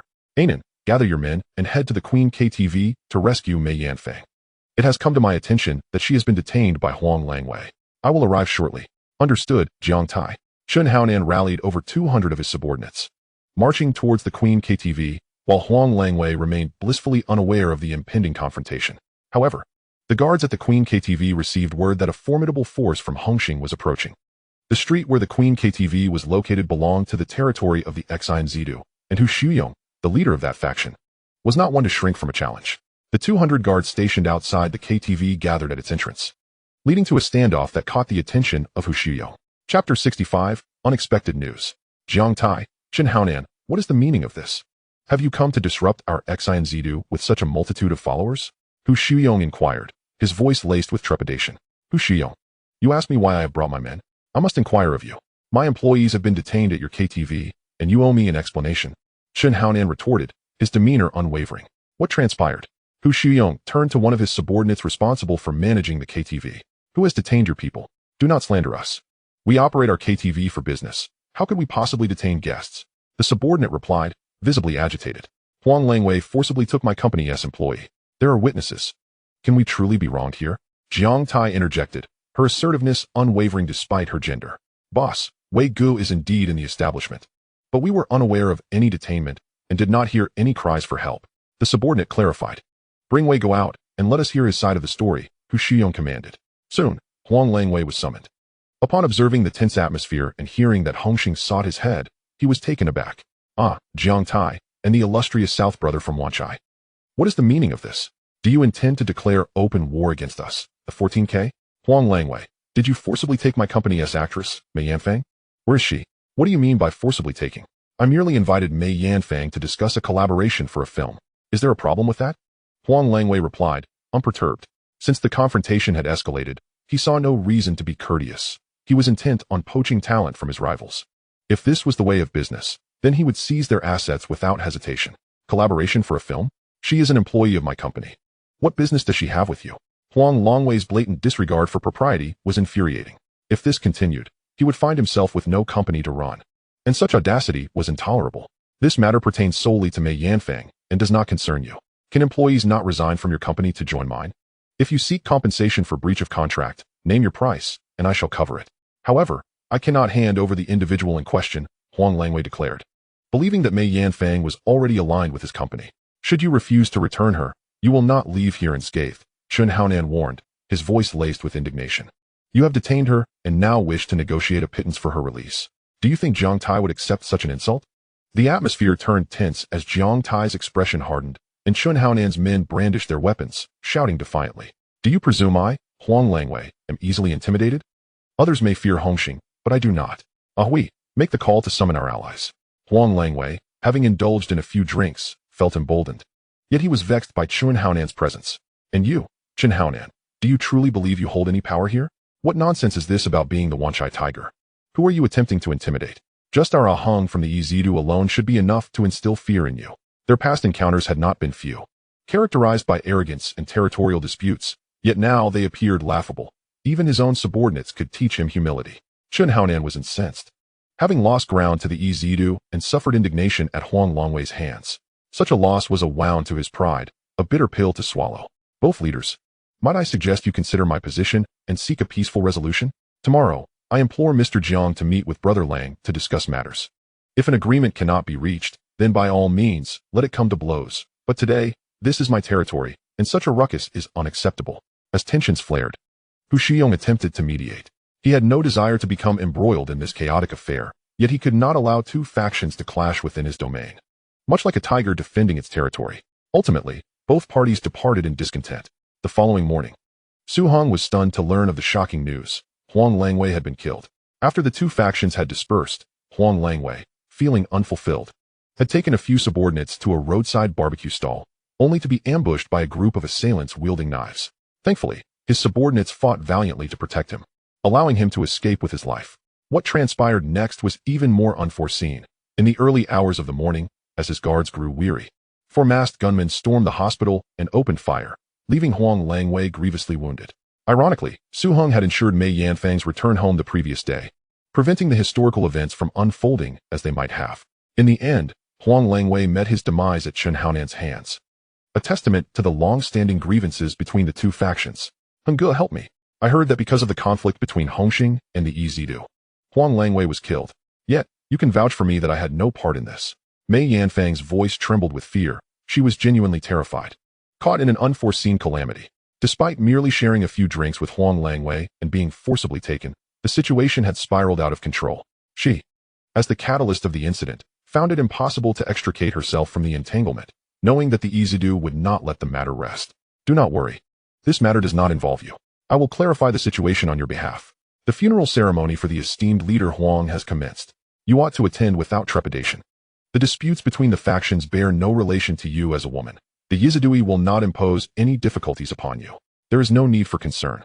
Strangely, it seems as if Su Heng's words possess some sort of enchantment. A mere handful of simple phrases has managed to calm the terrified Mei Yanfang, whose spirit felt as though it were about to depart her body, instilling in her a profound sense of reassurance. Chapter 66. The curtain falls on a legendary hero. When Su Hong arrived at the Yizidui headquarters, 5 corpses lay upon the table, each draped with white cloths. The headquarters had been arranged in the manner of a mourning hall, heavily guarded with Yizidui members, numbering at least 300, all clad in black attire, sunglasses, and black armbands. The legendary figure, Huang Langwei, who began as a young boy of 12, struggling for survival in Hong Kong alongside his brother, and who rose through the ranks of the underworld to become a formidable leader, has now reached his final resting place. Inside the headquarters, all the senior members had gathered, with the exception of Su Hong, as well as several other prominent figures. Huang's family knelt before the mourning hall, weeping uncontrollably, which stirred a sense of melancholy within Su Hong. The world is like a tide, and people are like water, lamenting how few return from the tumultuous underworld. Ahung, it's fortuitous that you've arrived. I heard you were present at the events last night. What is your perspective? I departed after having a drink with Huang. The leader instructed me to escort a friend home, namely, the actress Mei Yanfang from Hongxing. After that, I am unaware of what transpired until this morning when I learned that Chun Haonan had summoned hundreds of his subordinates to confront Huang for retribution. After Su Hong recounted last night's events, he fell silent, believing that everyone was already aware of the situation. Huang Langhui, Huang's brother, was also present yesterday, so inquiries had likely been made. Is there any concrete evidence to ascertain who is responsible? When the assailants approached to attack Huang, his loyal subordinates fought valiantly in resistance, inflicting injuries upon their own. One of our members recognized them as Chun Haonan's followers. Furthermore, it is said that the ringleader possesses remarkable fighting skills, able to take on several opponents simultaneously, reminiscent of Chun Haonan's prowess. In my opinion, what further evidence is required? The truth is evident. Our grievances with Hongxing have not arisen overnight. I have heard that Huang intended to establish a film company to compete with them, which prompted their violent actions. I cannot suppress this indignation. We must avenge Huang's demise. Chen Haonan must be eliminated. Who shall undertake this task? Should Jiang Tianxing be targeted? Are we to engage in an all-out war with Hongxing? Thus, we cannot remain leaderless. I propose that we designate a leader to guide us in avenging our fallen comrade. Lin Lichuan, seated at the head of the table, spoke up, as he had the most seniority among the Yizidui leaders. I oppose this notion. The immediate priority is to exact vengeance for our leader. According to the rules of our organization, only he who avenges our leader earns the right to ascend as the new head. Fei Bo, seated second, voiced his dissent. The remaining 3 leaders, including Su Hong, remained silent. The leader's body had scarcely grown cold, yet ambition stirred among the ranks, eyeing his position. The other 2 leaders were split, one supporting Lin Lichuan and the other Fei Bo, resulting in a tie. At this point, all eyes turned to Su Hong, who had yet to voice his opinion. His vote carried significant weight among the 5 leaders. I hold no strong opinion. As a newcomer, I will abide by whatever decision the esteemed leaders make. Whether we choose to engage in warfare or seek peace, I will undoubtedly stand with Yizidui.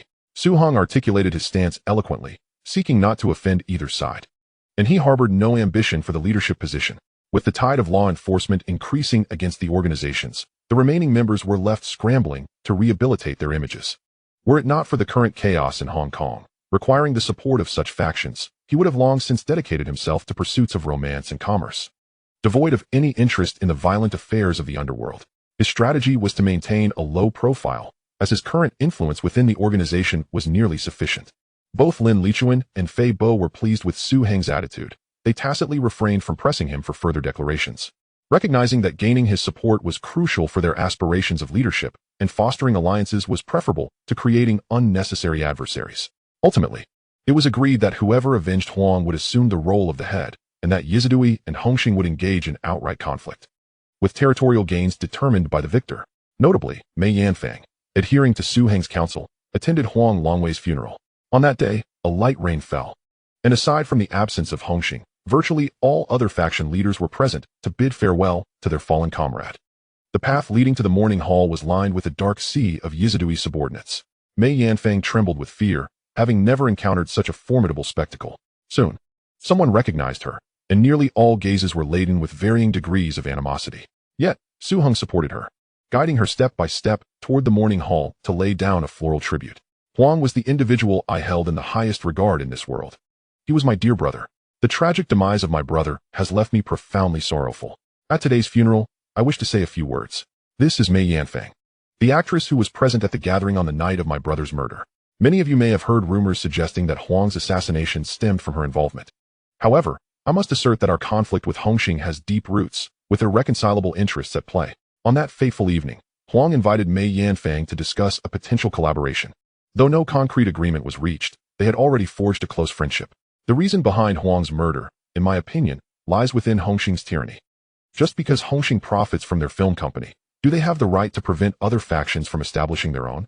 Should negotiations with their actors lead to violence and death?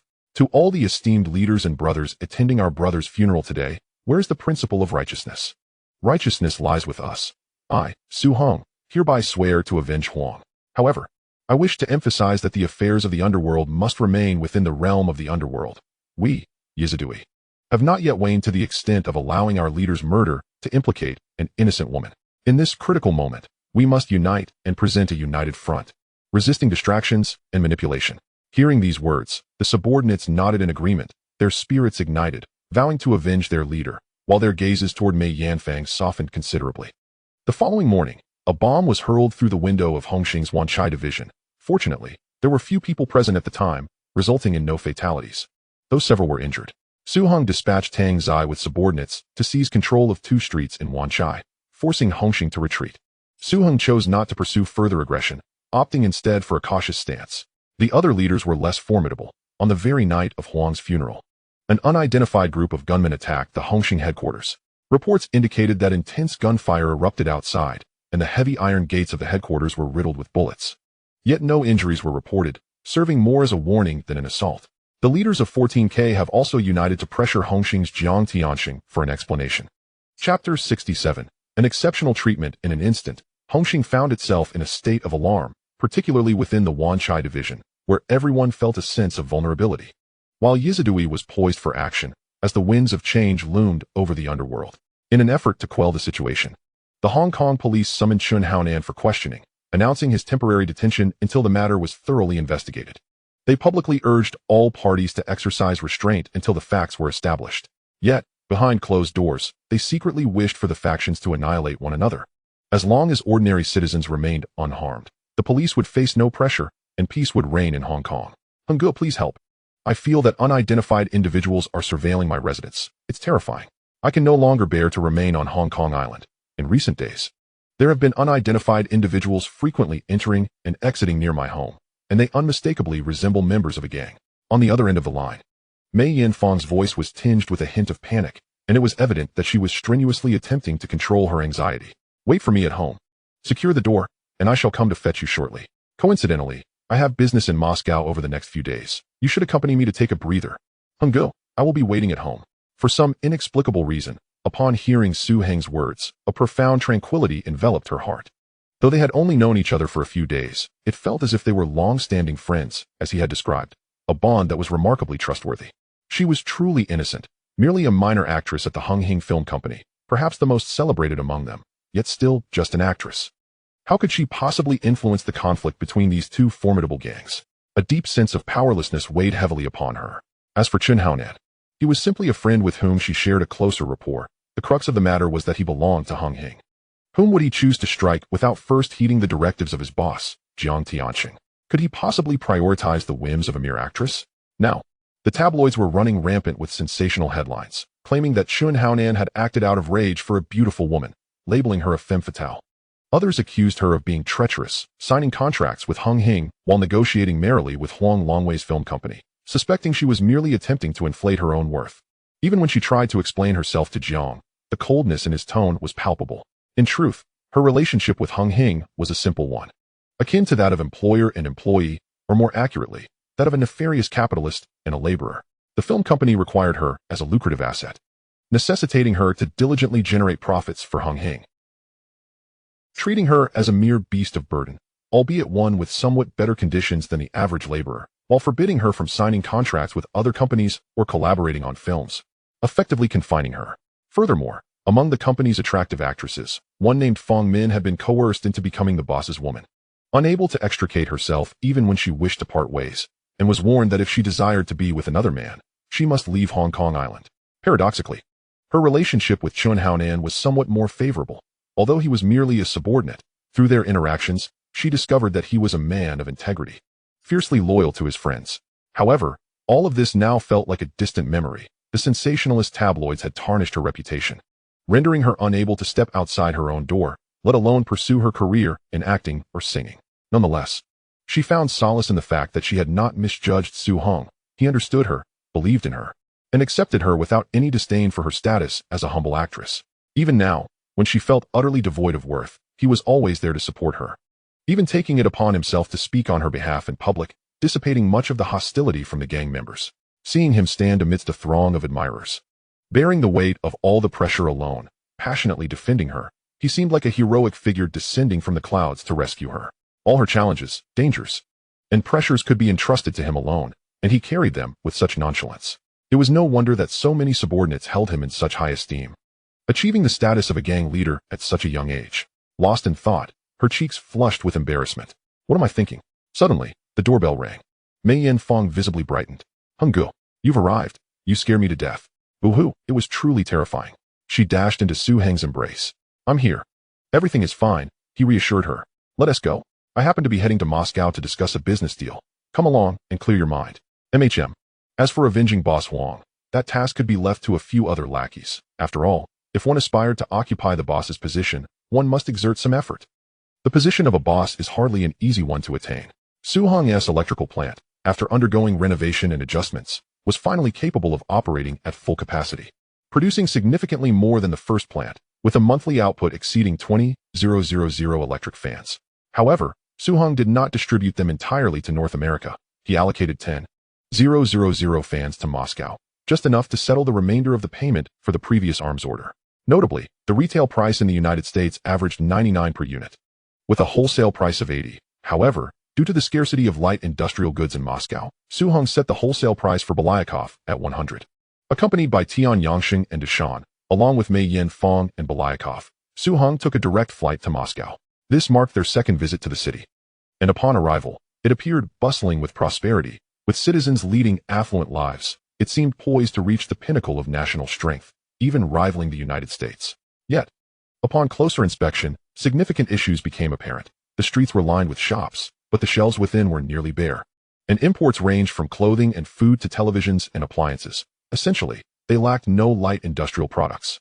How could their national strength remain so robust? The answer lay in their heavy industrial and military products, as well as their oil exports, which constituted roughly half of the national revenue, illustrating the country's industrial imbalance. They still had a few good years ahead, as international oil prices were poised to rise again. Seizing this opportunity, Su Hong could indeed profit handsomely. Upon arriving at Haishan Island, the reception was notably more lavish. Disembarking from the plane, they were greeted by a convoy of 10 military jeeps, flanked by 2 black, elongated Lotus sedans produced in Moscow, which drove right into the airport. This display left Tian Yangsheng, Deshan, and Mei Yin-fong utterly astonished. Even Su Hong was taken aback. There were flowers, a red carpet, and a row of lovely Russian women. This was almost akin to the treatment afforded to a national leader. Ah, my dear friend, what an extravagance. Su Hong smiled broadly, resembling the Buddha, yet he turned to Belyakov, shaking his head repeatedly. In essence, he was merely an arms dealer.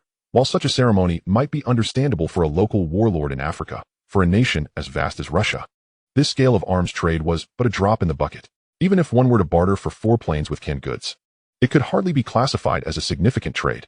Even if he could supply them with light industrial products to help them earn some extra money, it hardly warranted such extravagant hospitality.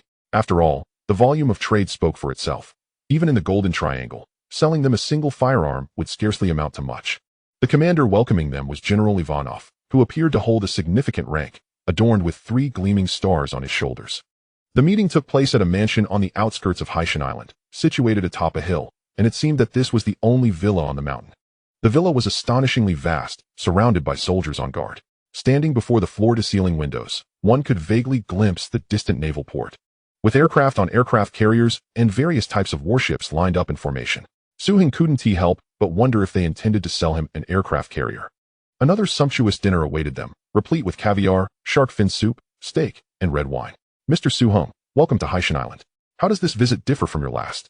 Esteemed General Ivanov, the night here is even more enchanting, and the city has developed remarkably.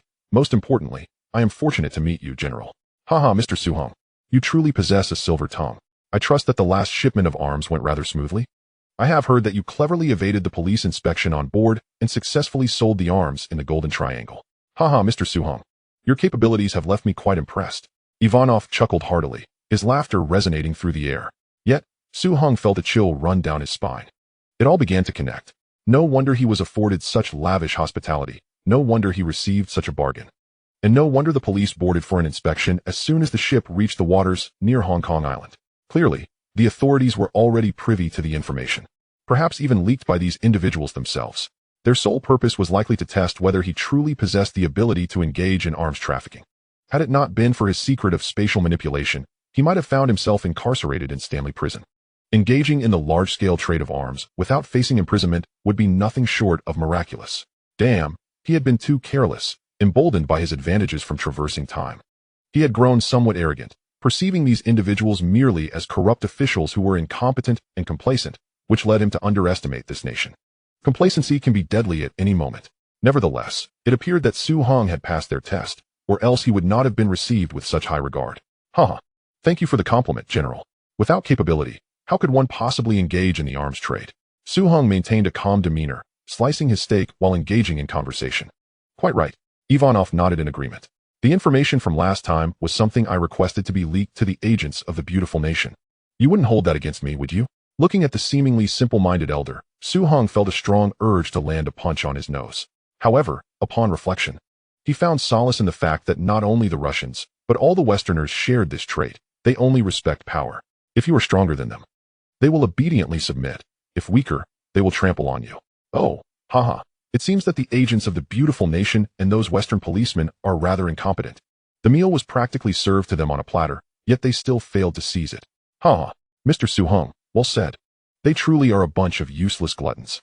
With their initial collaboration established and a common enemy identified, the conversation became much more enjoyable. I have a significant business opportunity. Are you willing to take it on? Pray tell. Ivanov clapped his hands, and a man resembling someone from the Middle East entered the room. Allow me to introduce Mr. Suhong from Hong Kong and Mr. Badia from Persia. Please serve Mr. Badia a steak as well. Thank you. Ivanov instructed the waiter standing not far away. Certainly, General. Greetings, Mr. Suhong. Good day, Mr. Badia. Mr.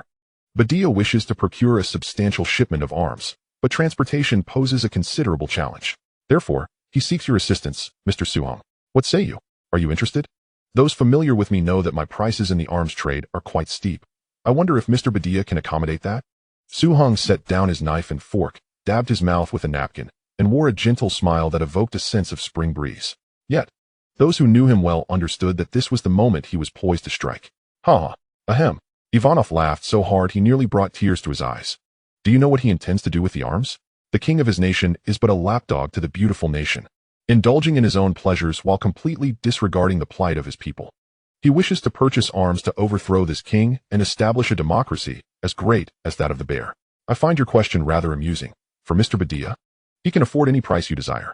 After hearing Ivanov's explanation, Suhong was once again taken aback. Was this not reminiscent of the Persian Revolution from his past life? He remembered that oil prices were set to skyrocket at the year's end, but had forgotten that it was the Persian Revolution that ignited this upheaval, the downfall of the Pahlavi dynasty. To think that he had unwittingly become involved in such a historical event upon traversing time. I propose we raise a toast to Mr. Badia's cause. Mr. Badia, you may substitute with a beverage. Thank you, Mr. Suhong. This shipment consists of 40 standard containers of arms, and I am willing to pay $10 million. With only one stipulation, safe delivery to the designated port. It is no wonder the entire world loves to do business with Middle Eastern tycoons. Their grandeur is unparalleled. Mr. Badia, it would be my pleasure to serve you. However, the current king of your nation is backed by the entire Western world, and the transportation route is excessively long. The risks associated with this transaction are indeed substantial, even carrying the potential for execution. Suhong concluded, cutting a generous piece from his steak and savoring it with delight. Thus, $20 million, my friend, is the price of my risk in this endeavor. Though Suhong possessed spatial manipulation, rendering the transportation risk nearly non-existent, it did not hinder him from demanding an exorbitant price. Badia's smile instantly froze on his face. This price was outrageously steep, igniting a peculiar anger within him. Did this fellow truly consider him a fool? Badia clenched his fists tightly. As a revolutionary, he feared not death for his beliefs. Yet could he be toyed with by a mere arms dealer? However, reason dictated that he must not succumb to anger, for fury would resolve nothing. He bore the trust of his leaders and the hopes of countless like-minded individuals at home. Furthermore, I require half of the deposit to be paid up front, with the remaining half upon arrival at the port. I believe a stable long-term arms transportation channel is far more significant for you, Mr. Badia, than a mere sum of dollars. Therefore, I request General Ivanov to guarantee this transaction, forming an unbreakable alliance of interests among the three of us. Badia was nearly exasperated to the point of laughter. Was this merely a sum of dollars? This amounted to a staggering $20 million. Moreover, the underlying thread in Suhong's words was evident, for he could not merely purchase this shipment. Their cause required a continuous supply of arms, and he was the stable channel for that supply. He even demanded Ivanov as a guarantor, should there be an intention to default after the arms reached their destination. It would undoubtedly offend Ivanov, and perhaps even the Bear government. I apologize, may I step outside to make a phone call? Badia finally relented. He needed to consult with his leaders. An additional $10 million was no trivial sum for them. However, he had previously sought suitable arms dealers. Yet none had dared to accept such a transaction, for the arms trade was not a venture for the faint-hearted. Moreover, as this fellow mentioned, the current king had the support of Western nations, particularly the beautiful nation, making the transportation risks quite formidable. Please, go ahead.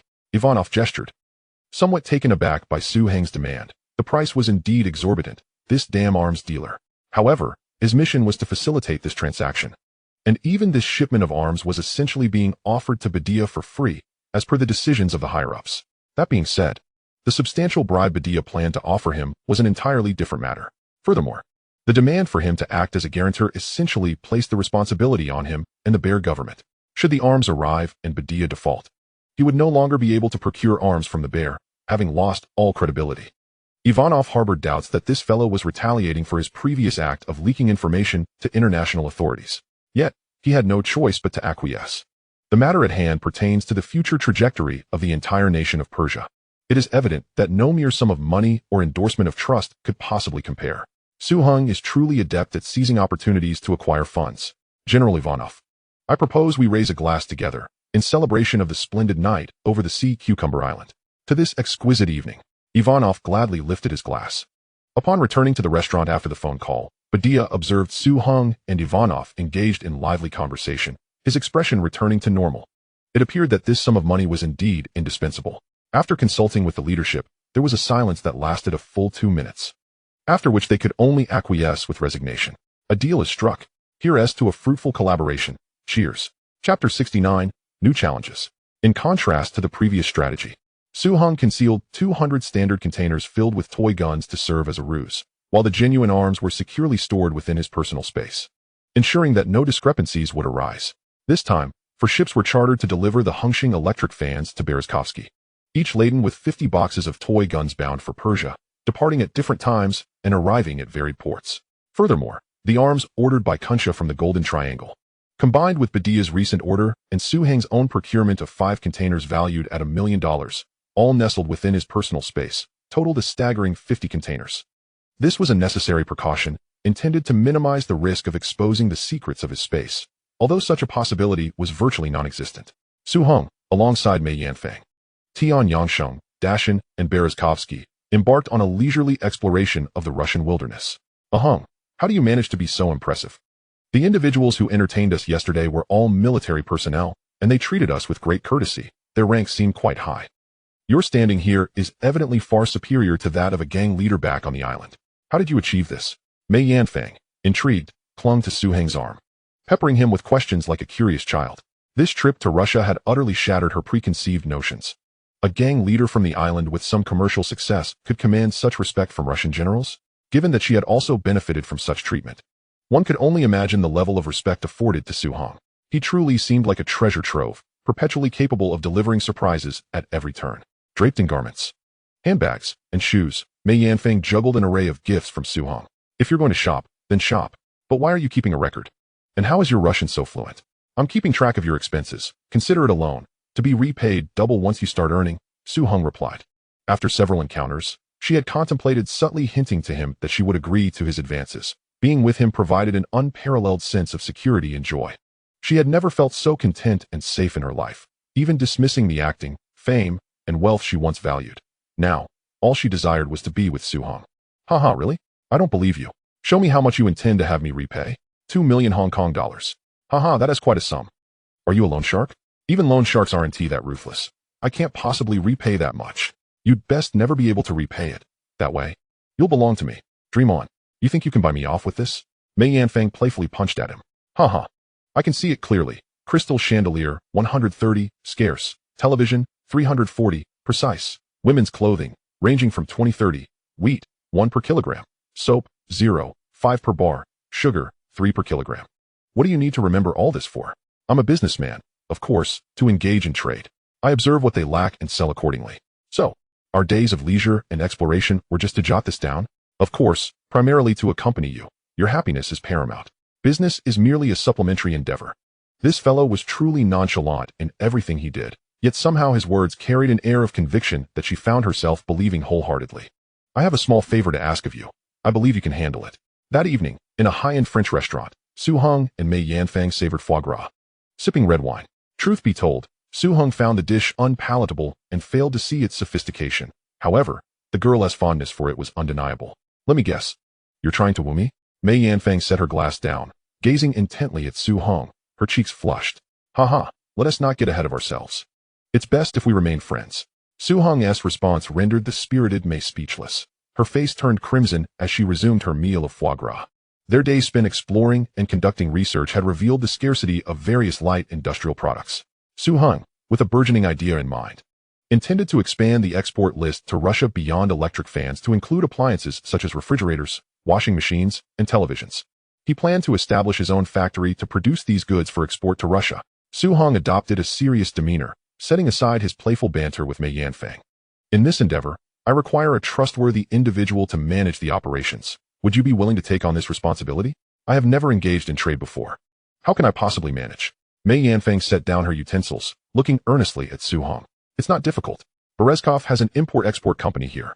I'll ship from Hong Kong. You'll receive and verify the goods against the list, and if everything checks out, you'll hand them over to Berezkov. I'll speak to him in advance, and I'll send a few assistants from Hong Kong. It's a straightforward trading operation.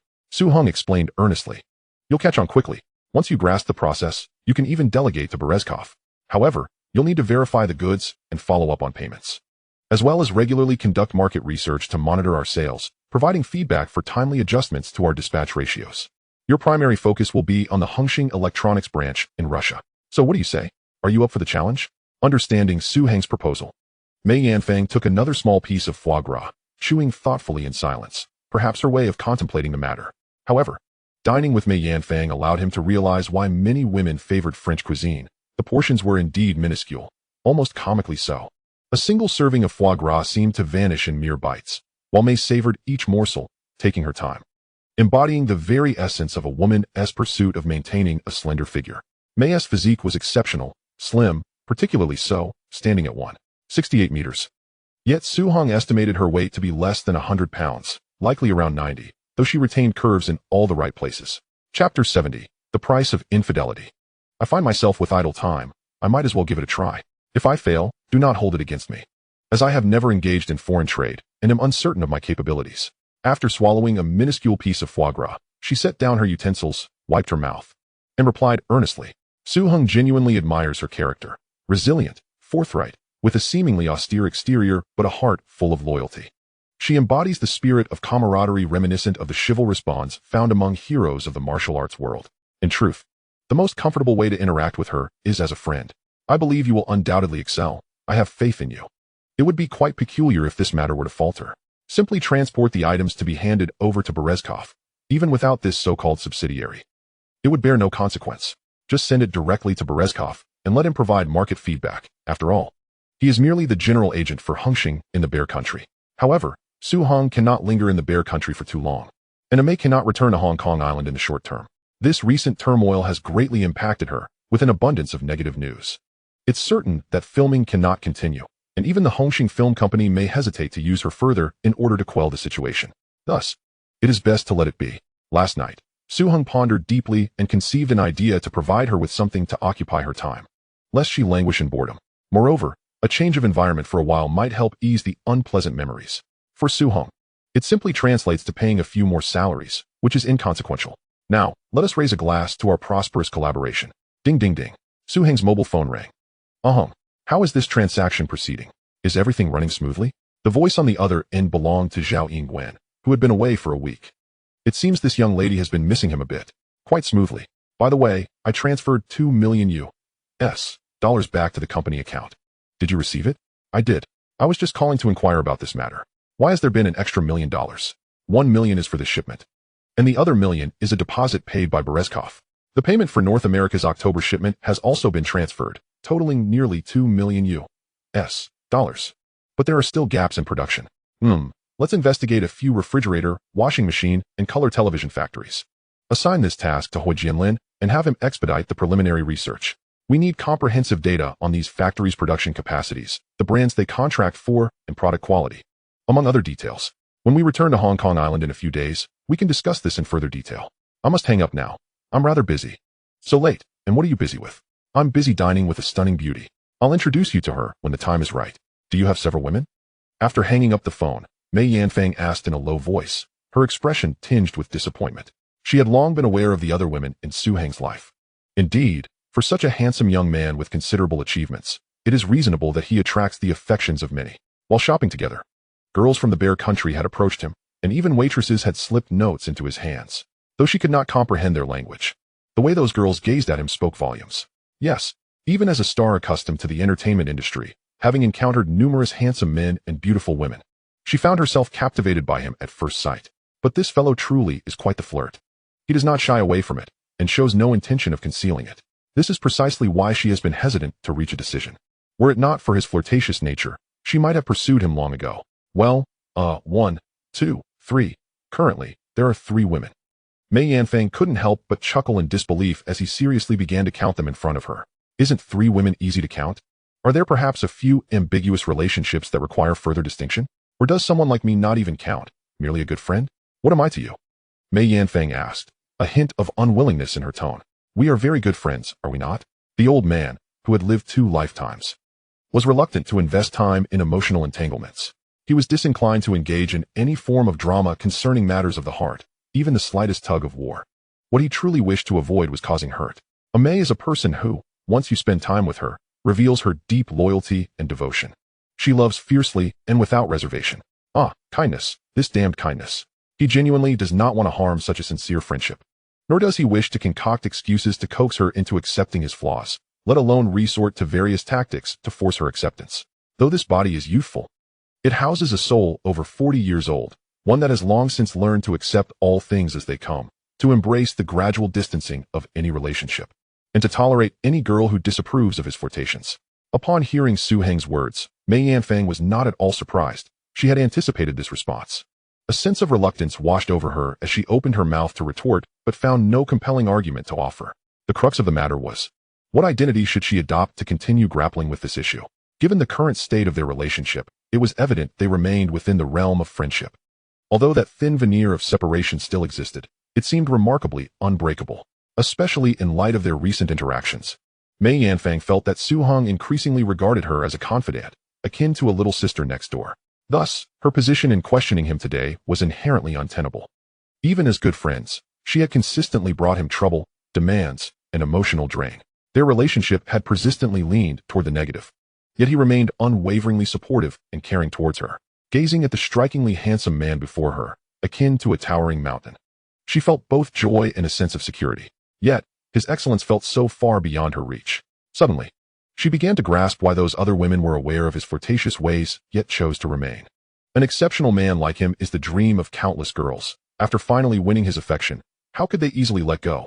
The desire to monopolize such a man seemed so naive and laughable. Did she even deserve it? Even the thought of trying to become one among them was not as simple as she imagined.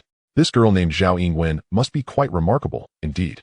She is quite outstanding, studying law at the Chinese University of Hong Kong. She primarily manages Hengxing Electronics. That must be your teaching, right? A student can manage such a large enterprise? Chapter 71, Progress of the New Factory. In a sense, yes. As they chatted, Mei Yanfang continued sipping her drink until it was evident she was becoming somewhat inebriated. Let us head back. In such a hurry? Waiter, another bottle, please. Su Heng hurriedly settled the bill and helped her out of the restaurant. Upon disembarking from the plane, Su Heng first made a round at Hengxing Electronics' third factory, and he was genuinely astonished by the progress. The factory buildings had been completed, with a row of expansive, brand-new structures standing tall. He recalled that the original timeline for completion was 3 months, yet it had barely been a little over a month. Mr. Su, the main challenge we have faced is insufficient production capacity.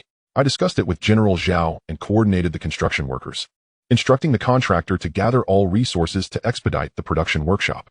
However, I had not yet had the chance to report this to you. Thus, the construction progress of the factory has advanced a month and a half ahead of schedule. Equipment installation and debugging are already underway within the factory. The outdoor section, including roads and landscaping, has also been completed. I have issued a strict order to the construction and equipment installation companies that we must officially commence production by the 15th of this month, which is next week. And from what I can see, that should not pose any issues. In accordance with the previous division of labor, Hua Jinlin is primarily responsible for the construction of the new factory area and oversees production scheduling. Listening to his cautious report, Su Heng nodded frequently, realizing that this fellow possesses considerable capabilities, a delightful surprise indeed. Old Hua, your decision is undoubtedly correct. Since I have entrusted you with production, it falls within your purview. As long as you deem it beneficial for the company, pursue it boldly. Should any issues arise, I will take full responsibility for you.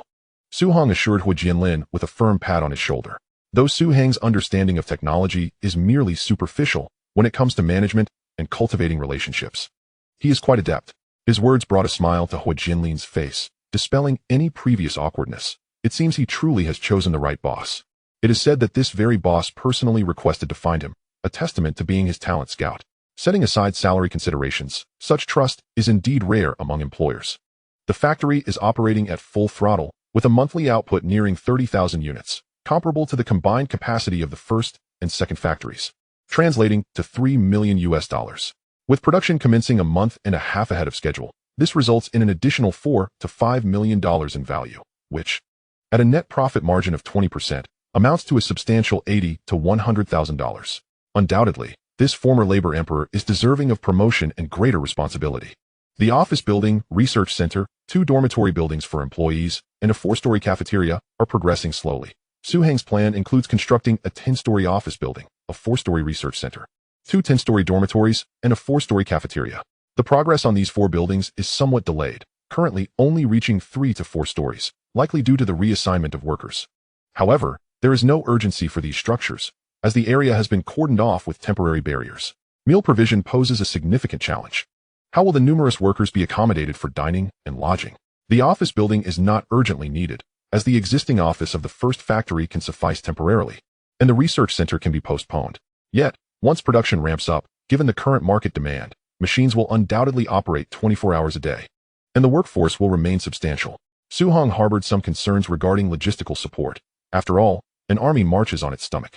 Zhao Yingwen quietly followed behind both men, listening to their discussions about the factory's progress, feeling unable to contribute as she lacks understanding of circuits, machinery, and production processes. I have contemplated this issue. At this stage, we will temporarily implement a 2-shift work system, the day shift from 8 a.m. to 6 p.m. and the night shift from 8 p.m. to 6 a.m. the following day, with an hour allocated for meals and rest in between. Overtime will be compensated, and meals will be provided by 2 local restaurants. This arrangement alleviates concerns about workers commuting at night and ensures their safety.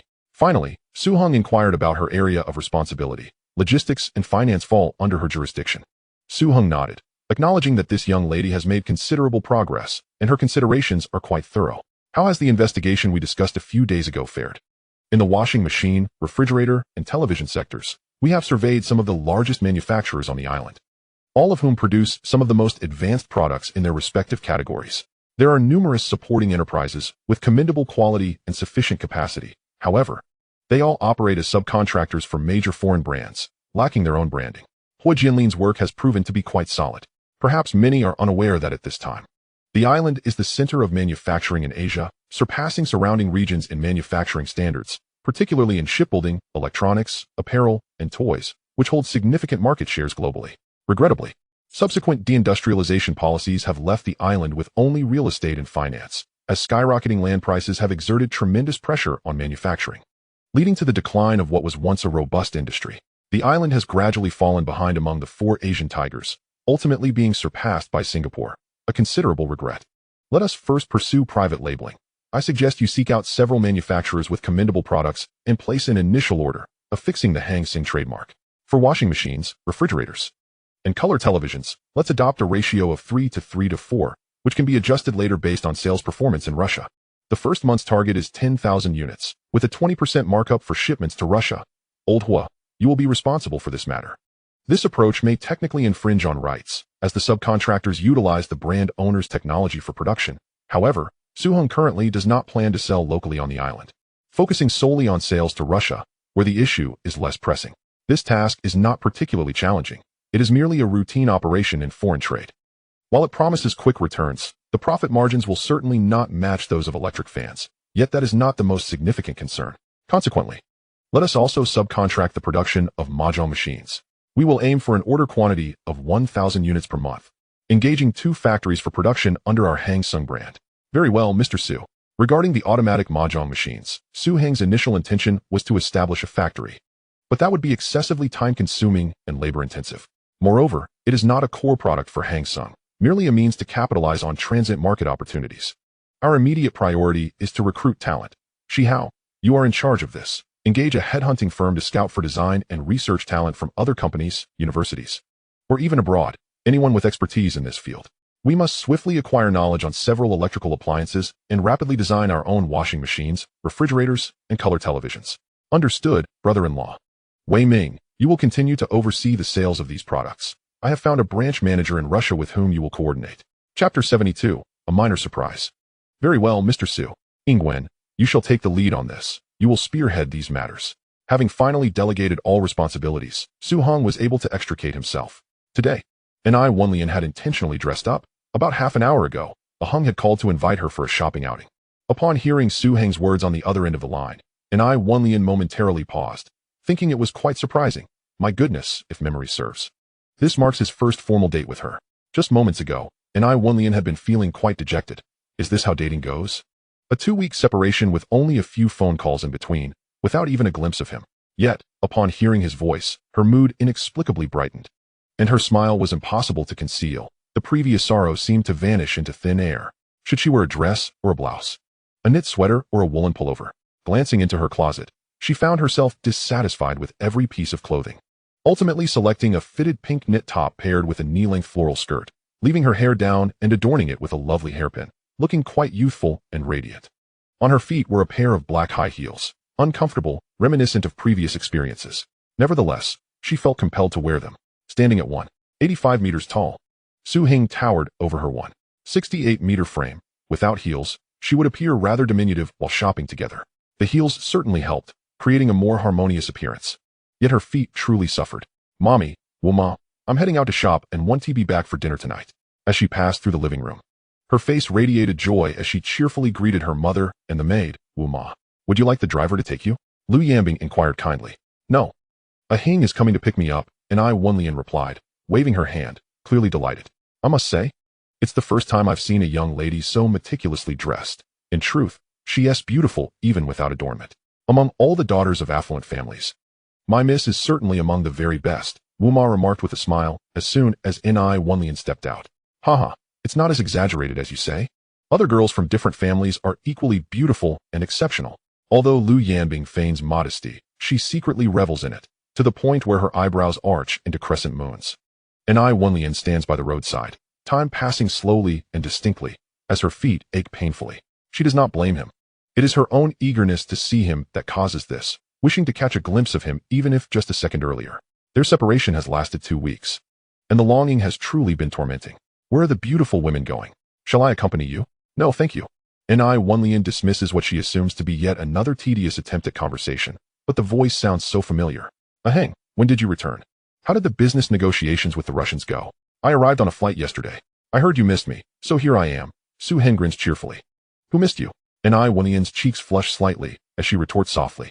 "Get in the car. Let us go on a date and shop at the mall." Su Heng is reluctant to visit the mall, yet he cannot resist indulging the girl's whims. Women require time and energy to please. Ni Wenlian is not particularly materialistic. Perhaps it is because she has never lacked for anything since childhood, exhibiting little desire for the items within the mall. She purely enjoys the act of shopping and the sensation of Su Heng's company. She tries on beautiful clothes, yet feels no urge to purchase anything. Suddenly, a shriek pierces the air. Fortunately, Su Heng reacts swiftly and catches Ni Wenlian, preventing her from falling to the ground. "Let me see, are you all right?"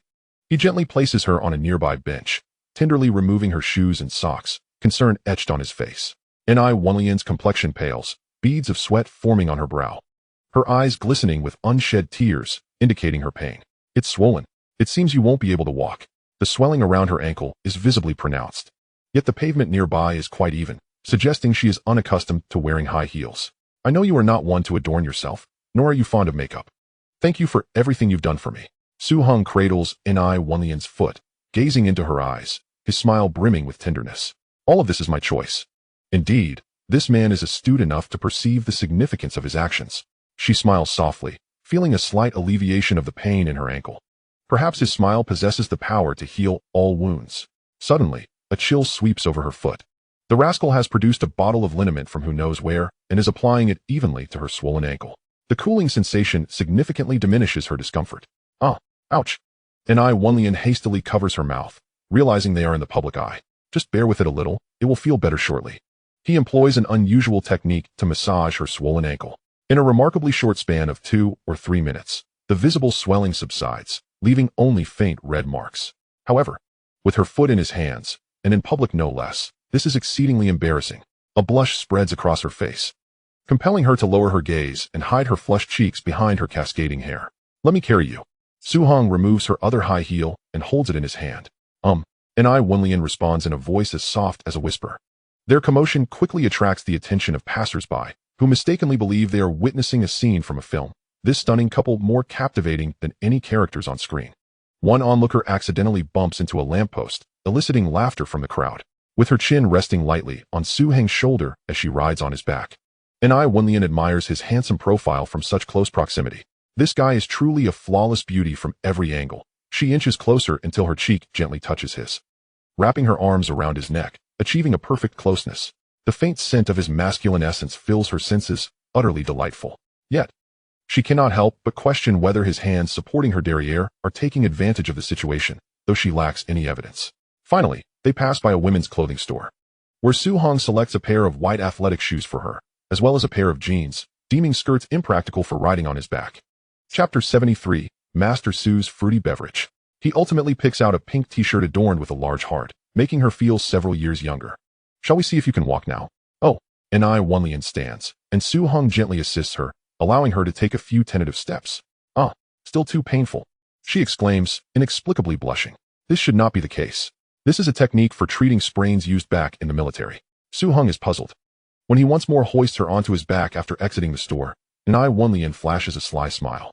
Their shopping haul consists solely of a t-shirt, a pair of jeans, and athletic shoes, totaling no more than 300 Hong Kong dollars, perhaps the most modest gift she has ever received. Yet, being carried, her heart swells with sweetness. Since your ankle is injured today, shall we skip the shopping? I'll take you to the hospital for a checkup. This is entirely unexpected for N.I. Wunlian. Huh, no need. I'll be fine after a couple of days of rest. I'm a little hungry. How about we grab a bite first? N.I. Wunlian quickly changes the subject. All right, there's a place up ahead that serves clay pot rice with sausages. It's quite delicious. Let us give it a try. Sounds great. After she speaks, she feels his hands gripping her derriere, but this time, she finds herself without evidence. Su-hong, sensing the softness against his back, feels a delightful tickle from her breath against his neck, the faint fragrance intoxicating. N.I. Wunlian possesses a well-proportioned figure, with a hint of baby fat, yet feels surprisingly light on his back, standing at 168 centimeters and barely weighing around 100 pounds. Her shapely derriere is a delightful sensation. N.I. Wunlian, blushing furiously, buries her face into Su-hong's neck, akin to an ostrich hiding its head. In the afternoon, at the N.I. Soda Company. In N.I. Wunlian's office, spacious and comfortable, adorned with a warm ambience, there lingers a subtle fragrance. Plush pink leather sofas are scattered with plush toys, unmistakably a feminine touch. Remarkably, N.I. Wunlian's foot has completely healed, and she walks with ease. Next door, Su-hong's office boasts a sign reading Chairman and is even larger, furnished with brand new, lavish items, something he had not initially intended to do. What is the point of this? I've only been here a few times. Nonetheless, it should be done. Even if it's just once, it deserves to be done. N.I. Wunlian's complexion has returned to normal, just as their car arrives at the office building. Su-hong wears a mischievous grin. Your ankle isn't fully healed yet. Should I carry you up? N.I. Wunlian is startled, shaking her head vigorously. No. I suddenly feel like my ankle doesn't hurt as much anymore. What a jest. In her own soda factory, surrounded by colleagues and acquaintances, N.I. Wunlian simply cannot bring herself to remain on Su-hong's back any longer. This matter, once again, became a source of mirth for Su-hong, leaving N.I. Wunlian with a crimson face. What progress has been made regarding the tasks assigned during the last meeting? Su-hong occupied N.I. Wunlian's seat, while she leaned on the adjacent table, propping her chin on her hands. The poster has already been created, closely adhering to your design. The advertising company has provided 5 samples, which I have arranged to be sent over for your review. When it comes to work, N.I. Wunlian is quite assertive. Jiawen, please bring the previous poster to my office, and also remember to bring along the market research you conducted recently, right now. N.I. Wunlian picked up the phone on her desk and dialed a number. Su-hong glanced at the poster, which aligned with his vision. The promotional slogan read, Master Su's Fruit Beverage, refreshingly delightful. The model holding the beverage was Zhou Huimin. Just these 4 designs. Take Xin Jiawen with you. The two of you should visit a few bus companies to discuss vehicle advertising. Aim to keep the cost below 10 Hong Kong dollars per vehicle per day. And we require a long-term contract starting at 10 years. This task has been delegated to N.I. Wunlian and Xin Jiawen. While vehicle advertising has emerged in this era, it remains relatively scarce, with newspapers and magazines still being the predominant advertising mediums. The advantage of vehicle advertising is that it is visible to everyone who steps outside daily, making it particularly suitable for fast-moving consumer goods. However, the 2 leading cola brands continue to thrive quietly, and no formidable competitors have surfaced in the market, leaving ample opportunity for Su-hong to exploit. Understood. Yes, Su-zong. The fruit beverage you requested has been developed into 4 series: pear, peach, apple, and hawthorn, each featuring 3 flavors for testing, with promising feedback. Would you like to sample them? After discussing the advertising promotion, N.I. Wunlian turned to the development progress of the new products. Have them bring a sample up for me to taste. Su-hong insisted on personally trying the products that would enter the market to assess their flavors. To be candid, while this matter is significant, it is not of utmost importance. The primary components of all beverages are quite similar: water, sugar, and a few flavorings mixed together. Nothing exceedingly complex that requires meticulous precision. As long as they cater to popular tastes and are palatable, they can be deemed satisfactory. Su Hong sampled the 9 samples sent over, noting that they seemed to be adjusted for sweetness, slightly sweet, sweet, and rather mild. Ultimately, the differences were negligible, and they closely resembled the fruit-flavored drinks he would enjoy in the future. What were the results of the internal testing? The results indicated that all 4 variants had moderate sweetness. The slightly sweet ones were somewhat cloying, while the milder ones lacked sufficient sweetness and had a poor mouthfeel. Su Hong sampled each variant again, confirming the observations. The testing should be expanded to the market for customer feedback, selecting the most popular flavor for small-scale production. They will be named Rock Candy Snow Pear, Honey Peach, Green Apple, and Love of Hawthorn. Understood, Su Zong. Lu Muyu nodded, accepting the task. Old Chun, how is the preparation for your canning line coming along? Su Hong inquired of Chun Weihui, whose current position was somewhat awkward. Previously, he had managed the Ni's soda line, functioning adequately as a professional manager, but his overly conservative style was more suited for maintenance than expansion, and he now primarily assumed the role of production manager. There are 2 local companies in Hong Kong Island capable of producing this canning line. Ordering a week in advance suffices. And the prices are generally comparable, about a third cheaper than similar foreign production lines. Once finalized, installation can proceed promptly. Chapter 74. The new factory commences operation. You and NI Zone will negotiate with them. We will not be purchasing just this production line. Whichever company offers superior quality at a lower price will become our long-term partner. Once settled, we will expedite the order and installation to commence production as soon as possible. Given your extensive production experience, you will take charge of production going forward. 6 production lines will be established. 3 will continue to produce the previous sodas, while the remaining 3 will be designated for new products, all using new plastic bottles and aluminum cans. Suppliers for the plastic bottles and cans should also be confirmed swiftly. The launch of new products is scheduled for the end of this month, and all departments must adhere to this timeline. Those who complete their tasks ahead of schedule will be rewarded, while those who lag behind will face penalties. Understood, Su Zong. The 3rd factory of Hongxing Electronics has successfully commenced operations, with the sound of machinery roaring and workers busily engaged. Vehicles were continually coming and going, and numerous dignitaries attended to offer their congratulations, including manufacturers from the upstream and downstream supply chains of Hongxing Electronics, electrical industry peers, and distributors from the United States and Russia, with over 1,000 guests present. The scale of this factory's opening attracted significant attention from the business and manufacturing associations on Hong Kong Island, with several influential figures, including the governor of Hong Kong Island and various prominent families, attending or sending representatives to congratulate the occasion.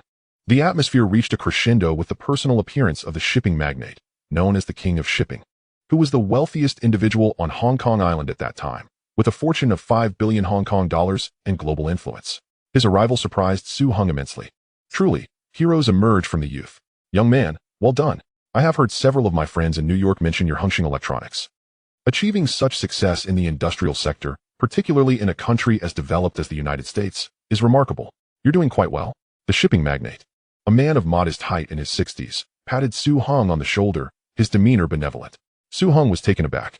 He had not anticipated that the shipping magnate was aware of him, renowned for nurturing younger talent. The fact that his modest achievements had caught the attention of such a heavyweight was an unexpected delight. Guangjing, you are also a young man. You should engage more with your peers. The conversation flowed smoothly between them, with no mention of collaboration. In fact, Su Hong had previously entrusted the electrical division to the shipping magnate's global shipping company. Considering the new factory's production capacity, he was undoubtedly a major client for global shipping. The shipping magnate's personal attendance, while partly aimed at business development, also underscored the importance of establishing connections with capable young successors, particularly for his son-in-law. One might say that even the magnates were diligent in their efforts. The 3 engaged in lively conversation, culminating in a photograph opportunity with the shipping magnate standing in the center, flanked by Wu Guangjing and Su Hong. The atmosphere reached a fever pitch, with camera flashes erupting as the various media from Hong Kong bore witness to this exhilarating moment. The next day, photos of their handshake graced the front pages of major publications. In the eyes of the media, the shipping magnate's presence marked the pinnacle of the event. However, another heavyweight captured Su Hong's attention, one whose significance he considered equal to that of the shipping magnate.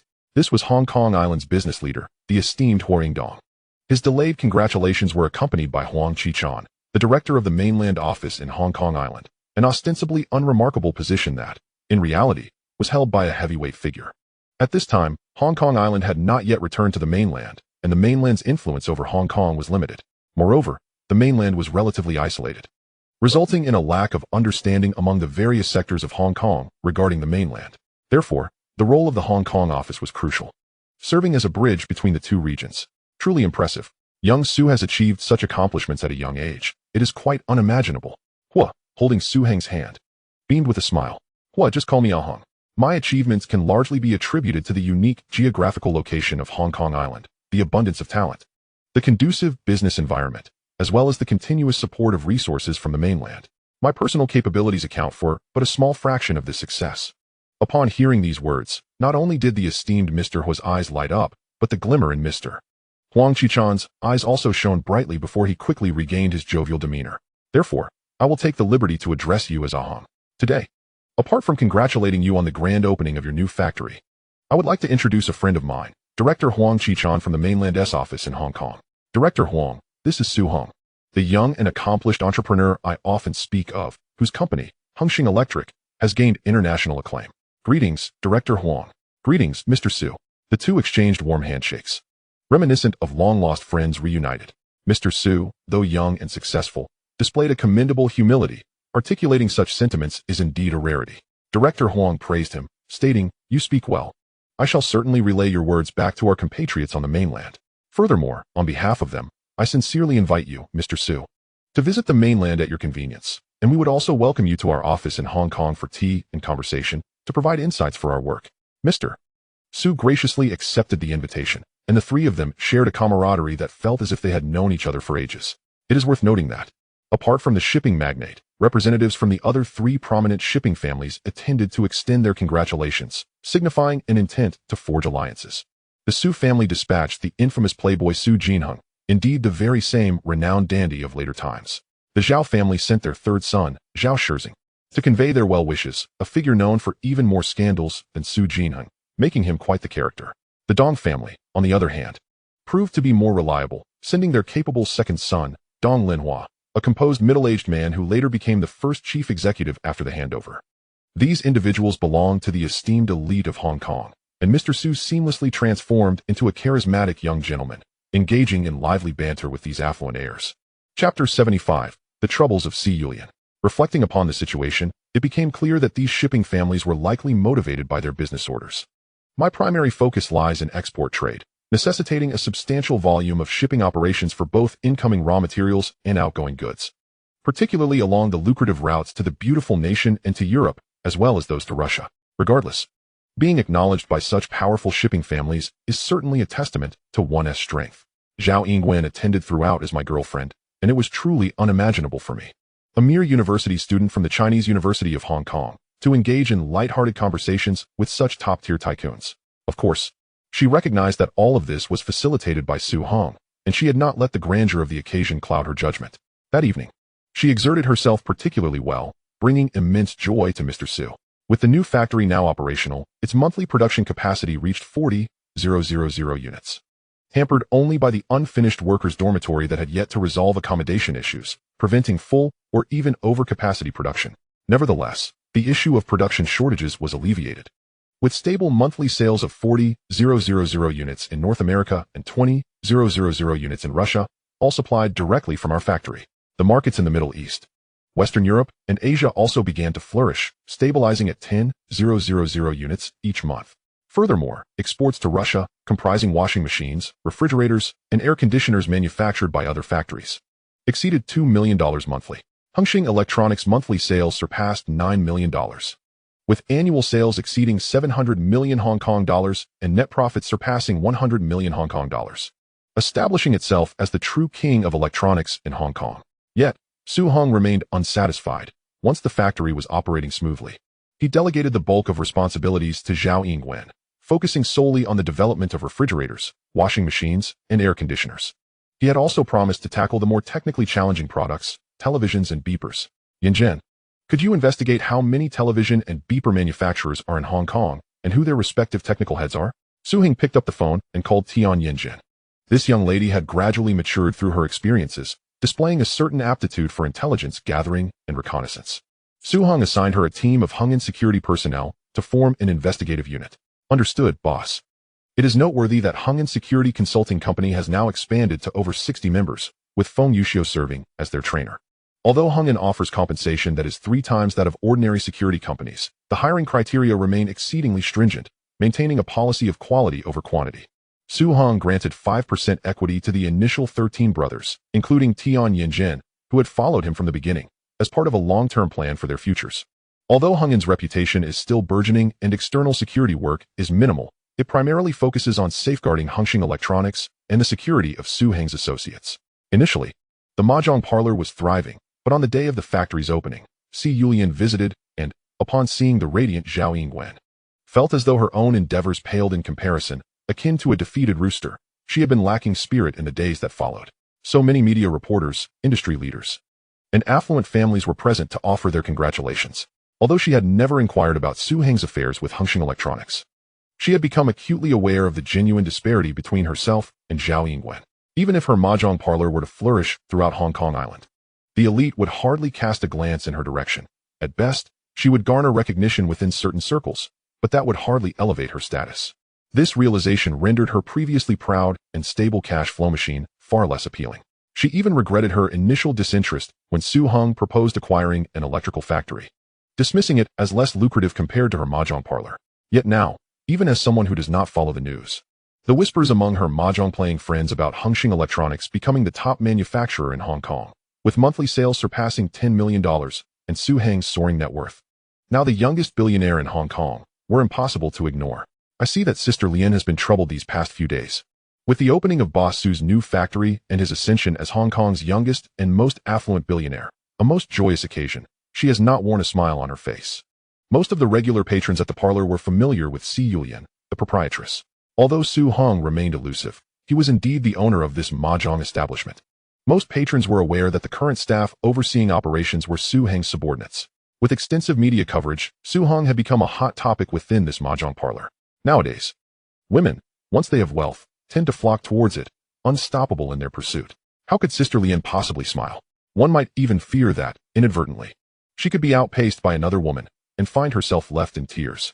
What you speak of is nothing but trivial, merely a few petty rivals, hardly worthy of being compared to Sister Lien.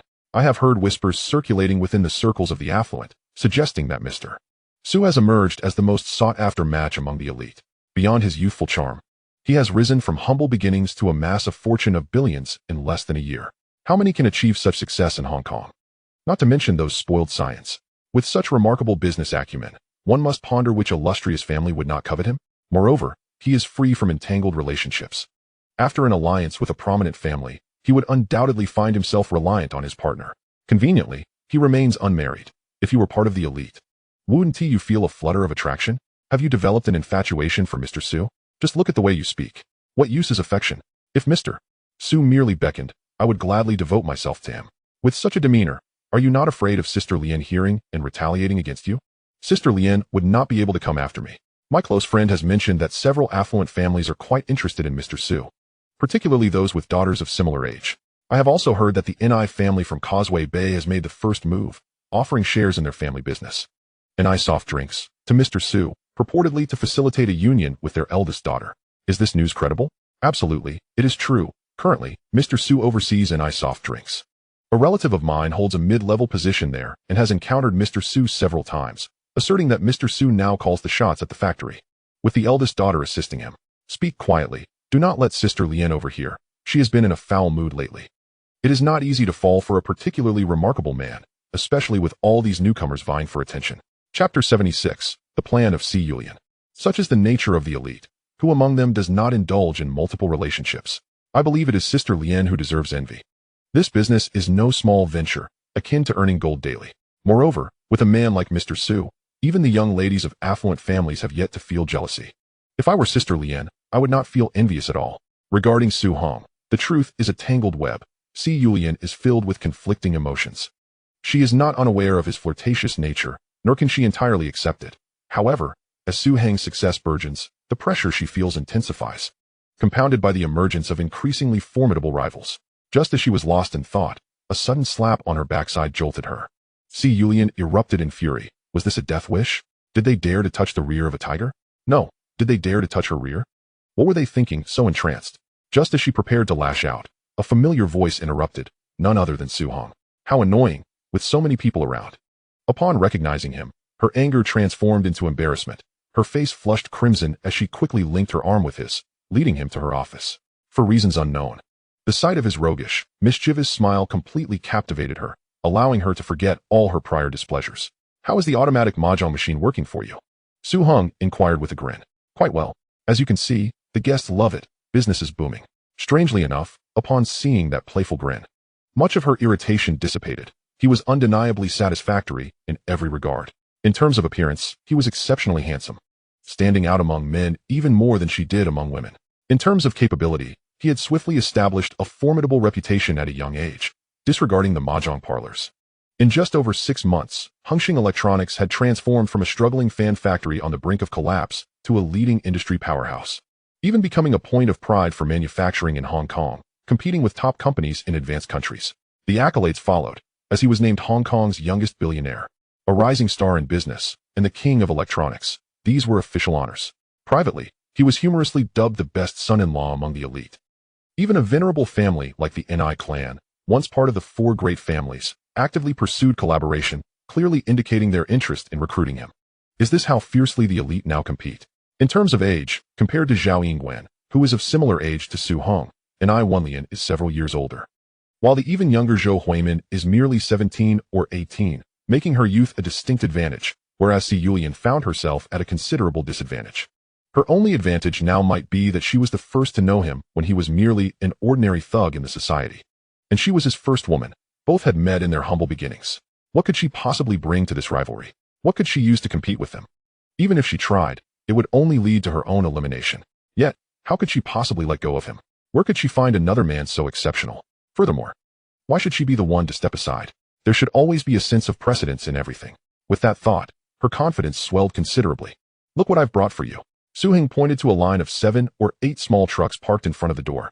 Workers were unloading, revealing brand new, well-packaged automatic mahjong machines being taken off the trucks. Si Yulian's eyes sparkled. These were not merely mahjong machines, but rather a series of money-printing machines. "One. Call a few of the younger brothers to help with the delivery," Si Yulian commanded. One, who had been with her as a dealer for a long time, now primarily managed the venue and prevented cheating. "Place these mahjong machines on the 1st and 3rd floors. Be careful not to damage them." "Understood, boss, madam," Awan replied.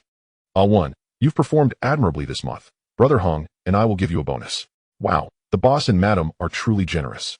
The younger brothers, witnessing Si Yulian tightly linking her arm with Su Hong and radiating joy, readily grasped the situation and began to praise them.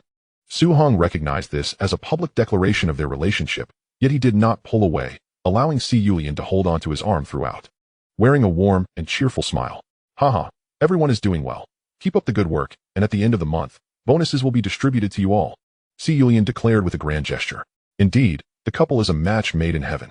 "Boss, may the madam's business flourish and wealth flow in abundantly." Several of the younger brothers, hearing of Si Yulian's intention to distribute bonuses, showered her with compliments as if they were free of charge. Once they had settled the matters at hand, Si Yulian led Su Hing into her office. What business could they possibly attend to in this mahjong parlor? It served as her space for contemplation and a temporary refuge.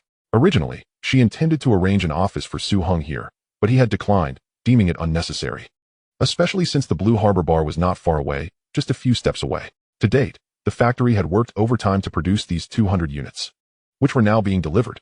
Sales were set to commence next month, with an overwhelming number of orders pouring in. Su Hong settled into a spacious sofa, casually pulling Si Yulian to sit on his lap, his hands slipping beneath her clothing, as he fondled her softly while speaking. I am planning to open a branch."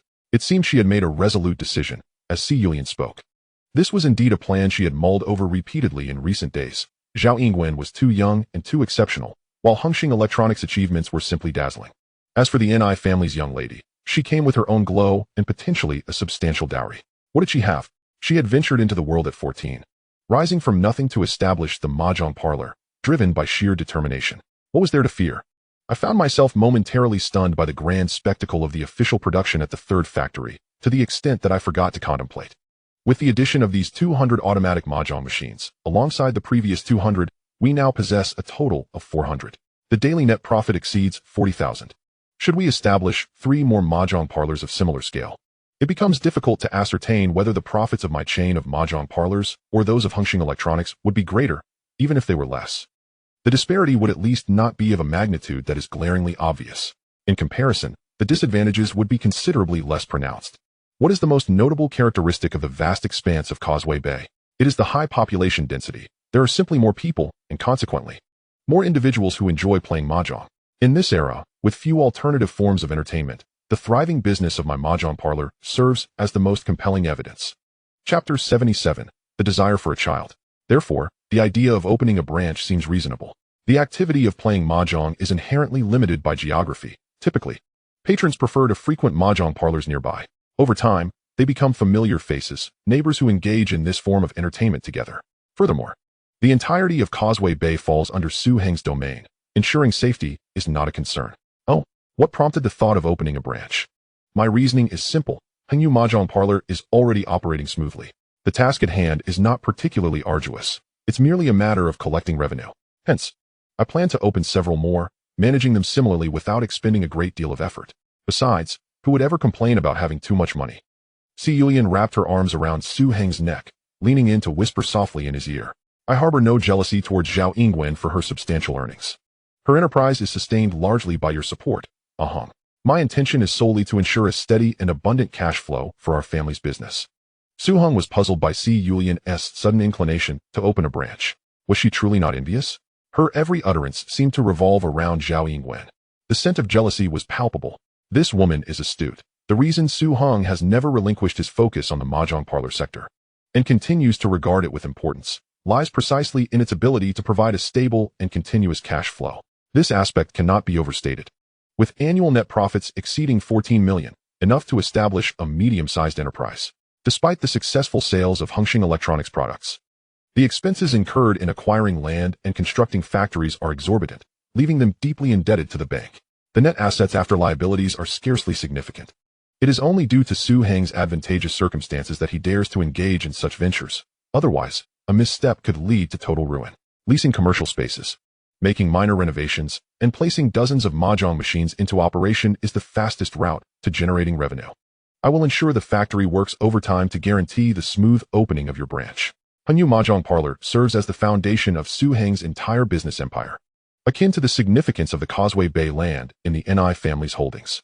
Although he initially distributed dividends from the parlor on 2 occasions, Su Heng no longer relies on those profits, primarily because he has no need to, allowing Si Yulian to use her cash reserves to establish several branches.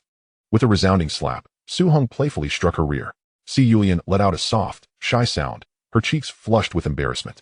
Look at you, so clever. You should have channeled this intelligence into business endeavors long ago, rather than sulking over trivial matters. If you were to open 10 or 8 branches, it would alleviate my burdens, allowing us to aspire to a life of leisure, where I could simply relax at home and enjoy the fruits of your labor. Giggling, Si Yulian found amusement in Su Heng's jest regarding the notion of living off her earnings. Do you wish to indulge in that life now? She gazed into Su Heng's eyes, then glanced at the large hand resting on her chest, laden with innuendo. Time seemed to slip away, and eventually, Si Yulian languished on the sofa, feeling lethargic and unwilling to move, allowing Su Heng to caress her long legs without any protest. I desire a child. Si Yulian spoke softly, reflecting on her age of 26. Delaying further would soon be too late. Having ventured into the world at the age of 14, the poverty and misfortune of her upbringing intensified her yearning for family and children far beyond that of other women. All right, if you want a child, we shall have one. If you wish for several, we can accommodate that as well. After all, we are certainly capable of providing for them, Su Heng replied with evident joy. Upon hearing Su Heng's words, Si Yulian abruptly turned her head, surprised by his response, seeking confirmation of his sincerity. She had anticipated he might hesitate regarding the desire for children, yet his smile suggested authenticity. It dawned on her that Su Heng, having lost his parents and traversing this world alone, might share a similar yearning for familial bonds in the next generation. She reached out, tracing the contours of his handsome face, reflecting on the stark contrast between the naive youth she first encountered and the mature, weathered man before her now. Today, she finds solace in the tranquility of life, comfortably discussing the prospect of having a child, engaging in the lucrative enterprise of a mahjong parlor, and achieving annual profits in the millions of Hong Kong dollars. From obtaining licenses to ensuring the safety of her business, and now utilizing automatic mahjong machines. Every critical juncture has been expertly navigated by this man standing before her. He bears the weight of their journey together. There was initially a thought of adding, "Let us marry," but she reconsidered. Given all he had done for her, she felt a deep sense of contentment, leaving the rest to unfold naturally. Henggu, we have thoroughly investigated. Currently, There are only 3 brands of BB machines available on the market in Hong Kong, with only one brand produced locally by a manufacturer from an island nation. The technical head of this manufacturer is named Yoshida Ichiro, and they maintain extremely strict security over their blueprints, known only to him. Tian Yongin stood before Su Hong, reporting on the findings from their recent investigations. Hung Gu remains the same, yet his demeanor now exudes an entirely different aura, clad in a black suit. Others may say he commands respect without raising his voice, but she feels something distinctly different in her heart. Upon receiving Hung Ji's task, she and a few subordinates set out to investigate. For them, tracking and gathering intelligence are child's play, especially since Yoshida Ichiro is merely an ordinary individual. Viewed through the lens of the future, a BB machine is simply a motherboard, coupled with 2 batteries and a display screen, elements that constitute a rudimentary electronic product. However, in this era, it is undoubtedly considered cutting-edge technology, with only a handful of companies capable of producing such devices. Their encoding and decoding technologies are proprietary core assets that cannot be purchased with money. Relying on Zhao Shihao to develop it alongside a few electrical engineers would indeed be a formidable challenge. Nonetheless, acquiring this technology is imperative for Su Hong, as he must first master the communication techniques of the BB machine to prepare for the next phase of entering the telecommunications sector and manufacturing mobile phones. He has no intention of missing the imminent global telecommunications wave. Do you know what his hobbies are? Su Hong inquired. It is not the absence of hobbies that is concerning, but rather the presence of them. Having interests creates vulnerabilities that Su Hong can exploit. He has a penchant for gambling, a notorious vice, often frequenting underground gambling dens and accumulating substantial debts. Su Hong's eyes brightened. This was promising news. In that case, this can be easily resolved. We shall locate those who lend at high interest and purchase the outstanding debts from them. Understood, Hung Gu. Chapter 78. The BB Machine Blueprints. Observing Tian Yongin with her short hair and sleek black attire, resembling a tomboy, Su Hong contemplated thoughtfully. Yongin, have you ever considered an alternative lifestyle? Just as Tian Yongin was about to turn away, Su Hong suddenly spoke, as if recalling something. An alternative lifestyle? The question left Tian Yongin momentarily taken aback. For instance, one might endeavor to learn the art of management and engage in work within a company. Hung Gu, have I faltered in my duties? Tian Yongin feels somewhat wronged. No, you are performing admirably. However, have you ever considered that you are, after all, a young woman? Ultimately, you will marry one day. What I mean is, transitioning to work in the company could lead to opportunities for romance, marriage, and motherhood, allowing you to lead a normal life. Su Hong's smile radiated warmth. Tian Yongchi, one of his earliest comrades from humble beginnings, was someone he wished to see secure a promising future. The other 6 have already evolved into the backbone of Hong En. Yet this younger sister, Tian Yongin, requires a different arrangement. Surely, one cannot expect her to engage in a lifetime of combat and struggle, can they? I do not wish to marry. I am quite content in my role at Hong En Security. Moreover, I recently recruited several female security personnel, whose qualifications are on par with their male counterparts, and now they fall under my supervision. Upon saying this, she proudly straightened her posture, a hint of satisfaction gracing her features, which elicited a chuckle from Su Hong. Very well, another attempt to persuade you has failed, Su Hong thought, fully aware of her sentiments. Yet he has always regarded her as a younger sister. Alas, more strategies must be devised. Knock, knock, knock. Who is it? Shan Shang Yilang opened the door, but before he could discern the identity of the visitor, he was met with a forceful kick to his abdomen, sending him sprawling to the floor. I do not know you. You must have the wrong person. Shan Shang Yilang gasped, clutching his stomach as he beheld several unfamiliar faces enter, his expression filled with pain. It matters not that you do not recognize us. What is crucial is whether you recognize this promissory note, Tian Yongin declared, waving the document in her hand as she settled onto the couch in the living room. Upon seeing the note, Shan Shang Yilang's countenance shifted drastically. It was clear that loan sharks had come to collect. His luck had been abysmal in recent days, having lost not only half a year's worth of savings, but also a substantial debt to the gambling den. I beseech you, grant me a reprieve. I will surely find a way to repay you, he implored solemnly. Shan Shangjun, do not deceive yourself. Word has it that you squandered your entire half-year savings and have accrued such a hefty debt. How do you intend to repay it? Dongzi inquired, lighting a cigarette and exhaling a puff of smoke, his tone surprisingly gentle. Should we take this promissory note to court, consider the consequences. You would likely be dismissed from your position. Think of your wife and children back in the island nation. If you lose your job, how will they survive? Furthermore, with a tarnished record, no company would dare employ you again, even if you returned home. Tian Yongin's words, though delivered gently, weighed heavily on Shan Shang Yilang's heart, each syllable pressing down upon him like a leaden weight. leaving him feeling utterly despondent, slumped on the floor in silence. I will repay it slowly. Trust me, I can manage it. No, you need not concern yourself with repayment. Not only can I absolve you of this debt, but I can also offer you a sum of money. Upon hearing this, Shan Lang could scarcely believe his ears. Was such fortune truly possible? However, a moment later, cold sweat trickled down his forehead. As long as Shan Jun assists us in procuring a certain item. What item? The design blueprints for your company's BB machine. Indeed, there are no free lunches in this world. The blueprints for the BB machine are a closely guarded company secret.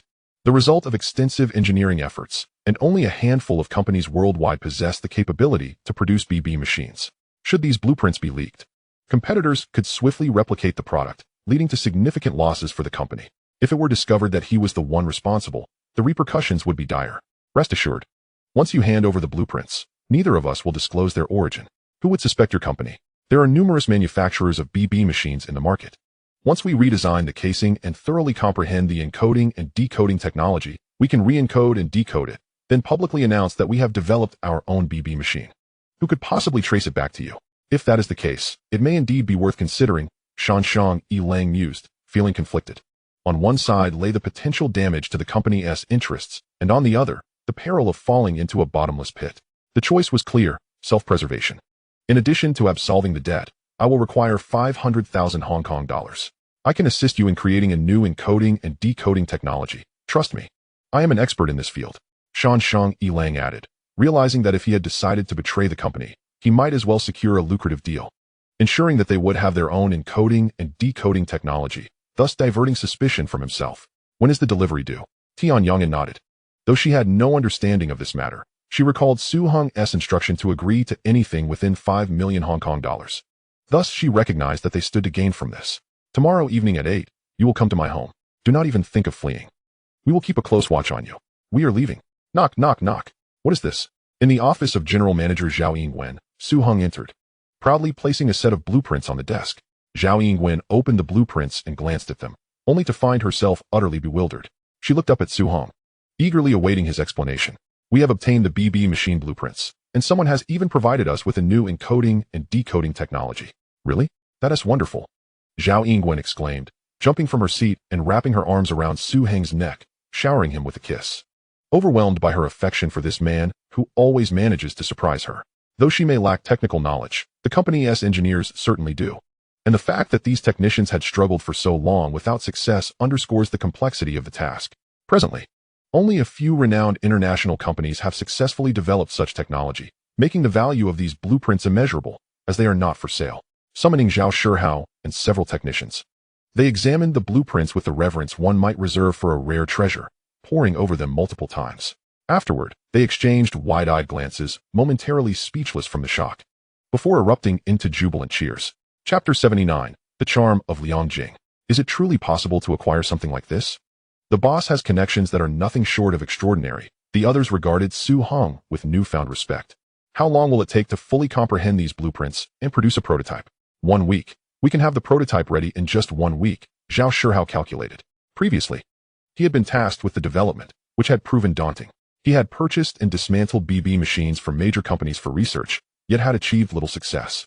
However, with the blueprints in hand, following them would simplify the process significantly. Very well, then it shall be 1 week. Yingwen, halt all production in Factory 1. We will outsource the production of electric fans to 2 other factories. Clear Factory 1's capacity entirely and modify the production line to meet the requirements for BB machine manufacturing. Once completed, it will be solely dedicated to producing BB machines. Understood. As for pricing, we will align our rates with those of international brands, setting the price at 4,999 Hong Kong dollars per unit. This item is indeed highly profitable. The production cost is less than 1,000 Hong Kong dollars. While most foreign brands price theirs above 5,000. Su Hong's pricing at 4,999 is already quite reasonable, especially when compared to the meager profits from electric fans. What progress has been made on the research center I asked you to establish? Over 40 individuals have already been recruited, and the search for more continues. The development of laundry machines and refrigerators is nearing fruition. We are dissecting, studying, assimilating, and then emulating similar products from renowned international brands. The technological progress of nations across the globe follows this very trajectory, whether it be the island nation, the southern peninsula, or the Bay Islands. All have traversed this path without the burden of guilt. Su Hong expressed concern that this fellow exhibited a certain bookish demeanor and patted him on the shoulder, advising him to absorb the technology of the pager before embarking on the development of the mobile phone. "All right, brother-in-law," came the response. "Sir, you're back. Is there anything I can do for you? Madam is resting upstairs. Would you like me to call her down?" The housekeeper, Aunt Wu, greeted Su Hong warmly, taking the bag from his hands and offering him slippers. Though Su Hong did not visit often, she recognized him as the master of the house. "No need. I'll head upstairs directly. Has Sir eaten dinner? Are you hungry? Would you like me to prepare a midnight snack?" Su Hong waved his hand as he ascended the stairs. "No, Aunt Wu, you should rest early as well." Upon entering the bedroom, he found Liang Jing lying on the bed reading, clad in a silk nightgown that accentuated her alluring figure, her long legs enticingly exposed, a sight Su Hong found even more tempting than if she were clad in nothing at all. "Hong, you're back. Have you eaten? Would you like Aunt Wu to bring something up?" Upon seeing Su Hong enter, Liang Jing hastily set her book aside and approached him. At that moment, she radiated vitality. Her previous weariness vanished, replaced by a confidence that restored her elegant and intellectual demeanor. "I don't need anything. The only thing I desire right now is you." Su Hong grinned mischievously as he embraced the beautiful woman before him and leaned in for a kiss. "Oh, no, you should shower first." Liang Jing wriggled free from Su Hong's embrace and playfully pushed him toward the bathroom. In less than 10 minutes, he emerged, freshly washed. Outside, Liang Jing had prepared a brand new set of men's pajamas that fit him perfectly. He smiled at his reflection in the mirror, though he seldom visited. This woman always made him feel at home. As Liang Jing lay on the bed, listening to the sound of running water from the bathroom, her thoughts drifted away from her book. Her cheeks flushed slightly, aware that this day was bound to arrive eventually. She understood that this man could never marry her, yet. To be fair, what more could she desire from such a handsome, young, and capable man? Should she continue to lead a life fraught with uncertainty and fear? Lost in her thoughts, the bathroom door swung open. "What are you thinking about, so engrossed?" "I was reflecting on how fortunate I am. I met you during my most challenging times." "Stop overthinking, darling. The unpleasantness of the past is behind us." Su Hong pulled Liang Jing into his embrace, whispering words of comfort. Before long, the two found themselves completely vulnerable to one another, captivated by Liang Jing's unique allure as a mature woman. She clearly knew how to make Su Hong feel at ease. "Ring, ring, ring. Who is it?" Su Hong answered the phone. "This is Emma. I need to see you." The voice on the other end was cold, and it had been so long since Su Hong had heard from this foreign woman that he had nearly forgotten her. "Is Officer Emma asking me out on a date?" Su Hong replied teasingly. "I have something urgent to discuss with you. 2 o'clock this afternoon, Peninsula Hotel Cafe." The usual spot. Her tone was firm, and without waiting for Su Hong's agreement, she hung up. At that moment, Emma sat at her desk, gazing at the pitifully sparse files before her, gently rubbing her forehead as a headache began to brew. The photo on the file was unmistakably Su Hong's. Even she, as a foreigner, had to admit that Su Hong was remarkably handsome. With looks like his, he could easily become a star in the land of the rising sun.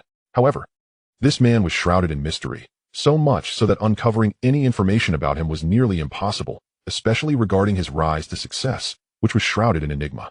Her instincts as a police officer told her that he was not an ordinary man. The precise bullet he fired that night was particularly perplexing. Although she upheld a sense of justice, she could not deny that his shot had indeed been of great assistance to her. Thus, she was reluctant to delve deeper, mainly because she felt that investigating him was beyond her purview, not due to any personal feelings she harbored for him. Yet, just a few days prior, intelligence from the agency in the beautiful country had arrived, indicating that a substantial shipment of arms was being smuggled from the Bear to Persia. This time, the Bear's level of secrecy had intensified significantly, and no further detailed information was available. Only a request for the police in Hong Kong to assist in searching the passing merchant vessels.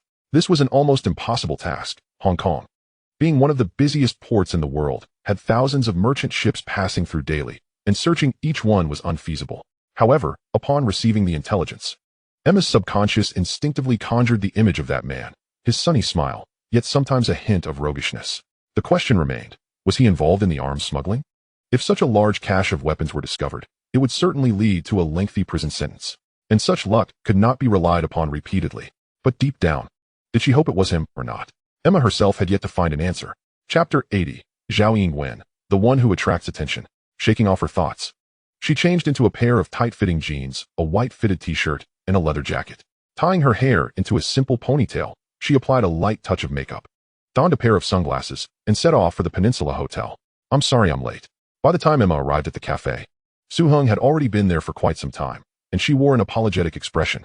If someone wanted to discuss a business deal worth 20 million Hong Kong dollars with me, I certainly wouldn't wait for 20 minutes. But if it's the beautiful officer Emma, I suppose I can wait another 20 minutes. Su Hong remarked, taking in Emma's striking blue eyes and her meticulously applied makeup. Well, there was also that rather low-cut round-neck t-shirt. Perhaps foreign women simply favored such attire. His smile remained as warm as ever. Hearing Su Hong's blatant flattery, her expression turned frosty. Clearly, he had missed the mark on this one. Emma realized that she had worried for nothing. He seemed oblivious to the seriousness of the situation. Congratulations on your growing business. No matter how big the business gets. If Officer Emma calls, I still have to come, right? So what brings you here? Do you think the legal systems of Western countries are robust? If someone were to oppose the legal system of the beautiful country or that of the West, wouldn't that be an act of foolishness? Emma's demeanor was icy. Her tone aggressive. I'm not well versed in law. If you wish to discuss legal matters, I can introduce you to my private lawyer. Su Hong stood his ground. Meeting Emma's piercing gaze.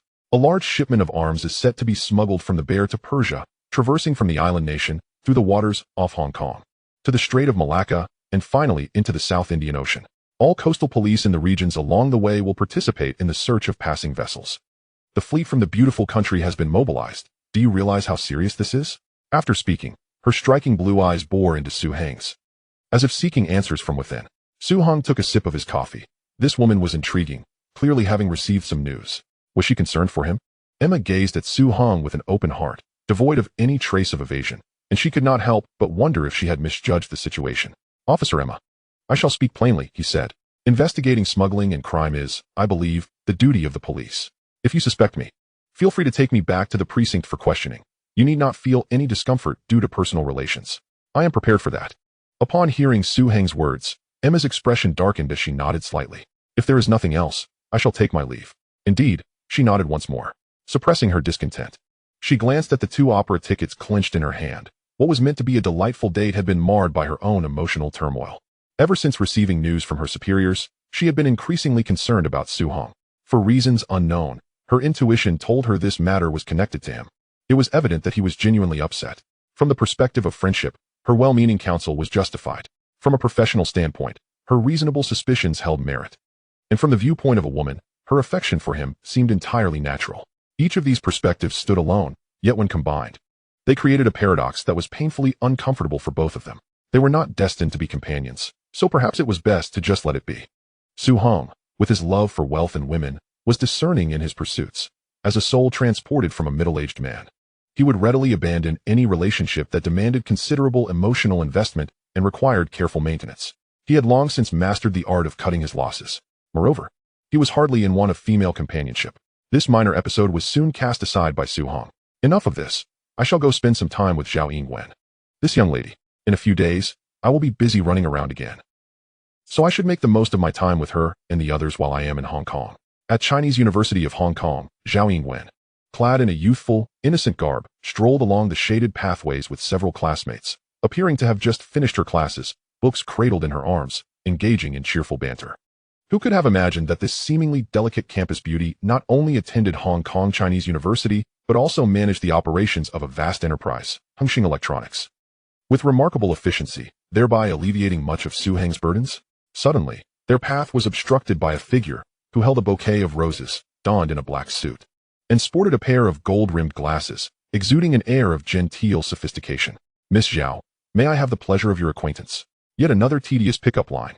Zhao Yingwen had encountered such advances far too often and had grown accustomed to them. Perhaps this was one of the burdens that came with her beauty. Su Sheng, what brings you here? Zhao Yingwen exclaimed in astonishment. Not long ago, he had attended the opening of the 3rd factory on behalf of the Su family, where he had assisted Su Hong in welcoming guests. How curious that this scion of a wealthy family had turned his attention toward her. What a small world it was. Indeed. We crossed paths just a few days ago. Your Hongxing Electronics is truly impressive. I was hoping we could dine together tonight and discuss potential collaboration. No need for that. I already have a boyfriend, and you met him last time, Su Hong. He would likely be displeased to hear of this. So I must ask you to respect that. I know Su Hong. He is your boyfriend? Surely there is some misunderstanding. I have heard he is dating the eldest daughter of the Ni family. Su Jinheng feigned ignorance, a smirk curling at the corners of his mouth, taking a certain delight in the situation. After attending the opening ceremony, he had been unable to shake the image of this stunning woman from his mind.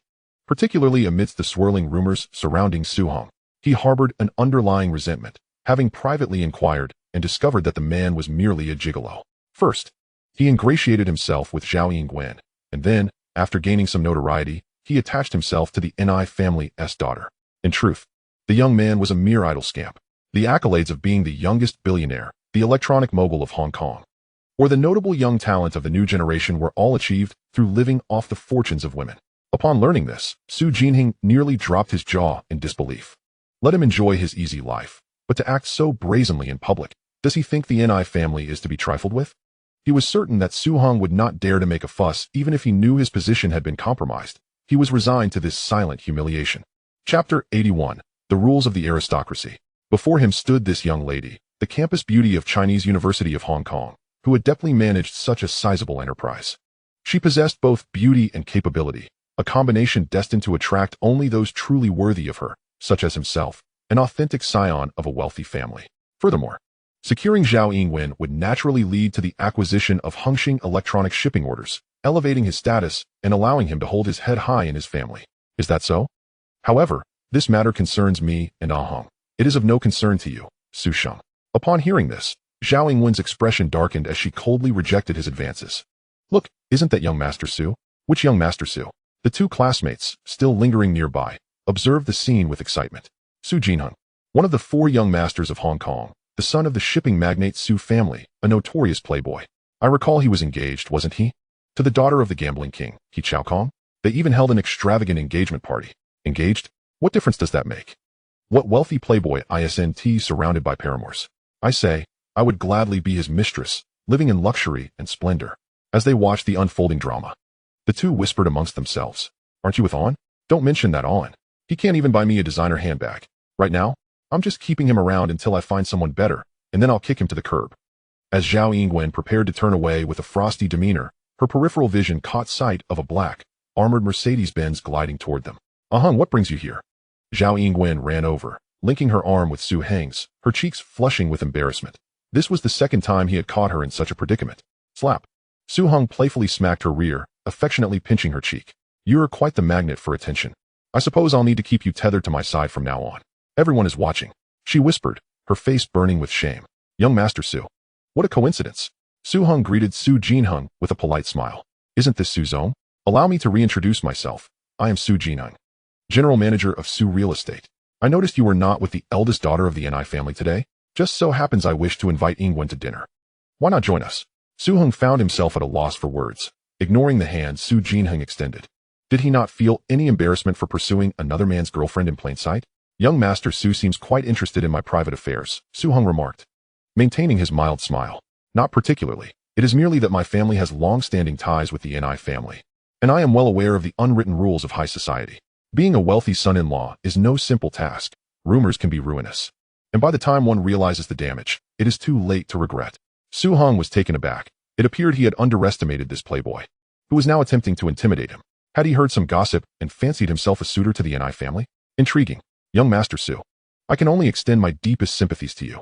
Upon hearing that the esteemed gambling king has publicly berated you on numerous occasions due to your numerous scandals, and that he has reportedly been in a tumultuous relationship with you, it is lamentable. Pray tell, how is it that you are both inept and so fond of frivolity? Su Heng sighed. Compassion etched across his face as he patted Su Jinheng's shoulder. Is that really what I meant? Su Jinheng retorted, his face flushed crimson, his thoughts swirling with exasperation. Every word seemed to pierce his very soul. It appeared that this dandy son-in-law possessed quite a resilient demeanor. After patting Su Jinheng, Su Heng took the delicate hand of Zhao Yingwen, shaking his head in a display of profound sympathy, intending to depart. However, he was halted in his tracks by 2 bodyguards stationed behind Su Jinheng. Is Master Su compelling me to accept his hospitality? He mused, pulling Zhao Yingwen protectively behind him. With a swift motion, he unleashed a powerful punch, catching the nearest bodyguard off guard, who was sent sprawling 3 to 4 meters away before collapsing, unconscious. Advancing a step, he followed up with a sidekick. The bodyguards, unable to perceive the preceding actions, were taken aback as the first guard was sent flying, and in a state of alert. The second raised his arms in a cross to block. A sickening crack echoed. Ah! The sound of bones shattering resonated as the second bodyguard was propelled backward, landing 5 to 6 meters away with his arms grotesquely hanging in front of him, evidently broken, beads of cold sweat trickling down his face as he writhed in agony. Su Jinheng, witnessing the 2 bodyguards collapse in an instant, felt a surge of despair. What manner of bodyguards were these? Supposedly arranged by his family. They boasted of being seasoned international mercenaries, capable of single-handedly fending off 100 foes. Who could have imagined that they were mere paper tigers, unable to withstand a single blow? Initially, he had intended to flaunt his strength, but now found himself utterly humiliated. What do you intend to do? I warn you. I am a member of the Su family, and you cannot lay a hand on me, Su Jinhing stammered, retreating 2 steps, his legs trembling and his face ashen, unable to bear the sight of his bodyguard's dismal fate. Master Su, your bodyguards are utterly inept. Just mere showpieces, all looks and no substance. Su Heng scoffed, lightly tapping Su Jinhing's face with an air of disdain. This gesture was an unabashed slap in the face, yet Su Jinhing dared not flinch. Su Heng, despite having the upper hand, refrained from further aggression, recognizing that Su Jinhing was indeed a member of the Su family. In broad daylight, such actions could invite complications with the police. While Su Heng was unafraid of the Su family's power, he loathed unnecessary trouble. As for assaulting 2 bodyguards, that was of little consequence. The Su family would be too embarrassed to seek retribution. The 2 female classmates, witnessing this spectacle, were left agape, astonished by the dashing young man who, in addition to his striking looks, exhibited such remarkable prowess. Wasn't that handsome fellow Zhao Yingwen's legitimate boyfriend? They had seen him pick her up several times. He also appeared to be a wealthy bachelor. Indeed, he seemed formidable, standing his ground against Su Heng without losing face, seemingly diminishing Su Heng's stature, who dared not utter a word. I must inquire, are the wealthy truly so blind? Here we are, 2 stunning beauties standing nearby, and yet they fail to notice us? Indeed, Zhao Yingwen, that little minx, must have employed some unknown means. The world is utterly unfair. While 2 gallant youths brawl over Zhao Yingwen, we, on the other hand, are left with nothing. Why is that so? The heavens must be blind. Chapter 82, The Succession Plan. As Su Heng ultimately led Zhao Yingwen away, hand in hand, the jealousy in the eyes of the 2 female classmates burned like a volcano, threatening to erupt. Ing, please investigate a certain individual, Su Jinhing. With the license plate number, I require detailed information about him and his family. Su Heng, one hand on the wheel and the other grasping his mobile phone, dialed Tian Ing. A cold glint shone on his face, and even through the line, Tian Ing could sense the animosity Su Heng harbored toward this individual. Understood. Brother Heng. After hanging up, Zhao Yingwen gently grasped Su Heng's hand. Heng, perhaps we should let it go. After all, he hasn't truly done anything wrong, has he? It hardly seems justifiable to take his life. As someone close to Su Heng, Zhao Yingwen was well aware of such matters. She wasn't concerned for Su Jinhing's sake, but rather for the risks Su Heng was willing to take on her behalf. Not at all, rest assured, darling. What shall we have for dinner? He turned, his face transforming into a warm smile. After dinner, Su Heng took Zhao Yingwen back to the villa at Deepwater Bay, where they immediately embraced and began to kiss. Perhaps due to the day's earlier provocations, Su Heng felt a surge of wildness, while Zhao Yingwen responded with gentle affection until they both surrendered to a deep slumber. Meanwhile, Su Jinhing's countenance was dark as he sat in the back seat of a luxury car, picking up his mobile phone. Ming, seek out the finest investigative agency on the island. Do not hesitate to spend money. I need to gather information on a person named Su Heng, a shareholder of Hengxing Electronics and also a stakeholder in Ni's soft drinks. Today, he has certainly suffered a significant loss, his reputation in tatters. How could a son-in-law of a wealthy family be so easily subdued? Who could have anticipated the humiliation he now feels? Recalling it fills him with utter shame. He had navigated the elite circles of the island and had wooed countless women, yet this time he finds himself utterly disgraced. Reflecting on it, perhaps the information he had previously gathered was flawed. He must have overlooked something. As the end of the month approached, the new product launch for Ni's soft drinks was imminent. The results were clear. 4 new flavors were set to be released, and as per Su Heng's directives, Ni's soft drinks had registered several new sub-brands, including Su Shifu, Tongyi, and Oriental Spring Water, with the new fruit-flavored beverages adopting the Su Shifu brand name. At the TVB broadcasting hall, over 100 media reporters congregated, having received a joint invitation from Ni's Soft Drinks and TVB. Today, Ni's Soft Drinks was holding a product launch event, alongside a significant announcement, inviting them to the press conference.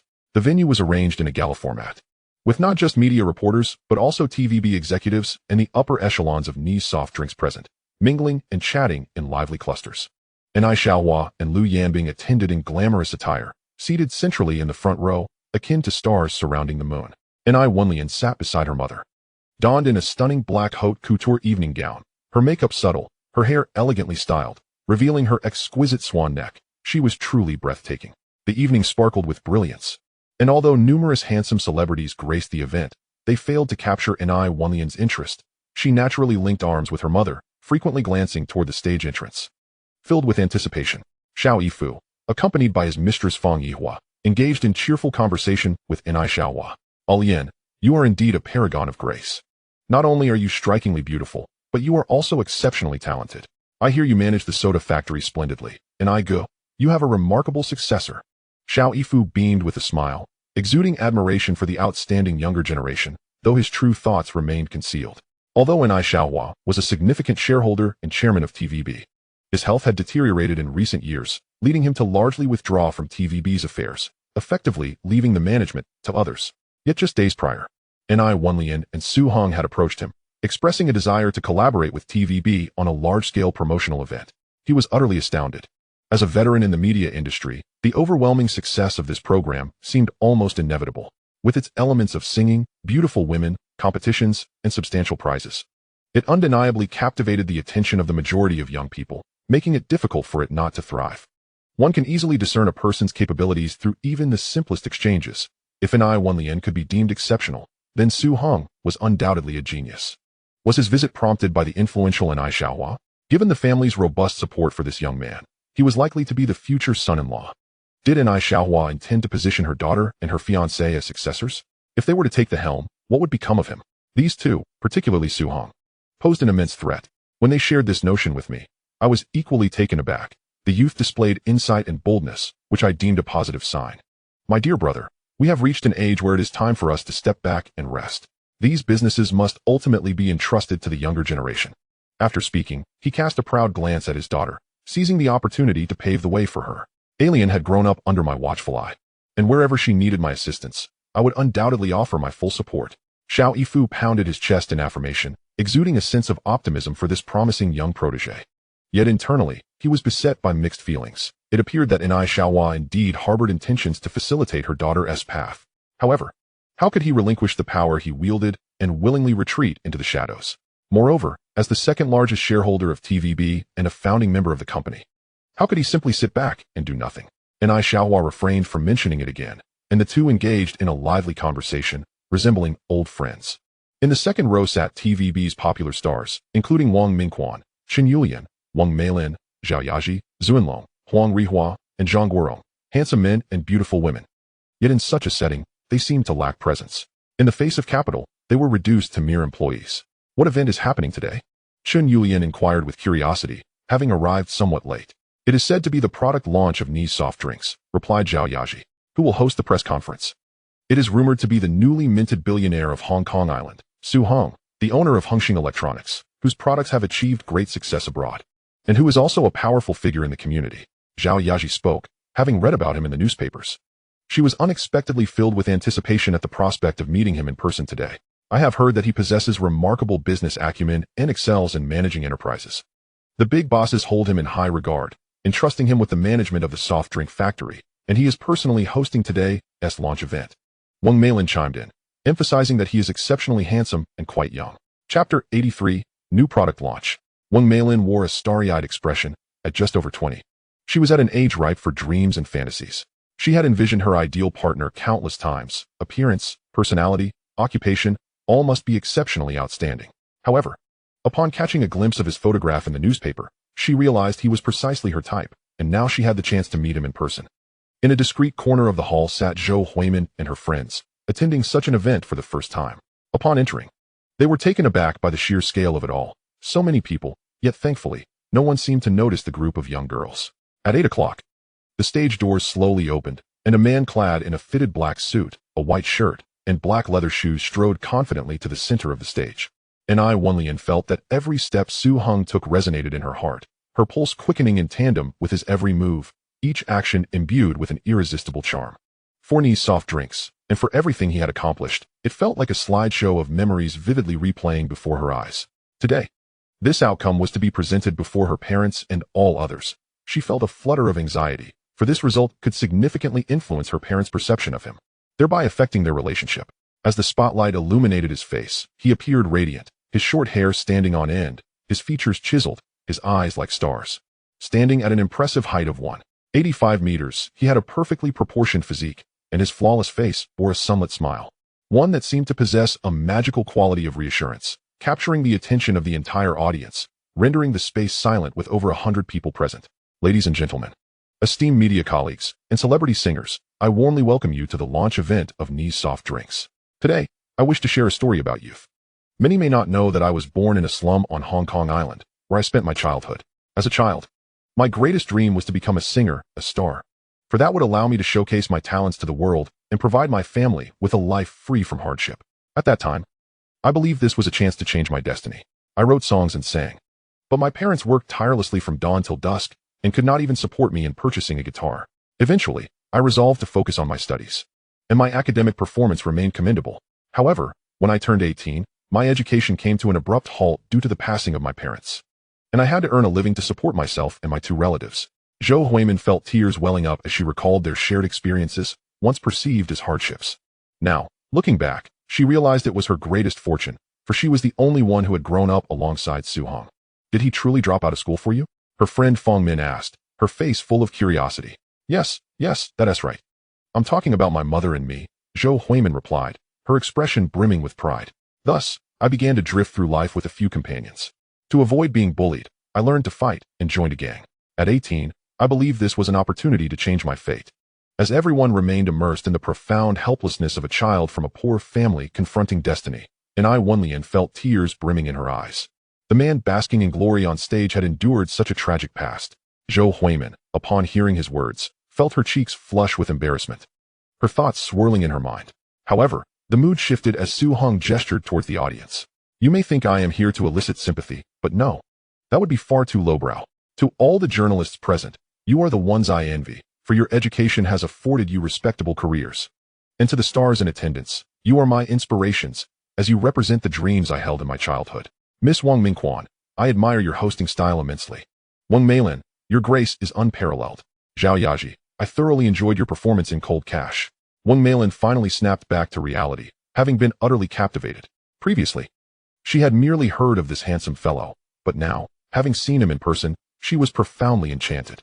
Zhao Yaji's cheeks flushed, surprised by his humor and the apparent familiarity he exhibited towards her. Having seen her films and appearing to be a fan, such thoughts filled her with immense joy.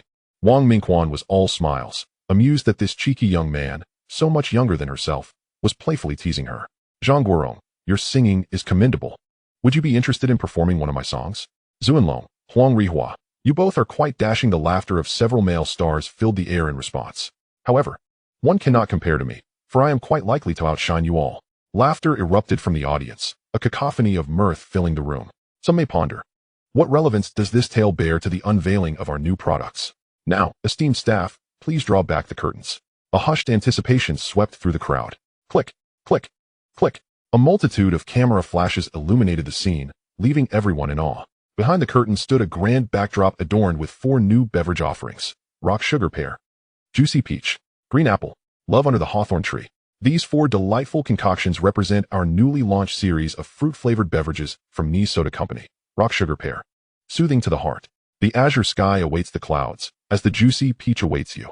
Master Sue's Green Apple, sweet and tangy, is quintessentially me. Do you recall her beneath the hawthorn tree? That is the taste of first love. Indeed, I am that very Master Sue. And this time I seek to alter the fate of Nee's Soda while aiding countless young dreamers. Will I succeed? It hinges upon you, upon all those who harbor dreams. With a snap of his fingers, Su Hong summoned 2 staff members who wheeled a cart, draped in a crimson cloth, to his side. With a vigorous tug, he unveiled the cart, revealing it brimming with gleaming $100 Hong Kong notes, piled high like a small mountain. A collective gasp swept through the audience. Click, click, click. The flashes intensified like a frenzy. Hong Kong, a society centered on wealth, had many journalists and celebrities witnessing such an abundance of cash for the first time. It was not that they lacked means, but the sheer spectacle of such a sum amassed in one place would undoubtedly leave an indelible impression, the repercussions of which would echo in tomorrow's headlines. Chapter 84, a successful product launch. The total was in the millions, sufficient to purchase several opulent mansions. A staggering sight to behold.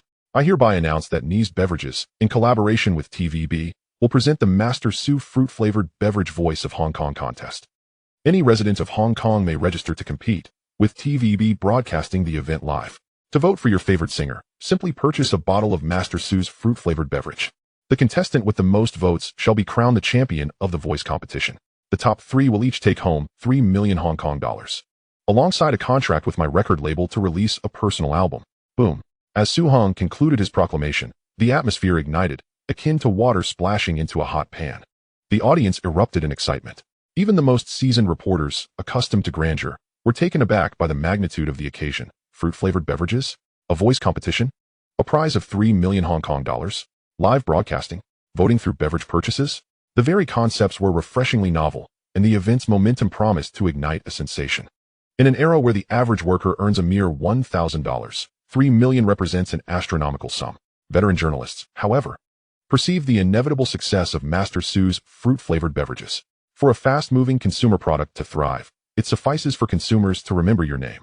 As long as the flavors are palatable, success is assured. As for singers desiring fame and fans wishing to vote, they would need to purchase ample fruit-flavored beverages, perhaps even affluent patrons willing to lavish funds to elevate their favorite artists. Such elements would merely serve to embellish the endeavor. Observing the fervor of the audience, even the wily N.I. Xiaohua was deeply astonished. Years of managing TVB had instilled in him the knowledge that this event would surely be a resounding triumph. Numerous companies had advertised with TVB, but this marketing initiative was unprecedented. It bore similarities to the Miss Hong Kong beauty pageant, yet was distinct in its ability to galvanize public participation, embodying a spirit of nationwide selection. Suddenly, the term surfaced in his mind. He found himself regretting not agreeing to sell a stake in TVB. However, he considered transferring a portion of it to Su Hong, allowing him to manage TVB while his daughter provided support, thus maximizing their mutual benefits. Liu Yambing gazed at Su Hong on stage, akin to a mother-in-law observing her son-in-law, growing increasingly enamored. This young man was not only handsome, but also exceptionally capable. Her daughter's taste in suitors was commendable, a trait she evidently inherited. N.I. Wenlian, fixated on Su Hong, appeared almost entranced, her cheeks slightly flushed. Lost in thought as a smile lingered on her lips. Perhaps the most astonished was Zhou Huimin, her mouth agape in surprise. Su Hong had once inquired whether she preferred singing and acting or learning business from him. She recalled her response was in favor of the former. Could this voice competition be organized with her in mind? Recently, he had acquired a record company and enlisted the most renowned lyricist and composer in Hong Kong, Huang Zhan, to craft songs for her. He even penned a song titled A Heartfelt Exchange for profound affection for her to practice. Amin, is this tournament's champion predetermined to be you? With Hung Gu organizing the competition and the beverage company under his wing, I truly cannot fathom who could rival you for the title. No wonder you have been diligently practicing singing as of late. Her friend Fong Min exclaimed, as if she had discovered a new continent. Ah! Zhou Huimin was startled by the revelation, hastily waving her hands. Do not speak such nonsense. If this were to leak out, it would impact Hung Gu. Hung Gu only asked me to focus on singing practice. There is nothing else to worry about. Perhaps you could suggest to Hung Gu that we form a singing duo? Help me out. You know I also love singing and acting, Fong Min implored, shaking Zhou Huimin's arm. She was determined not to let this opportunity slip away, as it was all but certain that Zhou Huimin would rise to fame, akin to the illustrious stars who hold concerts, release albums, and earn substantial wealth, a lifestyle to envy. I can mention it to Hung Gu, though I cannot guarantee it will come to fruition, Zhou Huimin conceded, unable to resist her friend's earnest plea. In the second row, the male and female actors of TVB were equally astonished by the news. Though they were celebrities, their glamorous facade masked a grueling reality under Xiao Lao's management. They were treated like livestock, wearing the same costume for years, and even forced to purchase the cheapest lunchboxes for the crew, resulting in amusing tales of the entire team falling ill from food poisoning. Their salaries were meager, with only a few, like the notably famous Wang Mingquan, earning slightly higher wages of 7,000 to 8,000 Hong Kong dollars per month, while others barely scraped by with 3,000 to 4,000, lacking any bonuses, only marginally exceeding the earnings of ordinary workers. Some newcomers, even those with a modicum of fame, earned less than the average worker. 3 million Hong Kong dollars was enough to sustain them for decades, and with no restrictions on participation, could they not join as well?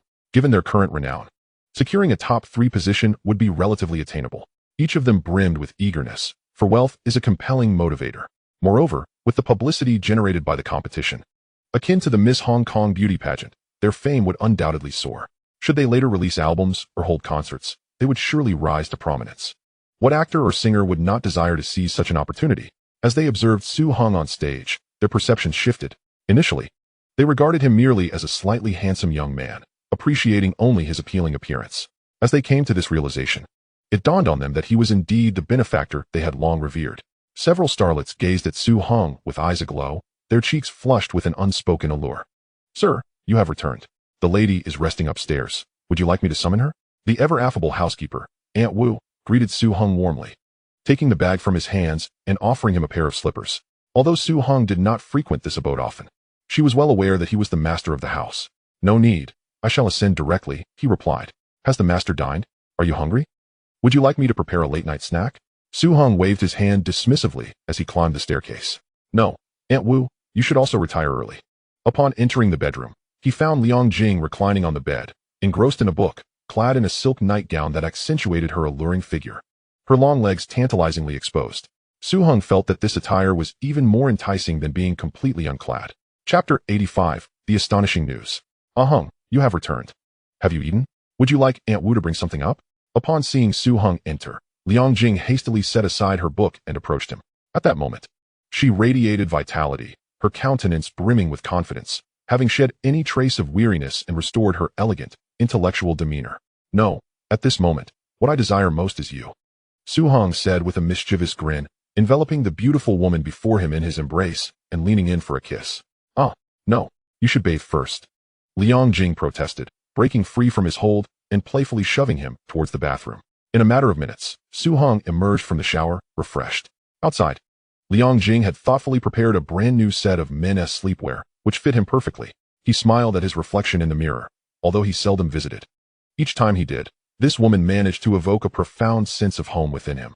Reclining on the bed, Liang Jing listened to the sound of water cascading from the bathroom, her mind drifting away from her book. Her cheeks flushed slightly as she recognized that this day had inevitably arrived. She understood that this man would never marry her. Yet, to be fair, with such striking looks, youth, and capability, what more could she desire?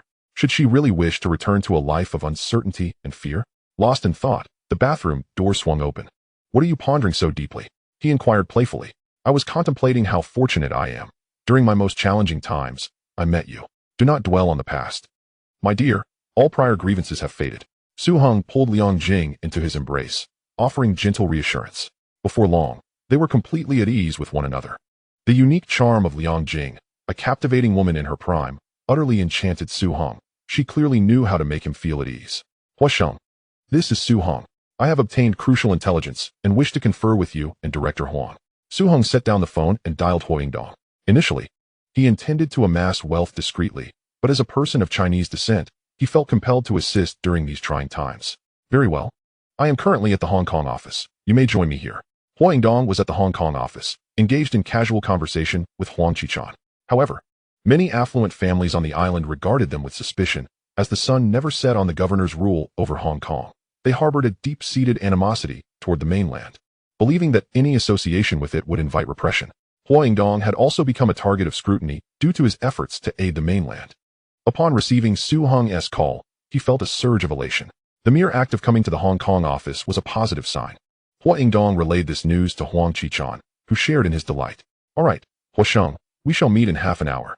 At the entrance of the mainland office in Hong Kong, a middle-aged man clad in a Zhongshan suit stood erect, his posture commanding. Who is this esteemed visitor? Why does Director Huang regard him with such importance? Behind him, two accompanying staff members whispered among themselves. I hear he is Su Hong, the youngest billionaire in Hong Kong. There are numerous tycoons in Hong Kong. We have encountered more than a few. Is such reverence truly warranted? It is said his company's products are in high demand abroad, especially in the United States and Russia.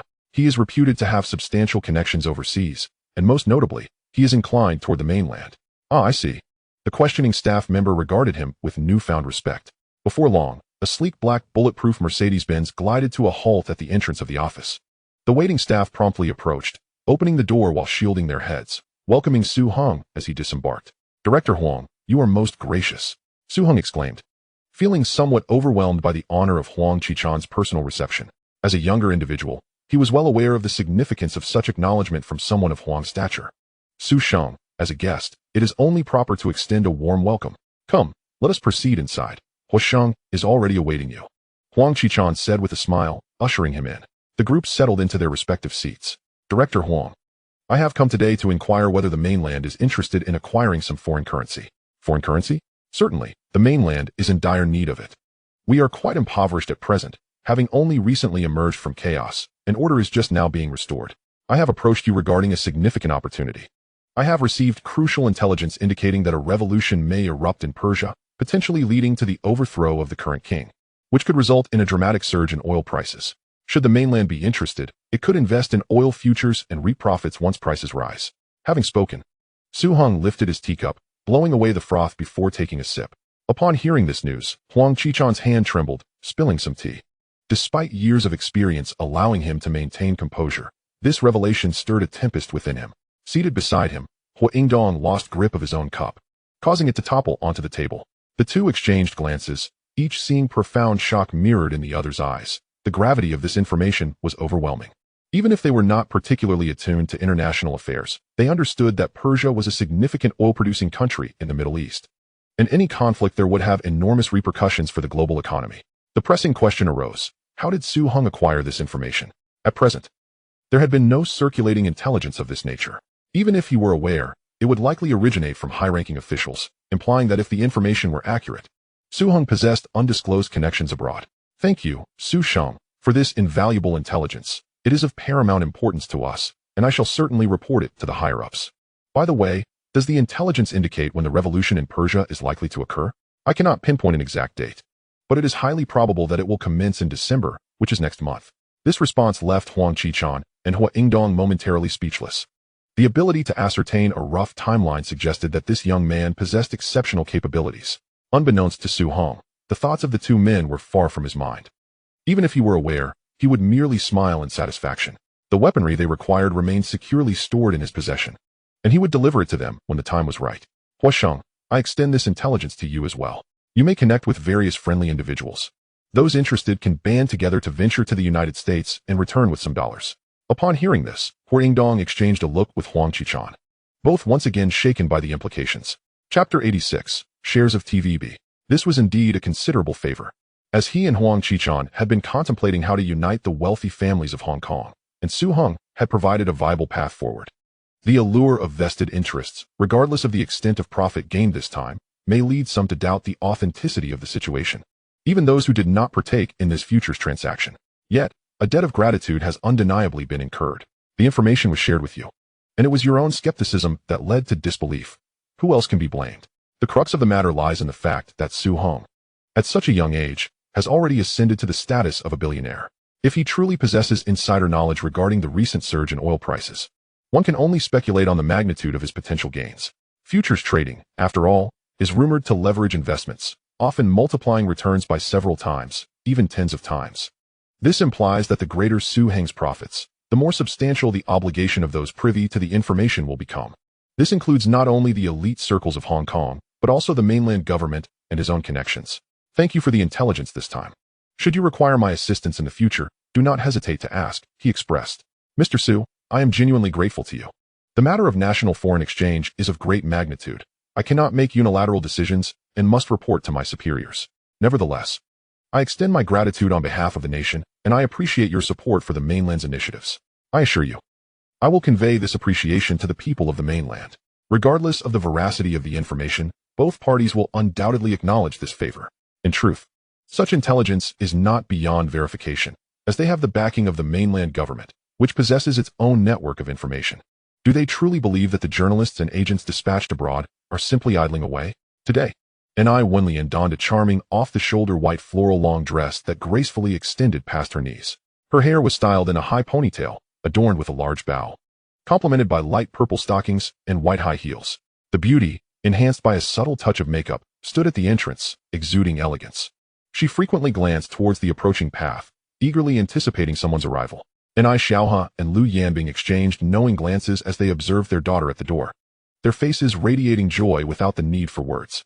They wholeheartedly supported their daughter's romantic endeavors. Su Hong was indeed a remarkable talent.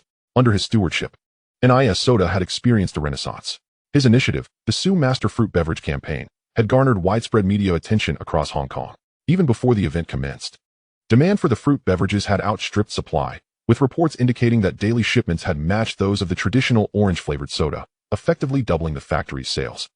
Even amidst November's typically sluggish season for the beverage industry, the excitement in their daughter's voice as she recounted these developments revealed a sense of pride and accomplishment she had never previously exhibited.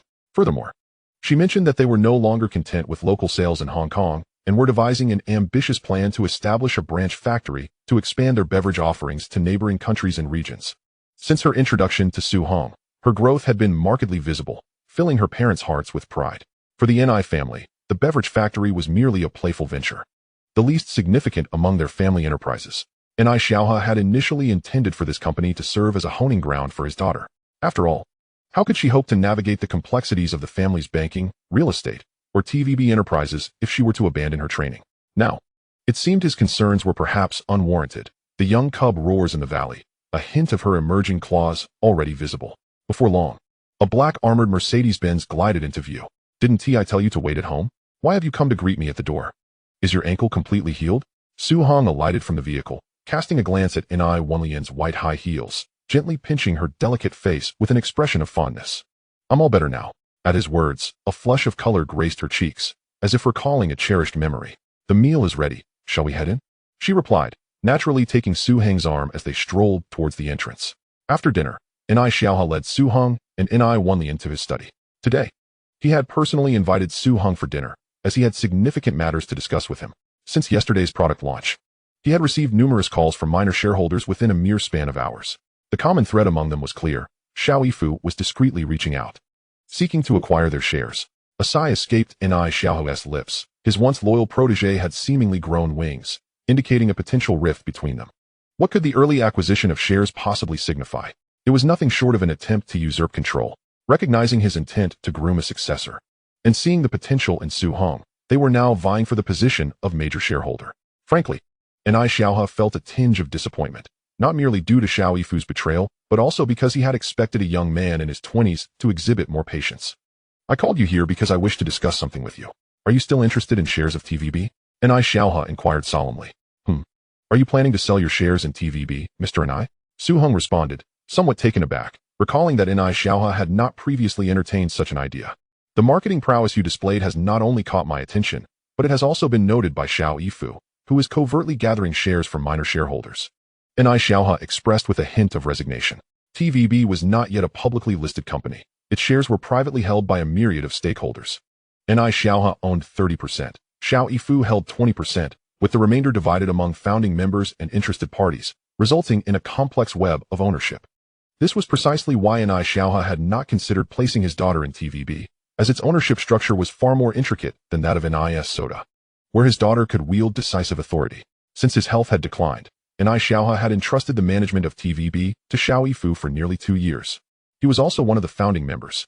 Upon subtly hinting at his intention to retire and pass the reins to Wenlian, Xiao Yifu had discreetly increased his shares, revealing his clear ambition for power. Upon reflection, it was understandable. As a founding member and the second largest shareholder, Xiao Yifu could not be oblivious to Su Hong as a threat. Once one has tasted the fruits of power, relinquishing it willingly becomes an impossibility, such is human nature. Devoid of other considerations, could the shares be transferred to Wenlian, allowing her to authorize you to manage them? Ni Xiaohe suggested slowly, embodying the spirit of a father tirelessly striving for his daughters and the family's interests. Chapter 87, The Fourth Power. That is not feasible. While Mr. Ni is indeed a major shareholder in TVB, possessing only 30% of the shares does not equate to control, even if Wenlian were to manage it. The likelihood of acceptance by the elder shareholders is minimal. It is even less likely for an outsider like myself, Su Hong countered. If the other shareholders unite against it, I would not even have the opportunity to participate. TVB is either under my command, or I would rather relinquish my stake. What are your thoughts then? I wish to acquire it without cost. Is that acceptable? Su Hong felt a twinge of irritation within. What are you thinking, old Ni? What benefits do I derive from laboring for you without compensation, especially given the daunting challenges at hand?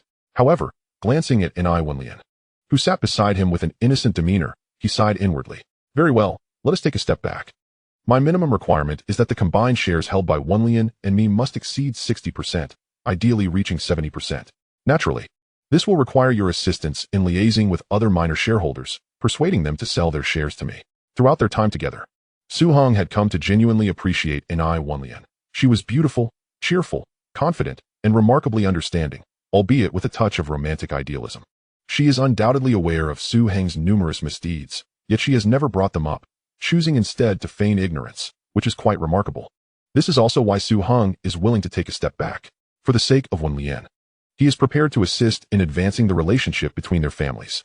The crux of the matter lies in the fact that with so many beautiful actresses at TVB, without someone to provide warmth, how lonely their lives must be.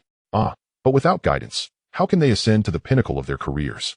After hearing Su Heng's words, both in Wen Lian and in Xiao He fell into deep contemplation.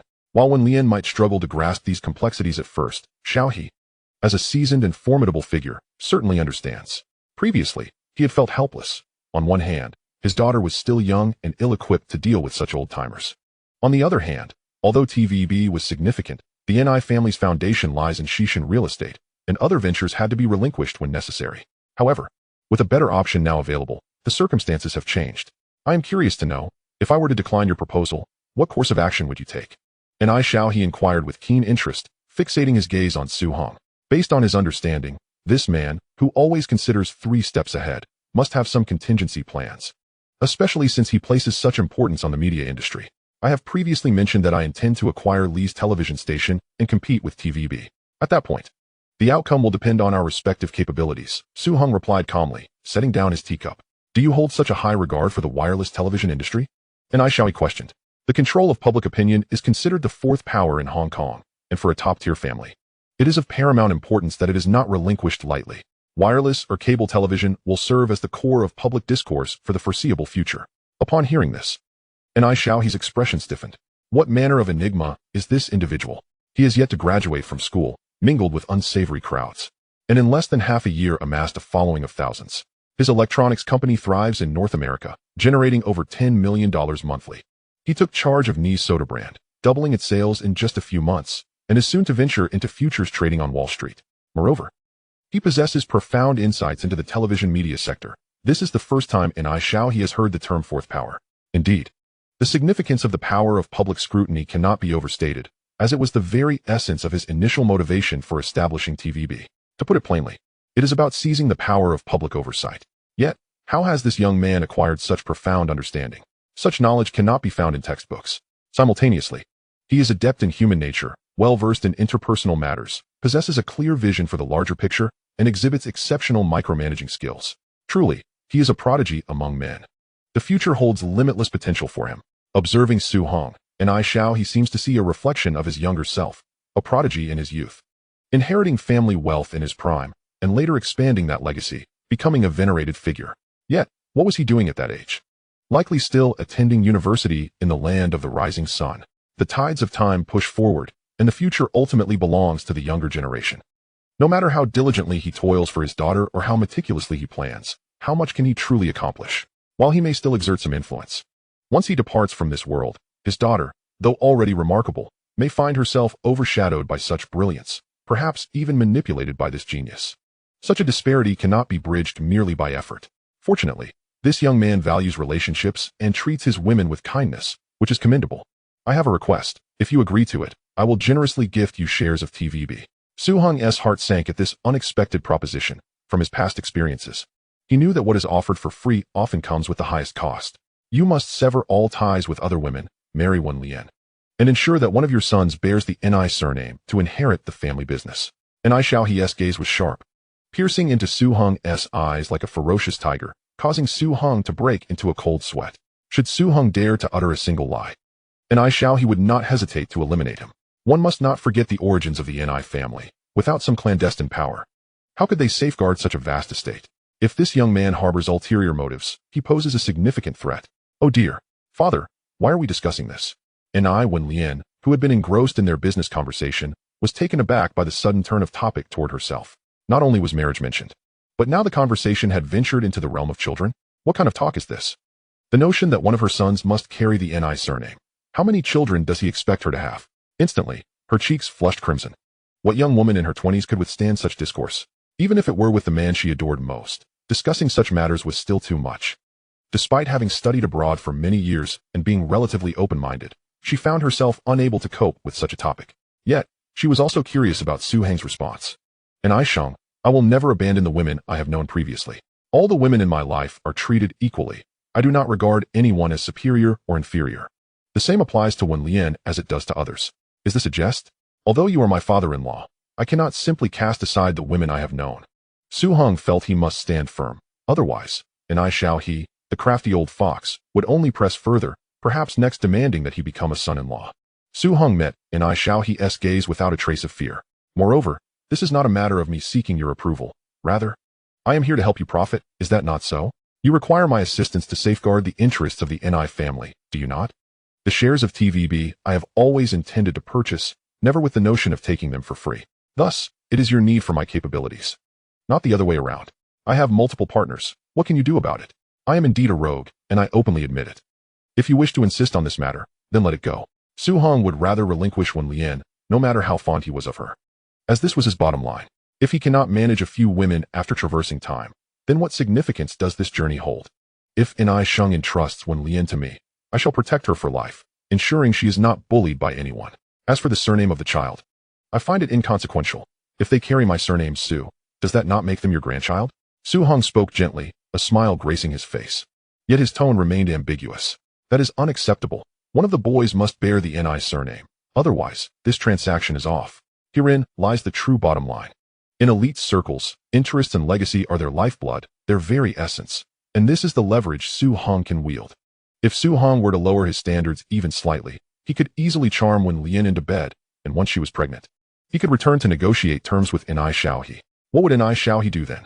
However, if negotiations can be conducted amicably, there is no need for confrontation. Then, once Wen Lian gives birth to a son, he could choose a clever one to inherit the N.I. family fortune. And he would not have to allocate any of his own wealth to the child. This condition is acceptable, whether the son bears his father's or mother's surname. Su Hong truly does not mind, for in the end, it is still his child. After a moment of contemplation, N.I. Xiaohe replied, "Fine. This outcome is somewhat acceptable. Although it does not entirely satisfy me, talent such as yours is indeed rare. If Su Hong today can forsake other women for power and profit, will he not also abandon Wen Lian for greater gains in the future? When one has attachments, they possess vulnerabilities, and those with vulnerabilities are controllable. First, the two families will be bound together by mutual interests, followed by imparting some wisdom to the daughter. Additionally, once the couple has children, the bloodlines of both families will become significantly intertwined. With such multiple layers of assurance, the overall situation should pose little trouble. With this fellow on the outside, one could say that if he does not deceive you, you should be grateful. As for one's own wife and daughter, they can safeguard the family fortune. And with a grandchild bearing the N.I. surname, the legacy of the N.I. family can endure for 5 generations without faltering. This is the baseline. Regarding the notion of unfaithful women, which aristocratic family in Hong Kong genuinely cares about that? However, N.I. Xiaohua has indicated that 30% of his shares will be transferred to N.I. Wen Lian. And once they are wed, this 30% will be presented as a dowry to Su Hong. Simultaneously, N.I. Xiaohua will reach out to minority shareholders of TVB to assist Su Hong in acquiring 30% of the shares, for which Su Hong must finance himself. Consequently, the combined shares of Su Hong and N.I. Wen Lian will total 60%, enabling them to jointly control TVB. It's settled. An old fox and a young fox exchanged knowing smiles, both relieved. Negotiating business with such an old hand is truly exhausting. 1,000 schemes and calculations abound, with various interests intertwined, providing strong support while imposing numerous restrictions. Since N.I. Xiaohua has made concessions, it is only prudent to offer some benefits as a gesture of goodwill. Li Sheng, I indeed have urgent matters to discuss with you. I have received reliable information that a revolution may erupt in Persia, potentially causing a significant spike in oil prices. Therefore, I have 2 matters to address. First, I advise you to sell the family shipping company swiftly, preferably to the shipping magnate Su family, who are currently expanding. Second, I plan to engage in oil futures trading in the United States. And if you have some spare funds, you might consider forming a group to make a quick profit. N.I. Xiaohua nodded, his expression grave. After a moment of contemplation, he inquired, "No problem, but why must the shipping company be sold to the Su family? Such a major asset as a shipping company is not easily sold on a whim. The Su family, being rooted in shipping, is well known and thus more amenable to accepting a certain premium. Moreover, they are still expanding, which would shorten the time required to finalize a deal. The underlying truth is that if one must deceive, it is better to deceive the Su family than others." Understood. I will promptly arrange for the sale of the shipping company. As for the futures, I shall invest $20 million for you. A shrewd figure like N.I. Xiaohua would quickly realize that all these actions hinge on one premise, determining whether Su Hong is worthy of trust.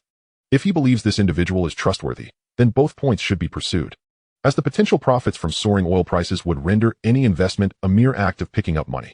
Conversely, if he deems Su Hong untrustworthy, then both actions should be avoided, as any investment would be in vain.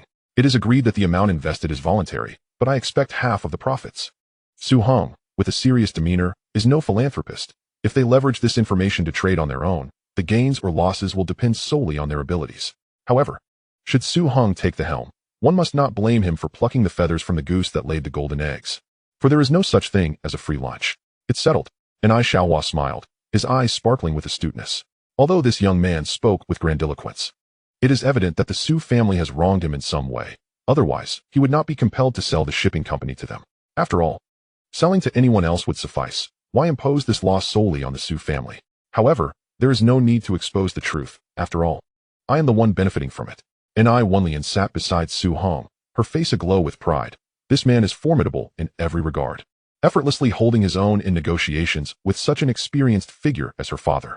Moreover, every suggestion he proposed was wholeheartedly accepted by her father. The first point, which sounded like a scheme to sell the family business for personal gain, seemed to predict an imminent decline in the shipping industry. What was the basis for such judgment? It was utterly incomprehensible, yet her father appeared to wholeheartedly agree. The second point involved Su Hong discovering a lucrative opportunity in futures trading, wanting to allow her father to profit as well. ISNT futures trading part of the financial sector, and in the financial realm of the United States. Planning to make a quick fortune? This all sounded like a fanciful tale. Having studied for 4 years in the United States, she had heard about the futures industry, Wall Street, the world's financial epicenter, known to all, yet ISNT is the domain of the financial elites of the United States. It has always been said that Wall Street harvests from others, but never that anyone could venture there to reap from Wall Street. Moreover, it seemed that the potential quick profits were not insignificant. Chapter 89, The Su Family's Troubles. As Su Hong exited the Ni family residence, he was escorted by the butler. Ai Wenlian, hiding in her room on the second floor, was too embarrassed to come down to send him off, instead peering from behind the window. Watching Su Hong wave at her with a smile and make a gesture as if to say call me. She was certain that Su Hong and her father would reach an agreement. This fellow was indeed extraordinary, holding his ground against someone as formidable as her father. Their discussion was balanced, and they reached consensus on numerous matters. He was truly the most intelligent and capable peer she had ever encountered. The crucial aspect was that he had secured her marriage arrangements with her father. What a peculiar sensation, having studied in the United States. She had always longed for a romantic proposal. Yet before any proposal could materialize, her father had already promised her to Su Hong. Nevertheless, she certainly had no objections. Born into a prominent family, she had always known that her marriage was not solely her decision. Alliances were almost inevitable. She had initially resisted this notion vehemently. However, if the betrothed were Su Hong, one might say this union was nothing short of perfect. Being with someone she liked, who also reciprocated her feelings, is perhaps the object of envy for many young women in prominent families. With such thoughts, her eyes sparkled, and the blush on her cheeks remained unabated. Su Hong deliberately called the shipping magnate to share his assessment of the impending rise in oil prices and his plans to engage in futures trading in the United States, inquiring whether he would like to invest some capital. To his surprise, the shipping magnate, with a background in banking, displayed a clear understanding of futures trading and engaged Su Hong in a deeper conversation. His conclusions aligned with Su Hong's in the long run. He believed oil prices would rise, thereby impacting the shipping industry. Thus, he too considered selling the cargo ships under his shipping company and downsizing operations. Seizing the opportunity, Su Hong suggested selling the ships to the Su family, providing the same rationale as he had with the Ni family. However, he did not agree to invest in futures, expressing that he had previously dabbled in futures trading and found the risks too high and unpredictable. He also mentioned that if Su Hong were to borrow money, he could use shares of Hongxing Electronics as collateral. This old fox, if he wished to secure a loan using assets as collateral, which bank would refuse him? Su Hong had no intention of doing so. He simply aimed to utilize the cash at hand for a quick venture. If successful, that would be splendid. If not, it would not matter much. Even if he lost everything, the overall impact on his business would be minimal, though it would slow down his strategic expansion. Should he lose his foundational assets, Hongxing Electronics, Hanyu Mahjong Hall, and IS Soft Drinks, and the docks, Su Hong would have no choice but to take a plunge into the sea. He subsequently reached out to several other shipping magnates, including Dong, Zhao, and He, relaying the same message he had conveyed to the shipping magnate. After all, it was effortless to share, and the outcomes were uniform. They all remained cautious, opting not to invest alongside Su Hong in futures trading. In fact, Dong even planned to seize the opportunity to expand his fleet and challenge the shipping magnate for dominance. Su Hong could only shake his head in silence. One could only say that individual efforts are insignificant in the face of the currents of the times. Standing on the winds of change, even a pig could soar. However, opposing the tide would surely lead to disastrous consequences. In a previous life, the esteemed Dong Chuan Wang expanded his fleet during the oil crisis, leading to crippling debts and ultimately a catastrophic downfall. His vast fortune vanished into thin air, and the Dong family found themselves expelled from the circle of high society, relegated to the status of a third-rate family. Nevertheless, the second generation of the Dong clan displayed considerable capability, eventually ascending to become the inaugural chief executive following the return to the north, but that is a tale for another time. Su Hong had achieved his objectives and chose to withdraw from these matters. However, unexpectedly, news arrived from Director Huang that the mainland government had pulled together $20 million, requesting Su Hong to take the reins. Meanwhile, Huangdong had reached out to several affluent families, collectively contributing $10 million for Su Hong to manage, with both parties agreeing to split the profits as commission. It is noteworthy that the following day, news emerged of the Ni family selling their shipping business to the Su family. The Ni family's operations were modest in scale, and the entirety was transferred to the Su family for a price of 80 million Hong Kong dollars. Su Hong recalled that in his previous life, the Su shipping company had ultimately succumbed to insurmountable losses, selling off their assets at the nadir of their fortunes 2 years later. If one were to consider the prices at that time, this transaction would incur at least a 50% loss. Contemplating shipping and the Su shipping company, a sudden flash of inspiration struck Su Hong. Yang, please assist me in gathering information regarding the locations of all vessels under the Su shipping company, including their cargo, point of departure, and destination. Understood, boss. As Su Hong observed the dense array of information presented by Yang An, he noted that the Su family indeed possessed 3 container ships departing from the Far East, bound for the Middle East, currently docked at the port of Hong Kong for resupply. Nightfall enveloped the port of Hong Kong, illuminated by countless lights, while the large cranes continued their loading and unloading operations, creating a scene of bustling activity. Among the throngs of workers, a man clad in work attire blended seamlessly into the crowd, exhibiting no signs of peculiarity. Excuse me, could you tell me which berth the Su shipping vessel Jinyuan is docked at? That's berth number 3, the one being resupplied right there. Thank you, sir. Su Hong swiftly made his way over to the ship, where the crew was engrossed in their resupply tasks, oblivious to his presence. He located the steel ladder leading to the upper deck and quickly retrieved a seemingly ordinary container from his spatial storage, indistinguishable from the other containers on board. Having completed this undertaking, Su Hong departed from the cargo ship, the entire process remarkably smooth, taking no more than 3 minutes from arrival to departure. In a modest studio apartment, Emma leaned against her bed's headboard, the late hour failing to bring her sleep. As she clutched a photograph that appeared to have been cut from a newspaper, her eyes reflecting profound regret. This person will likely drift further away from me, she mused. Suddenly, the phone on her bedside table rang, pulling her from her melancholic reverie. She furrowed her brow slightly. In her profession, late-night calls typically indicated urgent matters. Hello. This is Emma. On the Jinyuan vessel at berth number 3 in Hong Kong. There's something you seek. Who are you? Just a concerned citizen of Hong Kong. As Emma attempted to inquire further, she heard the sound of the call disconnecting. Although the voice had been altered, she could still discern the cold detachment that characterized the man's tone, pushing her away. Sighing heavily, Emma set down the phone and made several calls before donning her police uniform once more, descending to her car and heading towards the port of Hong Kong. The following morning, a sensational revelation rocked Hong Kong. A container full of arms had been discovered aboard a Su shipping vessel, containing over 1,000 various firearms and a significant quantity of ammunition. Chapter 90, Emma's Promotion. All crew members and executives of the shipping company were taken in for questioning, including Su Jinheng's father, Su Shishuan, and his elder brother, Su Jingyan. Although the Su family was released 24 hours later due to insufficient evidence, the police imposed measures of residential surveillance and restricted their departure from the port.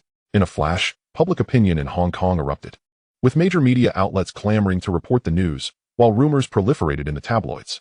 Reports suggested that the United States was taking this matter seriously, dispatching a specialized investigation team to look into the incident. As a loyal ally, the United Kingdom was fully cooperating. However, every Su vessel underwent intensified scrutiny, leading to significant delays in shipping deliveries and leaving the Su family overwhelmed by enormous compensation claims from clients. Yet, this was not the worst of it. The reputation of Su shipping had been severely tarnished, resulting in a drastic decline in freight orders, plunging the company into turmoil. To Su Heng's surprise, the incident stirred concern from far-off Persia and Ivanov from the Far East, both reaching out to inquire about the situation. Upon realizing it had no bearing on them, they both breathed a sigh of relief. They also began to understand Su Heng's seemingly outrageous pricing, especially Badia, who had always believed Su Hong had taken advantage of him. Now, he felt the expenditure was worth it, recognizing his leader's foresight. Otherwise, the considerable stock of arms he had ordered would have been seized by the police. resulting in substantial financial loss and jeopardizing their enterprise, making future purchases significantly more challenging. Ring, ring, ring. This is Su Hong. Are you free at 8 tonight? Su Hong was taken aback by the call, having assumed he would not hear from this foreign woman again. It seems Officer Emma has some free time these days. Su Hong replied coldly, reluctant to engage with her further. Her directness was difficult to tolerate. Even if she was concerned for him, it was unacceptable. Now that the entire case has been handed over to the Special Task Force from the United States, I find myself with more free time. Moreover, due to my contributions to these 2 cases, I have been promoted to Senior Inspector. Thank you, Ahong. I appreciate everything you've done for me. Su Hong was taken aback by the joyous sobs emanating from the receiver. What was this situation? She mentioned that the 2 cases must refer to the drug case and the arms case, which seemed reasonable enough. What? You were promoted because of those 2 cases? Su Hong was equally astonished, marveling at the twists of fate. I apologize for my previous doubts about you. It was my fault. My suspicions forced you to prove your innocence. You must have paid a hefty price to locate that cache of arms, right? She was not foolish. Top-tier private detectives charged substantial fees, and the urgency to locate that stash would have only increased the costs. She was sure Su Hong had done this for her. Despite her doubts, he had silently sacrificed for her. What a bright, charismatic young man he was, never holding her attitude against her. Su Hong finally grasped the meaning behind her words. It was an unexpected turn of events. He had intended to ensnare the Su family and divert attention, providing cover for his upcoming journey to Wanta and Persia. Who would have thought this incident would lead to Emma's promotion and entirely erase her suspicions of him? Was this a fortuitous outcome? I'm not free at 8. Having understood this, Su Hong softened his tone considerably, yet he still wished to decline, as this foreign woman always spoke to him in an interrogative manner. When are you free then? I will wait for you. Emma's expression was one of warmth as she pressed on. Forget my identity entirely. Let us go to the movies as friends. I promise never to discuss business during our outings. When Emma uttered the words date, Su Hong surprisingly did not perceive any unusual inflection, such as the straightforwardness of Westerners. This was something you yourself stated, having violated the notion that you are merely a little dog. Upon finishing this remark, a smile that Su Hong could not conceal danced upon his lips. He had not anticipated the opportunity to deftly navigate the affections of this Western beauty. Indeed, Ahong. I assure you, let it be at 8 o'clock. But rest assured, I will not be 20 minutes late. I will come to pick you up. Emma, upon hearing this, could only laugh and cry. It referenced her being 20 minutes late on their last date. This man, truly, had a mind no larger than the eye of a needle. The forthright nature of this Western girl was quite remarkable. Should she suspect you, she would interrogate you as if you were a suspect. Perhaps it was a habit formed by her profession. If she genuinely liked you, she would pursue you actively, even sitting on your lap in a darkened cinema, softly embracing your neck and whispering, Aheng, I like you. Before Su Hong stood Emma, whose beauty was nearly identical to that of the star Christiana, with cerulean eyes, long lashes, exquisite features, porcelain skin, and cascading waves of deep brown hair. Her tall figure resembled the unparalleled beauty from the film Camellia Girl. Unable to resist, Su Hong gently pressed his lips against hers, and the 2 ardent young souls embraced tightly until the film concluded, both with flushed cheeks and a lingering desire for more. In the hotel room, clothes were strewn across the floor, and the sheets had slipped to the ground, a testament to the fervor of the previous night's exploits. A perfect silhouette lay before Su Hong, her fair, smooth skin appearing most enticing, hair cascading onto the pillow. The beauty, with her back to Su Hong, curled her long, flawless legs, sleeping soundly. Leaning against the headboard, Su Hong gazed at this enchanting form, his eyes gradually becoming somewhat dazed. Finally, the phone call from the fleet came through. The first cargo ship, laden with toys, had departed from the Bear Nation and had arrived in Wanta country, awaiting Su Hong's arrangements for pickup. A week prior, Su Hong had dispatched Tian Yangxing with a team. This was not their first transaction. The port and warehouse no longer required Su Hong's oversight. The primary objective now was liaising with the armed forces of Kunsha, Danmin, and other regions to coordinate the delivery timeline for the previous shipment, while also selling the 5 containers of arms he had procured independently, though only 4 containers remained. One had been used to deceive the Su family, a regrettable waste of $200,000, as transporting it to the Golden Triangle port could triple its value. With at least 1 container fetching $600,000, in a tight market, it could even sell for $70,000 to $80,000. Chapter 91, The Night of Bayati. However, this incident would surely provide the Su family with a significant dilemma, likely attracting the scrutiny of the port authorities and even the beautiful nation.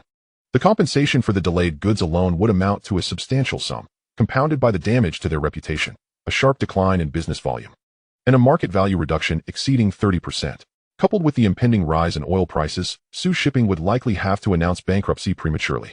In his previous life, this shipping company managed to survive for another 2 years before ultimately succumbing to financial strain and selling off its assets. During this period, they reduced shipping operations while developing other industries. Thus, overall, the losses for the Su family in the previous life were not catastrophic, maintaining their status as a premier family in the harbor. This time, Su Hong aimed to strike decisively and observe how the Su family would respond. Meanwhile, Dashin had already led a team to Persia, initially heading to Badia to discuss the timing and location for the receipt of goods. Su Hong, accompanied by Dongzi, Dajuan, and Feng Yangxiu, deliberated for a moment before deciding to bring along Berezkovsky as well. This fellow had recently been in the harbor, completely delegating his dealings with the Bear Nation's trade to Mei Yanfang, as he had solid connections in the Far East. These electrical goods were hot commodities, often requiring local agents to offer gifts to him before he would dispatch shipments. The initial week had been filled with enthusiasm, but after 2 weeks, he grew weary and introduced all his connections to Mei Yanfang, allowing those agents to directly procure goods from the Bear Nation's branch of Hengxing. Based on Hengxing Electronics' monthly sales, he would directly receive a 10% commission. As for how to distribute the profits among his connections, Su Hong did not concern himself with that. After all, the profits came from the sheep's own fleece. Exports of electrical goods to the Bear Nation were considerably more expensive than to other regions. These were considerations Su Hong had never anticipated. His original intention was for Mei Yanfang to act as a hands-off manager, allowing her to enjoy herself for a year or so before returning to the harbor. Unexpectedly, she became the head of the branch there. Upon hearing this, Su Hong was at a loss for words. He immediately instructed Chun Weiming, responsible for sales, to transfer a few professional foreign trade personnel to assist, and also dispatched the Sophia sisters for support. Otherwise, it would truly be overwhelming for Mei Yanfang. Despite this, it was said that Mei worked diligently, with the Bear Nation branch's monthly sales exceeding $4 million, second only to North America and surpassing Western Europe and the Middle East. As for Berezkovsky, one could only say he was fortunate, effortlessly reaping profits without the burdens of business concerns. With no professional worries, he soon returned to the harbor, indulging in a life of extravagance, mingling with Su Heng's entourage, basking in his newfound glory. "Brother Hong, take me along. Are those 2 places fun? Are there pretty girls?" Berezkovsky implored, his face a picture of desperation. Upon hearing that Su Hong was embarking on a journey, he was overjoyed, envisioning a life of ease, not only devoid of financial worries but also filled with the allure of beautiful women, a privilege not easily attained. "All you think about is flirting," Su Hong replied, disinterested in this fellow, who seemed to have grown weary of the harbor's amusements, constantly yearning to accompany Su Hong on his adventures. They boarded a plane to Siam, where Tian Yangsheng awaited with a fleet of military-grade armored SUVs, heading directly to Bayadi Airport, the closest airport to Bok. Following Bok, Su Hong intended for it to serve as a long-term arms trading base. Thus, he had already instructed Heng and security to establish a branch there. Personnel were dispatched entirely from the harbor, with Tian Yangsheng bringing over 30 individuals to oversee this arms transaction. After disembarking from the plane, Su Hong and his entourage climbed into the armored SUVs. Initially, Su Hong planned to head straight to Bok Port to unload the cargo. But Berezkovsky's relentless persuasion was hard to ignore. Bayadi's nightlife was renowned, and having come all this way, Berezkovsky insisted on experiencing it firsthand. Su Hong pondered for a moment. After all, this man was both his electrical goods agent and arms supplier, bringing him considerable benefits, so it would be impolite not to grant him this small favor. Night fell in Bayadi, with neon lights flickering along the streets and a throng of people bustling about. This coastal city left Su Hong with the impression that its nightlife surpassed even its daytime vibrancy. Inside the largest bar in Bayadi, young men and women, clad in revealing attire, swayed their bodies to the rhythm of the music. The bar had a unique characteristic, showcasing a diverse array of individuals, black, white, Asian, and many beautiful mixed-race people. As a naval base for the beautiful nation, a significant military presence resided here year-round. These young men, brimming with energy and far removed from their homeland, flocked to the numerous nightlife venues to unleash their exuberance. In a private booth, a strikingly handsome young man savored a glass of red wine, his hair standing upright, his face chiseled, and his deep-set eyes concealing a story of intrigue. This man was none other than Su Hong. He was clad in a meticulously tailored black suit, exuding an undeniable charm, even under the dim lights. His captivating aura shone brilliantly. Occasionally, young women approached to strike up a conversation, yet Su Hong graciously declined them all with a smile, leaving Belyakov utterly mesmerized. Being handsome certainly had its advantages. With so many beautiful women around, could he truly find none appealing? Belyakov wore an expression of disappointment. as this was not the scenario he had envisioned. Su Hong, being so dashing, should have effortlessly attracted the attention of numerous lovely ladies. Perhaps he could seize this opportunity to charm a few himself? He had accurately predicted the story's beginning, but failed to foresee its conclusion. Not only did Su Hong draw the gaze of attractive women, but he also monopolized their attention to such an extent that Belyakov felt nearly invisible sitting beside him. All the women flocked to Su Hong, leaving no one to notice his presence, which was rather disheartening. What was more perplexing was that, despite the multitude of beautiful women approaching him, Su Hong completely disregarded their advances, turning them all down without a second thought. Do not feel regret among them. Not all are women, Su Hong remarked, taking a sip of red wine. Not women. Transgender individuals, men, have you heard of them? So, make sure you discern clearly, and do not blame me for not warning you. This was also why Su Hong had little interest in pursuing women in Siam, as some of the transgender individuals possessed faces more beautiful than those of women, a thought that sent shivers down his spine. Ingla and Sudada had just returned from an overseas trip to Siam. Sudada, age 22, worked as a flight attendant, frequently soaring through the skies, and she had met Ingla during one of her travels, leading to a close friendship. Naturally, to become a flight attendant, one must possess a certain beauty in the eyes of Siamese standards, yet she paled in comparison to Ingla. Chapter 92, The Beautiful Ingla. Ingla, on the other hand, bore a striking resemblance to her Chinese heritage, her beauty and figure surpassing even Sudada's. She was of Chinese descent, with her family running a telecommunications business in Siam, making them the telecommunications magnates of the region. Furthermore, she was exceptionally accomplished. Not only was she beautiful, but she had also been an academic prodigy, earning a master's degree from a prestigious university in the United States, and upon returning to Siam, she took up a role in her family's enterprise. The two were not only acquainted but shared a profound bond of friendship. Sudada, you finally returned. Did you enjoy your trip abroad? Ingla exclaimed. Sister-in-law, you truly become more stunning by the day. If I weren't already deeply in love with Sudada, I would undoubtedly pursue you, she teased. The person picking them up was somewhat handsome, sporting a slick-back hairstyle and wearing a tailored suit, presenting them with a bouquet of roses. Sudada glanced at him, furrowing her brow, yet accepted the roses he offered. Songpa, you're becoming increasingly smooth-talking. Aren't you afraid of making Sudada angry? Ingla greeted Songpa, who was a wealthy heir with business ties to Sudada's family. Thus they considered each other close friends. After meeting Sudada by chance, Songpa insisted on having her introduce them, and once they were acquainted, he began to ardently pursue her. However, Sudada remained indifferent, seemingly disinterested in him. Let us go. I'll treat you to a welcome dinner. Shall we head to a bar for a drink? Songpa proposed, casting a knowing glance at Ingla, implying her role in facilitating his pursuit. All right. After these few days of tiring fun, let us go have a couple of drinks and unwind, Ingla replied, linking her arm with Sudada's, reluctantly playing along. Were it not for this fellow, who was on good terms with her, constantly trailing behind her and calling her sister, she would have little interest in his affairs. Having just concluded a long-haul flight, Sudada felt somewhat fatigued and intended to return home early to rest. However, seeing Ingla's eager expression, she acquiesced, not wanting to disappoint her friend. Upon arriving at the bar, Sudada and Ingla discovered they were not alone. Songpa had invited a few familiar companions, creating a lively atmosphere. Sudada, don't be so aloof. Let loose and enjoy yourself, Ingla urged, wrapping her arm around Sudada's. I'm not aloof. I simply dislike this atmosphere. It's too noisy, Sudada replied, sitting alone in a corner, sipping her red wine, appearing somewhat out of place. Songpa is actually quite a decent guy, handsome, wealthy. A true catch. Have you considered him? I must tell you, opportunities like this don't come often, Ingla insisted. I've known him for a long time. He is in high demand, and many girls are after him. If you continue to ignore him, he might genuinely lose interest over time. Upon hearing Ingla's words and glancing at Songpa, who indeed looked quite handsome, Sudada acknowledged the truth in Ingla's observations. However, she simply felt no attraction whatsoever. Since you speak so highly of him, perhaps you should keep him for yourself, Sudada jested. He is not my type. There are plenty of handsome guys around. I would never pursue someone in my circle. Besides, to me, he is just a kid. I see him as my little brother, Ingla replied with a hint of exasperation.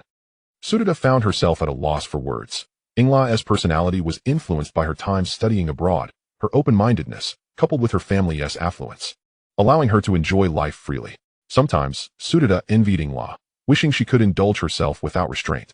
However, their differing backgrounds and life experiences dictated that she had to make different choices. Wow, look over there. I've spotted a super handsome guy, Ingla exclaimed, pointing in a certain direction. Where's the handsome guy? I don't see anyone, Sudada replied, following Ingla's finger but seeing nothing. He is right there. Well, I want to keep you. I'm off to find that handsome guy for a drink, Ingla declared, lifting her glass and standing up. If I'm not back by the end of the night, don't wait for me, she added as she left. Sudita shook her head, feeling somewhat speechless. Handsome guy? Are you here alone? Ingla approached Su Hong, her gaze intensely fixed upon him. Up close, he appeared even more dashing than from afar. Su Hong was about to politely decline yet another mundane advance, but upon glancing at her striking features, he found her quite appealing, easily scoring above 90 in attractiveness. Belyakov had long abandoned him to pursue girls on the dance floor. It all depended on the girl approaching him, whether she was beautiful or not. Su Hong smiled faintly, gesturing to the seat beside him. Please, take a seat. So, do you think I'm pretty then? Ingla asked. Not merely pretty, you are utterly enchanting. Thank you. Her playful banter brought a smile to Ingla's face. Let us get acquainted. I'm Ingla Sanawa. Su Hong was genuinely surprised, noting the youthful exuberance on her face, which starkly contrasted with the formidable image of her namesake from the future. Had it not been for Su Hong's past experiences, he would have found it hard to connect her with the former Siamese prime minister. You've heard of my name? Ingla inquired, her curiosity piqued. I've heard in Hong Kong that the daughter of the Sanawa family is not only beautiful, but also quite capable. Su Hong began to embellish.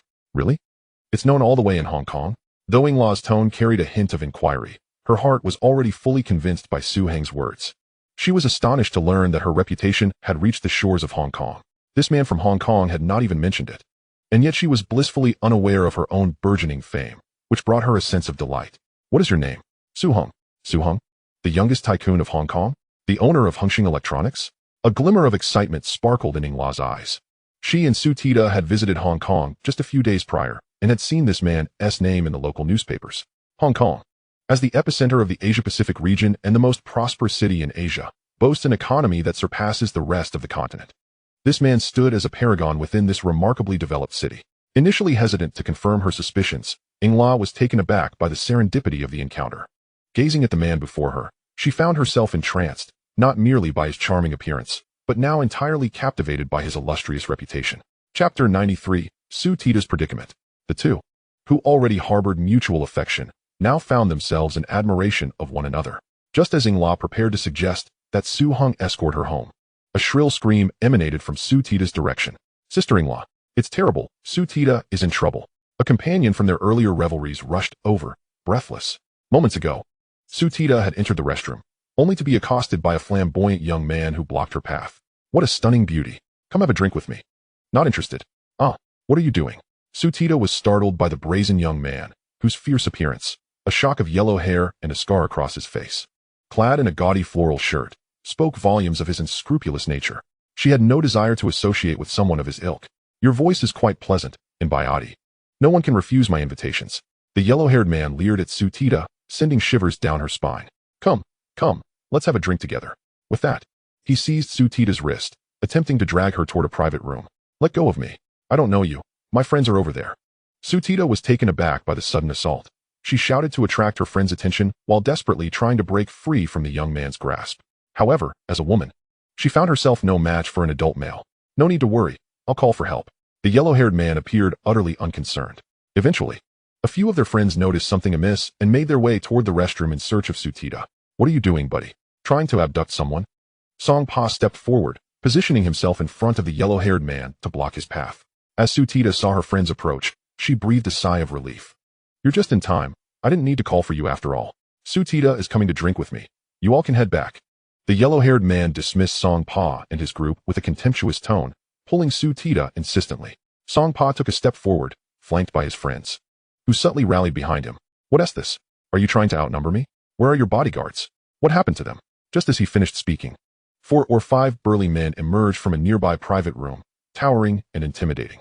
The sight of these bodyguards standing behind the yellow-haired man caused Song Pa's complexion to pale as he instinctively took a step back. You're being too domineering. I know the bouncer here, Song Kai. Show some respect and let my friend go. Song Pa assessed the yellow-haired man, recognizing him as a local ruffian. However, he was not just any ordinary person. His family had substantial holdings in Siam, and he was acquainted with a few ruffians himself. Go fetch Song Kai and ask him if he dares to grant you this favor, the yellow-haired man retorted arrogantly. Song Pa stepped aside to make a call. Song Pa, as a friend, I advise you to leave. This man is not someone you can provoke. He is the son of General Song Shi. He frequently engages in reckless behavior at clubs, and no one dares to intervene. This revelation made the situation even more precarious. General Song, she was a prominent figure in the military, explaining the young man's brazen demeanor and his entourage of bodyguards, showing no regard for Su Tida's celebrity status. Get lost. The yellow-haired man snarled at Song Pa. Su Tida cast a pleading glance toward him, yet he dared not meet her gaze, turning his face away, leaving her feeling utterly despondent. Ha! Come on, Miss Su Tida, such worthless friends are unworthy of your companionship. With that, he laughed heartily and attempted to drag Su Tida away. Who are you? What do you want? Hearing Yinglaw's voice felt like a lifeline to Su Tida. Her eyes brightened with hope. Huh, a more beautiful one has arrived. Today truly is my lucky day. The yellow-haired man's eyes lit up upon seeing Yinglaw, and he released Su Tida, pulling Yinglaw into his embrace. Ah, help! Yinglaw cried, striking at the yellow-haired man while casting a desperate look towards Su Hong. All right. Su Hong, initially reluctant to intervene, could not ignore his compassionate instincts. He swiftly grasped Yinglaw's arm, positioning her behind him. Just moments ago, he had been uncertain about whether to take action, given their recent acquaintance. Would he risk offending these seemingly formidable individuals for her sake? Yet, the sight of his solid back instilled in her an unprecedented sense of security, causing her cheeks to flush with warmth. Su Tida gazed at this man in astonishment. Was this truly the individual Yinglaw had just approached? Her friend's discerning eye was indeed remarkable. Then she glanced over at Song Pa, realizing that comparisons could be quite disheartening. As Song Pa and his companions prepared to leave, they halted upon witnessing the unfolding scene. Yet they dared only to observe from a distance. Do not provoke trouble. Su Hong spoke coldly. The yellow-haired man was taken aback by this unexpected intervention. Instinctively retreating a step, he scrutinized the man before him, noting his chiseled features and robust physique, which exuded an imposing presence. More importantly, he sensed an elusive aura of menace emanating from Su Hong's gaze. This subtle threat instilled a flicker of fear within him, causing him to swallow back the profanities that had nearly escaped his lips. However, a fleeting thought crossed his mind. This man was evidently of Chinese descent, speaking impeccable English. As a local tough guy, why should he fear this outsider? Do you wish to meddle in affairs that do not concern you?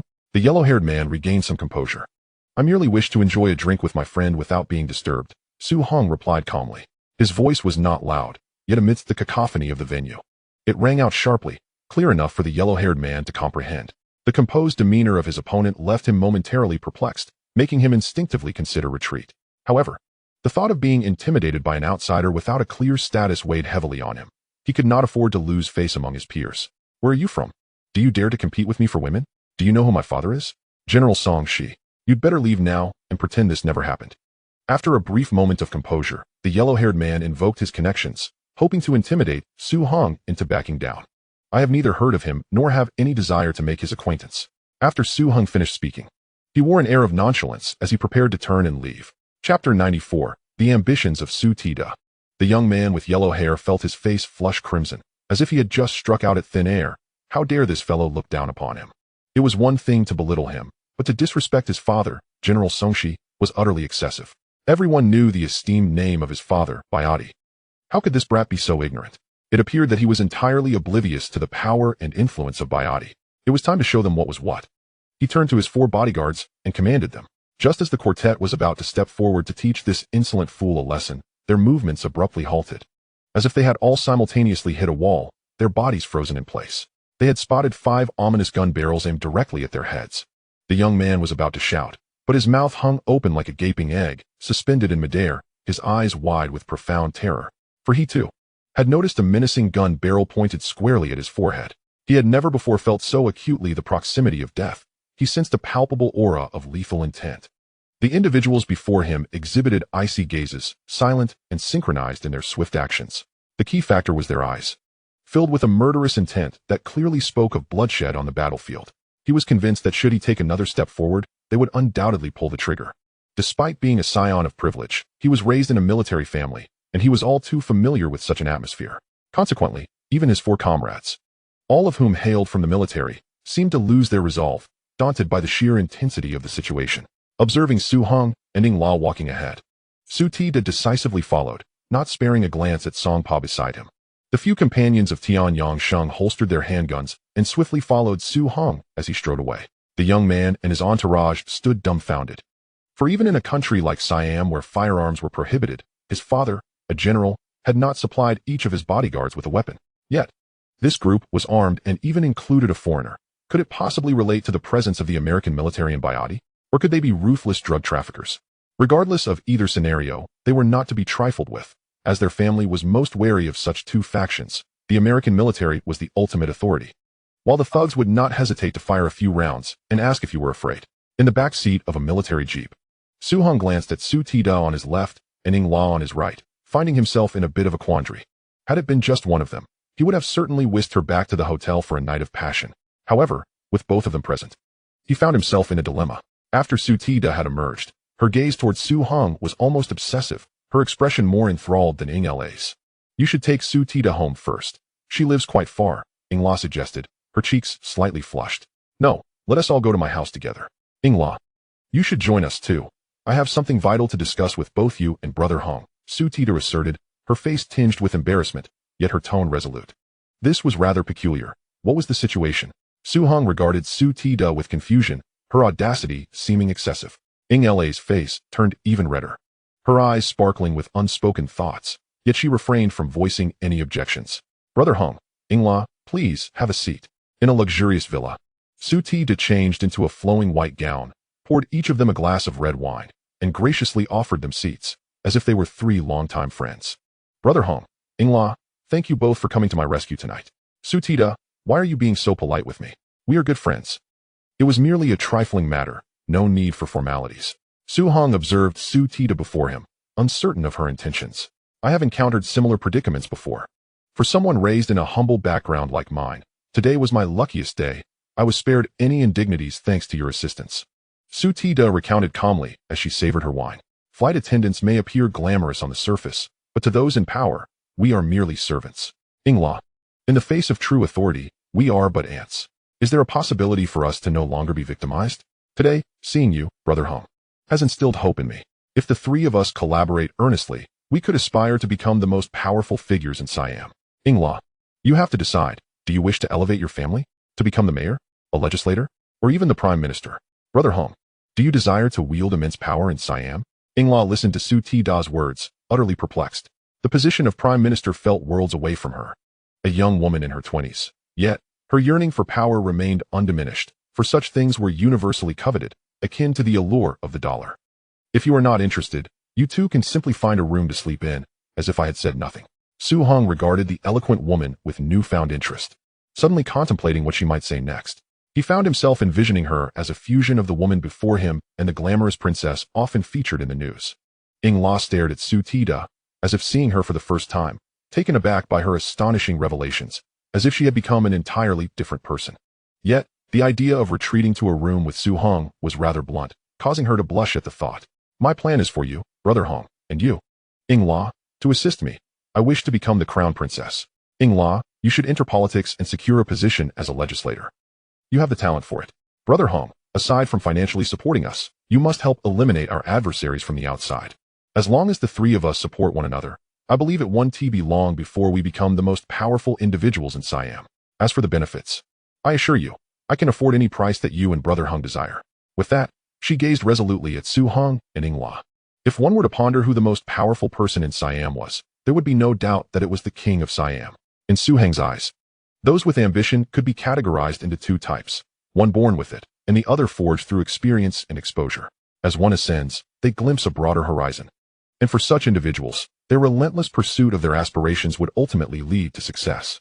Su-ti-da undoubtedly belonged to the latter category, in Su-hung's view. But do you know the crown prince? And besides, there is already a crown princess, Ing-la asked, her expression bewildered. Although this plan seemed somewhat outrageous, it did possess a degree of feasibility. However, in Siam, many had their sights set on that position. It was not merely a matter of wanting to become the crown princess. Chapter 95, The Future Princess. Moreover, the crown prince's reputation was far from favorable, rife with scandal. Once, on a flight, the crown prince took a liking to me upon our meeting.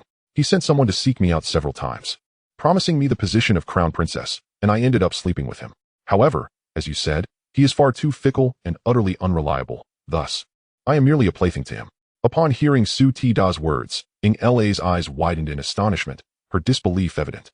Her close friend had indeed been involved with the crown prince, and she had only just learned of it.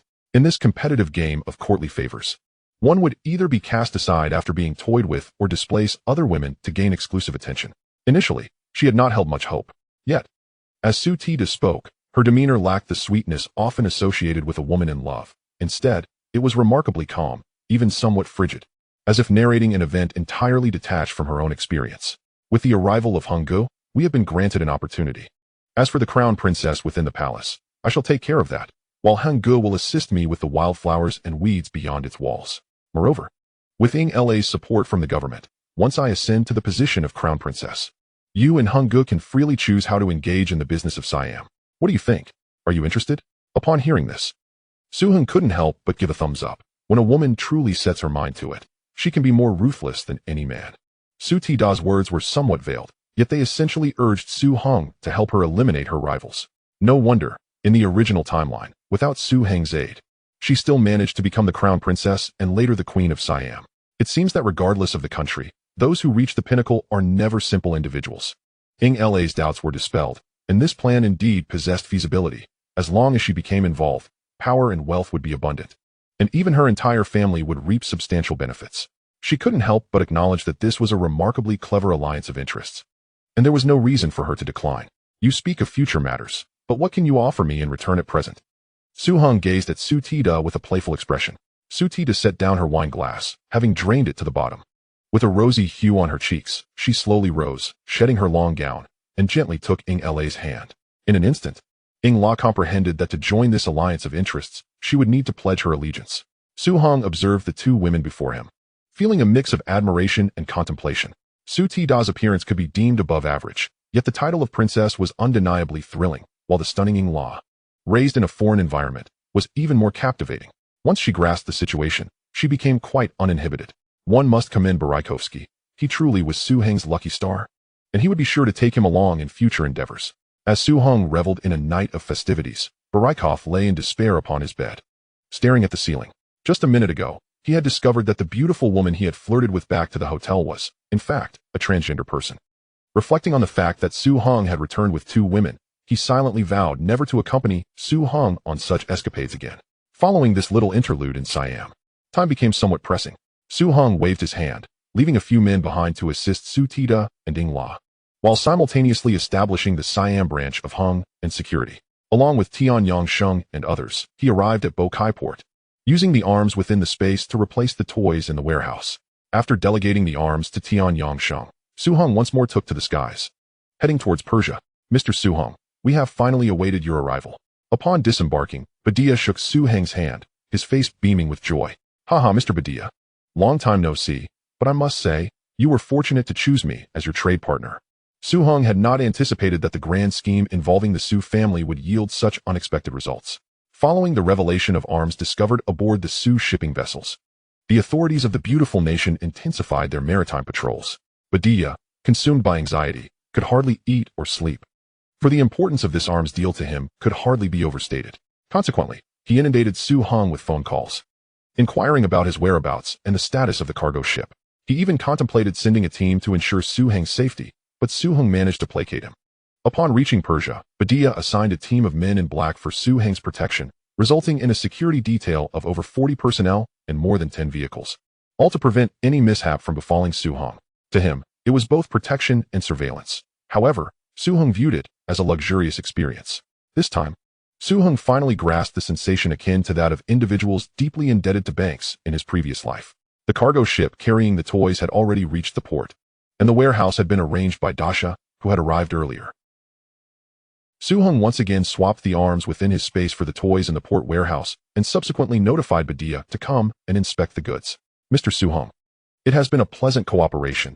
You are indeed a trustworthy businessman, yet your price is simply too exorbitant. Upon seeing a full 40 containers of arms, Badia finally felt a sense of relief. It was time to negotiate the price properly, as he had been haunted by the memory of Su-hung doubling the price last time. Mr. Badia, when it comes to arms trading, price is always the last factor to consider. Even if the price from Su shipping were only a fraction of mine, I believe you would still refrain from entrusting your arms to them. Can you imagine your comrades bravely charging forth, but running out of ammunition halfway? What kind of experience would that be? As long as you choose me, you and your comrades will never face such a situation. Just as I mentioned when we first met, a long-term stable arms channel comes at a high cost. So much so that for our next transaction, I will need to increase the quote by 50%. Su-hung grasped Badia's hand with a professional smile, ensuring that Badia would truly understand what customer service meant. Badia stared at Su Hong with disbelief, struggling to catch his breath, his face turning crimson. He swore he never wanted to speak to this man again. He was nothing short of a merchant with a vile disposition. Why not just rob someone? If he weren't afraid of Su Hong. Badia would have liked nothing more than to punch that detestable nose of his. The price had jumped from $10 million to $20 million. And now it seemed it would leap from $20 million to $30 million? Such rapid profiteering was simply absurd. Do not complain about the price, my friend Badia. The entire shipping route is currently swarming with the authorities of the beautiful nation, with warships patrolling, and their inspection efforts have surged several-fold. The costs I've incurred along the way have skyrocketed by more than 3 times. Primarily because your king is supported by the beautiful nation. These abhorrent individuals harbor a deep-seated animosity towards you. What viable solution can I offer as a merchant? Chapter 96. Negotiation. I am back again. Furthermore, robbery is against the law. I do not engage in such dealings. Damn Su Hong, what do you mean by illegal?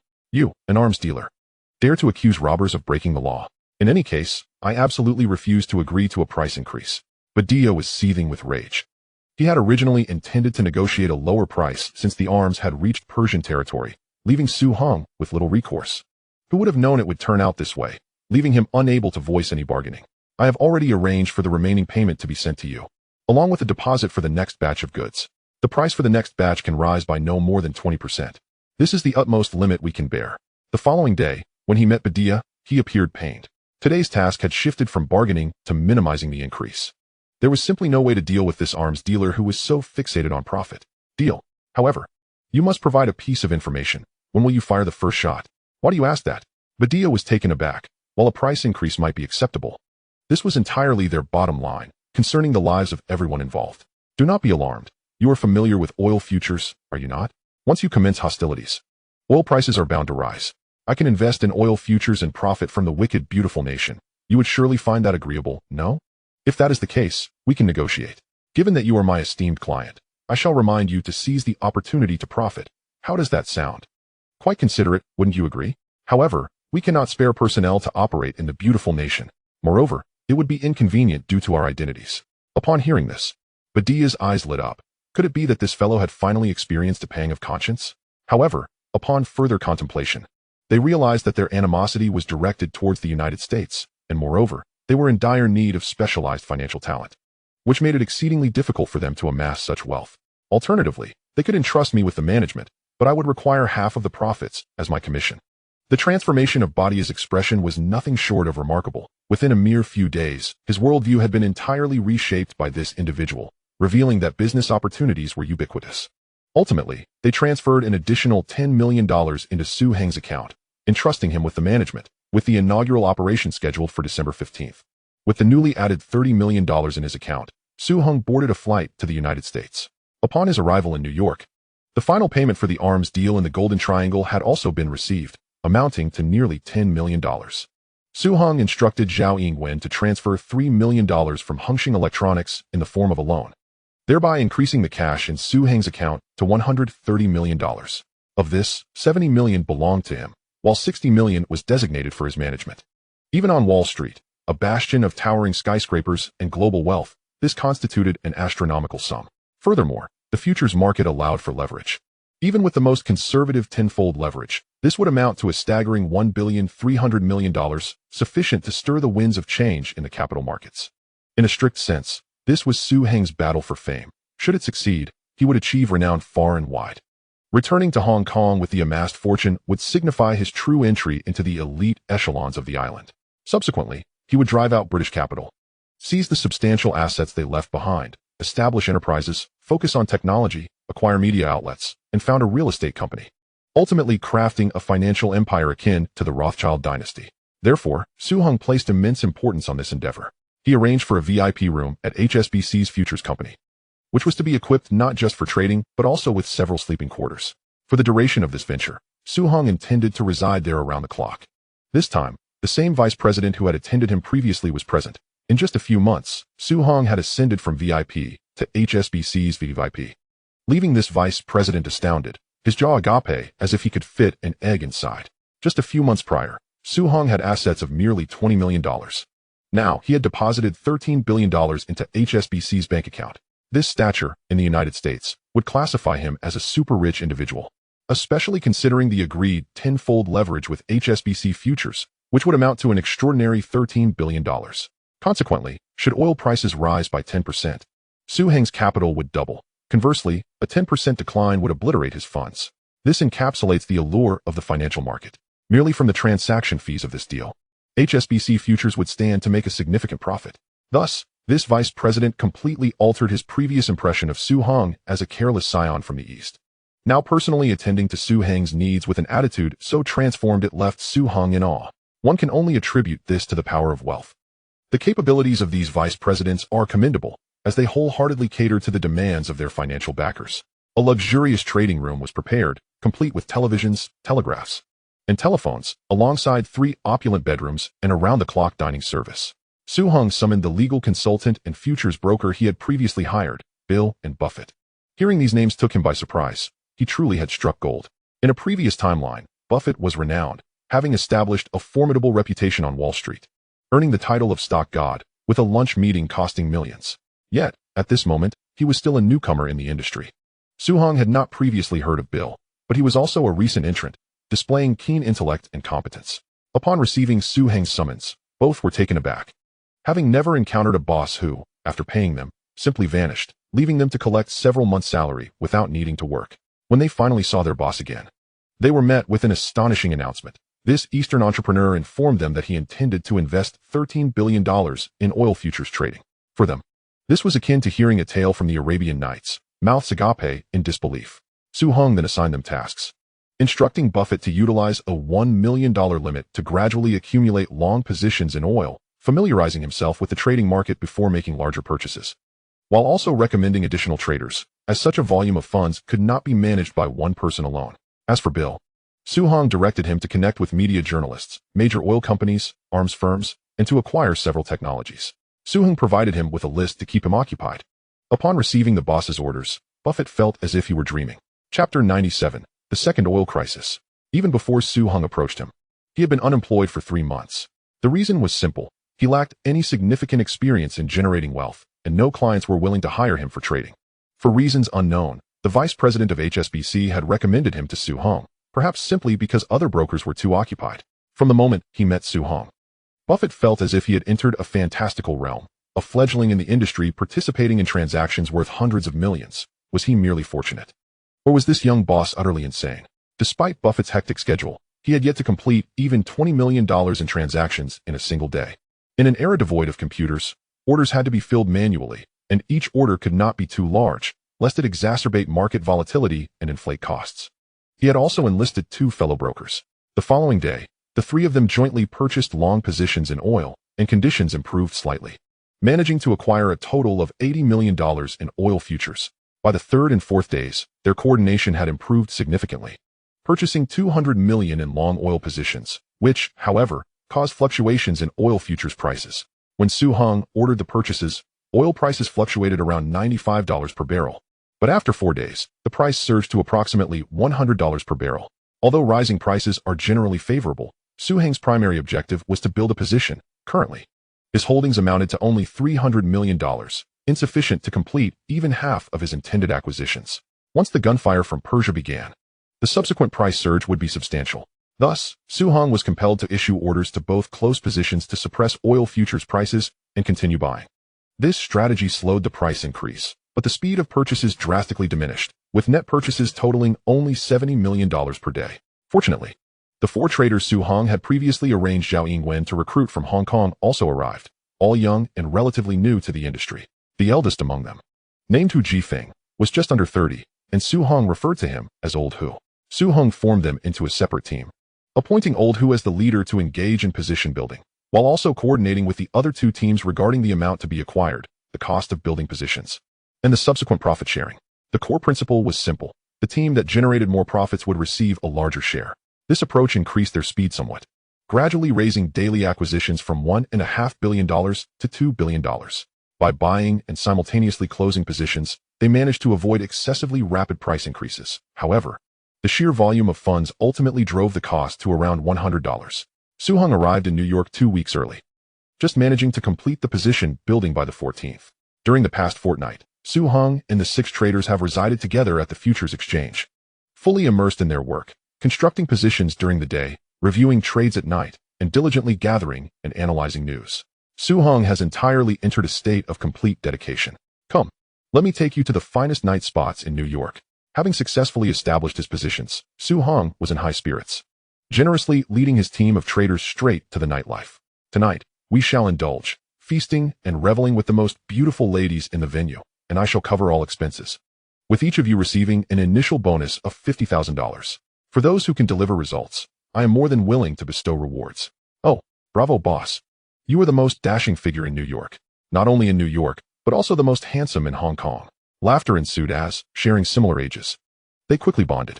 On the 15th, as anticipated, significant protests erupted across multiple cities in Persia. The Persian king dispatched police to suppress the dissent, but protesters retaliated with arms, resulting in fierce armed conflicts that swiftly escalated into nationwide turmoil. The news sent shockwaves around the globe. Meanwhile, Wall Street's attention was captured by another piece of information. The number of demonstrators was swelling, and oil production in parts of Persia, along with oil exports from its ports, was significantly affected. It is crucial to note that at this time, Persia accounted for 1/6 of the world's oil export capacity, a fact sufficient to send tremors through the global oil market. On the 15th, the oil futures market in New York opened with a 10-point surge, skyrocketing to $11 per barrel, eventually peaking at $12 that same day, causing numerous short sellers to face catastrophic losses, leading to widespread lamentation on Wall Street. Consequently, the government of the United States intervened, expressing support for the current king of Persia and indicating a willingness to intervene in the unfolding situation if necessary. Furthermore, they released part of their strategic oil reserves, which prevented prices from soaring further, closing the day at $11, marking a 10% increase. Su Hong's capital doubled. Su Hong recalled that in the original timeline, the opposition made rapid advancements, managing to overthrow the current Persian king and establish a new government within less than a year. By the end of the following year, however, it would not be long before the Iran-Iraq War erupted, with two of the world's leading oil-producing nations clashing violently, sending oil prices on a relentless ascent. Within 2 years, oil would soar to $40 per barrel, quadrupling in price and ultimately leading to soaring global prices and plunging the world economy into a Great Depression. The opportunities for profit within this scenario were abundant. However, the wait would be prolonged. 2 years, a duration for which Su Hong lacked the patience. Yet, the greatest force currently inhibiting the rise in oil prices appeared to be the United States government, a formidable adversary indeed, given that Persia, as a leading oil producer, accounted for 1/6 of the global energy supply market. The outbreak of revolution there posed a tremendous blow to the oil supply market. As the war progressed, Persian oilfield facilities would inevitably suffer damage, resulting in a substantial decrease in oil exports. However, the most critical aspect was that the opposition would nationalize the oil fields, ultimately becoming entirely antagonistic towards the West, leading to a complete cessation of oil exports to Western nations. 2 days later, the situation in Persia further deteriorated, with an increasing number of participants joining the protests. The Pahlavi authorities dispatched military forces to suppress the unrest, leading to armed confrontations in which several cities fell into the hands of the opposition.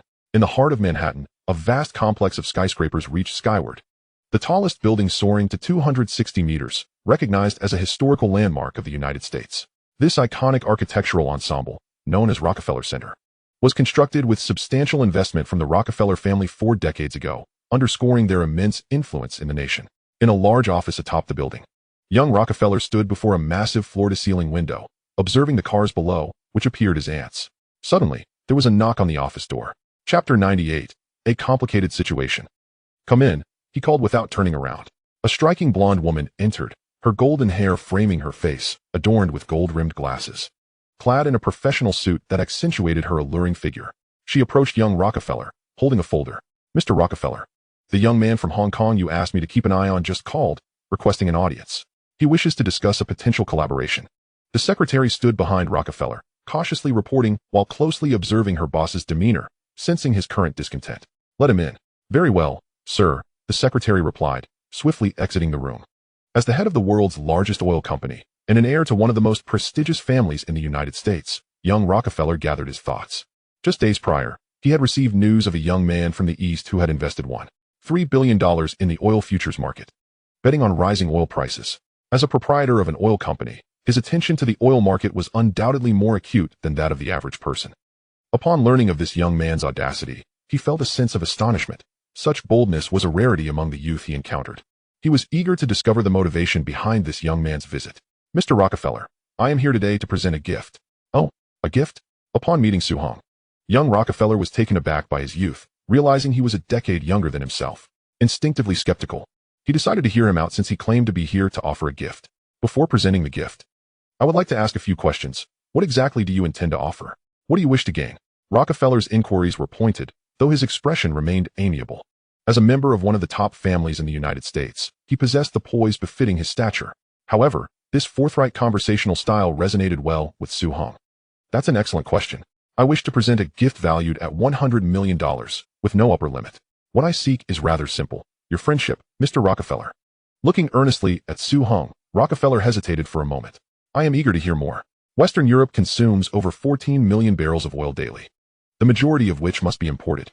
The island nation requires over 5 million barrels, almost entirely imported, while the United States consumes more than 18 million barrels, approximately half of which is imported.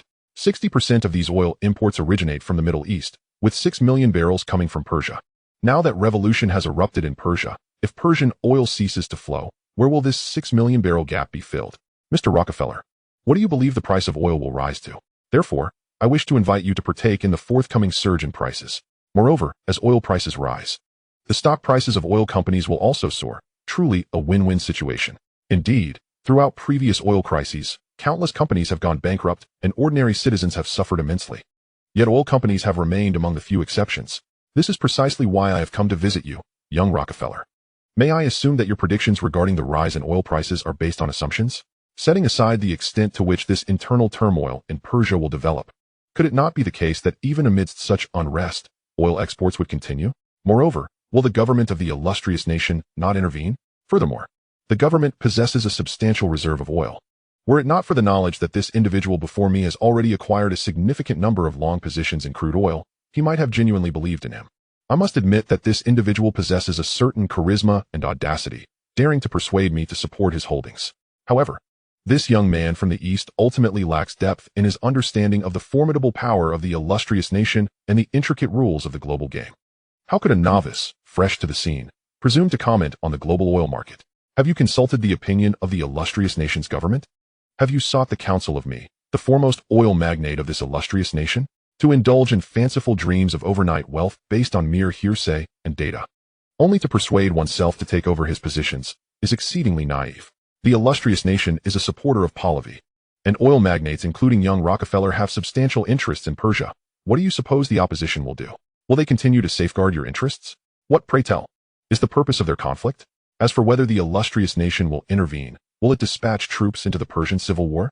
If I recall correctly, it has only been 3 years since the conclusion of the Vietnam War.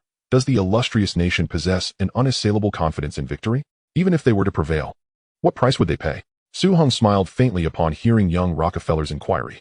Clearly, there exists a stark divergence in our perceptions.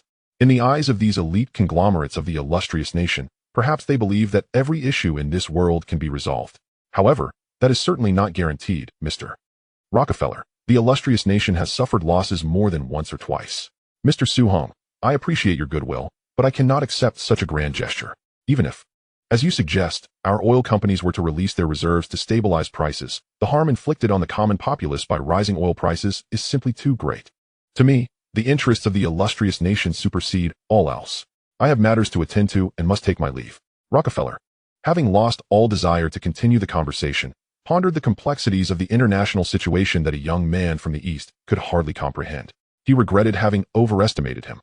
In his eyes, Su Hong had already been condemned, merely a reckless gambler. Moreover, he still held many trump cards and felt no urgency. Since you are leaving, Mr. Rockefeller, I bid you farewell. However, allow me to offer a word of caution. The trump cards you believe you hold may not be as reliable as you think. 2 days later, at the Awa oil field, before he could finish his sentence, Su Hong rose gracefully and departed, leaving no further entanglements. Upon hearing Su Hong mention the Awa oil field, Rockefeller was perplexed. How could the trump cards in his possession be unreliable? What a ridiculous notion. The friendship of the Rockefeller family is hardly something to be easily acquired.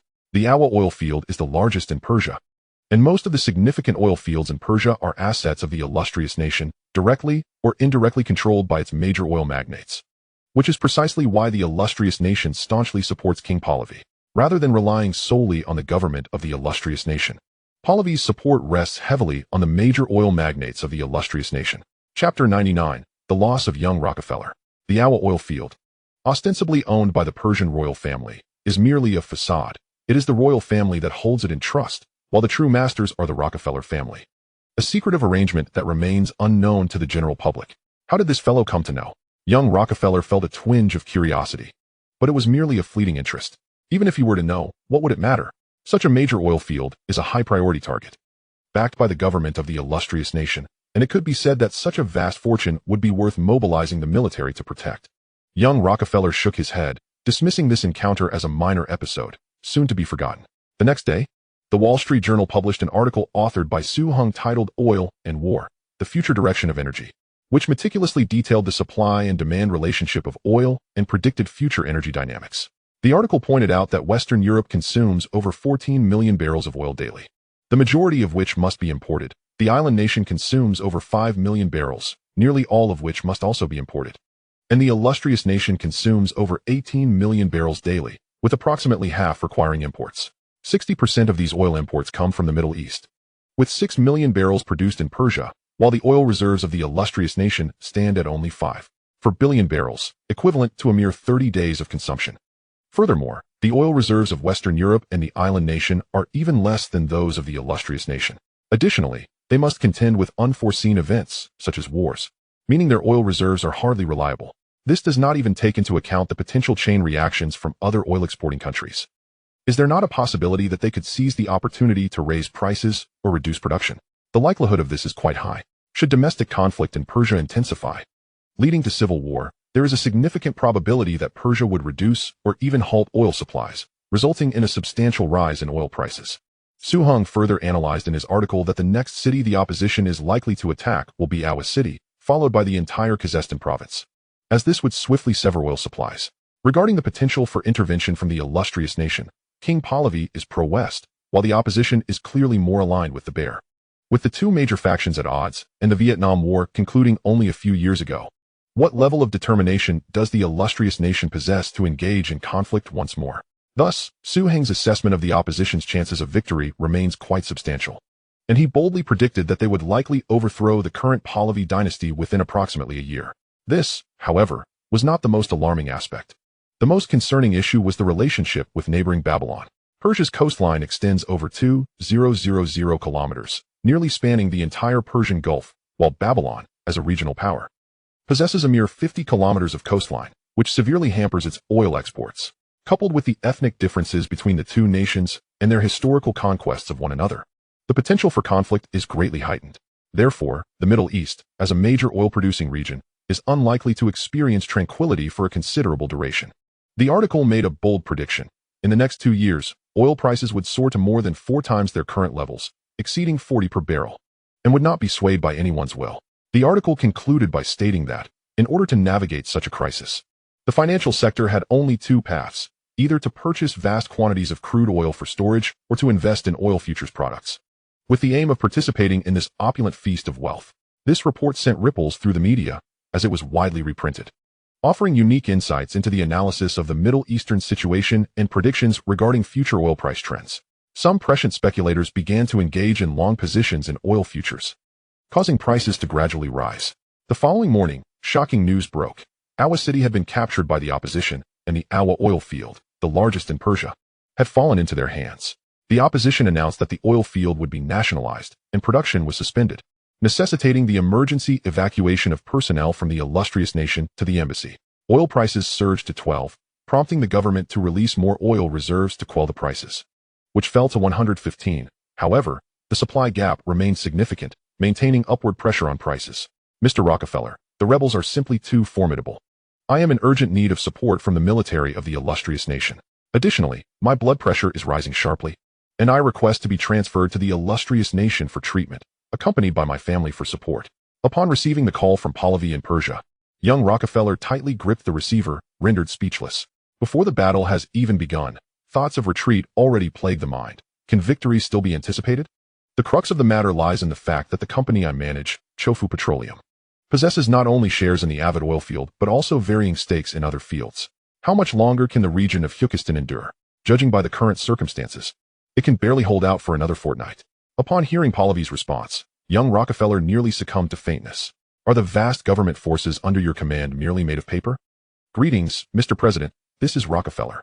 Chofu's interests in Persia's largest oil field have been seized by insurgents who have declared it nationalized, and other fields are equally perilous. I implore the American government to safeguard my legitimate rights. As a titan of the oil industry and the spokesperson for the fourth generation of the Rockefeller family, he had the capacity to reach out directly to the President of the United States. Mr. Rockefeller, we are already aware of this development and have lodged a serious protest on behalf of the American government. We will closely monitor the situation's progression. The president on the other end of the line wore a face of helplessness, having never anticipated the rapid advancement of the Persian opposition, now finding themselves in a quagmire. Not to mention the global surge in oil prices triggered by the Civil War, the significant losses faced by American oil magnates in Persia placed immense pressure on the U.S. government. The oil interest group is one of the four major interest groups in America, capable of influencing the choice of the presidential candidates. Could military intervention be considered? That would equate to war, which is an entirely different matter requiring congressional authorization. Furthermore, with the backing of the bear from the north, should we deploy troops? Would not the bear also intervene? This could very well escalate into a direct conflict between two superpowers, which necessitates careful deliberation. At that moment, the bear still loomed as a colossal giant. The two superpowers were engaged in a covert rivalry, yet had never confronted each other directly. Just 3 years prior, the Vietnam War had concluded with devastating losses. The domestic populace was fervently anti-war, making the initiation of conflict a formidable challenge. The critical point is that the American public is not a monolithic entity. It is not a matter of a mere handful desiring war, as the anti-war sentiment is widespread. Chapter 100, Methods of Compensating for Losses. Young Rockefeller was consumed by an unnamed fury, unsure of whom to vent it upon. Ultimately exhaling a deep sigh as he slowly set down the phone. What does it matter that he is an oil magnate? What does it matter that he can sway the President of the United States? There remain corners of the world beyond the influence of America. Such a vast oil field represents an immense fortune, at least worth $300 million, with the Rockefeller family's stake reaching $100 million. What a staggering wealth. It is worth noting that as one of the wealthiest families in America, the total net worth of the Rockefeller family barely amounts to $1 billion. Even a family as affluent as the Rockefellers cannot withstand several such losses. Is Pahlavi a fool? In just 2 days, the largest oil field has been lost. Was it not heavily guarded? Where are those troops? A mere opposition group managed to seize control in 2 days? The critical issue is that Hukistan, which houses the majority of Persia's oil fields, is on the brink of collapse, and there lies a significant interest for Chofu. These losses are indeed catastrophic for Chofu. The Avid oil field. In just 2 days, today, a gift valued at $100 million? At this moment, young Rockefeller recalled the words left by Su Hong upon his departure. What did it mean that in 2 days, the Avid oil field would be lost? In 2 days, his family would lose ownership of the Avid oil field. Su Hong had pointed out that purchasing crude oil futures would hedge against these losses. Due to his arrogance and ingrained judgments, he had let slip this tremendous wealth. The slap of reality arrived with such swiftness that it left him momentarily stunned. Reflecting on how his grandfather had founded the family and rapidly ascended to become America's wealthiest family, was it not due to his grandfather's audacity and keen grasp of the opportunities presented by the era? In the face of such monumental global shifts, a single misstep could lead to utter obliteration. How many grand families have vanished into the annals of history? Contemplating Su Heng's words from that day, a chill ran down young Rockefeller's spine.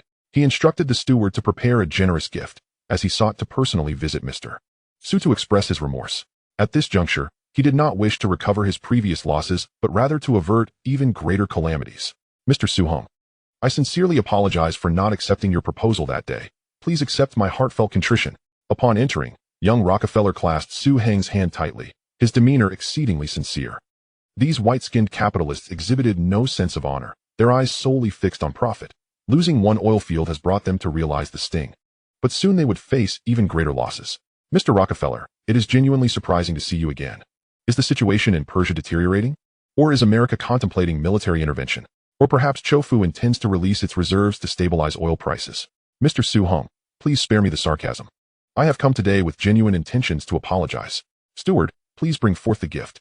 Young Rockefeller offered a rueful smile as he retrieved a golden card from a box, adorned with peculiar symbols.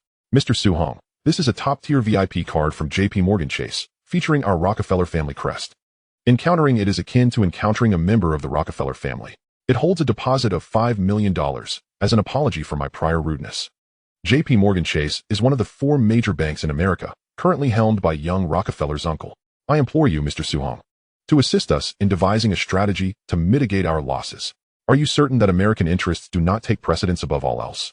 My suggestion may very well involve leveraging American interests to compensate for your losses. The Rockefeller family's interests supersede all, I assure you, by aiding me this time. You will secure the friendship of the Rockefeller family.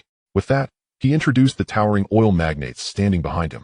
These individuals wield such influence in America that their mere presence causes tremors, now standing before Su-hong with smiles of ingratiation. Upon learning that the Avid oil field had been seized and declared nationalized, they were as agitated as ants on a hot pan. These oil tycoons possessed assets in Persia amounting to tens of billions of dollars. They had dispatched additional personnel to relay messages. Incredible reports indicated that the Persian opposition had already captured half of Turkestan province, leaving Pahlavi's forces utterly defenseless. Should this continue, their assets worth billions could very well evaporate. These 7 largest oil companies in America trace their origins back to Rockefeller's Standard Oil Company. Although they have been divided into 7, competing with one another, in moments that determine the industry's very survival, they coalesce into a unified interest group, controlling over 95% of America's oil production and sales. With the American president rendered powerless and a day of meetings transpiring, the various interest groups remained in discord, unable to reach a consensus, thus precluding any military intervention. Witnessing losses soaring into the tens of billions of dollars in oil field assets, how could they not be anxious? For these oil companies, oil fields are akin to lifelines. I can assist you in recouping your losses, but there will be a price to pay. Feel free to state your demands. Su-hong, growing weary of ridiculing this fellow, recognized that for him, honor held no value. He was eternally preoccupied with profit. First and foremost, I beseech you to leverage your influence to assist me in securing a position as a director at HSBC. Secondly, I request your help in establishing a partnership with a prominent military-industrial conglomerate from the United States. The fulfillment of these 2 conditions, in their view, poses no significant challenge. HSBC stands as the largest bank of the Sun Never Set empire, and the empire itself is a subordinate to the United States. Thus exerting influence over it should not be overly difficult. However, what Su-hong truly values is HSBC's status within Hong Kong Island. As one of the 3 major note-issuing banks, and indeed the largest bank on the island, its mere presence commands attention and respect, akin to that of a governor.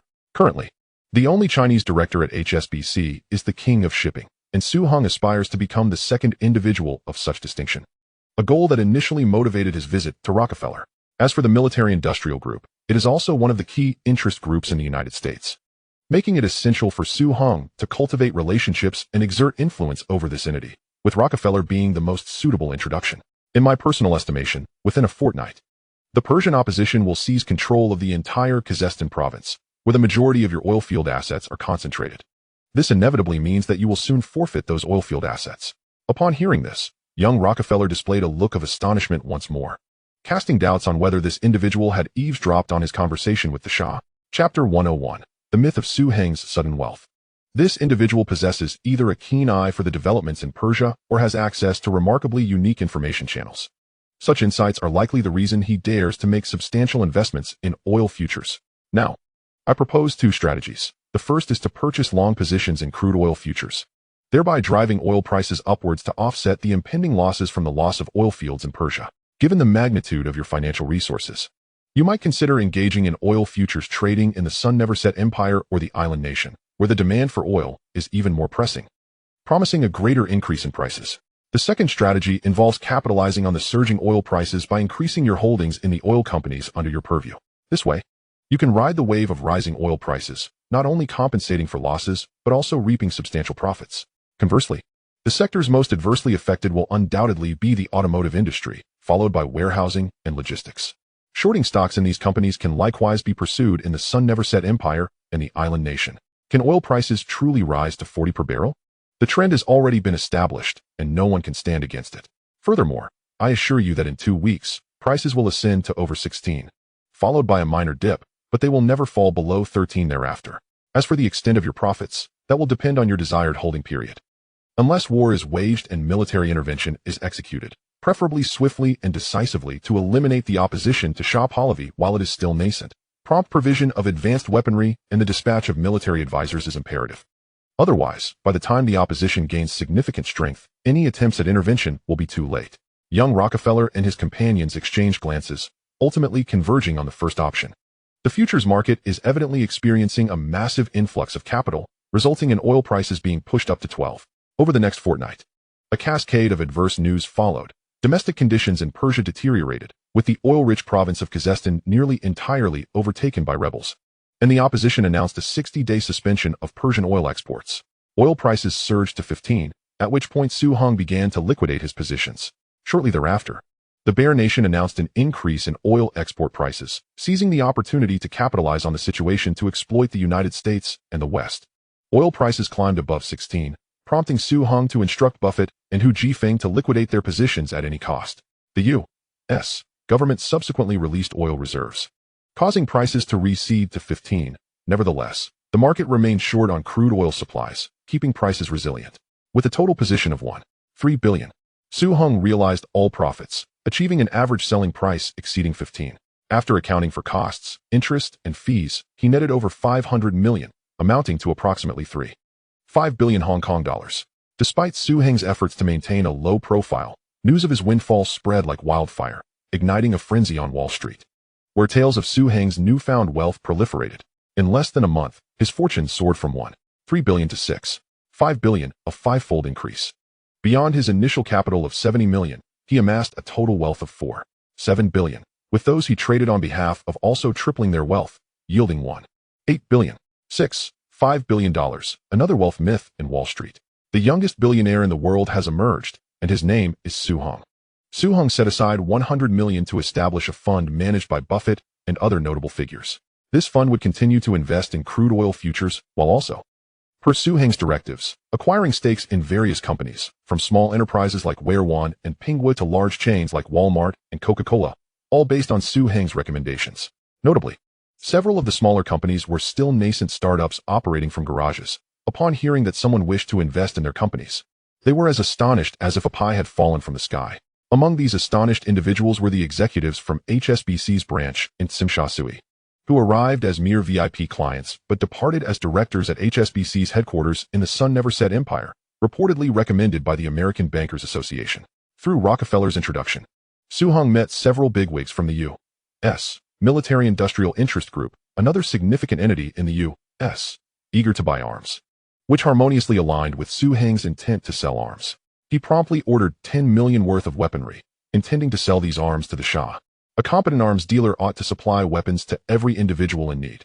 As Su Hong's name gained renown on Wall Street, the news reached Hong Kong Island, where local media eagerly disseminated the story. An article titled "A Genius Trader: The Legendary Journey from the Slums of Hong Kong Island to Wall Street Mogul" detailed his rise from humble beginnings to immense wealth. Su Hong, a prodigious young talent, ascended to the upper echelons of Hong Kong's wealthy elite in less than a year, as if by miracle. Some media outlets meticulously catalogued his wealth, placing him second on the Hong Kong rich list with a total fortune of $3.7 billion Hong Kong dollars, trailing only the shipping king's $5 billion Hong Kong dollars and nearly doubling the $2 billion Hong Kong dollars of the third-place contender, Li Chaoren. The remarkable aspect is that this individual is only 20 years old, in contrast to the shipping king's 60 years and Li Chaoren's 40 years. He clearly holds a significant advantage, emerging as a rising star in Hong Kong. If Su Hong's previous success with Hongxing Electronics catapulted him into prominence within the Hong Kong elite, his triumph in oil futures trading has now made him a household name. He has even been bestowed with the title of national husband, becoming the object of admiration for countless young women and a figure of reverence among the youth. Naturally, the affluent families in Hong Kong, particularly the Ni and Hua families, were elated to have forged connections with Su Hong, not only securing a top-tier billionaire in advance, but also reaping substantial profits from their early investments. Upon receiving definitive news, Director Huang from the mainland was so elated that he spent the entire night awake. Not only is Su Hong inclined towards the mainland, but he also proactively seeks to cultivate amicable relations with it, having earned a substantial amount of foreign exchange for the region this time. More crucially, the remarkable success he has achieved has endowed Su Hong with a wide sphere of influence internationally, particularly among the upper echelons of the Sun Never Set's empire and within the elite circles of Hong Kong Island, all of which are of paramount importance to the mainland. Su Hong holds extraordinary significance for our united front work and is an individual we must prioritize in our future endeavors. Huang Qichan inscribed this sentiment in a top-secret work report and dispatched it through special channels to the highest echelons of the mainland. Chapter 102, The Special Treatment of Zhou Huimin. And Wan Lian sat quietly at her desk, gazing at a stack of newspapers before her. her eyes sparkling and her cheeks slightly flushed, lost in thought to the extent that she failed to notice her father approaching from behind. What could she be pondering so intently? Oh dear, father, why do you enter without knocking? Startled by the voice behind her, Inai Wenlian feigned indignation. You are truly mistaken. Dear daughter, I knocked for quite some time, nearly breaking the door, but alas, someone was too engrossed. What are you reading? Inai Xiaohua looked at his daughter with a gentle expression. These newspapers are utterly vexatious, filled with absurdities. Upon mentioning this, Inai Wenlian's irritation flared. One publication even claimed that the most outstanding young man in Hong Kong commerce was undoubtedly Su Hong, while the most exceptional young woman was He Chaojing. The analysis, covering everything from family business to character, appearance, and age, was thorough, ultimately declaring the two as the most suitable matrimonial match.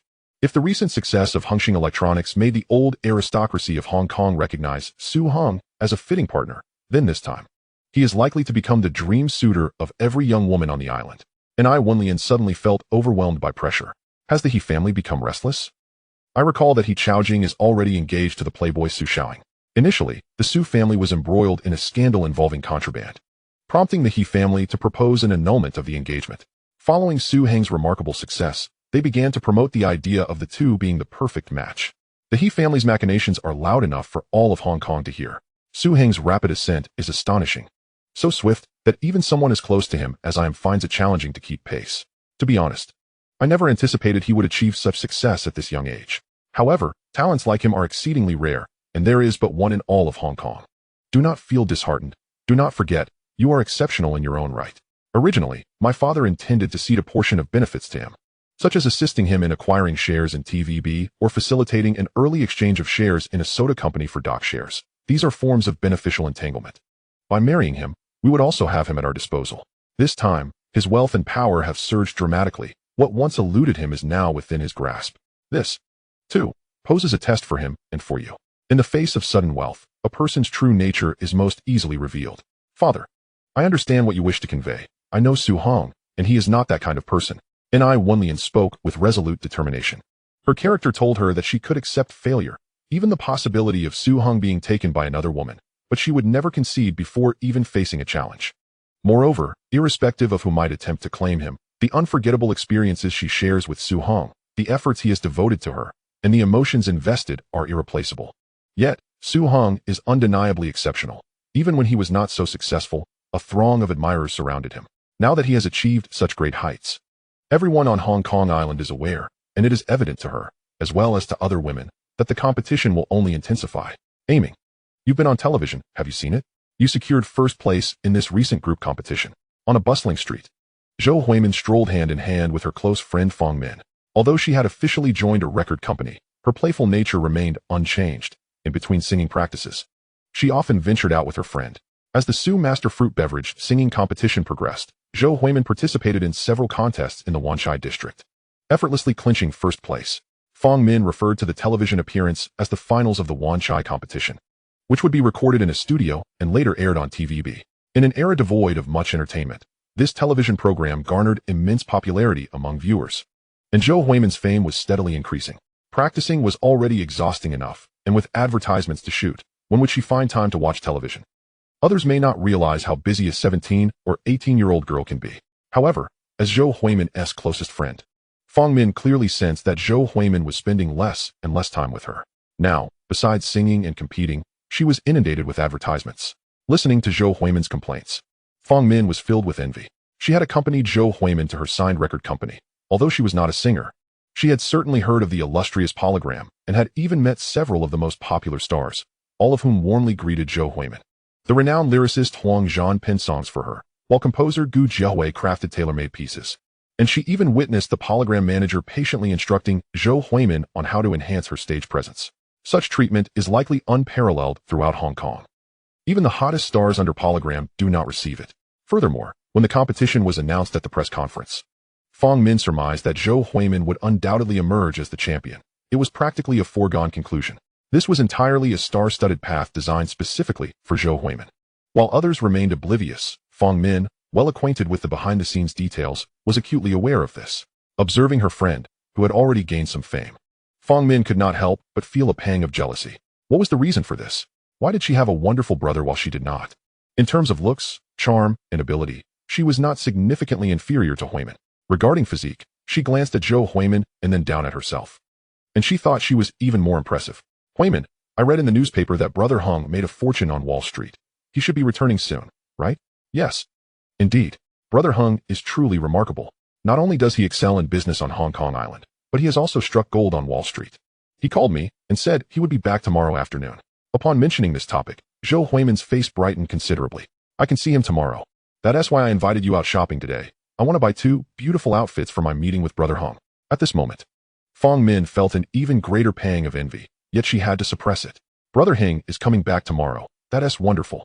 Huimin, could you help me out? Let us form a singing duo. You know I want to sing too. Fong Min clung to Zhou Huimin's arm, softly pleading. Her family was not well off. Her parents had moved from the mainland to Hong Kong, and due to unfamiliarity with the area, their business had faltered. Throughout middle school, she had relied on herself, working part-time to finish her studies. The impoverished family environment had taught her early on that she could only depend on herself. She needed to seize this opportunity. All right, I'll mention it to Brother Hong, but ultimately, it's up to him. I cannot make any promises. Zhou Huimin, unable to resist her best friend's pleas, reluctantly agreed. Chapter 103, the new product of Hongxing Electronics. Gazing at the grand billboards of Hang Seng BB machines flanking the airport, the innocent-faced Zhou Huimin clutched a BB machine, beneath which appeared the catchy slogan, Hang Seng BB machine, transmitting messages anytime, anywhere. If you like me, give me a BB machine. It was during Su Hang's sojourn in the beautiful nation that the Hang Seng BB machine finally made its debut, boasting a unique Chinese character display function, capable of receiving voice messages and subsequently converting them into Chinese characters on a petite LCD screen through a switchboard, despite its seemingly modest capabilities. In an era when other BB machines could merely exhibit phone numbers, this was a monumental technological advancement, especially convenient in Chinese-speaking regions, coupled with those 2 melodious advertising phrases. Its launch was met with fervent enthusiasm from the youth, facilitating their romantic endeavors. Zhao Yingwen set its price at $4,999, slightly below the $5,000 plus price tags of several major international brands. With a lower price and superior functionality, it quickly sold out, with local demand in Hong Kong far exceeding supply, prompting the postponement of plans for a simultaneous launch across all Chinese-speaking regions. Production capacity could not keep pace momentarily, necessitating a focus on fulfilling local needs first. At this juncture, Su Hung felt that Hang Seng Electronics had truly evolved into an electronics company. Previously, it could only be regarded as a home appliance firm. Simultaneously, Zhao Yingwen's managerial acumen had evidently improved significantly. From production to sales strategies and pricing, Su Hung seldom contributed opinions anymore, largely allowing Zhao Yingwen to make decisions independently. However, Su Hung did intervene to appoint Zhou Huimin as the spokesperson for the BB machine. Min is truly your own sister, Zhao Yingwen quipped sarcastically over the phone. Yet upon seeing the advertisement's results, it was evident she had put in considerable effort. Notably, following the Persian Revolution, oil prices surged, leading to a boom in the sales of Hang Seng Electronics fans, which were once again in high demand across North America. Nevertheless, Su Hung had no intentions of expanding production in the fan segment, given its low technical complexity. Zhao Yingwen procured 2 additional factories for OEM production to address the capacity shortfall. Concurrently, Su Hung arranged for Bill, whom he contacted in the beautiful nation, to purchase 2 production lines each for refrigerators, washing machines, televisions, and air conditioners. After all, with the recent rise in oil prices, profits were abundant. In times of scarcity, one resorts to imitation and experimentation. In times of affluence, one simply purchases directly, emphasizing a bold approach. Furthermore, he planned to acquire a plot of land to construct a new electrical industrial park, complete with worker dormitories, office buildings, R&D facilities, and factories, all designed to match the comprehensiveness of the 3rd phase project. Su Hung delegated this task to Zhao Yingwen, relying on her experience from the previous factory construction to expedite the process this time. What is the status of the R&D progress? Su Hung inquired of Zhao Shihao. Refrigerators, washing machines, air conditioners, and televisions have all been developed. Once the production lines are established, we can commence manufacturing, with technology that is more energy efficient than current market offerings. However, the development of the mobile phone is facing some challenges, and progress is somewhat slow. Upon hearing Zhao Shihao's words, Su Hung nodded. In this era, Hong Kong's manufacturing industry was indeed quite advanced, brimming with talent. The hollowing out of industries in the West, transferring all manufacturing abroad, was, in Su Hang's view, a self-destructive folly, even affecting Hong Kong. In this period, Hong Kong's manufacturing sector was remarkably advanced, with certain industries even surpassing those of Japan. let alone those of South Korea and Taiwan, while Singapore ranked lowest among the four Asian tigers. Notably, the shipbuilding industry was the world's leader. Yet, within just 2 decades, Hong Kong had obliterated its manufacturing sector, leaving only finance and real estate. One must wonder where the vast population of middle and lower-class citizens in Hong Kong found employment. Were they all speculating on real estate and stocks, or relegated to menial jobs? In contrast, developed regions like Taiwan, Japan, South Korea, and Singapore retained substantial manufacturing sectors despite similar demographic challenges. Su Hong was quite satisfied with the RD progress. The home appliance sector was now fully equipped. As for the mobile phone, it could be developed gradually, serving as a means to train the team. After all, Su Hong could not be expected to draft blueprints each time. And Aisheng, here is a check for $60 million. How does that sound? Consider it a generous gift. In the spacious living room of the Ni family, everyone sat around Su Hong on the sofa, joyfully engaging in conversation, creating a harmonious atmosphere. Su Hong produced a pre-prepared check, waving it conspicuously before Ni Xiaohua. Observing Su Heng's proud demeanor, the entire family erupted into laughter. Oh, what kind of gift is that? Hong, you're just joking. I have no intention of marrying you. Ni Wenlian, sitting demurely beside Su Hong, rolled her eyes at his jest, but could not conceal her smile. Ni Xiaohua, without glancing at the check, regarded Su Hong with an unmistakable expression of admiration. Interacting with this young man was genuinely delightful. A sum of $60 million equated to about 4.2 billion Hong Kong dollars. Considering his current wealth of over $1 billion, it represented a significant fortune. However, in the grand scheme, such wealth was not of paramount importance. Whether one had a little more or less would not greatly impact the Ni family's future. Yet, the quality of a successor directly correlated with the family's destiny. In the brief span of 6 months since their acquaintance, this young man had transformed from an inconspicuous minor tycoon into a top-tier magnate surpassing Ni Xiaohua. If time were extended further, this fellow had, within a little over a year, ascended from a penniless hoodlum to becoming the second wealthiest individual in Hong Kong. With personal assets exceeding those of the Ni family, a culmination of generations of effort from this established family. And he was merely 20 years old. Truly a prodigy. Ha! You rascal, this is my investment return, do you understand? If you desire a betrothal gift, you'll need to prepare something else. Oh, dear father. Are you teasing me as well? Ni Wenlian blushed profusely at her father's jest. Initially, she had been intently listening to their conversation, her heart swelling with joy at the prospect of sharing in the benefits. Who wouldn't he be pleased with such a windfall? Especially a sum substantial enough to elevate an ordinary family into Hong Kong's elite. Moreover, while it was true that her father had invested the money, the ability to generate such a return, triple the profits in the financial epicenter of Wall Street, a place teeming with elites, was nothing short of genius. Chapter 104. The Actions of Xiao Yifu. With such formidable capabilities, ensuring prosperity for himself and his family, what could be the reason? It was, of course, to win her heart, just as he had done with NIS Soft Drinks. Oh, by the way, I've renamed NIS Soft Drinks.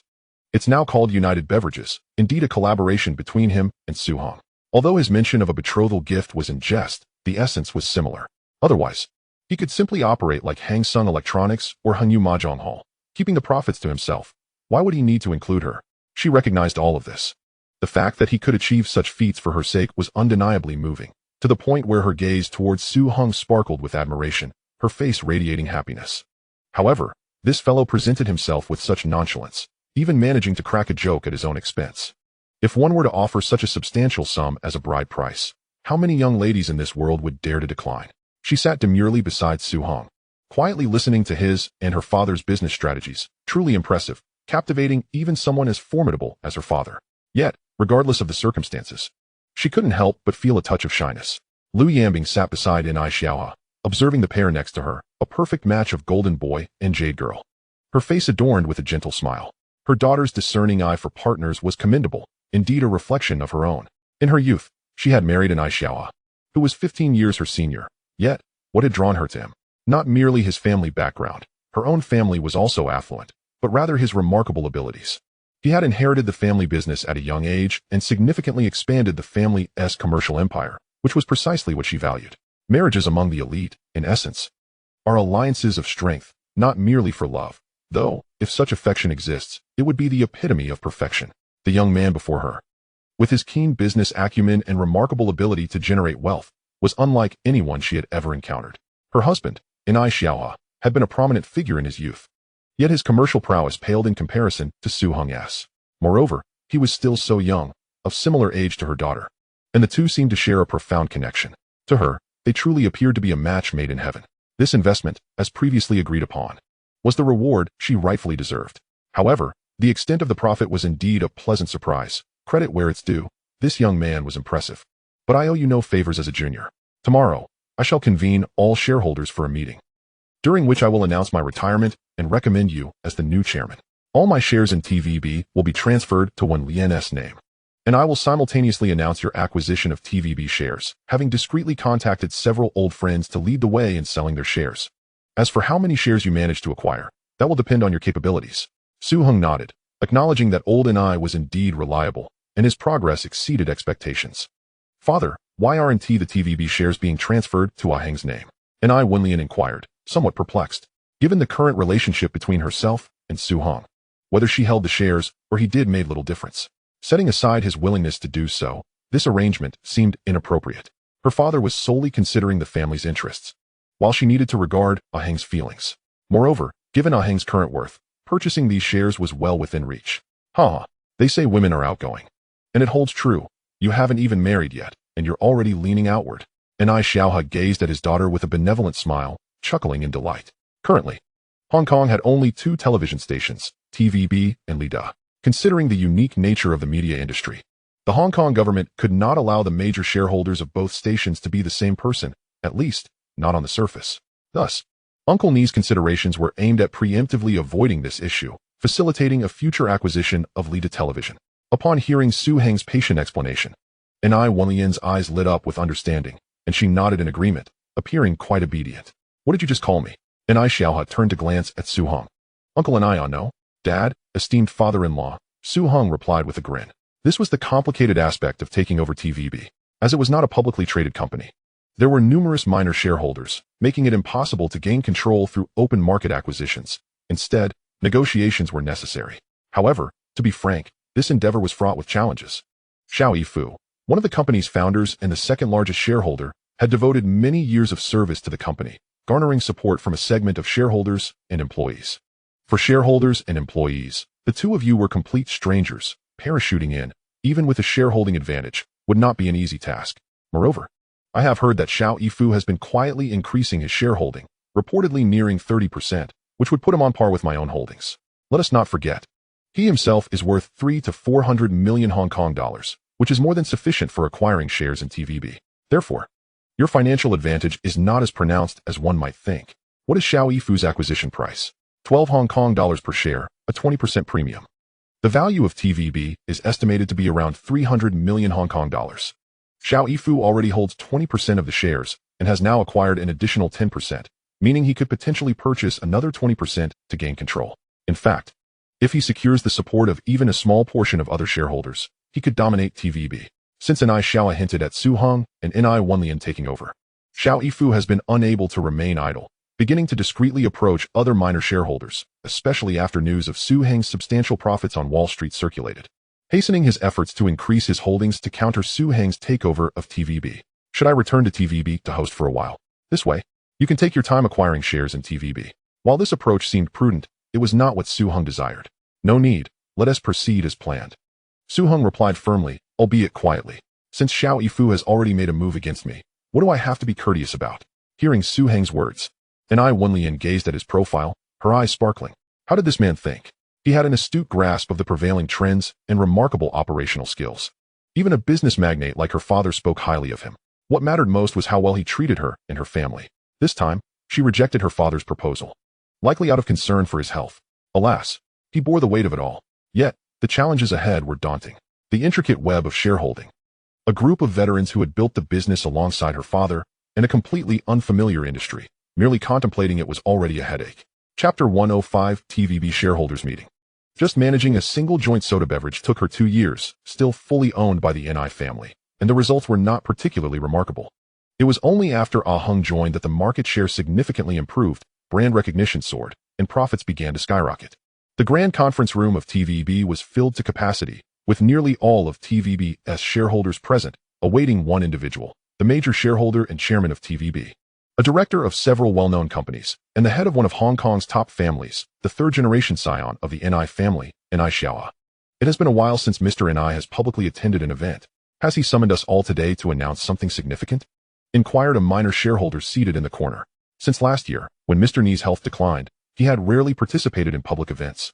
Delegating the daily affairs of TVB to the vice chairman and second largest shareholder, Xiao Yifu. I heard he intends to acquire the shares in our hands. Acquire shares? Mr. Ni is already the largest shareholder. As the chairman, why would he need to acquire so many shares? Upon hearing this news, another minor shareholder was taken aback. Moreover, since Mr. Ni stepped back due to health issues, his successor, Mr. Xiao, has been managing TVB quite well, yielding decent profits. I have great faith in TVB's future and plan to hold on for a few more years. Since TVB's establishment, under Ni Xiaohe's management, it had consistently turned a profit. After Xiao Yifu took over, the company largely maintained its previous trajectory, generating substantial profits. Thus, some shareholders were optimistic about TVB's future and intended to hold their shares long-term. I believe that as long as the price is right, selling is a viable option. I have heard that Mr. Xiao has privately reached out to several shareholders, seeking to acquire their stakes. However, the price he has offered is rather modest, and he has not acquired many shares. It is merely a transaction. If the price is appropriate, why not sell? Who knows what the future holds for TVB? There is no such thing as a risk-free investment in this world. Recently, Lee's television has been experiencing a surge in viewership, which has undoubtedly placed considerable pressure on TVB's operations. In Hong Kong, there are 3 licenses for wireless television. The other 2 belong to Jia Yi and Lee S. Lee's parent company, the son of Versetz Lee, is the oldest wireless television station in Hong Kong, enjoying a prestigious position and designated by the Hong Kong government to broadcast news. They recently produced a high-rated show titled Great Earth Affection. Jia Yi Television, established 3 years ago, promised the Hong Kong government to air an educational channel for 6 hours daily to secure its television license, a commitment that proved to be a significant burden, one from which even the most skilled cannot escape.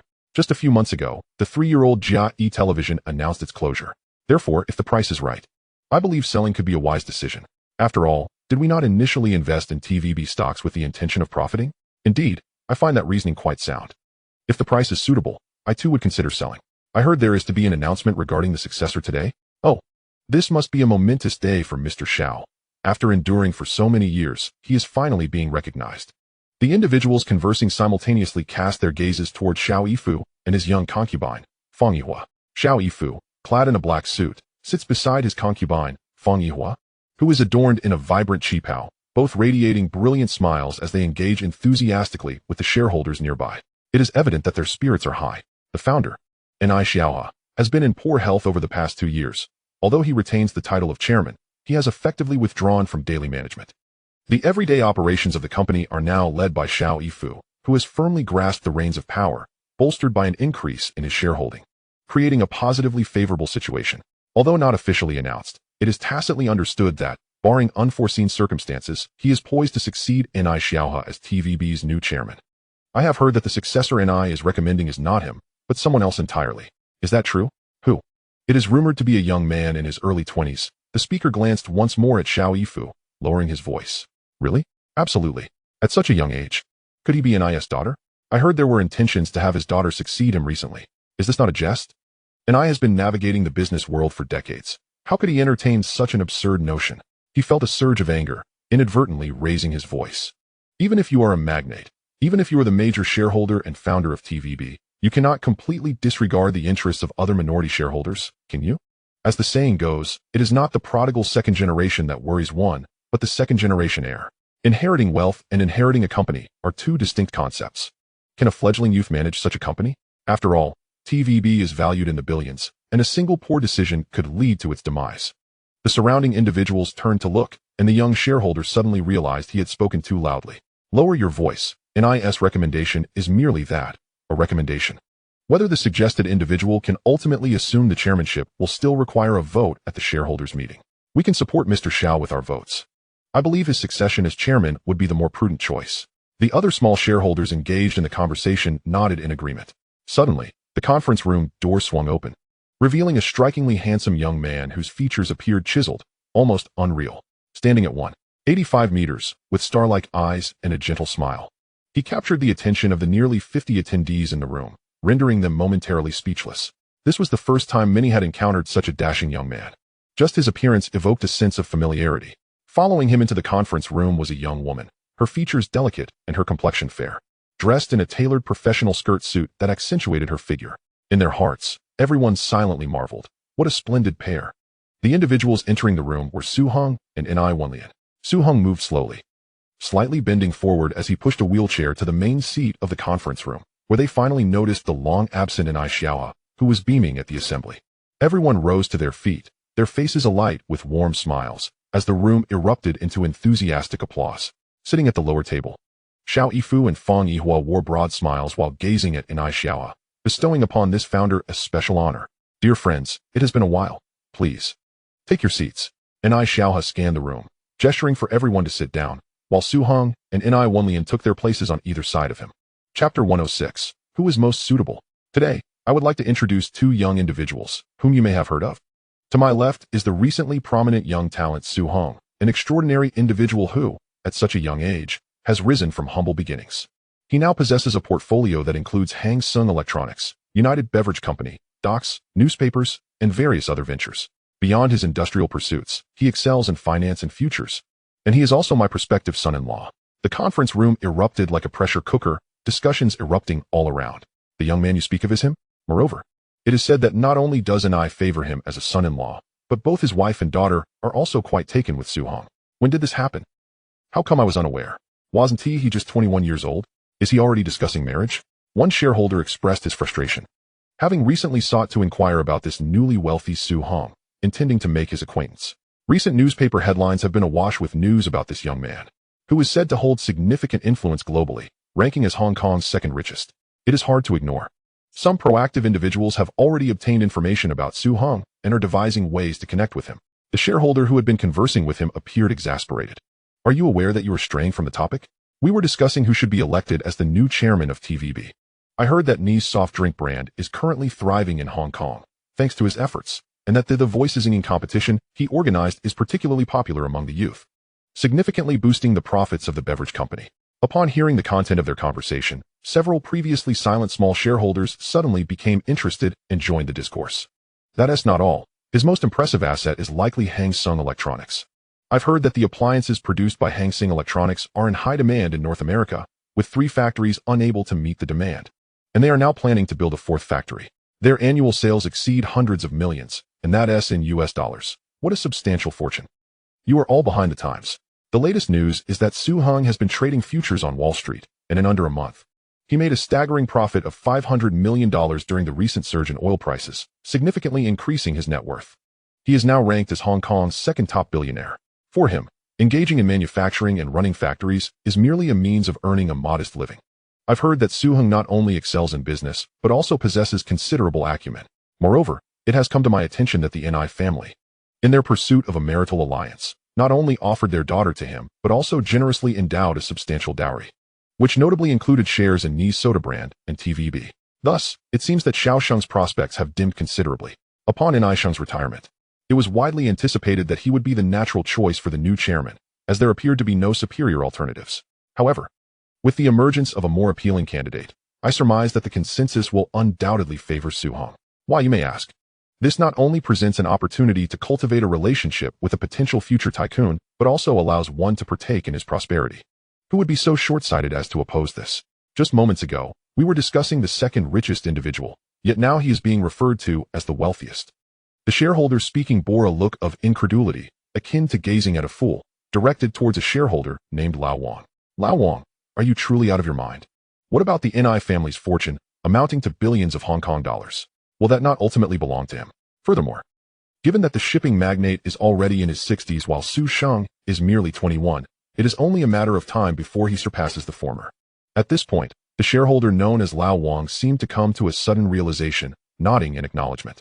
The conversations among these minor shareholders inevitably reached the ears of Xiao Yifu and Fang Yihua, casting a shadow over their expressions. The situation had initially appeared favorable, with unanimous support for themselves, and they had even shared the sentiment that Ni Sheng would appoint his daughter as his successor, to which there was widespread dissent. Yet now, with Su-hong merely making an appearance, the tide has shifted. Among this assemblage of seasoned schemers, their support hinges on a calculation of benefits. When it comes to selling shares, whether to Xiao Yifu or Su-hong, the decision is predicated on who offers the highest bid, whom to support for the position of chairman. Naturally, it will be the one who can yield greater profits for all. The young tycoon has already demonstrated his capabilities. Is there any room for doubt? Neither Nai Xiaohua nor Su Heng anticipated that simply showing up would tilt the balance of support in his favor. Both believed there would be a fierce competition ahead. After all, for Xiao Yifu, Su Heng's ascension entails the appropriation of benefits that rightfully belong to him, and he would undoubtedly resist fiercely.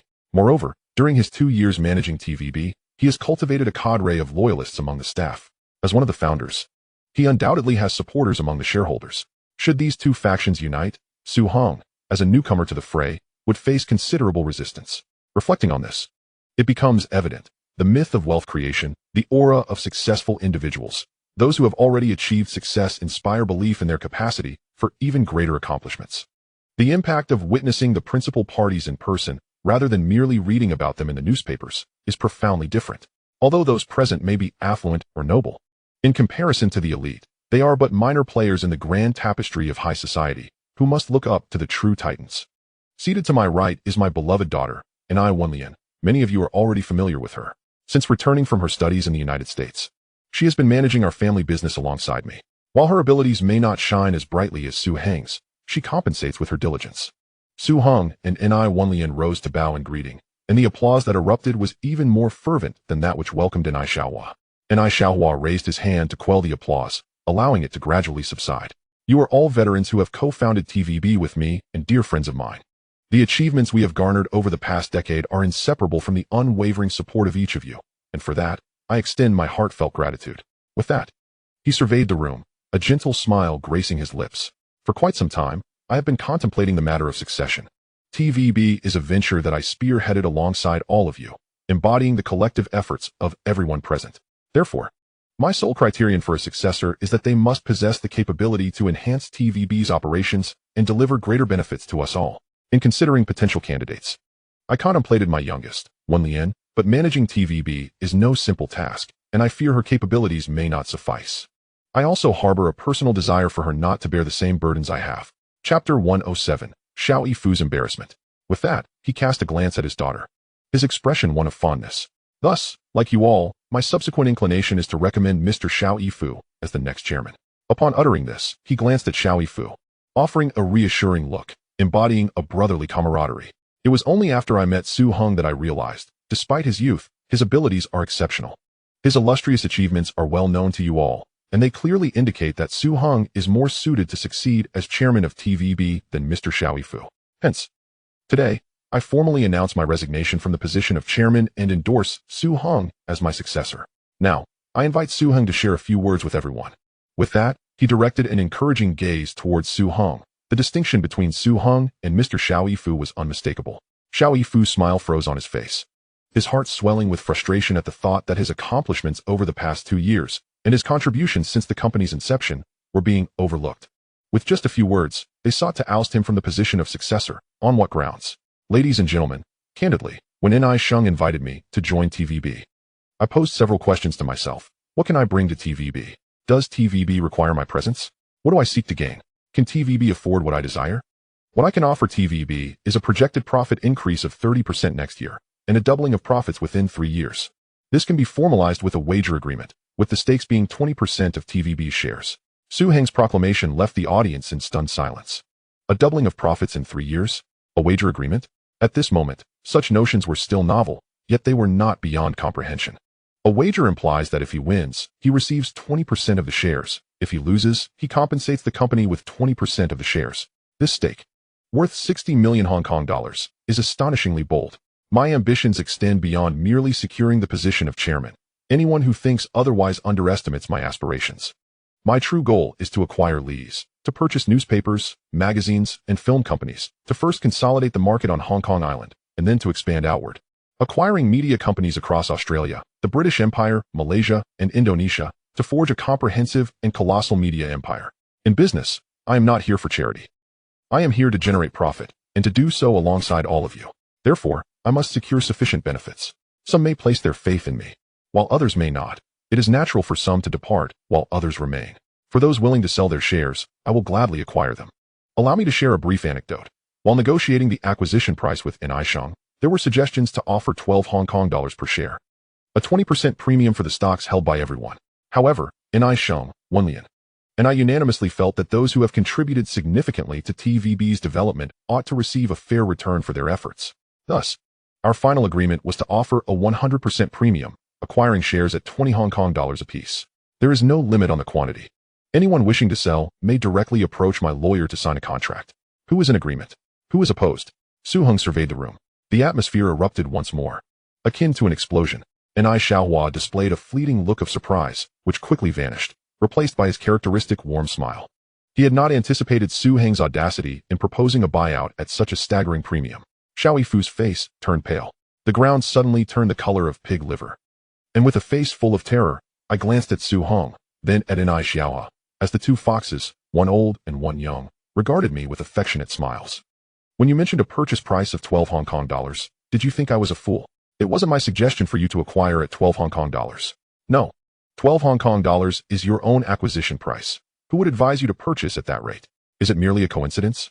In an instant, I comprehended the situation. Surely, this was the result of a conspiracy between the cunning duo of Ai Xiaohua and Su Heng.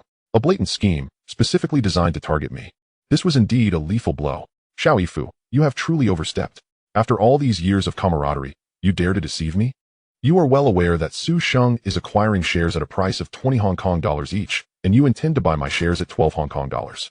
Treating me as a fool. I didn't know. I had no idea. Do you even believe that yourself? Are you aware of Su Sheng's intention to acquire shares? No. I didn't know. You claim to know nothing, yet the circumstances aligned so conveniently. Just as Su Sheng was about to announce his acquisition, you swoop in to purchase our shares at a low price? Are you treating us all as fools? After all the trust we placed in you? Today, you must return our shares. Yes, return the shares, or this matter will not end here. Everything else aside, they had acquired nearly 10% of the shares. And with their holdings reaching 30%, they could stand against Su Heng. With the support of the majority of shareholders, they could even claim the position of chairman. Yet, after a few words exchanged between Su Heng and Ai Xiaohua, the situation took a turn. We had agreed upon a transaction. At that time, there was no pressure on you. If you wished to withdraw, the door was wide open. Fang Yihua retorted loudly, visibly displeased. Bang! A fist slammed onto the table, causing chaos in the meeting room. An inconsequential concubine. What connection do you have with TVB? Are you a shareholder? What right do you have to sit in this conference room? Leave. As soon as Fang Yihua's words left her mouth, it was as if she had stirred a hornet's nest. The dozen or so surrounding individuals grew increasingly agitated, and it seemed a fight was imminent. There was no escaping the allure of wealth. Those small and medium shareholders who had sold portions of their stocks to Xiao Yifu were now incensed, encircling him and Fang Yihua, each voicing their discontent, spewing saliva all over them.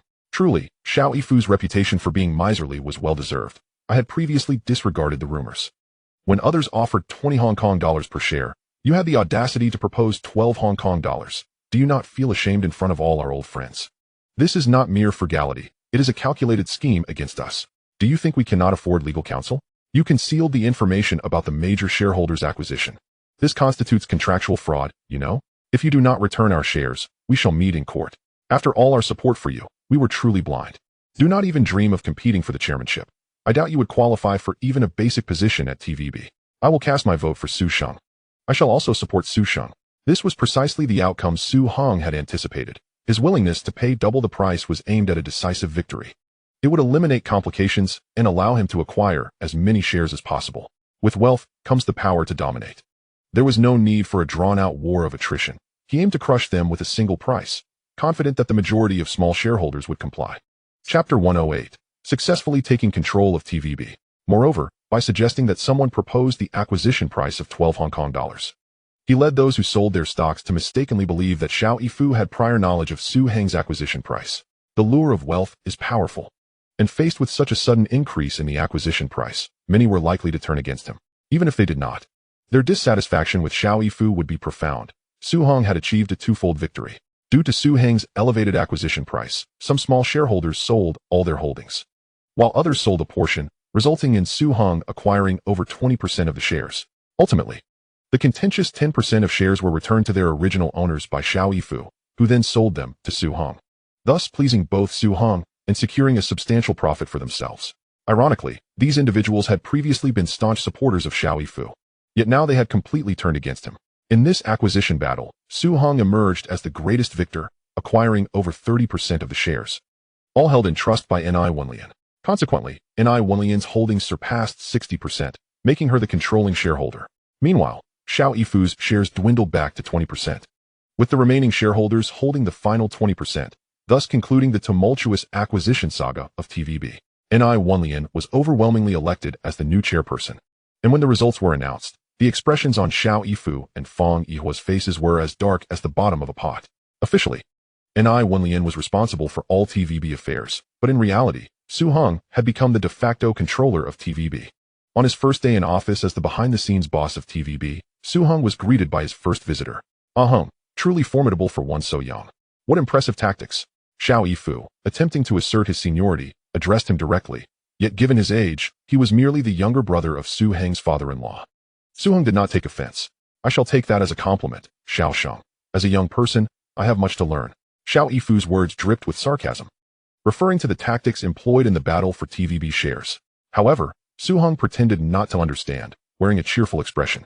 Humph. Xiao Yifu's face grew darker. Am I not complimenting you? Do you not understand the meaning behind my words? Since co-founding TVB with Ni Sheng, I have weathered storms for over a decade. What kind of world have I not encountered? An annual profit increase exceeding 30% is not something to boast about lightly. The terms of the betting agreement are no joke. I lack such capabilities, thus I have chosen to step aside and let the younger generation take the lead. The future of TVB rests in your hands. Xiao Yifu revealed his intention. He was here to resign. Yet, upon reflection, it made sense.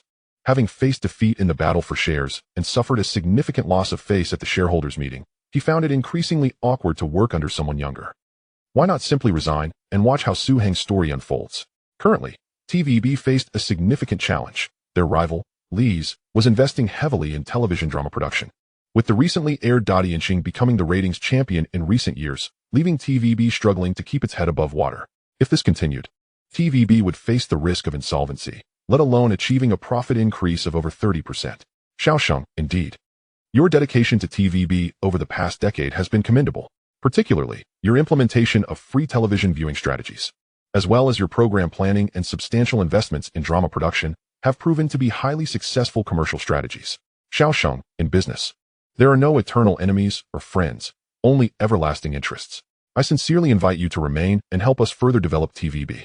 Upon hearing Su Heng's words, Xiao Yifu's expression softened. The strategies he had previously implemented had indeed faced considerable controversy, especially the substantial investment in drama production and the competitive strategy against ATV.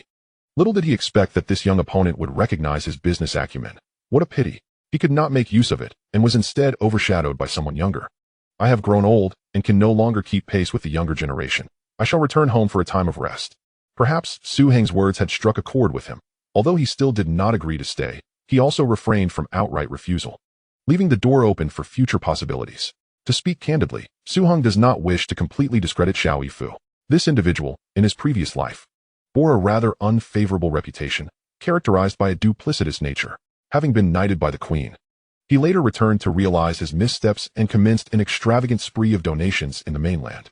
However, his reputation concerning the treatment of employees and artists is abysmally poor. He is notoriously frugal, making do with the same costume for several years and insisting on the cheapest meal options. Yet, from an investor's perspective, there are numerous aspects of his managerial approach that deserve commendation. As a victor, Su Heng's current objective is to cultivate alliances to serve his interests rather than act upon personal biases. Boss, TVB's ratings plunged to 50% yesterday. Aligning closely with Lee's television station, he was informed. The series The Great Earth Affection enjoys considerable popularity, although evening dramas have seen a marked decline in viewership. Nonetheless, other programming still maintains a significant edge in ratings. The head of the television drama production department treads carefully, uncertain of the new boss's temperament. Fearing repercussions for delivering such disheartening news, investing in new productions should not be a concern.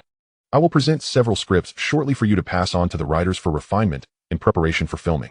Su Heng's mind immediately gravitated towards Shanghai Bond, a classic drama that narrates the tumultuous era of the Republic, reflecting a fractured nation and a tumultuous fate. It follows a downcast youth from Beiping, recently released from prison after a 3-year sentence for participating in student protests, who loses everything during his incarceration. Alone, he arrives at Shanghai Bond, where he encounters his benefactor, the affluent tycoon Feng Jingyao, and wins the affection of his daughter, Feng Chengqing. With their support, he rebuilds his career and finds love, only to discover, just as he prepares to wed his beloved, that Feng Jingyao has colluded with the Japanese. Upon its release, the series captivated audiences, propelling TVB to fame. However, the contracts of the artists remain under the purview of Shaw Brothers Studio. As previously, TVB relied on Shaw Brothers for production, financing the acquisition and subsequent airing. The production supervisor hesitates, but Soo-hung swiftly grasps the underlying implication. The artist's contracts are indeed in Xiao Yifu's hands. Soo-hung finds this hard to believe and confirms it once more, receiving an affirmative response. The stinginess of this old man is quite disheartening. The artist training programs and the Miss Hong Kong pageant are the breeding grounds for talent, yet Xiao Yifu has ensnared them all under the Shaw Brothers banner. How then? Can they proceed with filming dramas? Soo-hung pressed his temples, realizing why Xiao Yifu managed TVB with such ironclad control by monopolizing the contracts of the artists. It rendered the production of dramas impossible without them. A lack of compelling dramas results in no audience, and without an audience, advertisers shy away, leading to a dearth of revenue. Thus, drama production is the lifeblood of a television station. It appears that the old man has been waiting for him here. Knock, knock, knock. A voice calls from beyond the door. Come in. The administrative supervisor enters. Boss, I have shortlisted several secretaries for your final interview. Previously, the position was held by Fang Yihua, but with the arrival of the new boss and the myriad responsibilities at hand, it has become impractical to operate without a secretary, which would reflect poorly on the administrative supervisor's capabilities. Bring them in. Soo-hung gestures. The supervisor ushers in 4 beautiful women, all possessing remarkable looks and figures. Certainly, those lacking such qualities would not have passed the administrative supervisor's scrutiny. Their eager gazes are fixed on Soo-hung, each hoping to be chosen. Upon being approached by the supervisor, every one of them was elated, as Fang Yihua was notorious for her harsh treatment of staff. With no one at TVB daring to cross her, often murmuring disparaging remarks behind her back, yet her position remained unchallenged. They had heard that the new boss was young and handsome, an opportunity not to be missed, prompting them to present their most flattering appearances. Soo-hung reviewed the resumes and noticed the last one stood out. The other 3 were TVB employees, but this one lacked any work experience. A recent graduate from a secretarial program at a media university, she appeared somewhat nervous. Wu Xiaoqian, standing at 1.68 meters, bore a youthful visage adorned with a light touch of makeup, indicative of some effort to present herself well. Clad in a t-shirt and jeans, with her hair tied back in a ponytail, she exuded a touch of professionalism. Why did you apply for this position? Soo-hung inquired. Because the salary is higher than similar positions at other companies. Wu Xiaoqian hesitated before responding. This answer surprised Soo-hung, who glanced at the administrative supervisor. Although he had yet to familiarize himself with TVB's salary structure, Xiao Yifu was notoriously miserly, suggesting that employee compensation was likely low. Boss, it's like this, Ms. Fang Yihua previously occupied this role, and her salary was set a bit higher, the administrative supervisor quickly explained, sensing Soo-hung's scrutiny. Soo-hung nodded. Then it's you. Do you know Zhao Yaji? Yes, I've acted in a few dramas. She's a newcomer, but her contract is also with Shaw Brothers. Go fetch her. Soo-hung paused and added. Also, find 2 more, Shi Nanxing from Jia Yi and Mi Shui. Bring them to me.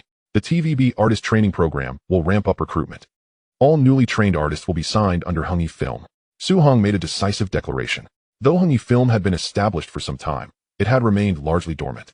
Now was the time for it to become operational. Understood, boss. Oh my, that new girl, dressed in such cheap attire, and the boss actually selected her? Indeed. With her shabby appearance, it's utterly laughable. She looks like a clown. The 2 rejected front desk beauties were incensed, having confidently aspired to become the boss's secretary.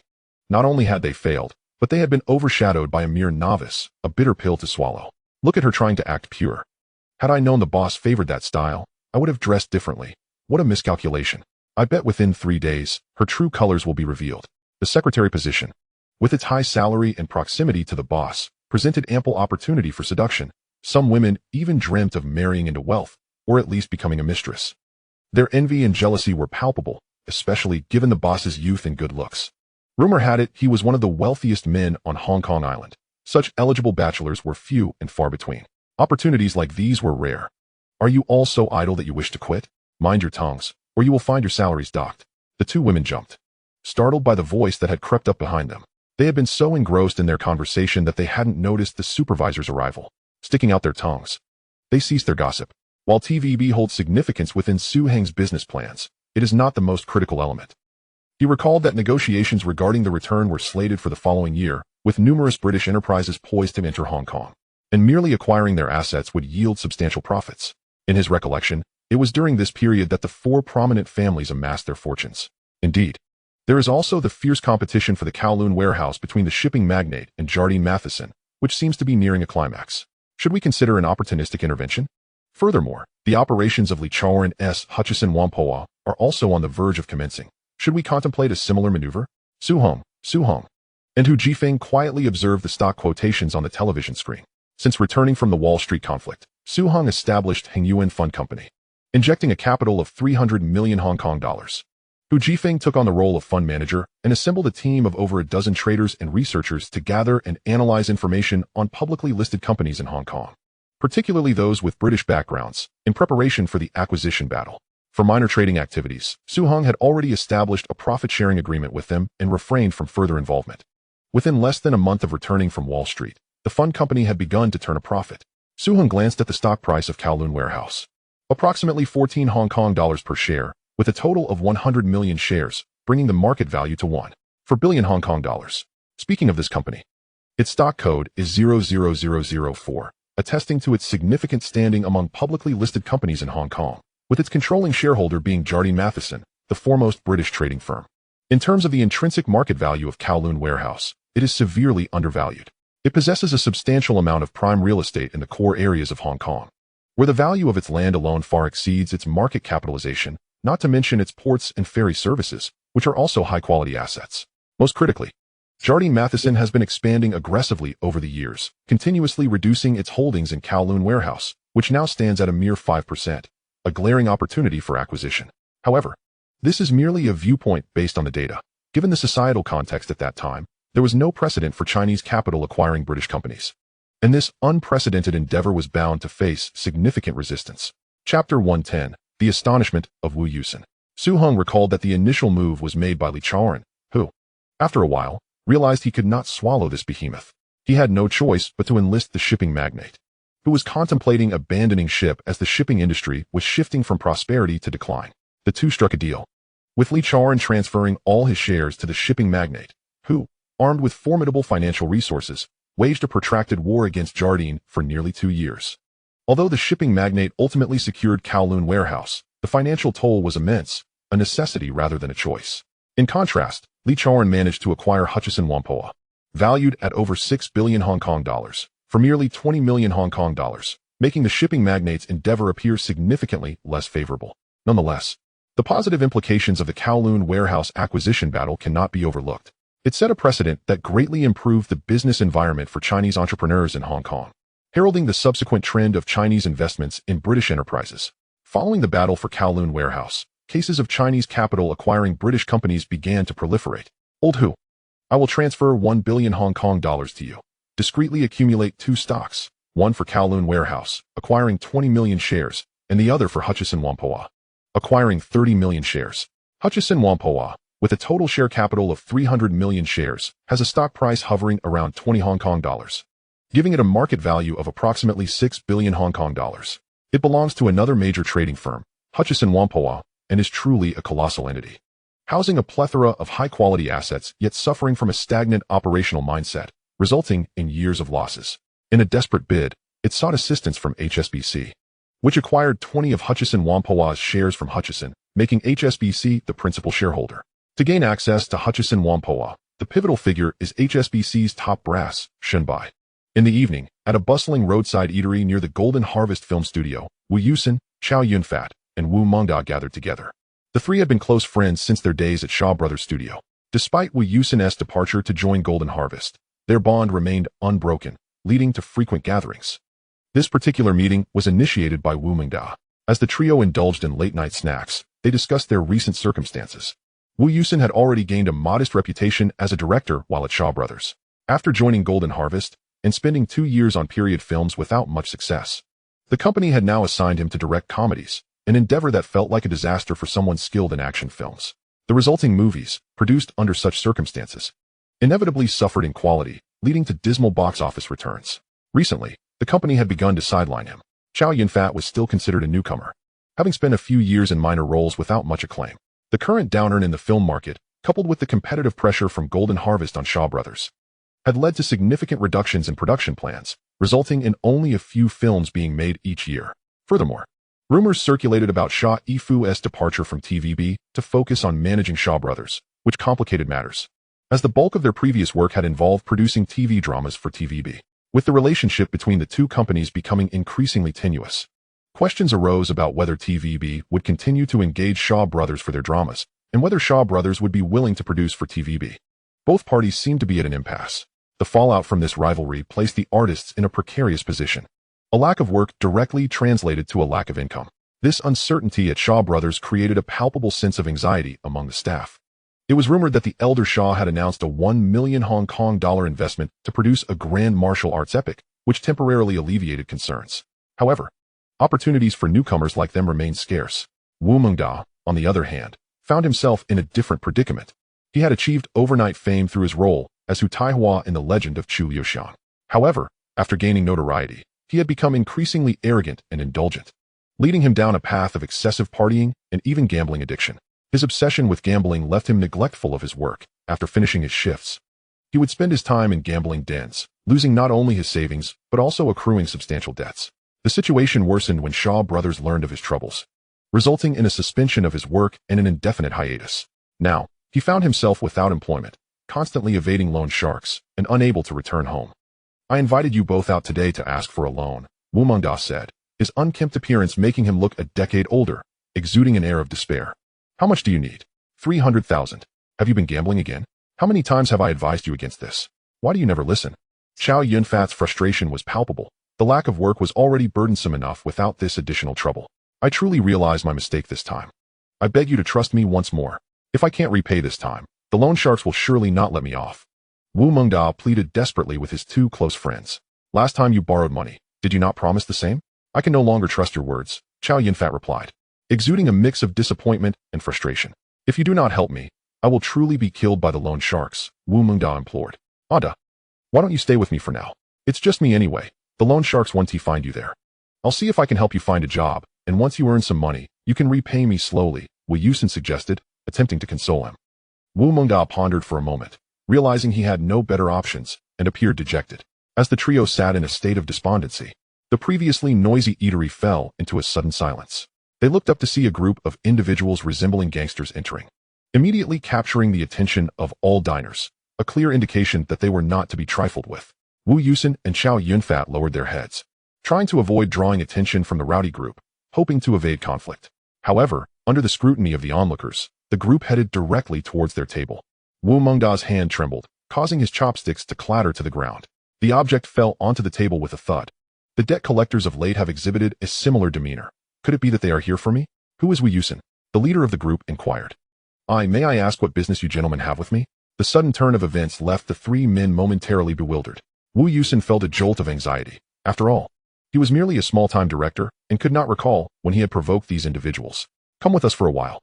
Our boss wishes to see you." "Who is your boss?" Wu Yusin stammered, recognizing that these men did not appear to be of good character. What good could come from accompanying them? In this era, gangs were rampant. A beating was the least of one's worries. One might even end up in the sea as shark bait. "You'll find out when you meet him," one of them replied, and sensing his words might sound overly abrupt, he added, "Come on, it's a good thing." Chapter 111, Shanghai Bunt. "Sinji cannot accompany you." Since they had specifically come for Wu Yusin, it seemed unrelated to him, and Wu Mengda breathed a sigh of relief. However, the three were close friends. They could not just stand idly by as Wu Yusin was taken away. Before Wu Mengda could finish his thought, the cold muzzle of a gun was pressed against his head, causing his previously relaxed demeanor to shift in an instant, cold sweat streaming down his back.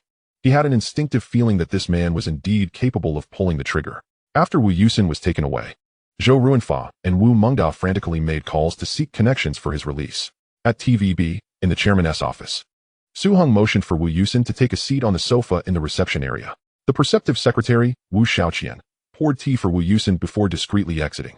"Director Wu, I sincerely apologize. My subordinate acted thoughtlessly, and I wish to express my apologies on their behalf." Su Heng wore an expression of regret, explaining that he had merely instructed the gang to invite Wu Yusin, never expecting that they would resort to intimidating him with a gun. "Mr. Su, you are too courteous. It is merely a minor misunderstanding." Wu Yusin was utterly astonished. He had never anticipated that the person requesting to see him would be this extraordinarily handsome young man before him. He must be the new TVB owner, rumored to be the youngest billionaire on the island.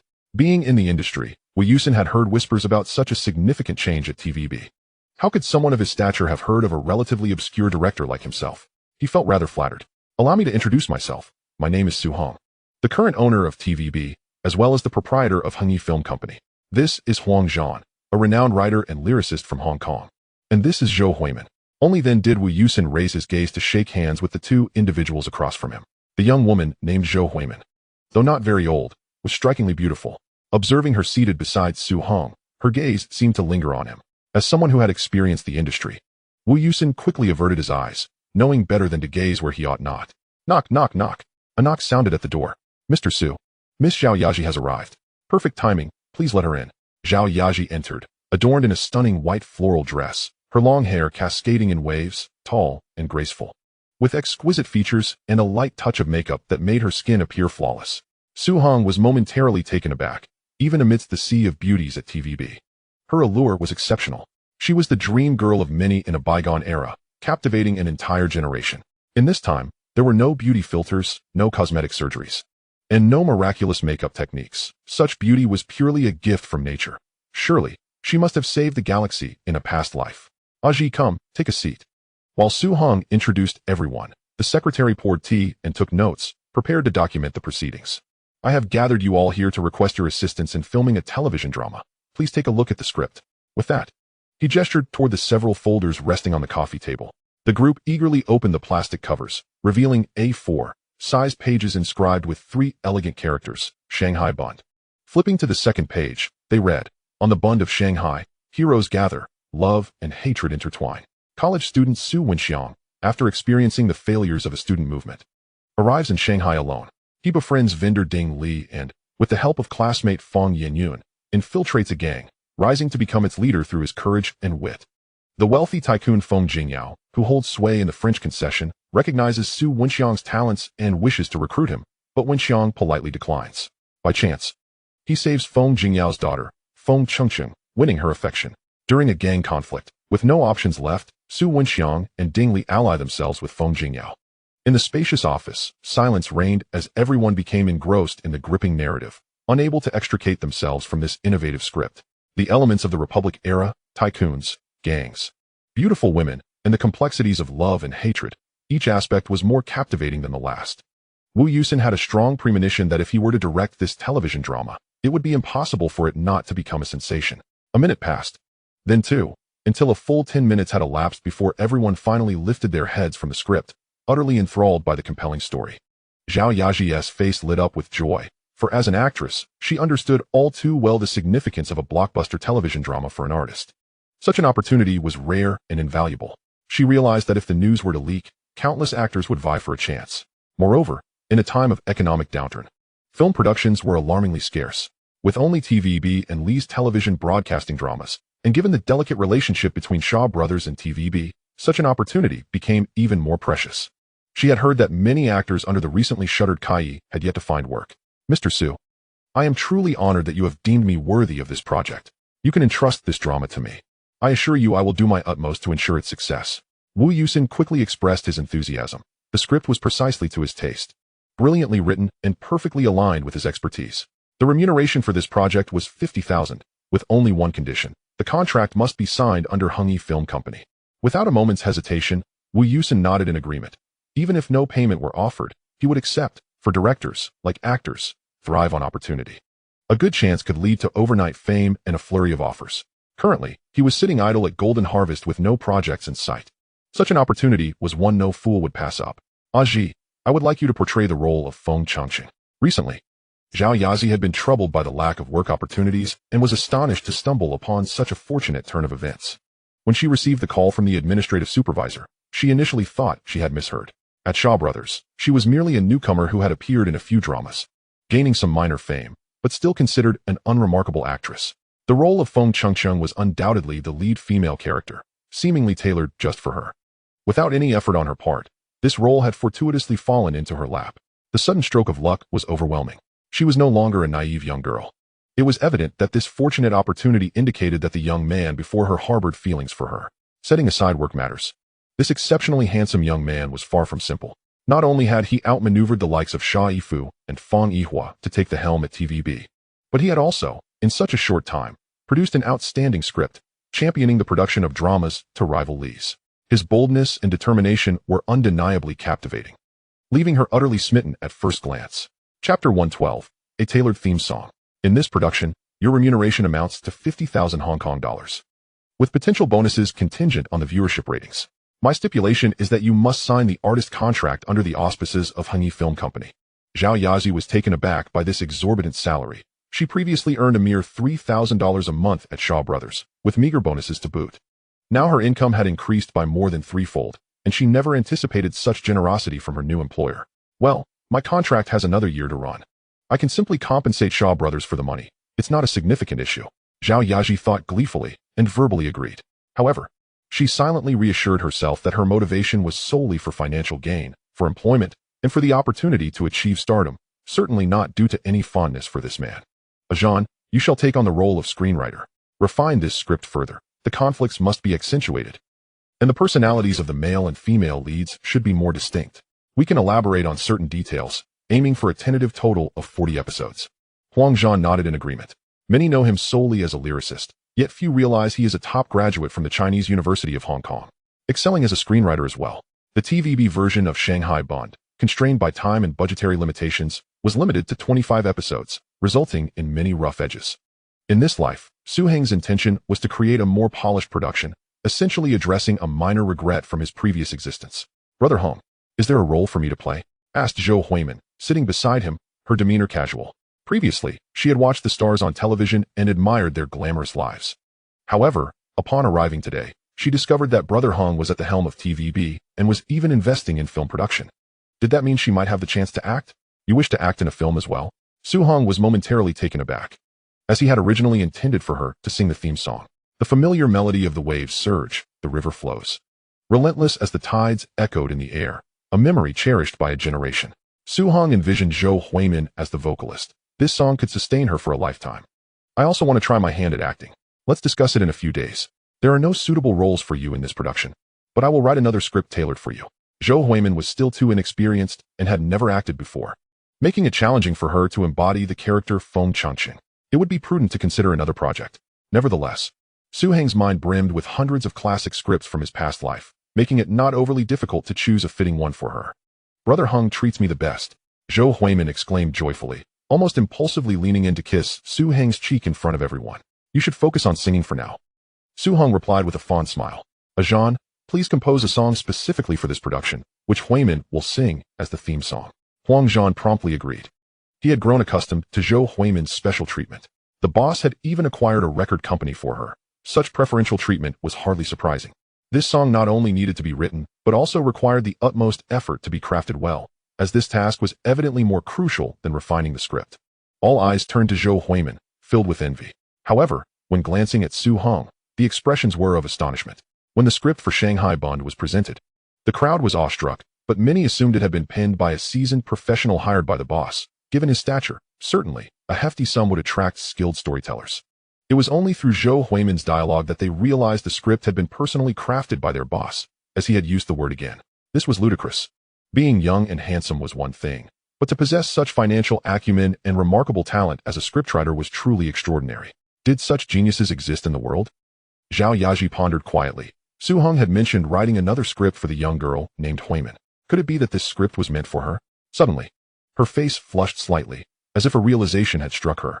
Son, this production will be under your purview. You are responsible for assembling the crew. Do not worry about finances. I will inject 3 million Hong Kong dollars into the project, and if necessary, I can provide additional funding. Upon hearing this, the group was astonished once more.